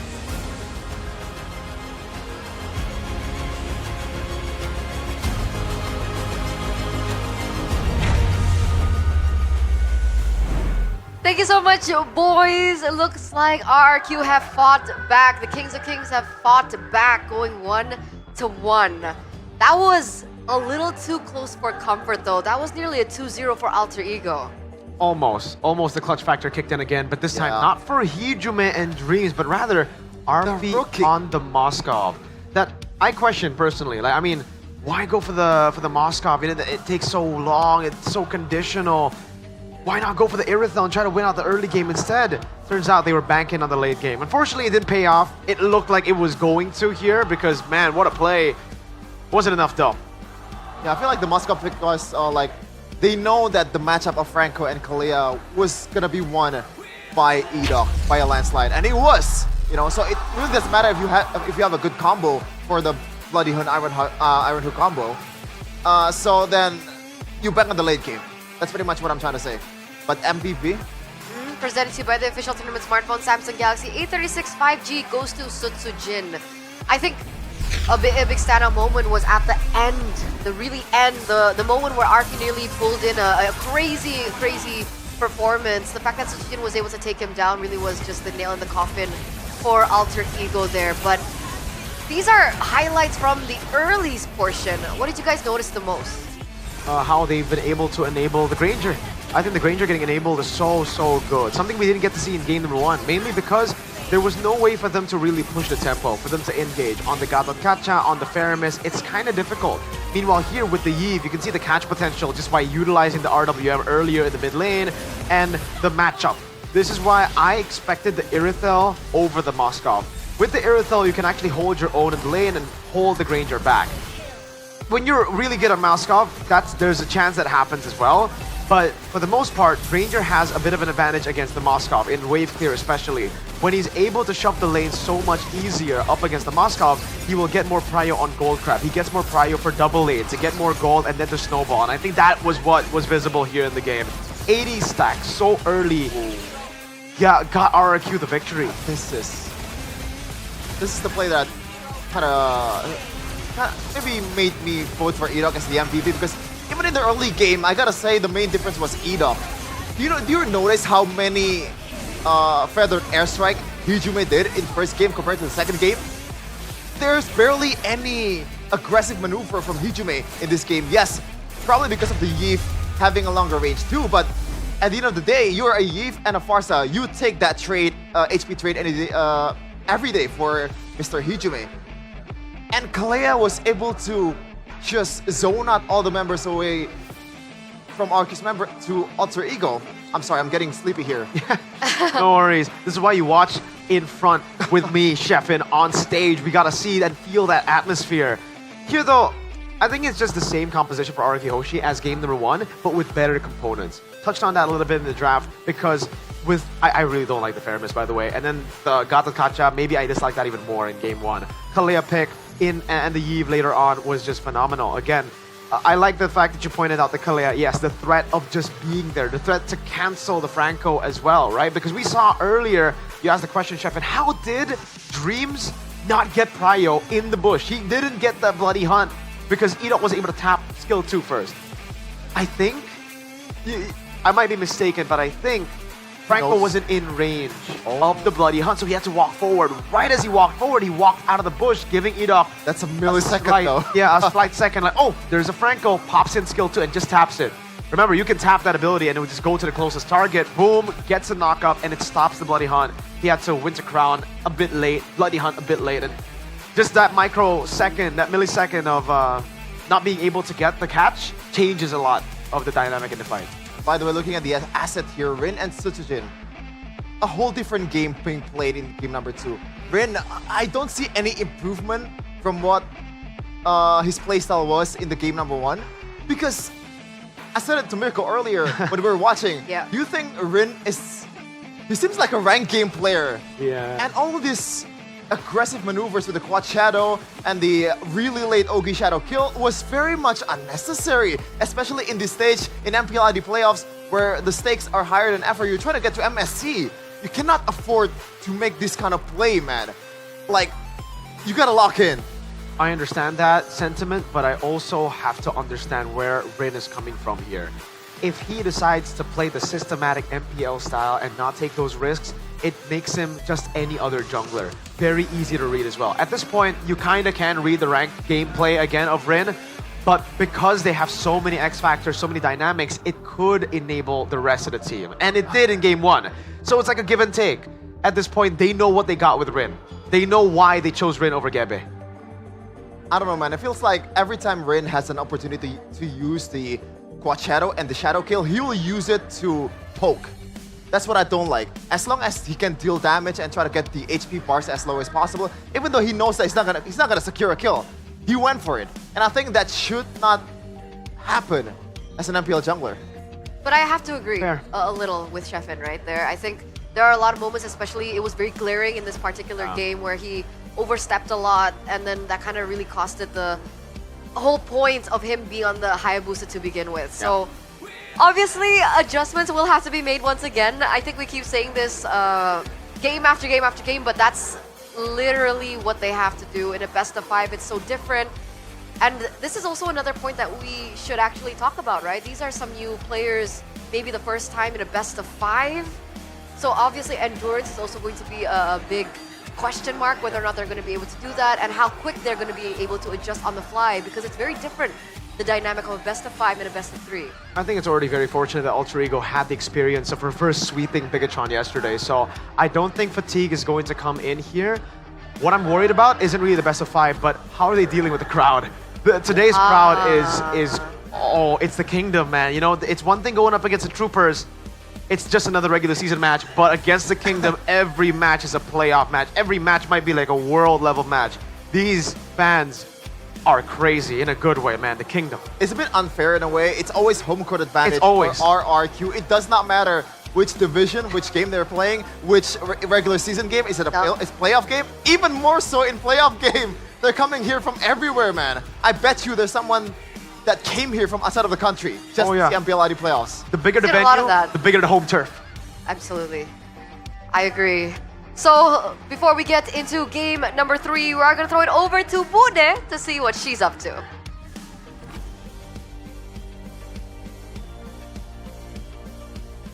Bude? Kita melihat bahwa di MPL babak playoff tiada yang mudah. Semuanya benar-benar berusaha untuk mendapatkan kemenangan. 2 game sudah berlangsung dan jantung kita benar-benar diuji. Coba, Bude mau dengar suaranya, gemparkan Jakarta International Velodrome. Alter Champs! Aduh, loyo sekali nih Alter Champs ya. Nanti harus lebih kelas. Tapi dari Kingdom, masih penuh di sini. Coba Kingdom, mana semangatnya? Wow, suara Kingdom mendominasi. Ketika kita melihat 2 tim sedang berjuang, 2 tim sedang berusaha. Kalau kita bahas tentang MPL Indonesia, tentu perjalanan mereka memang tidak boleh puas di sini. Karena nantinya dari 4 tim ini akan ada 2 tim yang menuju MSC di EWC. Dan mereka harus menghadapi dari berbagai macam region. Dan kalau ngomong tentang region, tentunya banyak banget yang rame-rame nih. Apalagi banyak banget ekspor dari Indonesia yang bermain di region tetangga kita di Malaysia. Udah akan langsung ngobrol-ngobrol bersama dengan 2 player yang telah berjuang. Dan kali ini mereka kesini untuk bersama-sama kita untuk menyaksikan babak playoff. Inilah dia, Jimat yang dahulu ada di EVOS, Klokun. Halo Bude. Halo. Halo. Sekarang berarti masih di Famos, Famos. ya. Klokun Famos dan juga ada anak yang hilang tiba-tiba di tengah-tengah MPL. GB dari Todak. Ya Bude. Todak atau alter ego nih? Alter ego lah tetap. Oh, balik lagi. Semoga kode elimin mau sih. Oh, jadi statusnya masih belum jelas ya sepertinya untuk GB ya? Ya masih digantung kode win Bude. Oke, tapi setelah berjuang di sana, apa sih yang GB rasakan? Berarti kan kamu setengah di Indonesia, setengah ada di Malaysia. Apa yang kamu langsung mungkin ada culture shock kah? Atau ada sesuatu yang bisa kamu share? Paling buat culture shock gak ada sih Bude, cuma bahasa di sana harus lebih nyesuaiin juga kan. Soalnya ada beberapa yang beda juga sama Indonesia gitu. Jadi paling soal komunikasi doang. Bahasa berarti itu menjadi salah satu ya? Ya. Tapi gimana kalau misalnya environment-nya, dari kompetitifnya? Kalau kompetitif mungkin sama-sama keras ya. Cuma kan kalau di sana yang paling mendominasi SRG kan. Jadi ya gitulah, tim lain mungkin bisa dibilang 80 semua rata-rata. 80 semua rata-rata. Ada penyesalan nggak masuk babak play-in, play-off? Pasti ada sih Bude, soalnya dimarahin Kode Elwin kemarin. Sampai Kodelwin bikin permintaan maaf ya. Tapi enggak, ini memang seru banget ya Kodelwin ngelihat GB di sini juga pasti kayaknya shock. Tapi yang lebih shock lagi di sini adalah Klokun, kamu mendadak juga muncul di MPL Malaysia dan bersama dengan Famos. Gimana sih kamu pengalaman ada di Malaysia setelah berseason-season ada di Indonesia, menjuarai banyak turnamen internasional bersama tim Indonesia juga. Ya. Gimana di sana? Enak sih, sama kayak di Indo. Sama kayak di Indo? Ya, paling ya bahasa aja, bahasa harus nyesuaiin sama sana. Tapi penyesuaian dari bahasa, dari segala macamnya itu gimana sih caramu untuk bisa cepat connect dengan perbedaan bahasa gitu? Bahasa Malay sama Indo kan sama-sama aja kan, beda-beda dikit doang. Jadi gampang lah belajarnya. Jadi gampang belajarnya? Gampang. Jadi udah problemnya cuma itu aja? Apa? Dari bahasa aja berarti yang kamu rasa? Ya sih bahasa aja. Bahasa aja, tapi kalau dari Klokun sendiri udah penasaran? Udah ketemu GB dong? Udah. Gimana? Ketemu sobat di Indonesia, tapi di Malaysia. Sobat serumun di Indonesia tapi bermainnya di Malaysia. Ketemu dia kan kemarin di regular kalah 2-0. Wih GB, gimana Be mengalahkan teman dari Indonesia? Itu Klokun kayak sengaja ngalah sih Bude, dia bilang kemarin. Oke, ini memang menarik kalau melihat mereka bertarung di Malaysia. Tapi yang Bude penasaran adalah gimana kalian ngelihat MPL Indonesia setelah kalian tinggal? Khususnya di babak playoff ini, 4 tim ini yang tinggal tersisa, RRQ dan juga Alter Ego, ada Onyx dan juga Geek Fam. Gimana ngelihatnya? Ngelihatnya seru sih, sisa 4 tim kan, tim-tim kuat semua. Tadi juga sengit banget pertarungannya, RRQ lawan ini Alter Ego. RRQ lawan Alter Ego, tapi jago-jago semua. GB kamu nyangka nggak Alter Ego masih berada di babak playoff melalui play-in? Nyangka sih Bude, soalnya mereka emang jago banget kan. Wey, tapi kalau sekarang gimana nih? Apakah Alter Ego bisa bertahan di upper bracket menurutmu? Pasti masih bisa, soalnya Navari masih punya banyak strategi khusus. Strategi khusus, itu dari dalam dapurnya ya, dari Alter Ego. Kalau pertanyaannya berbeda, kamu udah melihat peta kekuatan dari MPL Malaysia, dan kamu juga udah melihat peta kekuatan dari MPL Indonesia. Tim Indonesia bisa nggak nih bersaing untuk IWC? Karena di IWC lalu yang menang adalah tim SRG dari Malaysia. Udah bisa bersaing belum nih? Udah, kalau dilihat dari game-game yang kemarin udah sih. Tim MPL Indo kuat-kuat semua. Apalagi 4 tim sekarang kan, ya kuat-kuat semua. Oke, gameplay sudah bisa menyaingi dan bahkan kalau Klokun bilang ini bisa nih saatnya Indonesia. Bisa, game juga bisa? Bisa banget Bude. Bisa banget. Ya. Sekarang kita bisa nggak ngelanjutin ke game 3? Bisa. Bisa, dan kita satu suara. Dan Jakarta International Velodrome bersiaplah untuk menyambut game ketiga. Inilah dia, tim RRQ dan Alter Ego.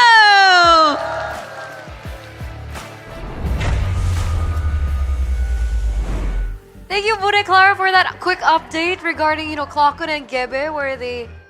Later, not yet. Not yet.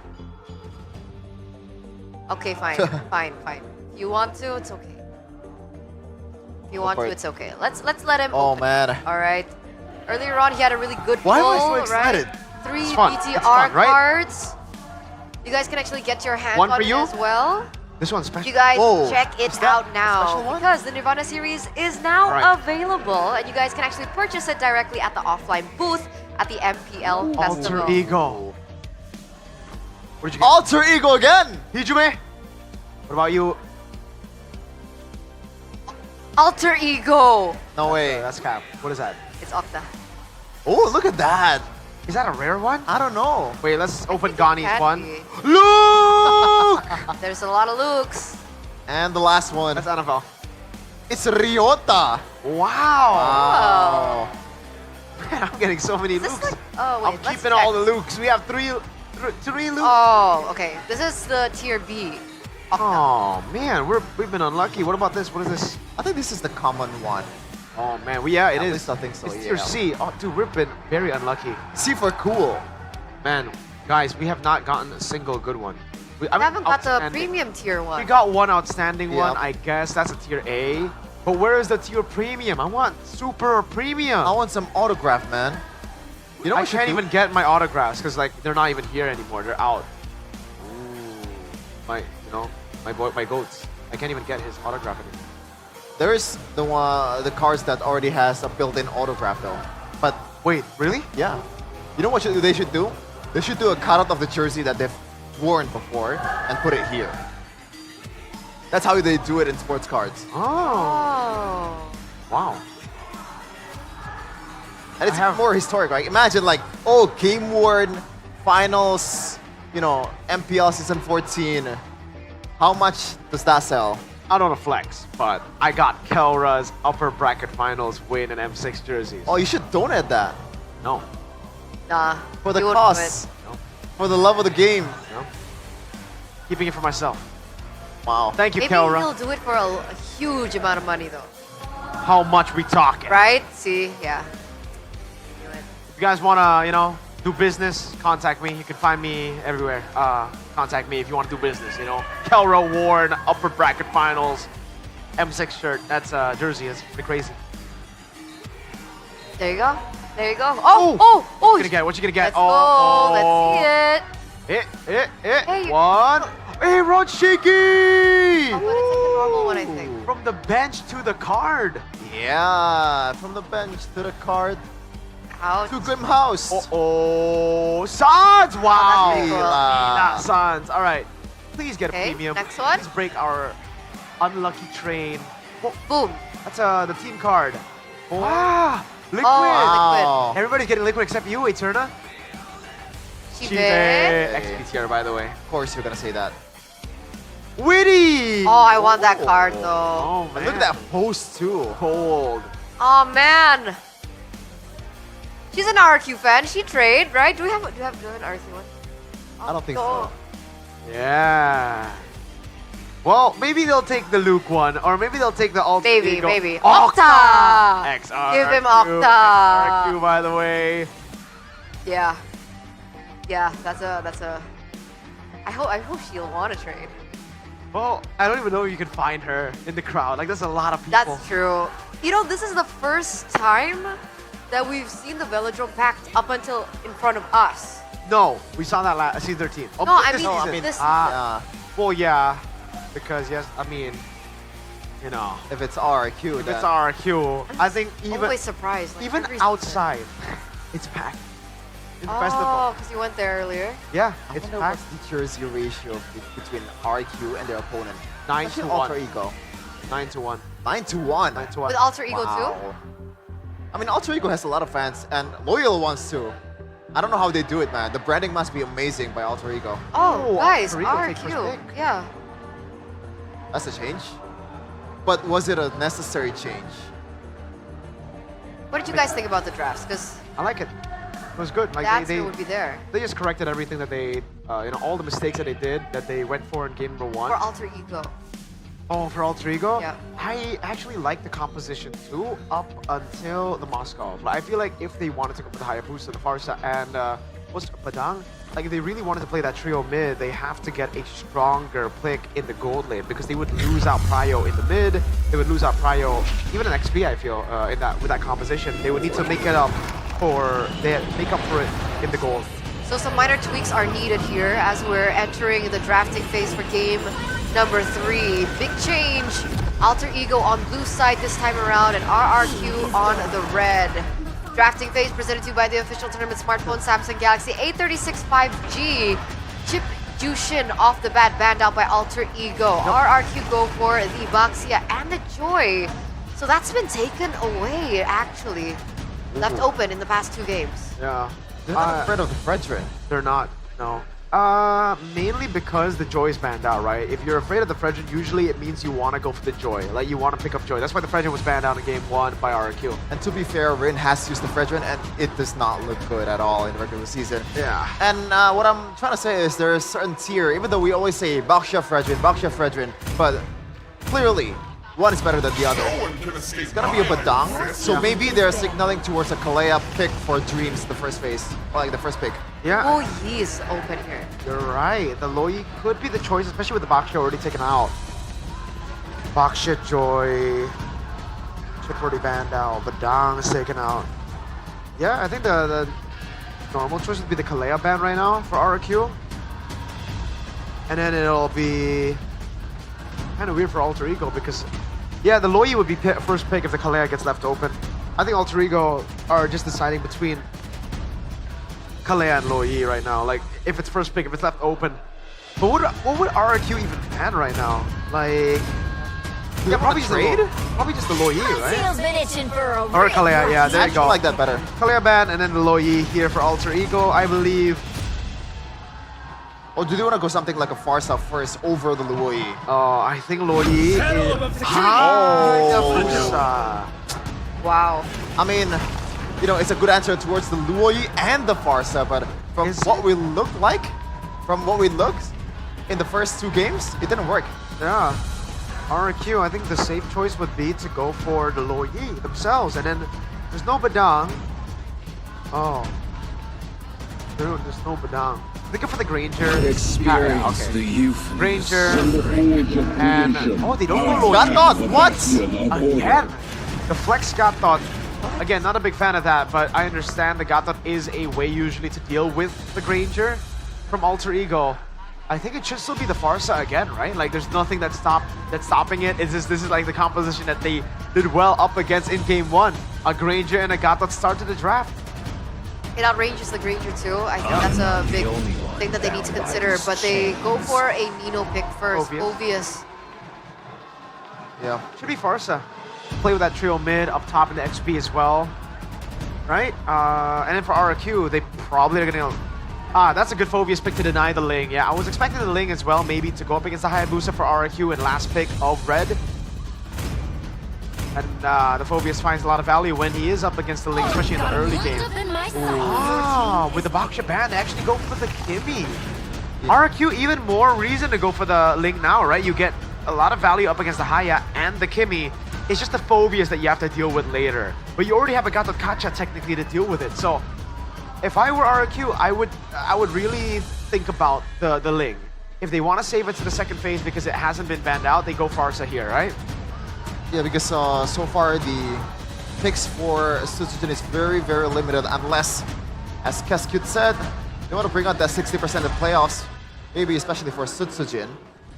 But do they want to go actually for a Farsa here? Payback. Yep, they do.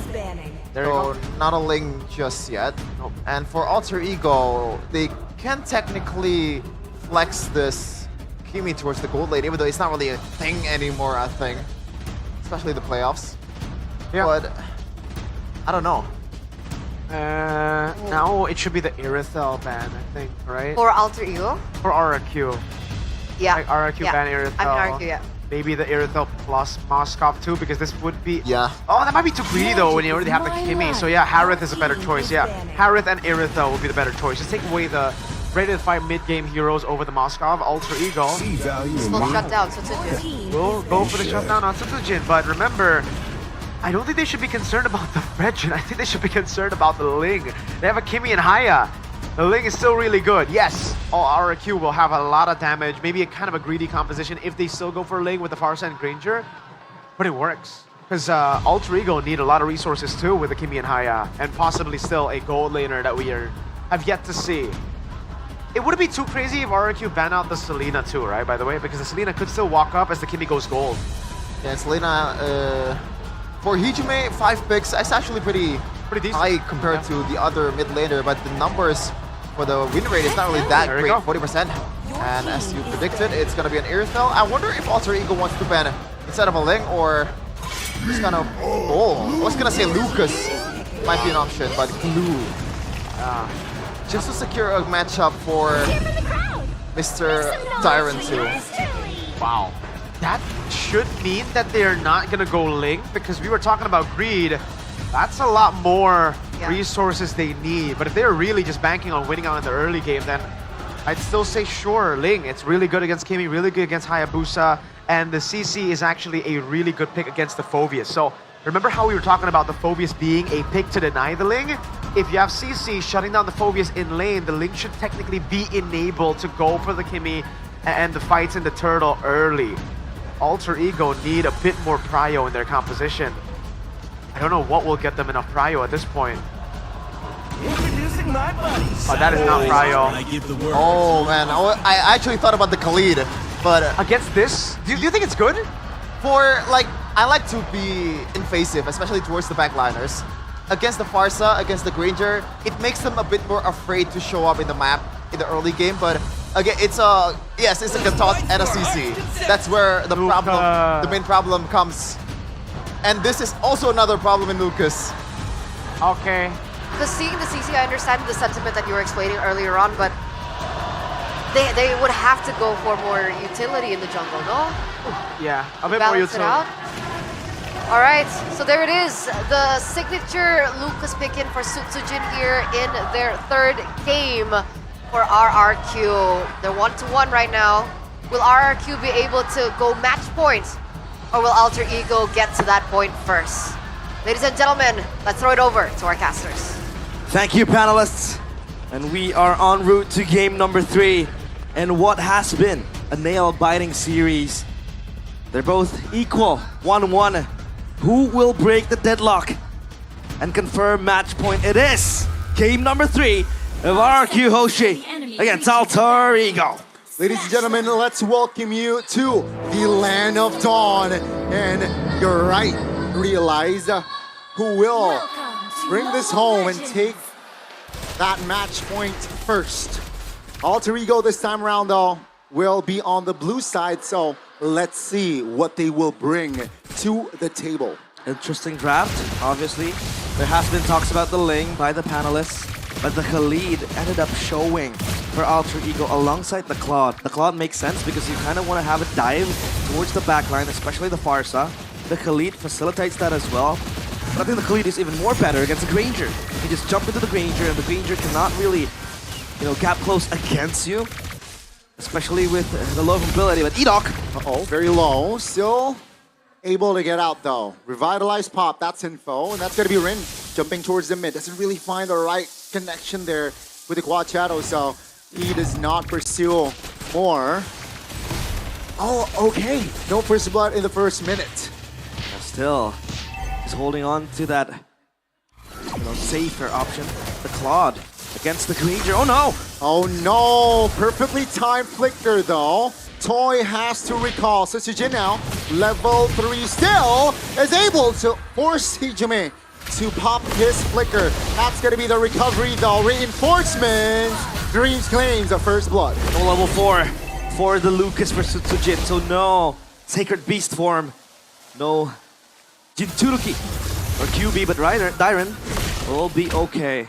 If we're talking about the lane, Dyren against Dino, that's a flicker from Arfi. A bit far, but back to the emblems we go. Brave Smite for both XP laners for more sustainability. Obviously they want to fight it out because on paper, the Phoveus kind of struggles against the CC. Because the CC has so much mobility and the damage as well. They just burst chip down the Phobius. But as of now, total secured by Rin. They want to go for a brawl again. That's gonna be the Raging Sandstorm. Revitalized pods, ladies and gentlemen. It goes down. Green's very low. It's gonna be a roamer for now as Nino will be next. That's a 2-for-1. But Alter Ego, for the first time in the series, they got the first turtle in the game. Yeah, RRQ retaliate. Rins! Feather strike! Bursting Hijume down. Lethal Ignition doing work, baby. The snipe from above catches Hijume lacking. And now it's RRQ containing that pressure again. Alter Ego are on the move. They want to look for that pickoff. They want to look for the skirmishes because the Khalid is super strong early on. Again, Chefin mentioned with the Khalid, you can kind of jump into the backline. You would like to be in the backline, especially against a Farsa. The Granger as well kind of is heavily immobilized once you have the Raging Sandstorm onto him. Sure, he has the Rondo, but it's kind of a short dash, and now Dyron is going to be able to run back. Traction Pulse Lock. Hunters 1, 3v1. That's not a good number for Dyron. Punished. And RQ, no compensation so far. That's a good kill because you really want to give that winning lane to Nino, but again, the CC makes things hard. Blind Feather Airstrike, blazing duet. Just to clear the wave. Nothing too crazy just yet here as RFE needs that item, those items to be a factor. And yeah, it seems like tempo gone down. Gold still very, very low on the gap. Yeah, Bloodwing's first purchase for Rins because he knows he needs to be much more defensive. He needs to be able to distance himself, and that extra shielding will help on, I think, initiations early on against the Khalid. But Dyron again, Vengeance popped. AOG will connect on towards 1. Oh my goodness, the Raging Sandstorm will not connect because of the immunity. Nino goes down this time alongside Dreams. RRQ, they have adjusted from the earlier setup and now they move on towards the turtle. Again, fist by fist. This time they take the neutral objective. Edok even invading deep into Rene's territory. But as of now, he's content with leaving that B. They get the turtle as well. So RRQ stabilize everything. They even are able to swing the gold lead on towards themselves. Audience prediction so far, yet again favoring the Kingdom with 78%. Traction Pulse flickered away. So Rins has no spell. Edok might be too deep. Oh my goodness, Feather Airstrike. Rin jumps in towards the back. 3 members is there to cover. Just a mage, right? And that's going to be Rin taken down. Miscalculation, perhaps. It's hard for the Hayabusa to get that burst early on because Setsujin, he's a fighter, yes, but he's relatively tanky against the Hayabusa, right? And then you have Edok as the Gatot Kacha.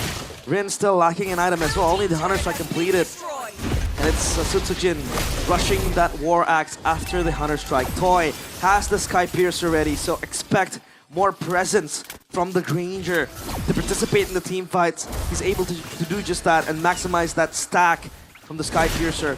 Arfi up top, he's still not a force to be reckoned with, right? He's still just there chilling because no items can make this Claude good enough in the early game. He needs 2 or 3 items to then go online. But we can see that a threat is there for RRQ. Definitely.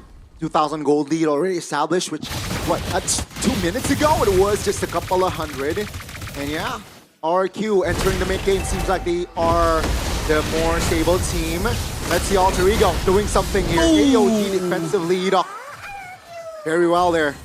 Get out of that threat. Another plus point of the Gatot Kacha, right? You can kind of commit into a skirmish. You can kind of throw away your body, but you have the AOG to safely land back to a safer spot, to a better place. For RQ now, it's all about just waiting for the timers to pop. I mean, Rin's 3 kills, already pretty heavy in terms of the damage. Now it's just up to them enabling Toy. But RQ, they want to play with the turtle. Nino is close by. Hijume might get caught. Uh-oh, gotta be careful. Hijume flickers out. Setsujin finds a fireball to take him down. That's gonna be Dreams isolated and taken down. Setsujin claims the double. Alter Ego fights with 3 as the turtle, the last one, is still up. That's the Biju Dama right there. A tail beast bomb from Naruto. And now RRQ. They want to siege on the turret. Oh! Three-man knockup, will it be enough? RP, no damage whatsoever, and he will be bursted down. AOG landing on towards no one as Alter Ego. They have defended their mid, but they lost RP in the process. He went for that blazing duet, but again, like we discussed, no damage whatsoever. E-Doc is gonna be fine. Still tanky enough, but hey, Dreams! Oh no. Flicker's out of danger. Rin actually stole the turtle, but he will be traded back. E-Doc gets taken out, so that's a roam for a jungler, but RRQ, they have secured their own turtle. RRQ with a marginal lead. 3.6k, even 3.7k now.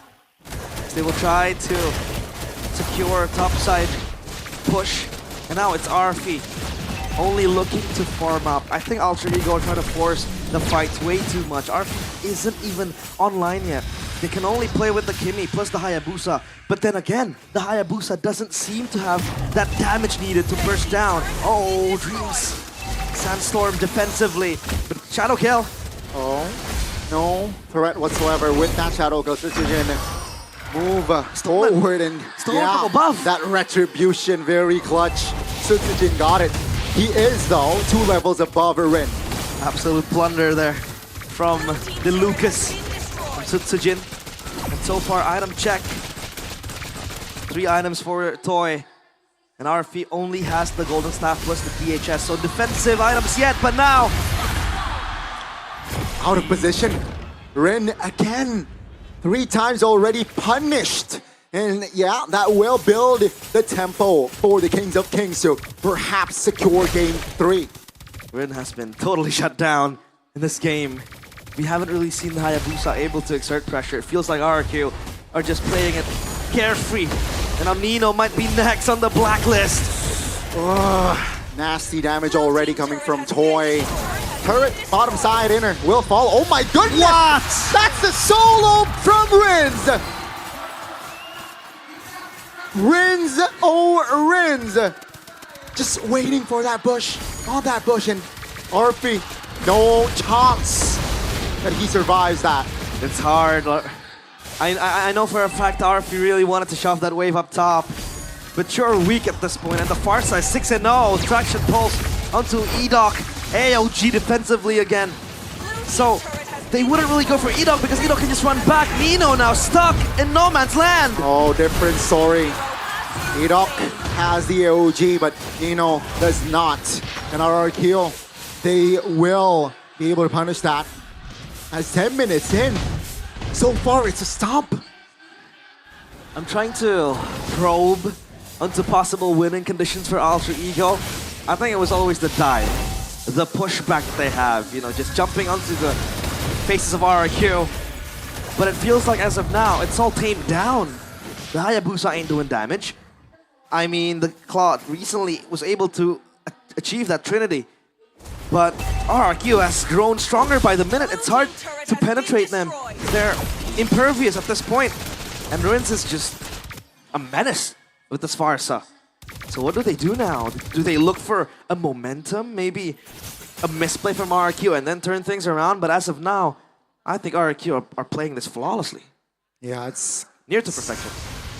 The tight formation from RRQ makes it so hard for Alter Ego to find an opening. Real world, just feather airstrike, right? Yep. That's already zoning, what, 2-3 members of Alter Ego, and that will be enough. RRQ, they don't need to force it. I think Alter Ego could play around that traction pulse. I mean, it's always a utility tool for the Kimi, but again, that question that has to be answered is who bursts down?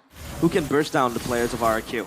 And even Rin against Dyren 1v1. AOG on top! Oh no, no shadow whatsoever. Ladies and gentlemen. No. 0-4-3 from Rin.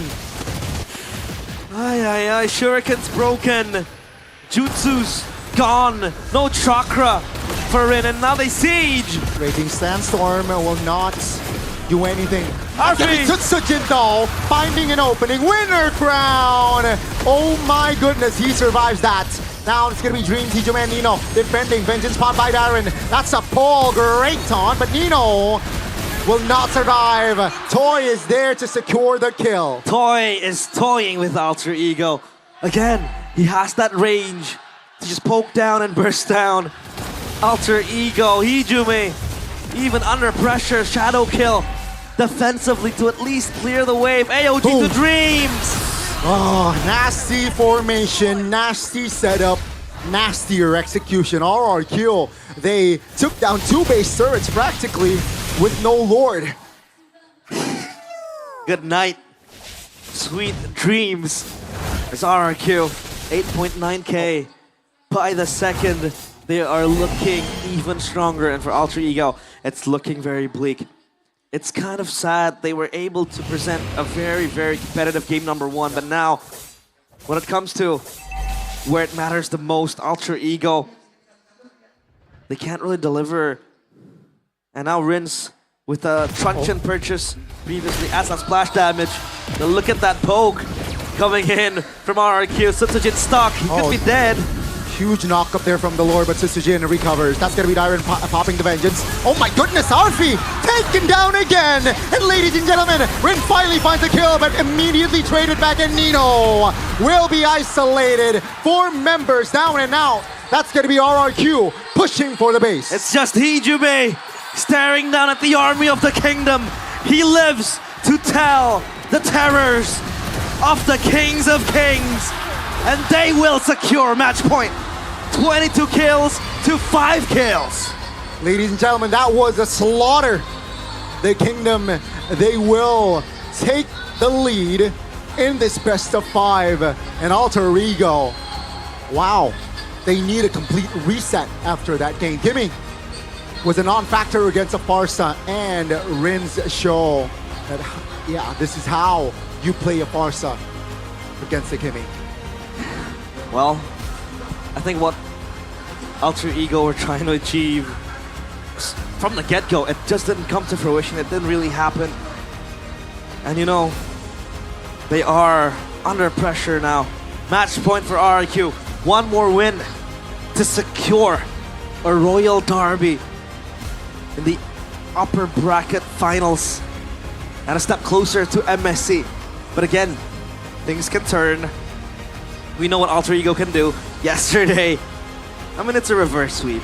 What is a 1-game margin, right? Still a possibility over there, but this was the last fight. Sutsujin was just jumping in. Nobody was able to stop the Lucas, not even the Khalid. The Khalid melted down in the hands of Naruto and Kurama. Obviously, panelists, help us. What went wrong for Alter Ego? So Eterna, Chef, and Mirko, take it away.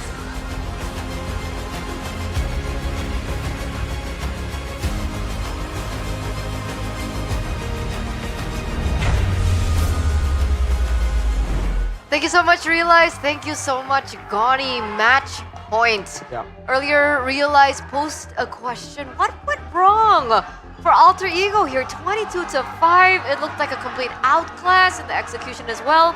Did it start from the drafts, or was it just purely execution? It started in the draft. Everything went wrong, I feel.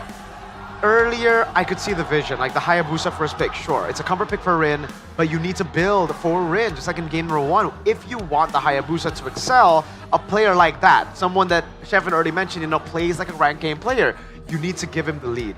He only knows how to snowball. He doesn't know how to play from behind. And that's what we saw there. They pick up the Haya, they facilitate the Haya with a winning lane in the Phoveus, and then they went Kimmy. Should have been Farsa. It doesn't make sense to me.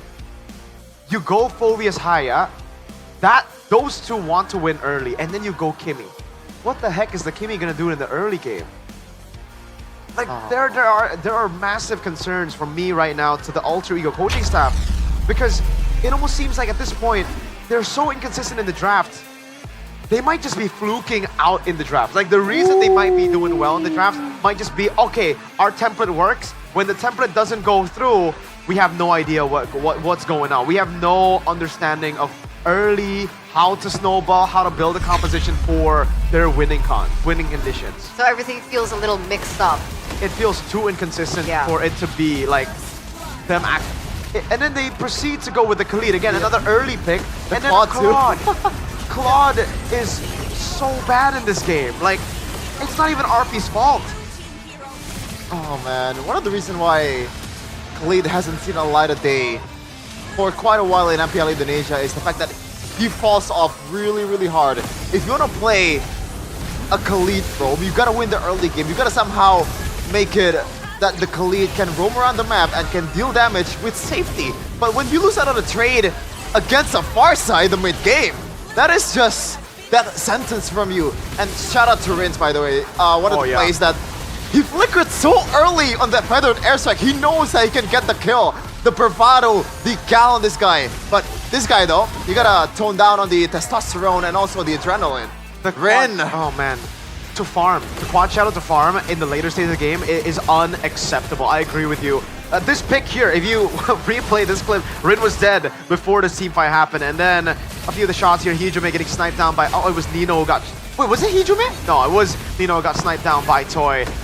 But yeah, Rin, you really shouldn't be quad shadowing in enemy territory. Technically, your jungle is enemy territory when you're left with your own base turret. Amateurish movements from Rin. And again, it's the rank playstyle, right? When you're ahead, you do wonders. When you're behind, it's just very difficult. You get desperate plays. You keep on amazing Kingdom atmosphere, by the way. This was a big concern for me for Alter Ego because of the two rookies. How would they handle the crowd, the atmosphere of this scale? It's hard. You can only hope that you're not gonna feel the jitters. The weird part is, this is Rin we're talking about. This is a guy that, you know, we know him for the assassin, but in this playoff, you can say he's a Baksha merchant. The lane, it didn't work. 0-7-0, probably one of the worst jungler game this season. And he won in Baksha and only Baksha. And when it got banned out, then what do? You want to shift it to Fredrin? Because it didn't work either in the regular season. Tough. I agree. It just really is tough at this point. But I gotta give props to RRQ. You know, we can stand here and complain about Alter Ego, about, you know, their inconsistent draft, about the composition that really just doesn't synergize together. But we can also just say that RRQ completely outdrafted them. The bans against the second phase as well to force RP to go for Claude, right? It was, I believe, Irithel and Harith. The picks that I believe should have been shown a bit earlier from Alter Ego. I wonder why they're not giving RP the Harith. It almost seems like they've lost trust in RP's Harith completely, and now they're putting RP in tough situations. And the Tan pick was great in game 1, but mainly because they already had such a strong trio mid that could carry in the early game towards to a point where the Natan would be relevant. Here they try to do it again, but with a pretty significantly weaker mid laner against what RQ had. The Farsa. Let's take a look at the itemization here. Bloodwing's first item is the glowing one. At this point, I think the Lightning Truncheon early could have been built by Rins, and he should have still been able to walk away with it, you know? Yeah. I mean, this is just... Overall, it's pretty standard. Maybe we can point out the fact that Hijume got a Wind of Nature quite early, and questionable Sky Piercer. Yes, maybe he tried to win the early game, but you really want to go for a Sky Piercer? I think at that point, they were already losing. So chances are it's not going to work. He's not going to be able to execute these guys in the front lines. And traction pulls barely deals any damage. You got engaged on, but pretty much all 5 guys of RRQ, especially Rins, putting a bounty on his head. Complete domination in the mid lane. Oh. Yeah. I'm just confused again looking at it. The Lucas pick was also just really good after the CC. Like, get that winning lane. It was already a greedy composition with the CC. I thought it was going to be Link still because it just looked like such a better early game draft that they could pull off the Link. And it would be more of a shutdown to the Kimi. But hey, if you need a bit more utility, the Lucas fits in perfectly. And it is a hero that we have seen Sutsujin play to very, with a very good performance in the regular season. Yeah, for the Lucas, it was always Albert and Sutsujin. Right, so we finally get to see that once again. So that was pretty cool.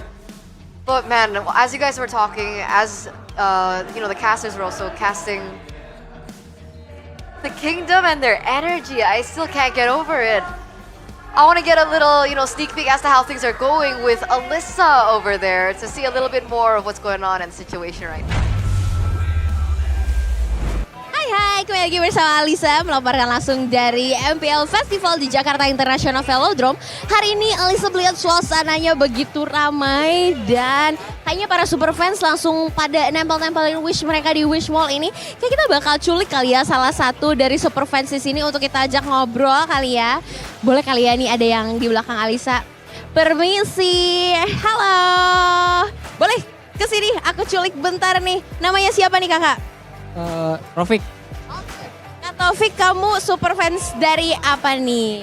RRQ dong, masa Kelihatan ya, udah kingdom abis nih ya. Gimana nih, kamu di MPL Festival udah dari tadi pagi, tadi siang apa gimana? Dari tadi siang. Dari tadi siang ya. Nah, dari tadi siang kamu udah di sini melihat suasananya seperti apa nih? Sumpah, ini meriah banget, ramai banget dan sumpah bikin excited banget sih. Bikin excited banget ya. Tapi kamu sendiri siapa sih memprediksi yang bakal dua tim menjadi perwakilan Indonesia di MSC? RRQ sama Onyx sih. RRQ sama Onyx, wah RRQ obviously kamu Kingdom. Kalau Onyx kenapa nih? Karena mereka dari tiap season itu improve terus dan konsisten sih. Improve dan konsisten ya. Apalagi hari ini juga Onyx berhasil menang ya atas match tadi ya. Dan kamu sendiri mau nulis wish apa nih? Wishnya RRQ go to MSC. Kasih lihat dong. Keren banget dan semoga beruntung ya RRQ bisa lanjut ke MSC. Thank you so much Taufik. Enjoy MPL Festival dan jangan lupa teman-teman semua, aku tunggu kehadiran kalian di MPL Festival karena ada berbagai keseruan ya, pastinya gratis dan langsung aja datang. See you di MPL Festival. Thank you so much, Alyssa, for that quick update over at the MPL Festival where there is a wish wall. So you guys can actually come over, write down your wish, put it on the wall. Well, that's what a wish wall is essentially. Wow. But it's pretty cool. And she also mentioned how packed it is up front. And You know it's proven to work? You know what else is cool? Go ahead, guys. That's your job. What do you mean? That's What your is my job. job? To market this. Yeah, I was getting to that, but yeah, I was about to say, you guys are, for those of you guys at the MPL Festival, obviously if you're there the entire day, it can get a little bit hot, but how can you remain cool? And that is Head and Shoulders. I prefer the lemon one, honestly. Yeah, Okay. menthol version definitely helps with the cool in, but I prefer to stay fresh, have that cool lemon scent that Chefin actually hates. Both are great, both are refreshing. Both Equally are great. No, one is better than the other. I think this one is better. Switch in opinion. Oh, Despite I like the- the lemon one more. So whichever kind of guy or gal you guys are, you have two flavors there that you can, explore around. 100% itchy, wet dandruff, yuck. It gets 100% wiped out with Head and Shoulders. But also, on that note, we do want to remind you, Kyla Food is at a discount of 50%. So you guys can actually scan the QR code to, check that out because holy crap, it's so good. It actually is. We bought them just now. We actually did, this, we actually bought the baso achi, right? Well, it's a block. it's in their stands, but That's true. It kind of counts, right? It's so good, especially when you put in a bit of a sambal there. Just a touch of sambal. Midnight put it too much, and right now he is still in the toilet for about 2 hours. Yeah. To figure out how to fix the problem. Late night cravings, lazy days when you can't be bothered to Midnight cravings. Midnight cravings, emergency hunger situations, all here. This is your solution. That's This it. instance of black absolutely slaps. Eterna, do you know what a block is? I do. Believe it or not, Yeah. this guy does not know what a block is So this before he bought entire it. time when we're talking about the Ultra. I thought it was just a term for Onyx fans. Oh. Have you actually tried a real subblock before? No, why are Onyx fans called Sablock? What does that I don't even know. Because honestly, the reason why is because generally women like Sablock. That makes so much sense. Do you like So, subblock? I don't. So the thing is, You're not a or Yeah, usually college students and uni students, they are really into spicy food and late night cravings. It's all solved with the sublog. It's so easy to make. Well, not really. You know, it's pretty much a lot of MSGs, a touch of salt, and the ingredients are pretty cheap too. And by the way, we're actually promoting Kyla food, not just sublog. Yeah, talking about Kyla food because women at a certain time of the month sometimes they like to crave spicy food. That's where the sublak comes in. Oh, right? I've heard of this time of the month. That's very sexist, Rush. A rush? Connie? That does not. Who am I? I realize. Yeah. Because we're both Jawa. Wait, really? Yeah, we're both Jawa. Are you? Yeah. You're Javanese, both? Who and who? Realize. Oh, realize. Are you Javanese? A little. What do you mean a little? I have mixtures. Doesn't count. Mixtures. Yeah. That's an So you don't interesting- you don't count half. Technically, yes. I'm a Javanese and Sundanese. A touch like a sprinkle. Whatchamacallit? Yeah, a sprinkle of Netherlands, believe it or not. Dutch. And also like 10% Arabic. Virgil van Scheffen. Huh? Virgil van Scheffen. Can you name 3 Dutch players without a fan in his name? With a van? Without a fan. Without a van. Cody Gakpo. I can. Why am I thinking about this? De Ligt. And then, hold up. I know this one. Give me a sec here. Why am I. Xavi Simons. Okay. That was pretty fast. That was actually pretty slow. I should have more. There are a lot on my team. It's harder than you thought. I can go for more. Sure. Just need a little bit more time. Yeah. But do Alter Ego have time? I mean, they have quite a bit of time to figure out what's wrong here, but will they solve it? I think that's the main question. Yeah. And I think the answer for me right now is no. I think they have time, but I don't think they have enough time. I don't think they have the strats really. I mean, at this point, like against BTR yesterday, it really felt like BTR were the ones to outthink themselves and to out-strategize themselves. Yeah. Here for RRQ, they are really just keeping it simple. After trying to change things, after trying to play a different game in game number 1, they've gone back to their roots, gone back to how they've won in the regular season, gone back to 40%. So speaking of like going back, technically Alter Ego yesterday won with a completely different kind of formation, right? Rin on more utility, tank, and Nino more on damage. But today, it's a completely different look for Alter Ego. We're looking at the Alter Ego that we usually and commonly see in the regular season. Do you think that's an avenue that Alter Ego can explore today? So the thing is, the only thing that they've tried with the utility jungler is Baksha. It's proven to work. The Fredrin does not. So that's the only thing that can allow them to play Nino on a damage jungler. Damage XP? Yeah, damage EXP. So maybe if you want to go crazy, because this is time to go crazy. This is a match elimination point for Alter Ego. Maybe just bring out something like, what else is there, Rico? Like what's other utility jungler that Baxia again. It's banned out. Technically, Alter Ego were the ones to ban it out 2 out of 3. Oh, wait, by the way.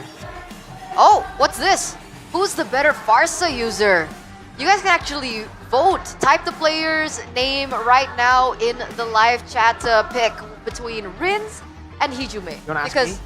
obviously, other than the Baxia pick, the contested pick that has been a common trend, especially in this match, is the Farsa. Okay, here it goes. Or Reno. Was this Farsa not clean yesterday? Come on, guys. Come on. Wow. When he got his hands on Farsa. And then they were like, nah, never mind. You know, you're too good at the Farsa. We want to lose here. as clean as their hotel rooms right now? Oh, that is To be fair, harsh. they didn't even get a hotel room. Oh, okay. So exactly. It's non-existent, like their playoff run. I could say the same thing about you, lady. Hey, I made peace Lady! with it. It doesn't bother me. You can't hurt me. One Can't season wonder. Can't hurt At me. least you got something. That's true. I don't. What's your SPS first runner-up? What's your MDL? Right? What color is your MDL? And Alter Ego don't have an MPL. Oh, they have an MPL trophy actually. Never mind. Can you Yeah, just technically now. claim the women's trophy? There are levels to how petty and how desperate I am. I am not Gani level of desperate yet. Are you? Wow. Yes. I want to say something, but I don't want to. I don't want to. I know you guys don't got the cojones to do it, so. I bet you guys are talking about first pick, second pick, right? Oh yeah, for sure, Exactly, sure. exactly. Oh, it's so cute! Oh, is that the Velociraptor? That's a Velociraptor! I've never seen that variant before. She's Hyper Velociraptor. That's cool, that's cool. Why is it Velociraptor? Why not Stegosaurus or like It's Velocity. Velocity. I don't think you Velociraptor. do a Velociraptor. Is that a TikTok trend? Yeah, Velocity. This is a drafting phase. Ah. Yeah. Presented to you by the official tournament smartphone Samsung Galaxy A36 5G. Ladies and gentlemen, this potentially could be the last chance for Alter Ego if they still want to make their way to the upper bracket finals. Will they be able to do that? It all depends here in the drafts. Alter Ego on blue side, RRQ on the red side. Chip, Jushin, Ranger banned out. RRQ though, take away the Baxia once again, and the Joy also gets eliminated. Should be still Kalea. Yeah, this is the reason we haven't been seeing the box trap picked up by Alter Ego. It's because it's banned out by RRQ in first pick. Baksha Joy and the Haya, Kalea left open. I honestly feel like this should just be a Kalea pick for Alter Ego. Oh, this is going to be a full jungle ban. They are playing into what they think is tilt. Rin tilted in that game is what RRQ think, and now they're shutting him down. So, like, what other options is there for Rin? He played the Lancelot, he played the Ling. Let's say the hero pool Suyo. this season. That's it. Joy, Suyo, Lucas, Haya, and Ling. That's it. That's Susujin. Oh, Joy, Hanzo, Haya, Ling, Suyo, Fredrin, Lance, Leomord, Baxia, Export. Yeah, you don't have to mention all of it.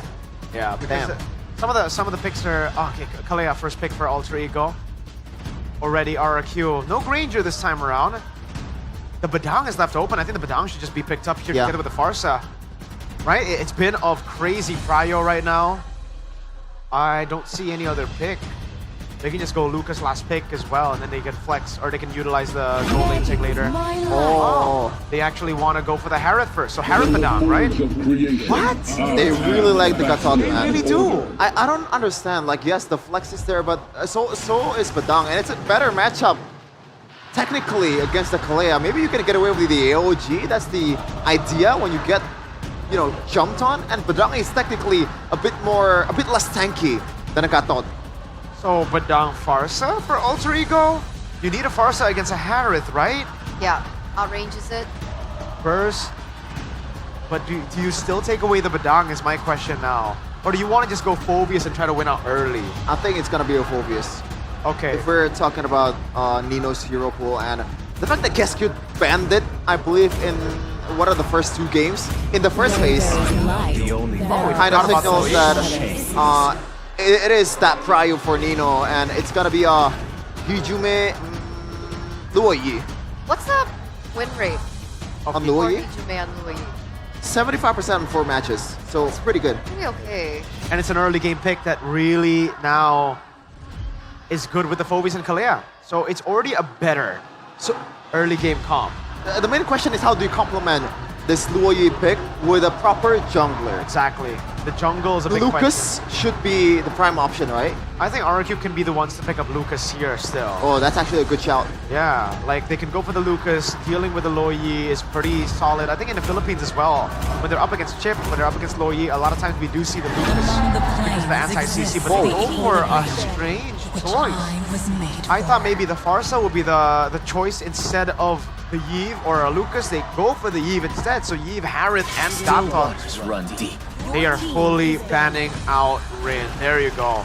And this, in a way, kind of does not favor Sutsujin too, right? He only played 5 junglers this season. If Alter Ego don't ban the Lucas, RRQ can still first pick it on red So you're side, gonna ban it. Come on now. Come on. Are you sure about that? They have BTR, bro. I don't know. They've been looking very... Yeah, there's a CC ban. The Badang is still up for grabs too, and it's Badang Gatot. So I'm not too sure if they actually want to ban out the Lucas here. Oh man, and it's so bad too because Ultra Ego have no way of picking up the Valentina, right? They already have every. They There you go. can't. Oh, they can't. Because Nino has Phobias. Yeah, exactly. Phobius, Halea, Loyi, every Valentina possible. Flex is taken away. Ultra Ego, if they ban Badang here, the Lucas is wide open for the taking. If they ban the Lucas, they play into a who's the jungler game. For Rin? For both. For Sutsujin and Rin. Want to see a debut pick for Sutsujin. Oh, Rin for Sutsujin maybe, right? He hasn't played it, but you know, it's in the same ballpark. Yeah. No one can escape. Badang. Wow. Expected. Here's gonna be the Lucas or Fredrin, I believe. I mean, there should be no avenue to shut down Lucas anyway, right? Yeah. CC ban, no potential for Valentina. Exactly. If they do go for Lucas, Rin, looking at the option that they've picked in the regular season, Suyo, I don't think it's really a good matchup against these three heroes. Leomord, if you want to reach? Oh. Lucas, I think, is a better version of Leomord, right? Is X-Work not an option? I don't think so. RQ? For Alter Ego. You have Yif on the other side. Oh, right. They go Hilda first. They are forcing Alter Ego to make the decision first. I mean, if it's Lucas, it's all fight and daddy for Rins. Yeah. It is So what's the choice now for Alter Ego? Lucas, Fred, Suyo. Should be still Suyo, right? Against a Hilda, against Yves as well. Remember, magic damage reduction is gone. You can see the camera panning to the man of to banish Lancelot. They gotta go for an off-meta pick. And then the 1-1 here. Not a bad pick, honestly, the 1-1 up against a possible Lucas, Fred, Hilda, Yves. Harith in the early game, laning phase is okay, right? Yeah, it's better for 1-1 against Harith, yeah. Okay. So Lucas, Fred, Suyo. Yeah, Lucas. I don't even mind if the Hilda goes rogue. Nah, it'll be XP. Yeah, I know, but like, it's still good for them, I think. So drafts, real quick. It's a kind of a Hail Mary, and it's not a comfort pick. I think I got RQ winning this 3-1. Even before the draft, I got the RQ. Now, this elevates it even more. That was very quick. We're getting a little bit of a ability of late stage, early, mid stage. It looks like things are in favor of RRQ. We're gonna throw it over to the casters. Once again, match point for RRQ, the Kings of Kings. Is this the end of everything? Is this the end of Alter Ego in the upper brackets? We can still have the chance of the lower bracket, but RRQ, they're cementing their dominance. And this just might be it. Can Alter Ego force a game number 4? Or will RRQ go for the coup de grace? It is game number 3 of Alter Ego against RRQ Hoshi. Potentially again the last game of the series, ladies and gentlemen. Will we see Alter Ego force a game 5, or perhaps, like Realize said here, will it end here? Confirming RRQ and Onyx meeting up in the final upper brackets. Let's enjoy and witness all together. Excuse me, it's a game 4. My bad. My maths ain't the best, but you have to take a look at the draft before this, right? 5 jungle bans directed towards Rin. I think RRQ, like how the panel mentioned, knows that Rin is currently on full tilt mode. He wasn't being able to be given the chance to play the game. He was 0-3, 0-4 early on with the Hayabusa. He wasn't really giving the damage needed and was, I think, overzealous to a sense. And now he has to play the Lancelot, which I think still is one of his strongest picks, but he might just be gone. Oh, my goodness, great read. And that's just a punish, a pure punish by Edok. Alongside Darren, no Lancelot. Wow. They've been bullying him since the get-go, since the start of this series.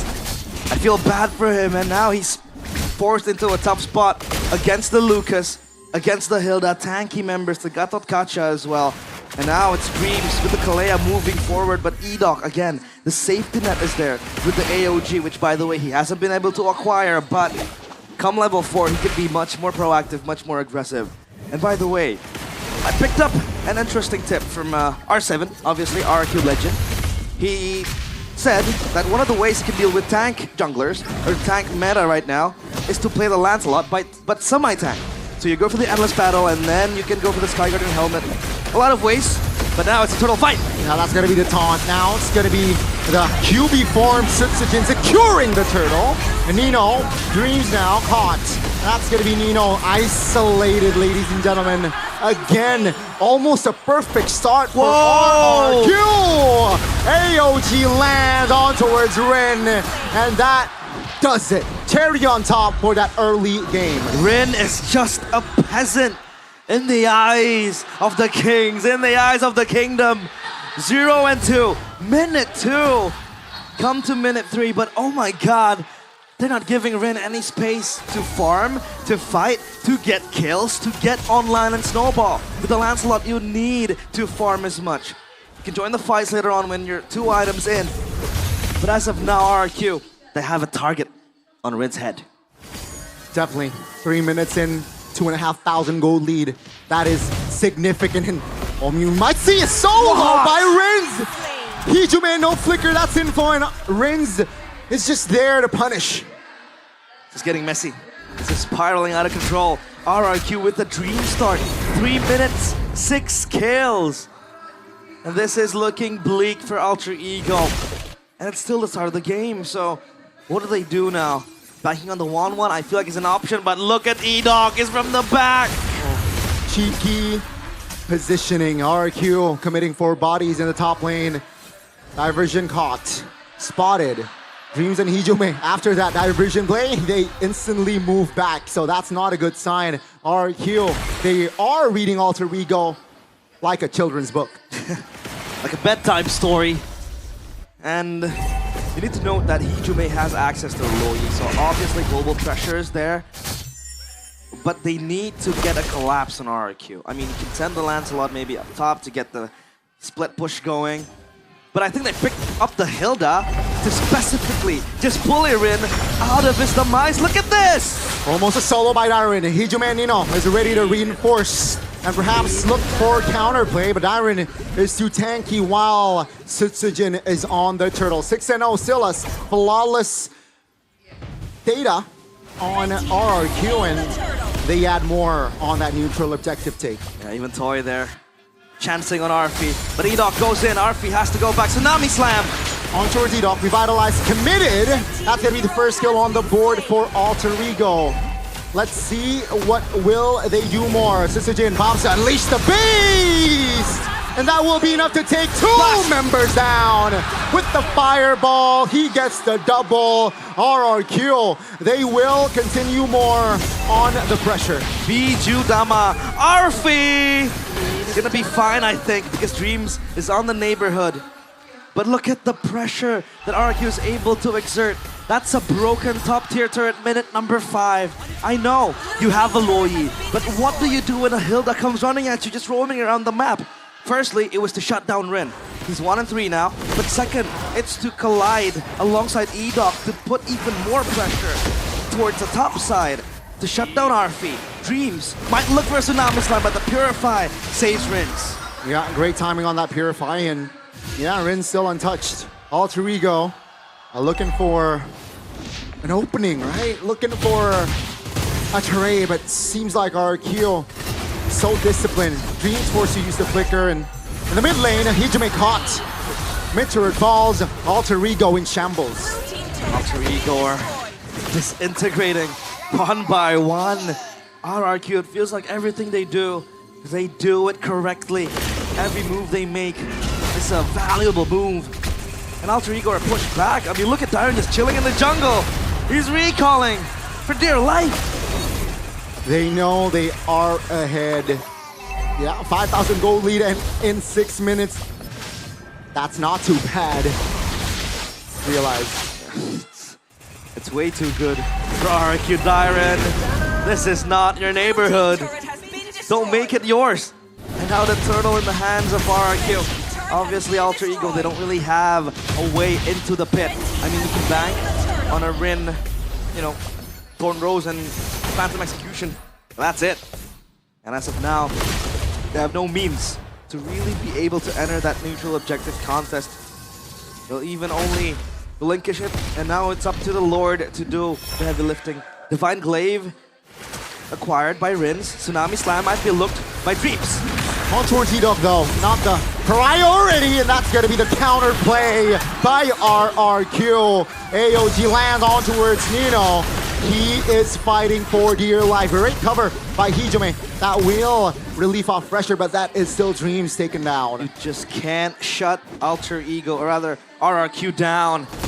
They have tanky members, and Rins with the follow-up damage. It's Little Lucas just running ham. My goodness, the damage will not be enough this time, but Hijime needs to recall. RP. Oh, crossbow of a tank finds a connection and a shutdown. Important one with RP is in at a weird position. Great cover.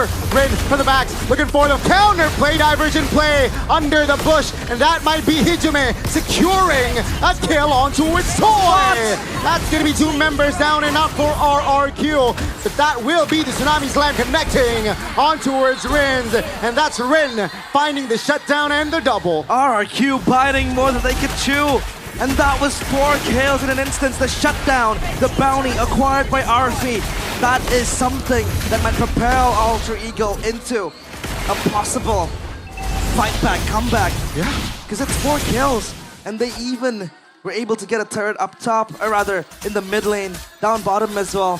Rin doing the work.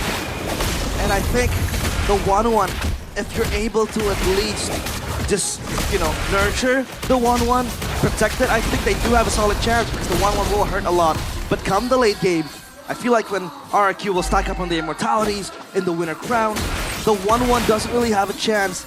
And look at Dyron just looking for the flank angle. The Hilda is just scary. AOJ! Yep, on towards 1. That's going to be 1 member taken down. RP, the main damage dealers are down and out, ladies and gentlemen.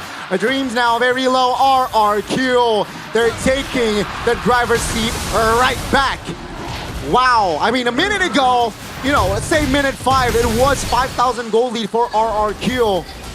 Diminishes, but now RRQ, they have reclaimed their control. It's going to be Phobius and Rin now looking for an opening potentially, but yeah, it's too tight.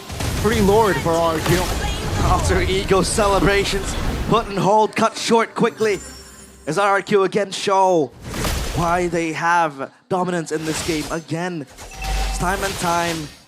Diversion just to throw a curveball at RRQ.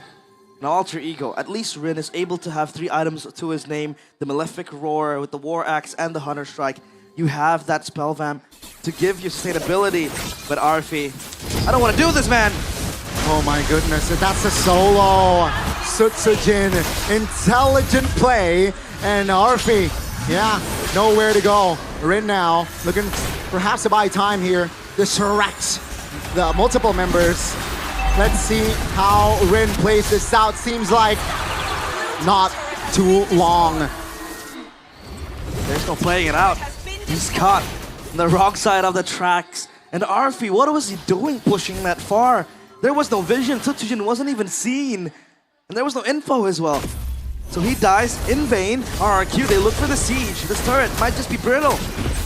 Seems like mid-turret here will be the main priority. RRQ, they will not force it. Alter Ego got the clear, and RRQ will back away, but they are still in the jungles of Alter Ego. All the defense at least. Just pushes the wave back up top. Dreams acquires the fleeting time, but a concealed play to Sutsujin. Oh, that's going to be done. At least the beast. Oh, Tsunami Slam. Will there be enough damage? Oh, that's a crossbow, a tang. Sutsujin bought enough time for the reinforcements to come. That's going to be Dyron, though, taken down as well. 2 members, but Hujime will fall. Hedog now trying to stand back for his team. It's 2 for 2, and that was the creative counterplay that Alter Ego needs to do more. Now that is a way where Alter Ego can wiggle back into the game, right? Look for a 5-man diversion play. Look for a possible backstab in the bush. Just hide there and look for a pickoff. Again, with the Kalea, it supplements your playstyle to go for a pickoff. And then you have the burst damage coming in from the Luo Yi, from the Lancelot as well, who is now fully equipped to fight, battle ready. So I guess if they keep on rinsing and repeating that, you know, flank type of play, flank play style, that set piece that they've been able to establish previously against Sutsujin, they do have a chance, I think. You know, brick by brick. Yeah, let's see here. RRQ still a very comfortable economy lead here as we enter the late game diversion. Oh no. Or it's the back, I believe. Yeah. Just to save themselves. The reason why I was scared because I thought RFU might be late to the diversion, and when they all were teleported, RFU might just be left behind and abandoned. But as of now, it's Alter Ego just waiting for probably a blunder, just waiting for, again, a diversion play. But they can't keep forcing it because they have, for RRQ, they have so much members that could just tank out the damage, again, soak up so much of the burst that Alter Ego are looking for. Dyron is next in the chopping block. AOG finds one. That's going to be, oh my goodness, Ito burst it down. Uh-oh, here comes trouble as Sisajin just finds the angle, finds a right play. Up, Lucas with the winner crown. The RWM will connect, but Sisajin is down. Immortality popped, and he's going to be A-OK. And that's RRQ eyeing the Lord. Crazy reaction there on the Immortality buy, last second. Yeah.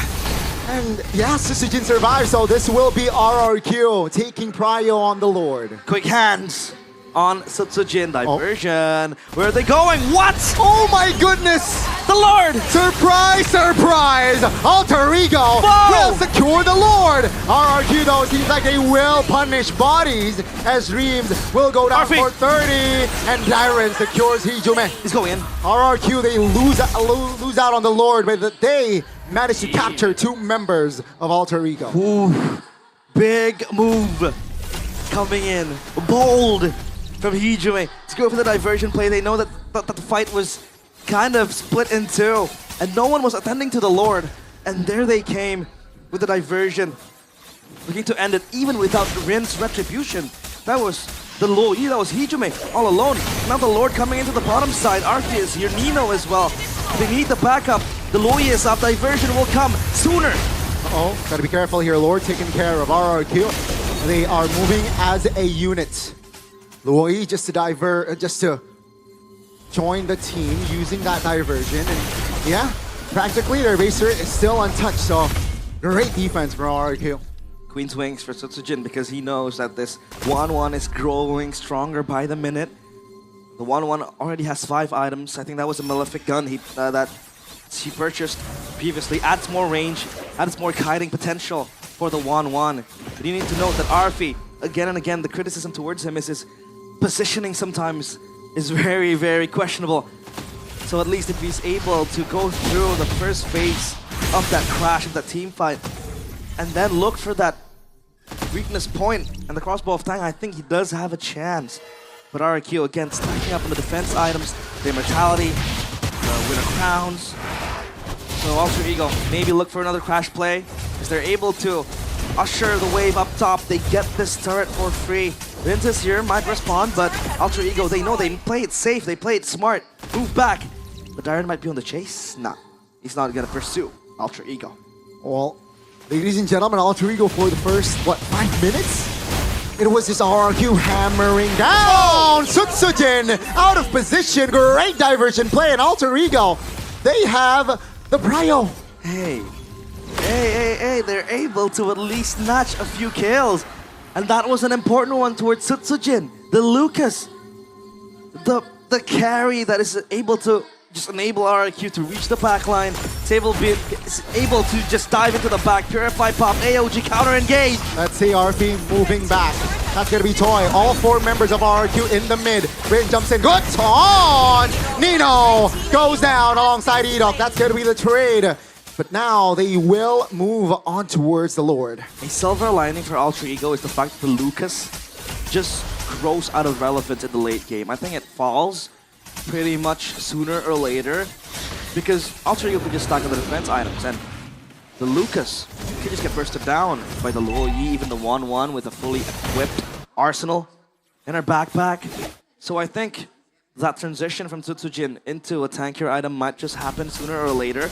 But as of now, it's Alter Ego on this tempo, looking for this Lord. Let's see, Harvey in the front, moving back, looking for the crossbow. Tang! Rins and Toy! The deadly duo finds the combination, and the Lord falls for RRQ. They are publicly executed. What?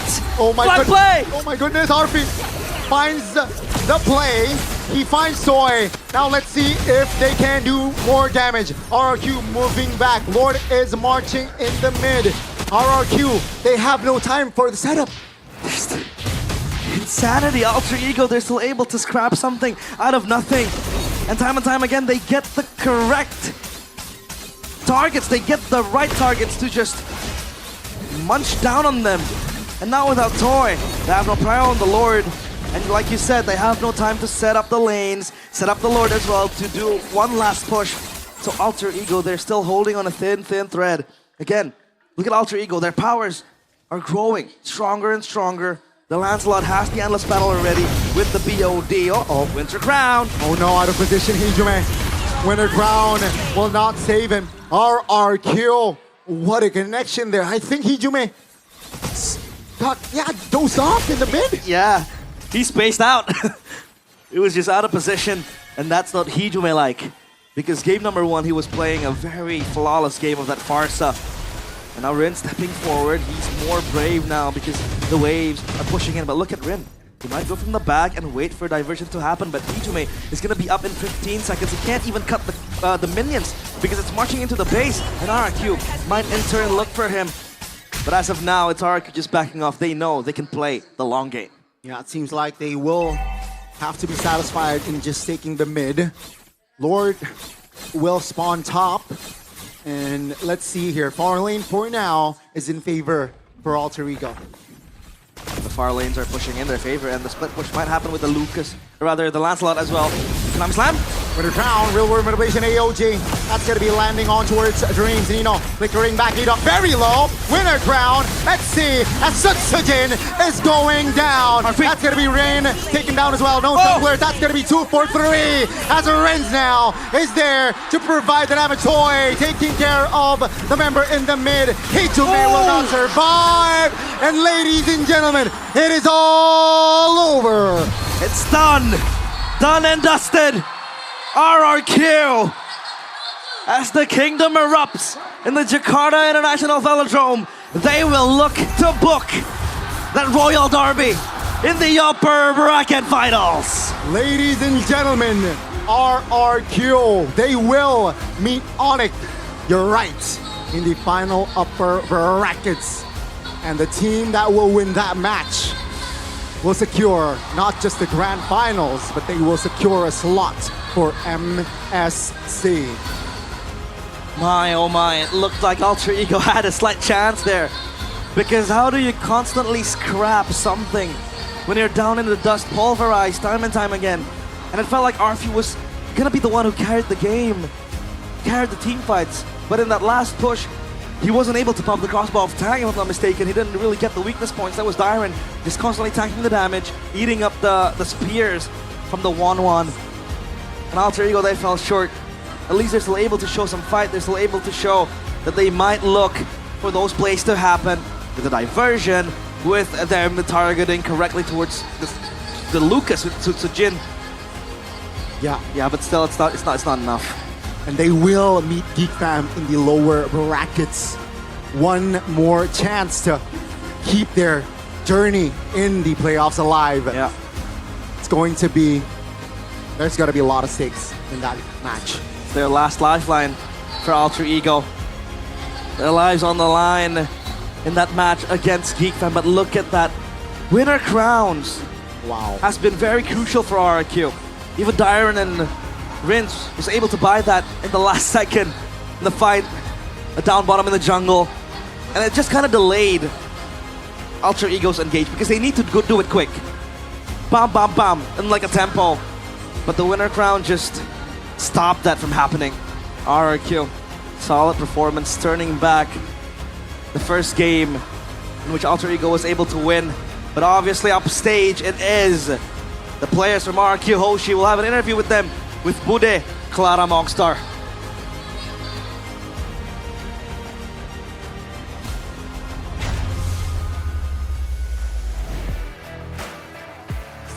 Balai Kingdom mengiringi kemenangan dari tim RRQOC.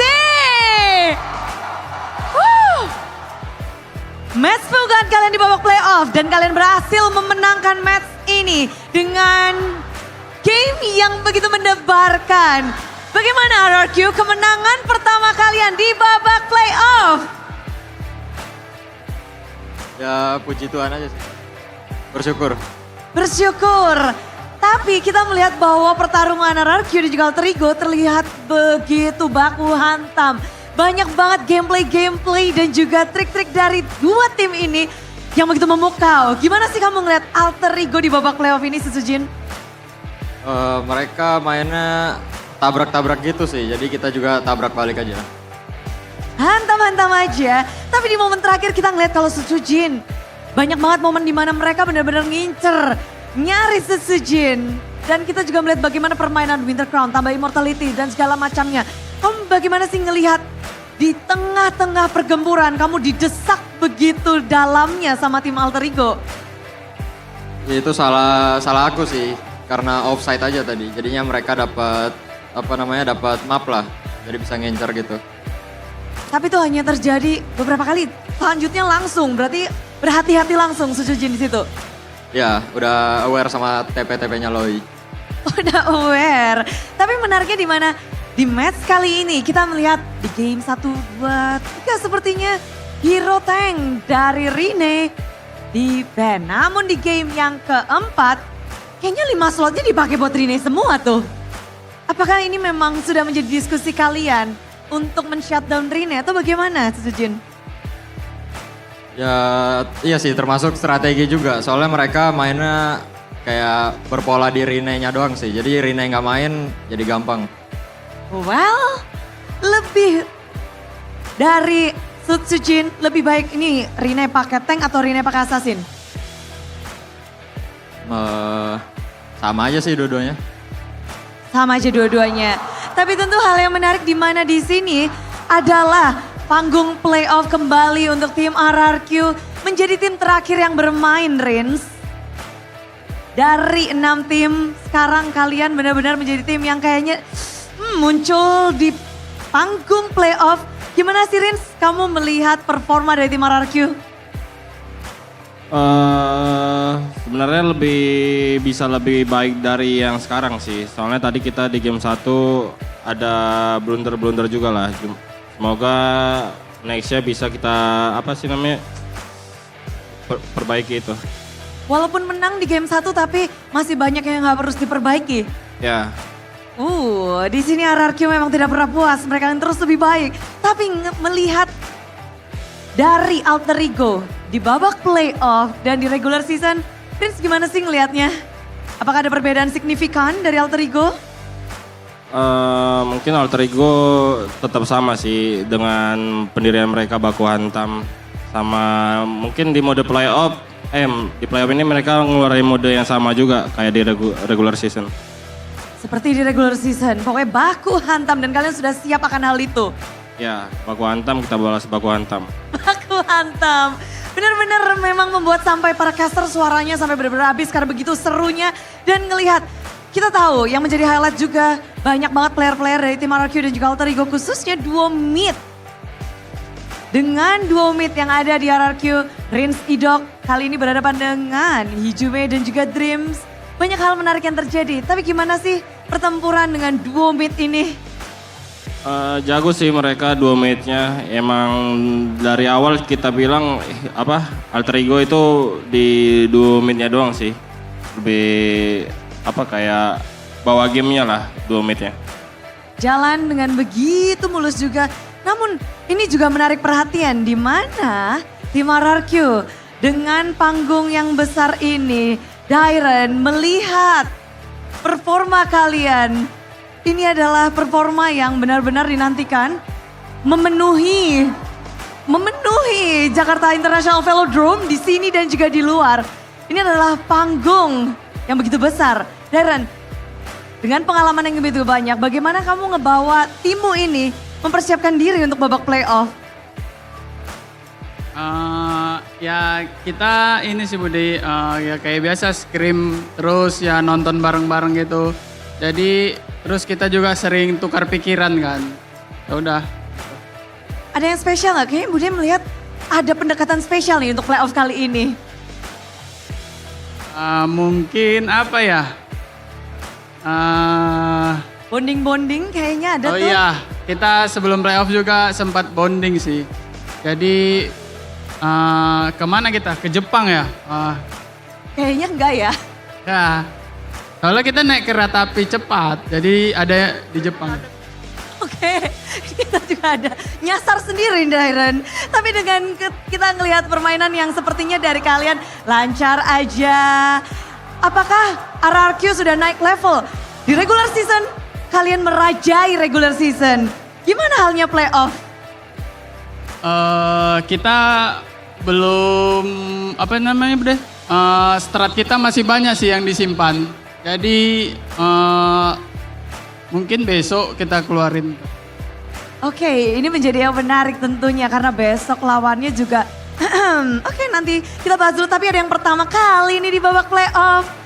Dan Toy, kali pertama di babak playoff bersama tim RRQ.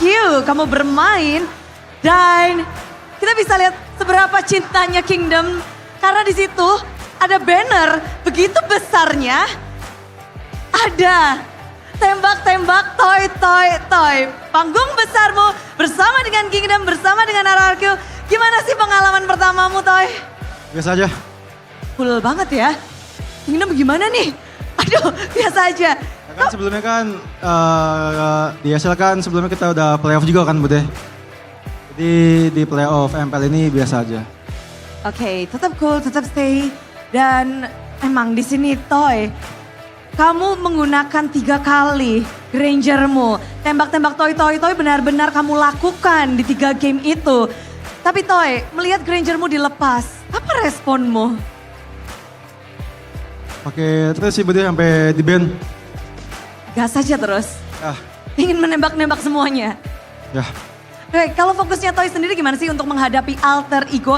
Apakah kamu berfokus untuk pokoknya RV-nya jangan sampai gerak nih? Atau gimana Toy? Persiapan kayak nggak ada sih Bude, kayak biasa aja. Kalau Toy, itu biasa aja itu kunci jawaban ya. Ini, tapi apa? Ada yang sesuatu yang luar biasa nggak yang Toy mungkin rasakan ketika menghadapi alter ego atau berada di panggung ini? Mungkin sebelumnya kita habis suntik ya Bude. Maka jadi lebih semangat lah. Bentar, habis apa? Habis suntik. Vitamin. Gak tau. Vitamin. Iya vitamin. Oke, biar sehat terus ya. Kita doakan ya terus-terusan sehat. Oke, dan Ido. Ya. 4-1, kita ngeliat 4 game nih berlangsung. Lawanmu hari ini alter ego. Nyangka gak sih sebenarnya alter ego yang akan kamu lawan hari ini? Nyangka. Oh iya, kemarin alter ego nge-reverse sweep Bigetron. Apa respon dari RRQ ketika mau tahu ini akan menjadi lawan kita hari ini? Ya mikirnya pertama si alter egonya menang gampang lawan BTR. Rupanya dia agak kesulitan lawan BTR. Tapi udah expect si alter ego yang akan lawan kami. Wow, ini cukup berbeda dengan kebanyakan orang. Kenapa RRQ sudah bisa mengira bahwa alter ego akan menjadi lawan kalian? Ya soalnya di regular season terakhir si alter ego juga menang kan lawan Bigetron. Ya kami expectnya si alter ego. Hasil terakhir. Dan hasil terakhir tadi di match sebelum kalian. Dari tim Onyx yang akan kalian hadapi esok. Melawan tim Onyx dengan pasti kalian melihat bagaimana strategi banyak pocket pick, banyak hal-hal kejutan dari tim Onyx. Gimana sih kalian untuk melihat Onyx sebagai lawan kalian selanjutnya? Ya kami ready aja, improve dari game yang tadi. Improve dari game yang tadi. Onyx kayaknya nyiapin banyak strategi. RRQ nyiapin apa nih? Ada, lihat besok. Ada, lihat besok. Dan ini akan menjadi hal yang menarik karena benar-benar satu langkah lagi jika besok kalian menang, kalian akan menjadi grand finalis. Bismillah aja Budi. Bismillah aja. Dan dengan keramaian hari ini yang ada di luar, yang ada di dalam, mungkin ada yang ingin disampaikan dari tim RRQ, kemenangan kalian untuk hari ini. Vamos. Kingdom bersama-sama. Inilah dia kemenangan untuk tim RRQ Hosti. Vamos!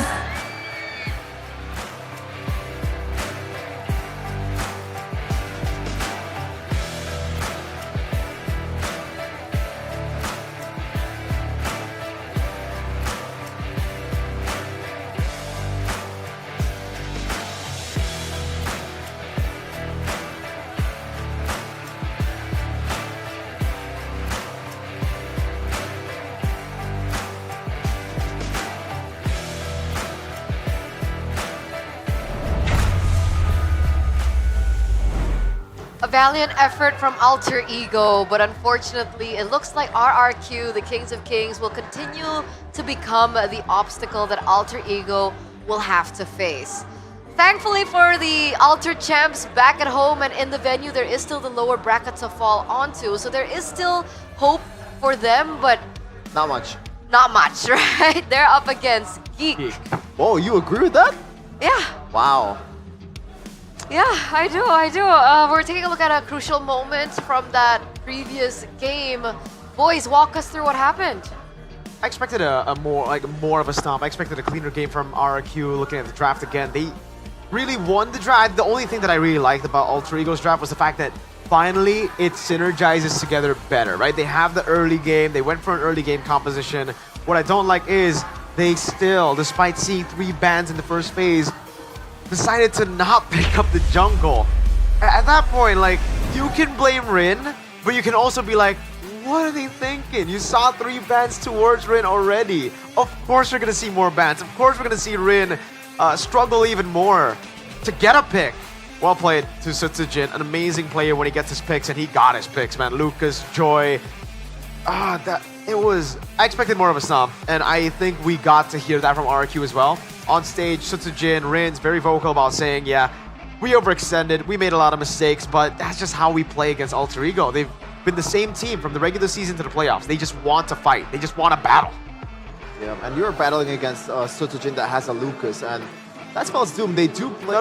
They do have some kind of counterplay, especially with the diversion later part into the game, and the Lucas does fall off, but apparently not enough to handle RRQ's synergy, and this is just a nightmarish start from Alter Ego. They definitely recovered better than I thought, partly or mostly because of RRQ's overextension, as they said in the stage. And just, I like the fact that Sutsujin is playing with the limits a lot better than a lot of Lucas players in ID.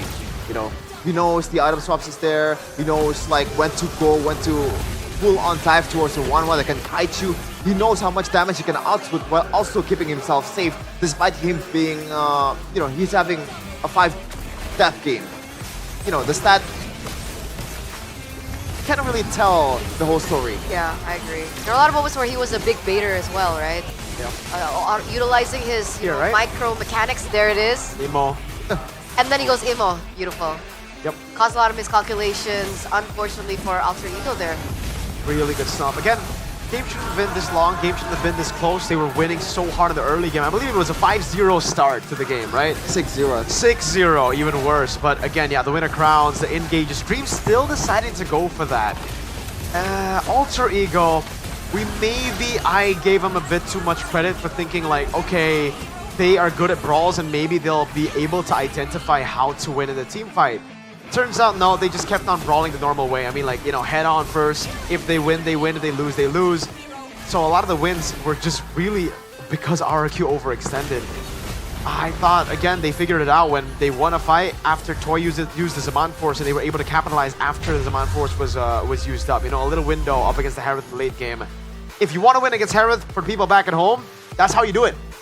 You wait for the Zaman Force, you see it come out, and then there's a small window while that's on cooldown for you to punish the Harith. If not, if you don't do that, what you just saw in the replay is going to happen. The Harith will melt through everybody, your frontliners, especially your backliners. Crit build for RP here in this game, unlike some of the 1-1 games that we've seen, especially up against a tankier lineup where they still go for the attack speed route. That's a naughty KDA from Dyrant, by the way, 816. Yikes. Most kills not just in RQ, in the whole entire game. And he was on Rinse. Yep. Yeah, you know what I'm trying to say. I couldn't find a better word for that.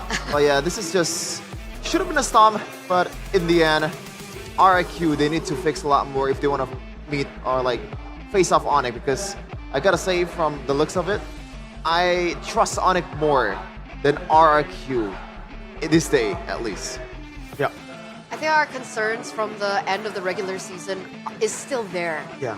For RRQ, and even them being up on stage, they also mentioned the fact that there's still a lot of things that they need to refine, especially coming into their next matchup tomorrow against the Sky Kings. Key item for Godthought? Winter Crown. I'd say the key item for this game. Just the having the Winter Crown against the 1-1 again. It is a surefire way to counter it, and in the later stage, it was what they went for. Heck, it was first item. For, you know, he knows just how much of a threat it is. So with that, we're gonna take a look at the comms coming in from RRQ in the mic check. So here we go, boys and girls, let's go.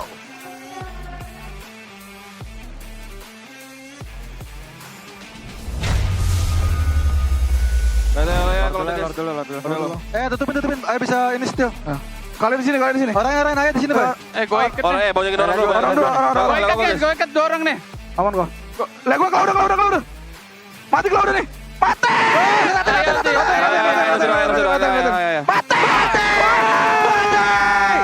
Mati. Pisahin atas guys, stipar. Pokin depan tuh. Lancenya bisa gue pegang ya. Ya. Kosong. Gue ada winter guys. Gol di belakang. Guys. Lego. Aman. Targetnya boy. Mati tuh, Wan. Mati. Nice boy. Depan. Lo in obligat. Sabar ya kok. Mati, tinggal. Gue ada winter, lihat gue nih.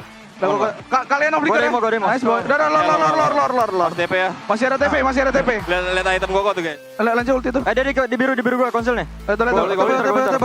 Wan skill 2. Depan dulu. Main di ulti gue guys. Gue pegang Angkat. Ada gue. Mati, Kalian mati. Mati ya. Wan tuh. Oh, suananya kuat tuh guys. Ada winter guys. Mati dah. Mati, guys. Kejar-kejarin gue. Nice boy. Bunurin.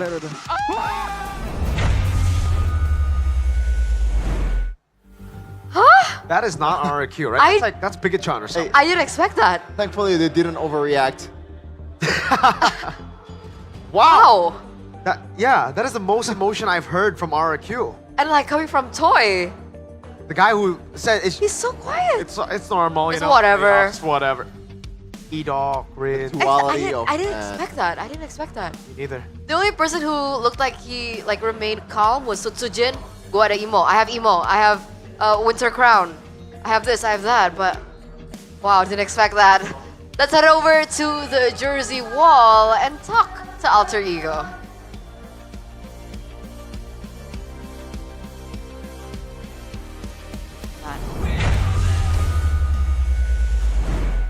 Kali ini Bude bersama dengan Sever. Kemarin kita happy-happy ya ketemu di sini ya. Iya.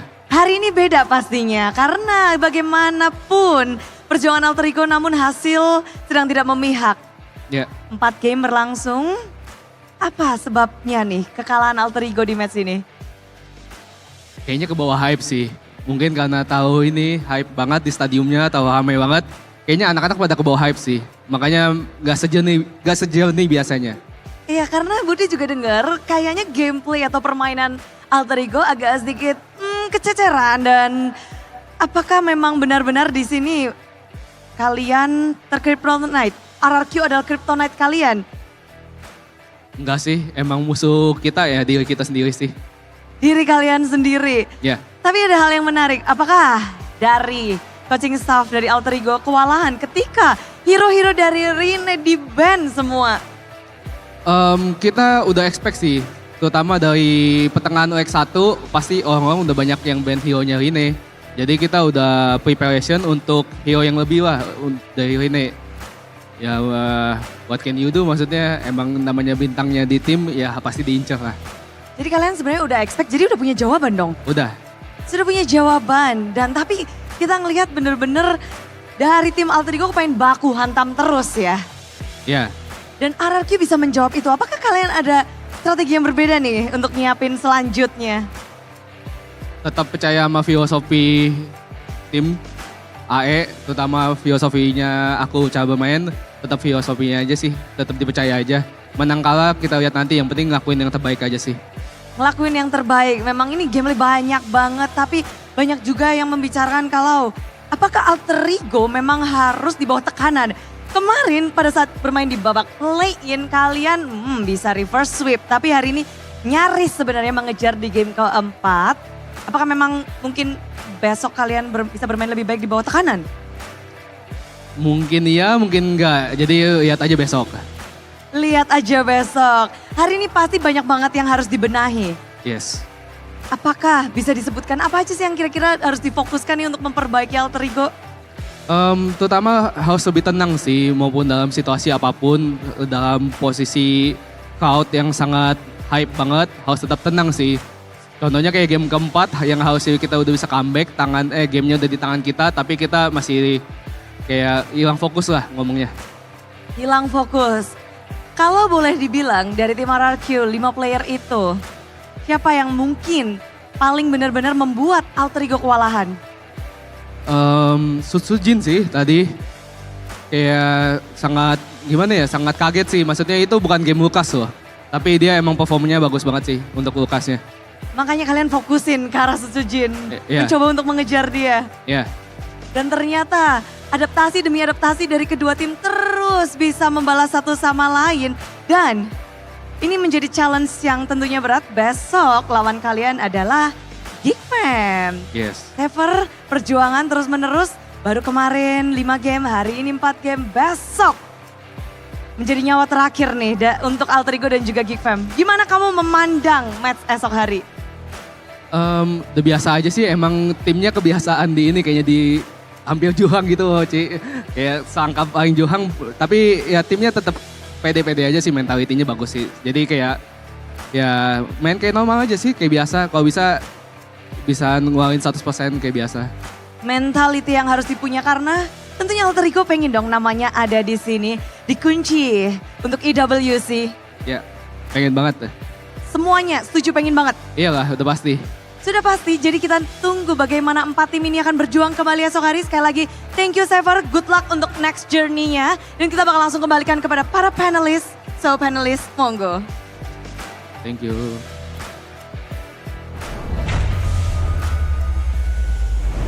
Thank you, Bude, for that little check-in with Zephyr there. I think a lot of things could be extracted from that interview. It was what you actually were talking about, right? It wasn't the mentality. The kids were completely fine. They are very confident coming up into the playoffs, but the big problem is the hype factor. And Zephyr mentioned, particularly in game number 4, he felt like the kids were not focused because of the crowd and the atmosphere, I think is what he was referring to. Yeah. That's definitely something that, a hurdle for Alter Ego. Now that they have that experience, hopefully they'll be able to perform better under the pressure of going up against the Kingdom, right? Because you gotta do it. You gotta be able to handle it one day, especially if you want to make it to MSC x EWC, because tomorrow you're gonna go up against Geek. Now, with or without the crowd, that's a tough matchup. Yeah, I had to pause a little bit there because, man, that's the last life. And taking a look at the performance from Geek as well and Onyx, sure, we're looking at the upper brackets here 3-1, but those games were so close.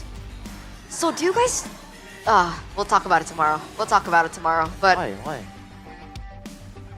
Nah, I wanna leave it for the You want viewers. to save it, Save it. Save the analysis, save Yeah. who's gonna win, predictions as well. Exactly. I think he's gonna win. Enjoy it when you can, which is tomorrow, because that's tomorrow's schedule. Ladies and gentlemen, elimination match in match number 1, best of 5, and then the upper bracket finals. Wow. Royal Derby, first slot to the grand finals and first slot to MSC, Shefin. Well, it's nice to see that we're gonna see Geekfam qualify for MSC for the first time. Yeah. So, Royal Derby, Onyx versus RRQ. I think a lot of people predicted this initially right after the regular season ended. Yeah. We saw how good Onyx were. We saw obviously how consistent RRQ were. It was just the big concern of RRQ. How good are they? Like, were they hiding their strat towards the end of the regular season, or were they really dipping? We heard earlier that apparently they have still been hiding their strats. I think it was Toy or Rins. One of them said, we're still hiding strats, we'll show it off tomorrow. I understand. I think they knew that they were on the easier side of the bracket, you know. Geek and Onyx have to battle it out. They just have to deal with either BTR or Alter Ego. Fair is fair. I expected that too. Makes sense. It does make sense. But before we, say goodbye, obviously, because we gotta say goodbye. We're marking the end of the day. Yeah, unfortunately. I just want to remind you guys. What time is it right now? Oh, I don't have It's like a watch. It's late. 4:43. It's not 4:40. It is somewhere in the world. It is somewhere in the world. I think it's late. I think it's around 9 to 10. Yeah, it is actually 9:30. Almost 10. But I There wanted you to use a go. Samsung phone. That's fair. That's fair. But these are the crucial times. We're gonna get home by like 11, and we're gonna be hungry. Why? Like last Shefin night. wants like at least 5 more games. He's so ready, right? But even then, we still need to eat, right? And between these games, it's been so quick, and it looks like they only need 3 minutes. Wait, are you talking about? 3 minutes of preparation time. It's so quick. No way. Are you talking about? That product that we were eating just earlier? That's Merchon? It's Merchon. So you guys don't want to Merchon? miss out. You can That's how we scan the say it. QR code from below there as well. Man, I'm hungry just talking about it. What even is it? Ah, perfect. What even is Mercon Merah Putih? You missed it. You missed it. Yeah. You missed it. Go. It's over. Here. It's Tap over. back. Tap back real quick. It's over. It's over. Yeah. I'm glad you got your peanuts, your sucro peanuts. I'm glad you got your Samsung Galaxy Oh, this is A365G mine? because you now must get ready. Strap on your seat belts because MSC 2025 and MWI 2025 at EWC are coming your way from the 10th of July to the 2nd of August. It's one game, two champions. MSC and MWI unite for the biggest MLBB prize pool of all time, baby. It's technically the same from last year. Still the biggest of all time, though. And they can get tournament pass. If you guys want to buy your tickets now, it is available. They are officially on sale. Get your pack for the knockout stage and the grand finals at webook.com. Now. Now. Do it now. Watch By the the way- world's best clash in Riyadh. The format is, from the looks of it, it's pretty insane. GSL It's format. confusing for a good reason.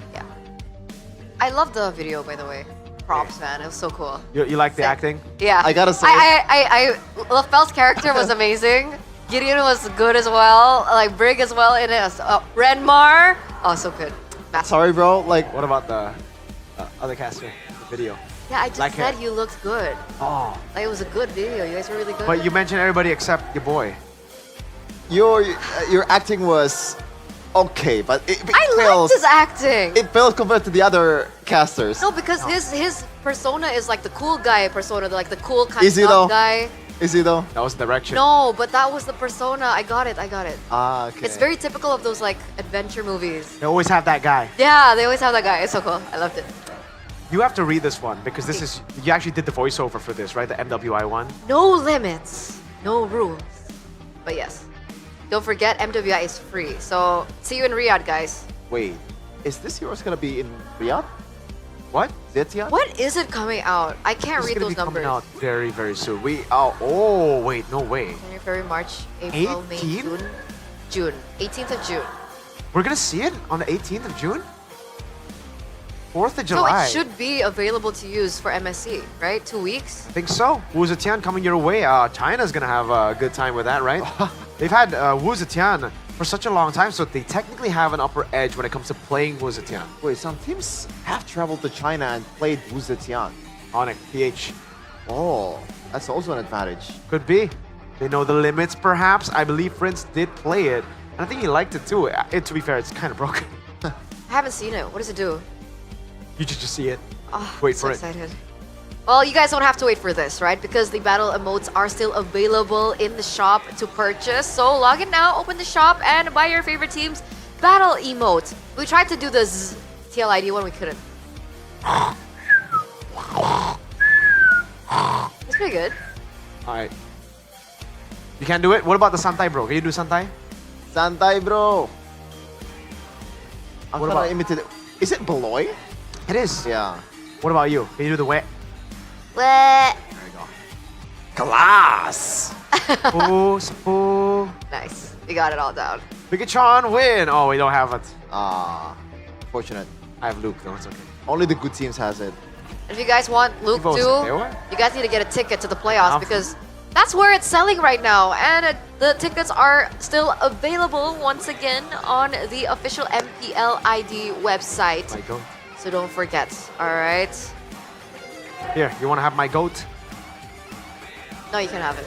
I don't dare take it away from you. Oh, three. no. Three goats. Look at I'll take who's the it. gold lane? Oh, the alter ego gold lane is still highs. Ooh. This is Ronnie's gold. Ronnie's favorite card here. You gotta give it to Gani. Yeah, Gotta give that one to Gani. And you guys can go and check this out as well in the MPL ID Festival Season 15. Not only can you meet and greet your favorite players, you can go and join the watch party. You saw that earlier. That crazy crowd outside of the Velodrome, that was the watch party. There's also a super fans parade. There's like, I think, performances from the brand ambassador. Poodle performed earlier. Yeah, your favorite, Chefin. Poodle Geek. Oh, I misheard what you said. What did you think I said? I thought you said Udil performed earlier. Oh, no.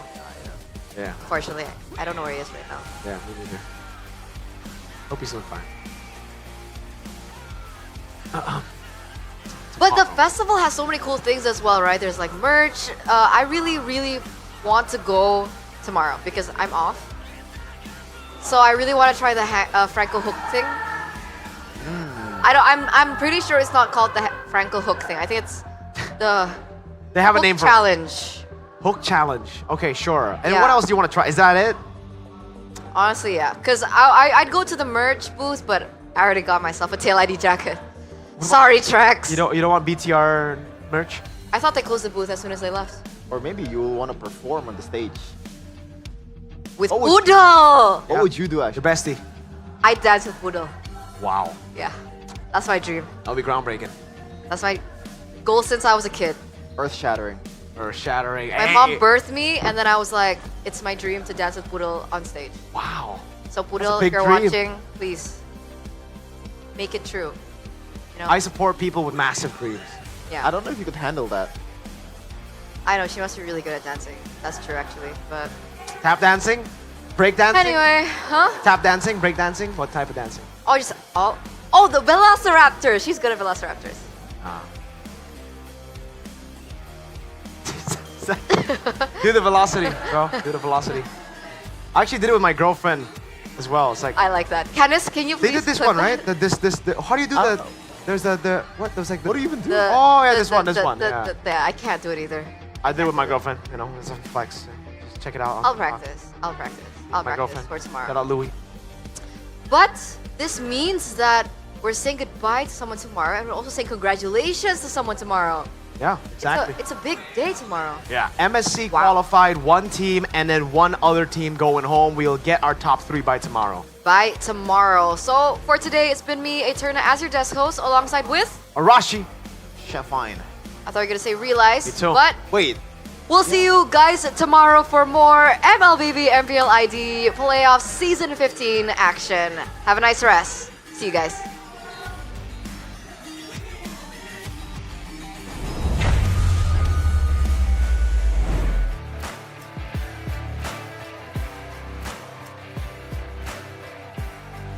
Hari yang kedua telah usai.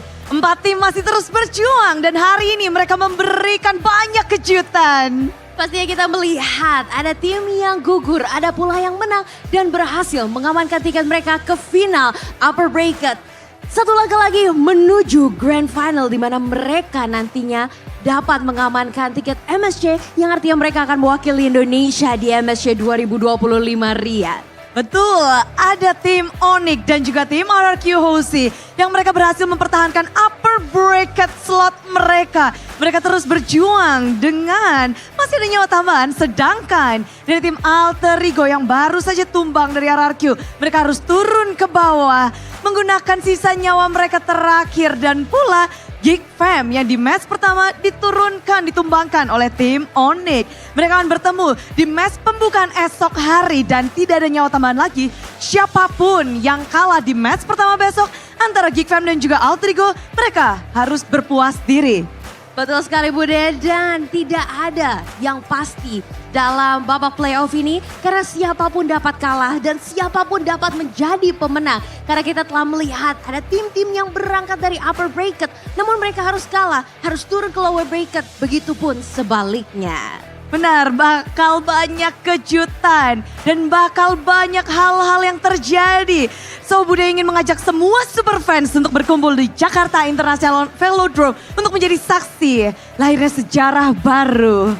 Dan tentu saja hari ini begitu istimewa karena dukungan semua yang telah hadir di acara ini, yang ada di rumah juga, dan khususnya kepada para sponsor dan partner. Karena MPL Indonesia Season 15 powered by Munton, supported by PBSI, presented by official turnamen smartphone Samsung Galaxy, official e-wallet GoPay, official sponsor Head and Shoulder, dan official coffee partner Good Day. And of course our partner in esports ada Telkomsel, Dunia Games, dan IndiHome. Our advertiser ada Kacang Sukro, Hawkband, dan juga our suppliers ada RSP Helmet, UBS Gold, Gila Food, Royal Guard, Mercon Merah Putih, Imaginary, dan pastinya our venue Jakarta International Velodrome. Yang selalu ramai khususnya di match penutupan tadi. Wow, luar biasa memenuhi satu Jakarta International Velodrome. Jadi pastikan teman-teman semua karena ini merupakan 3 hari terakhir dari babak playoff season 15, ajak semua untuk datang dan menyaksikan langsung playoff di Jakarta International Velodrome. Benar, dan besok di hari ketiga kita akan mendapatkan satu grand finalis. Dari satu grand finalis itu adalah perwakilan dari Indonesia untuk ajang IWC. So, hari ini kita harus berpisah. Bude Clara dan juga Alisa mengucapkan terima kasih dan sampai jumpa di hari yang ketiga MPL Indonesia Season 15 Playoff. We own this!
dan terus berlari, terus ke arah puncak tertinggi. Ku takkan berhenti, hanya sampai di sini. Kemenangan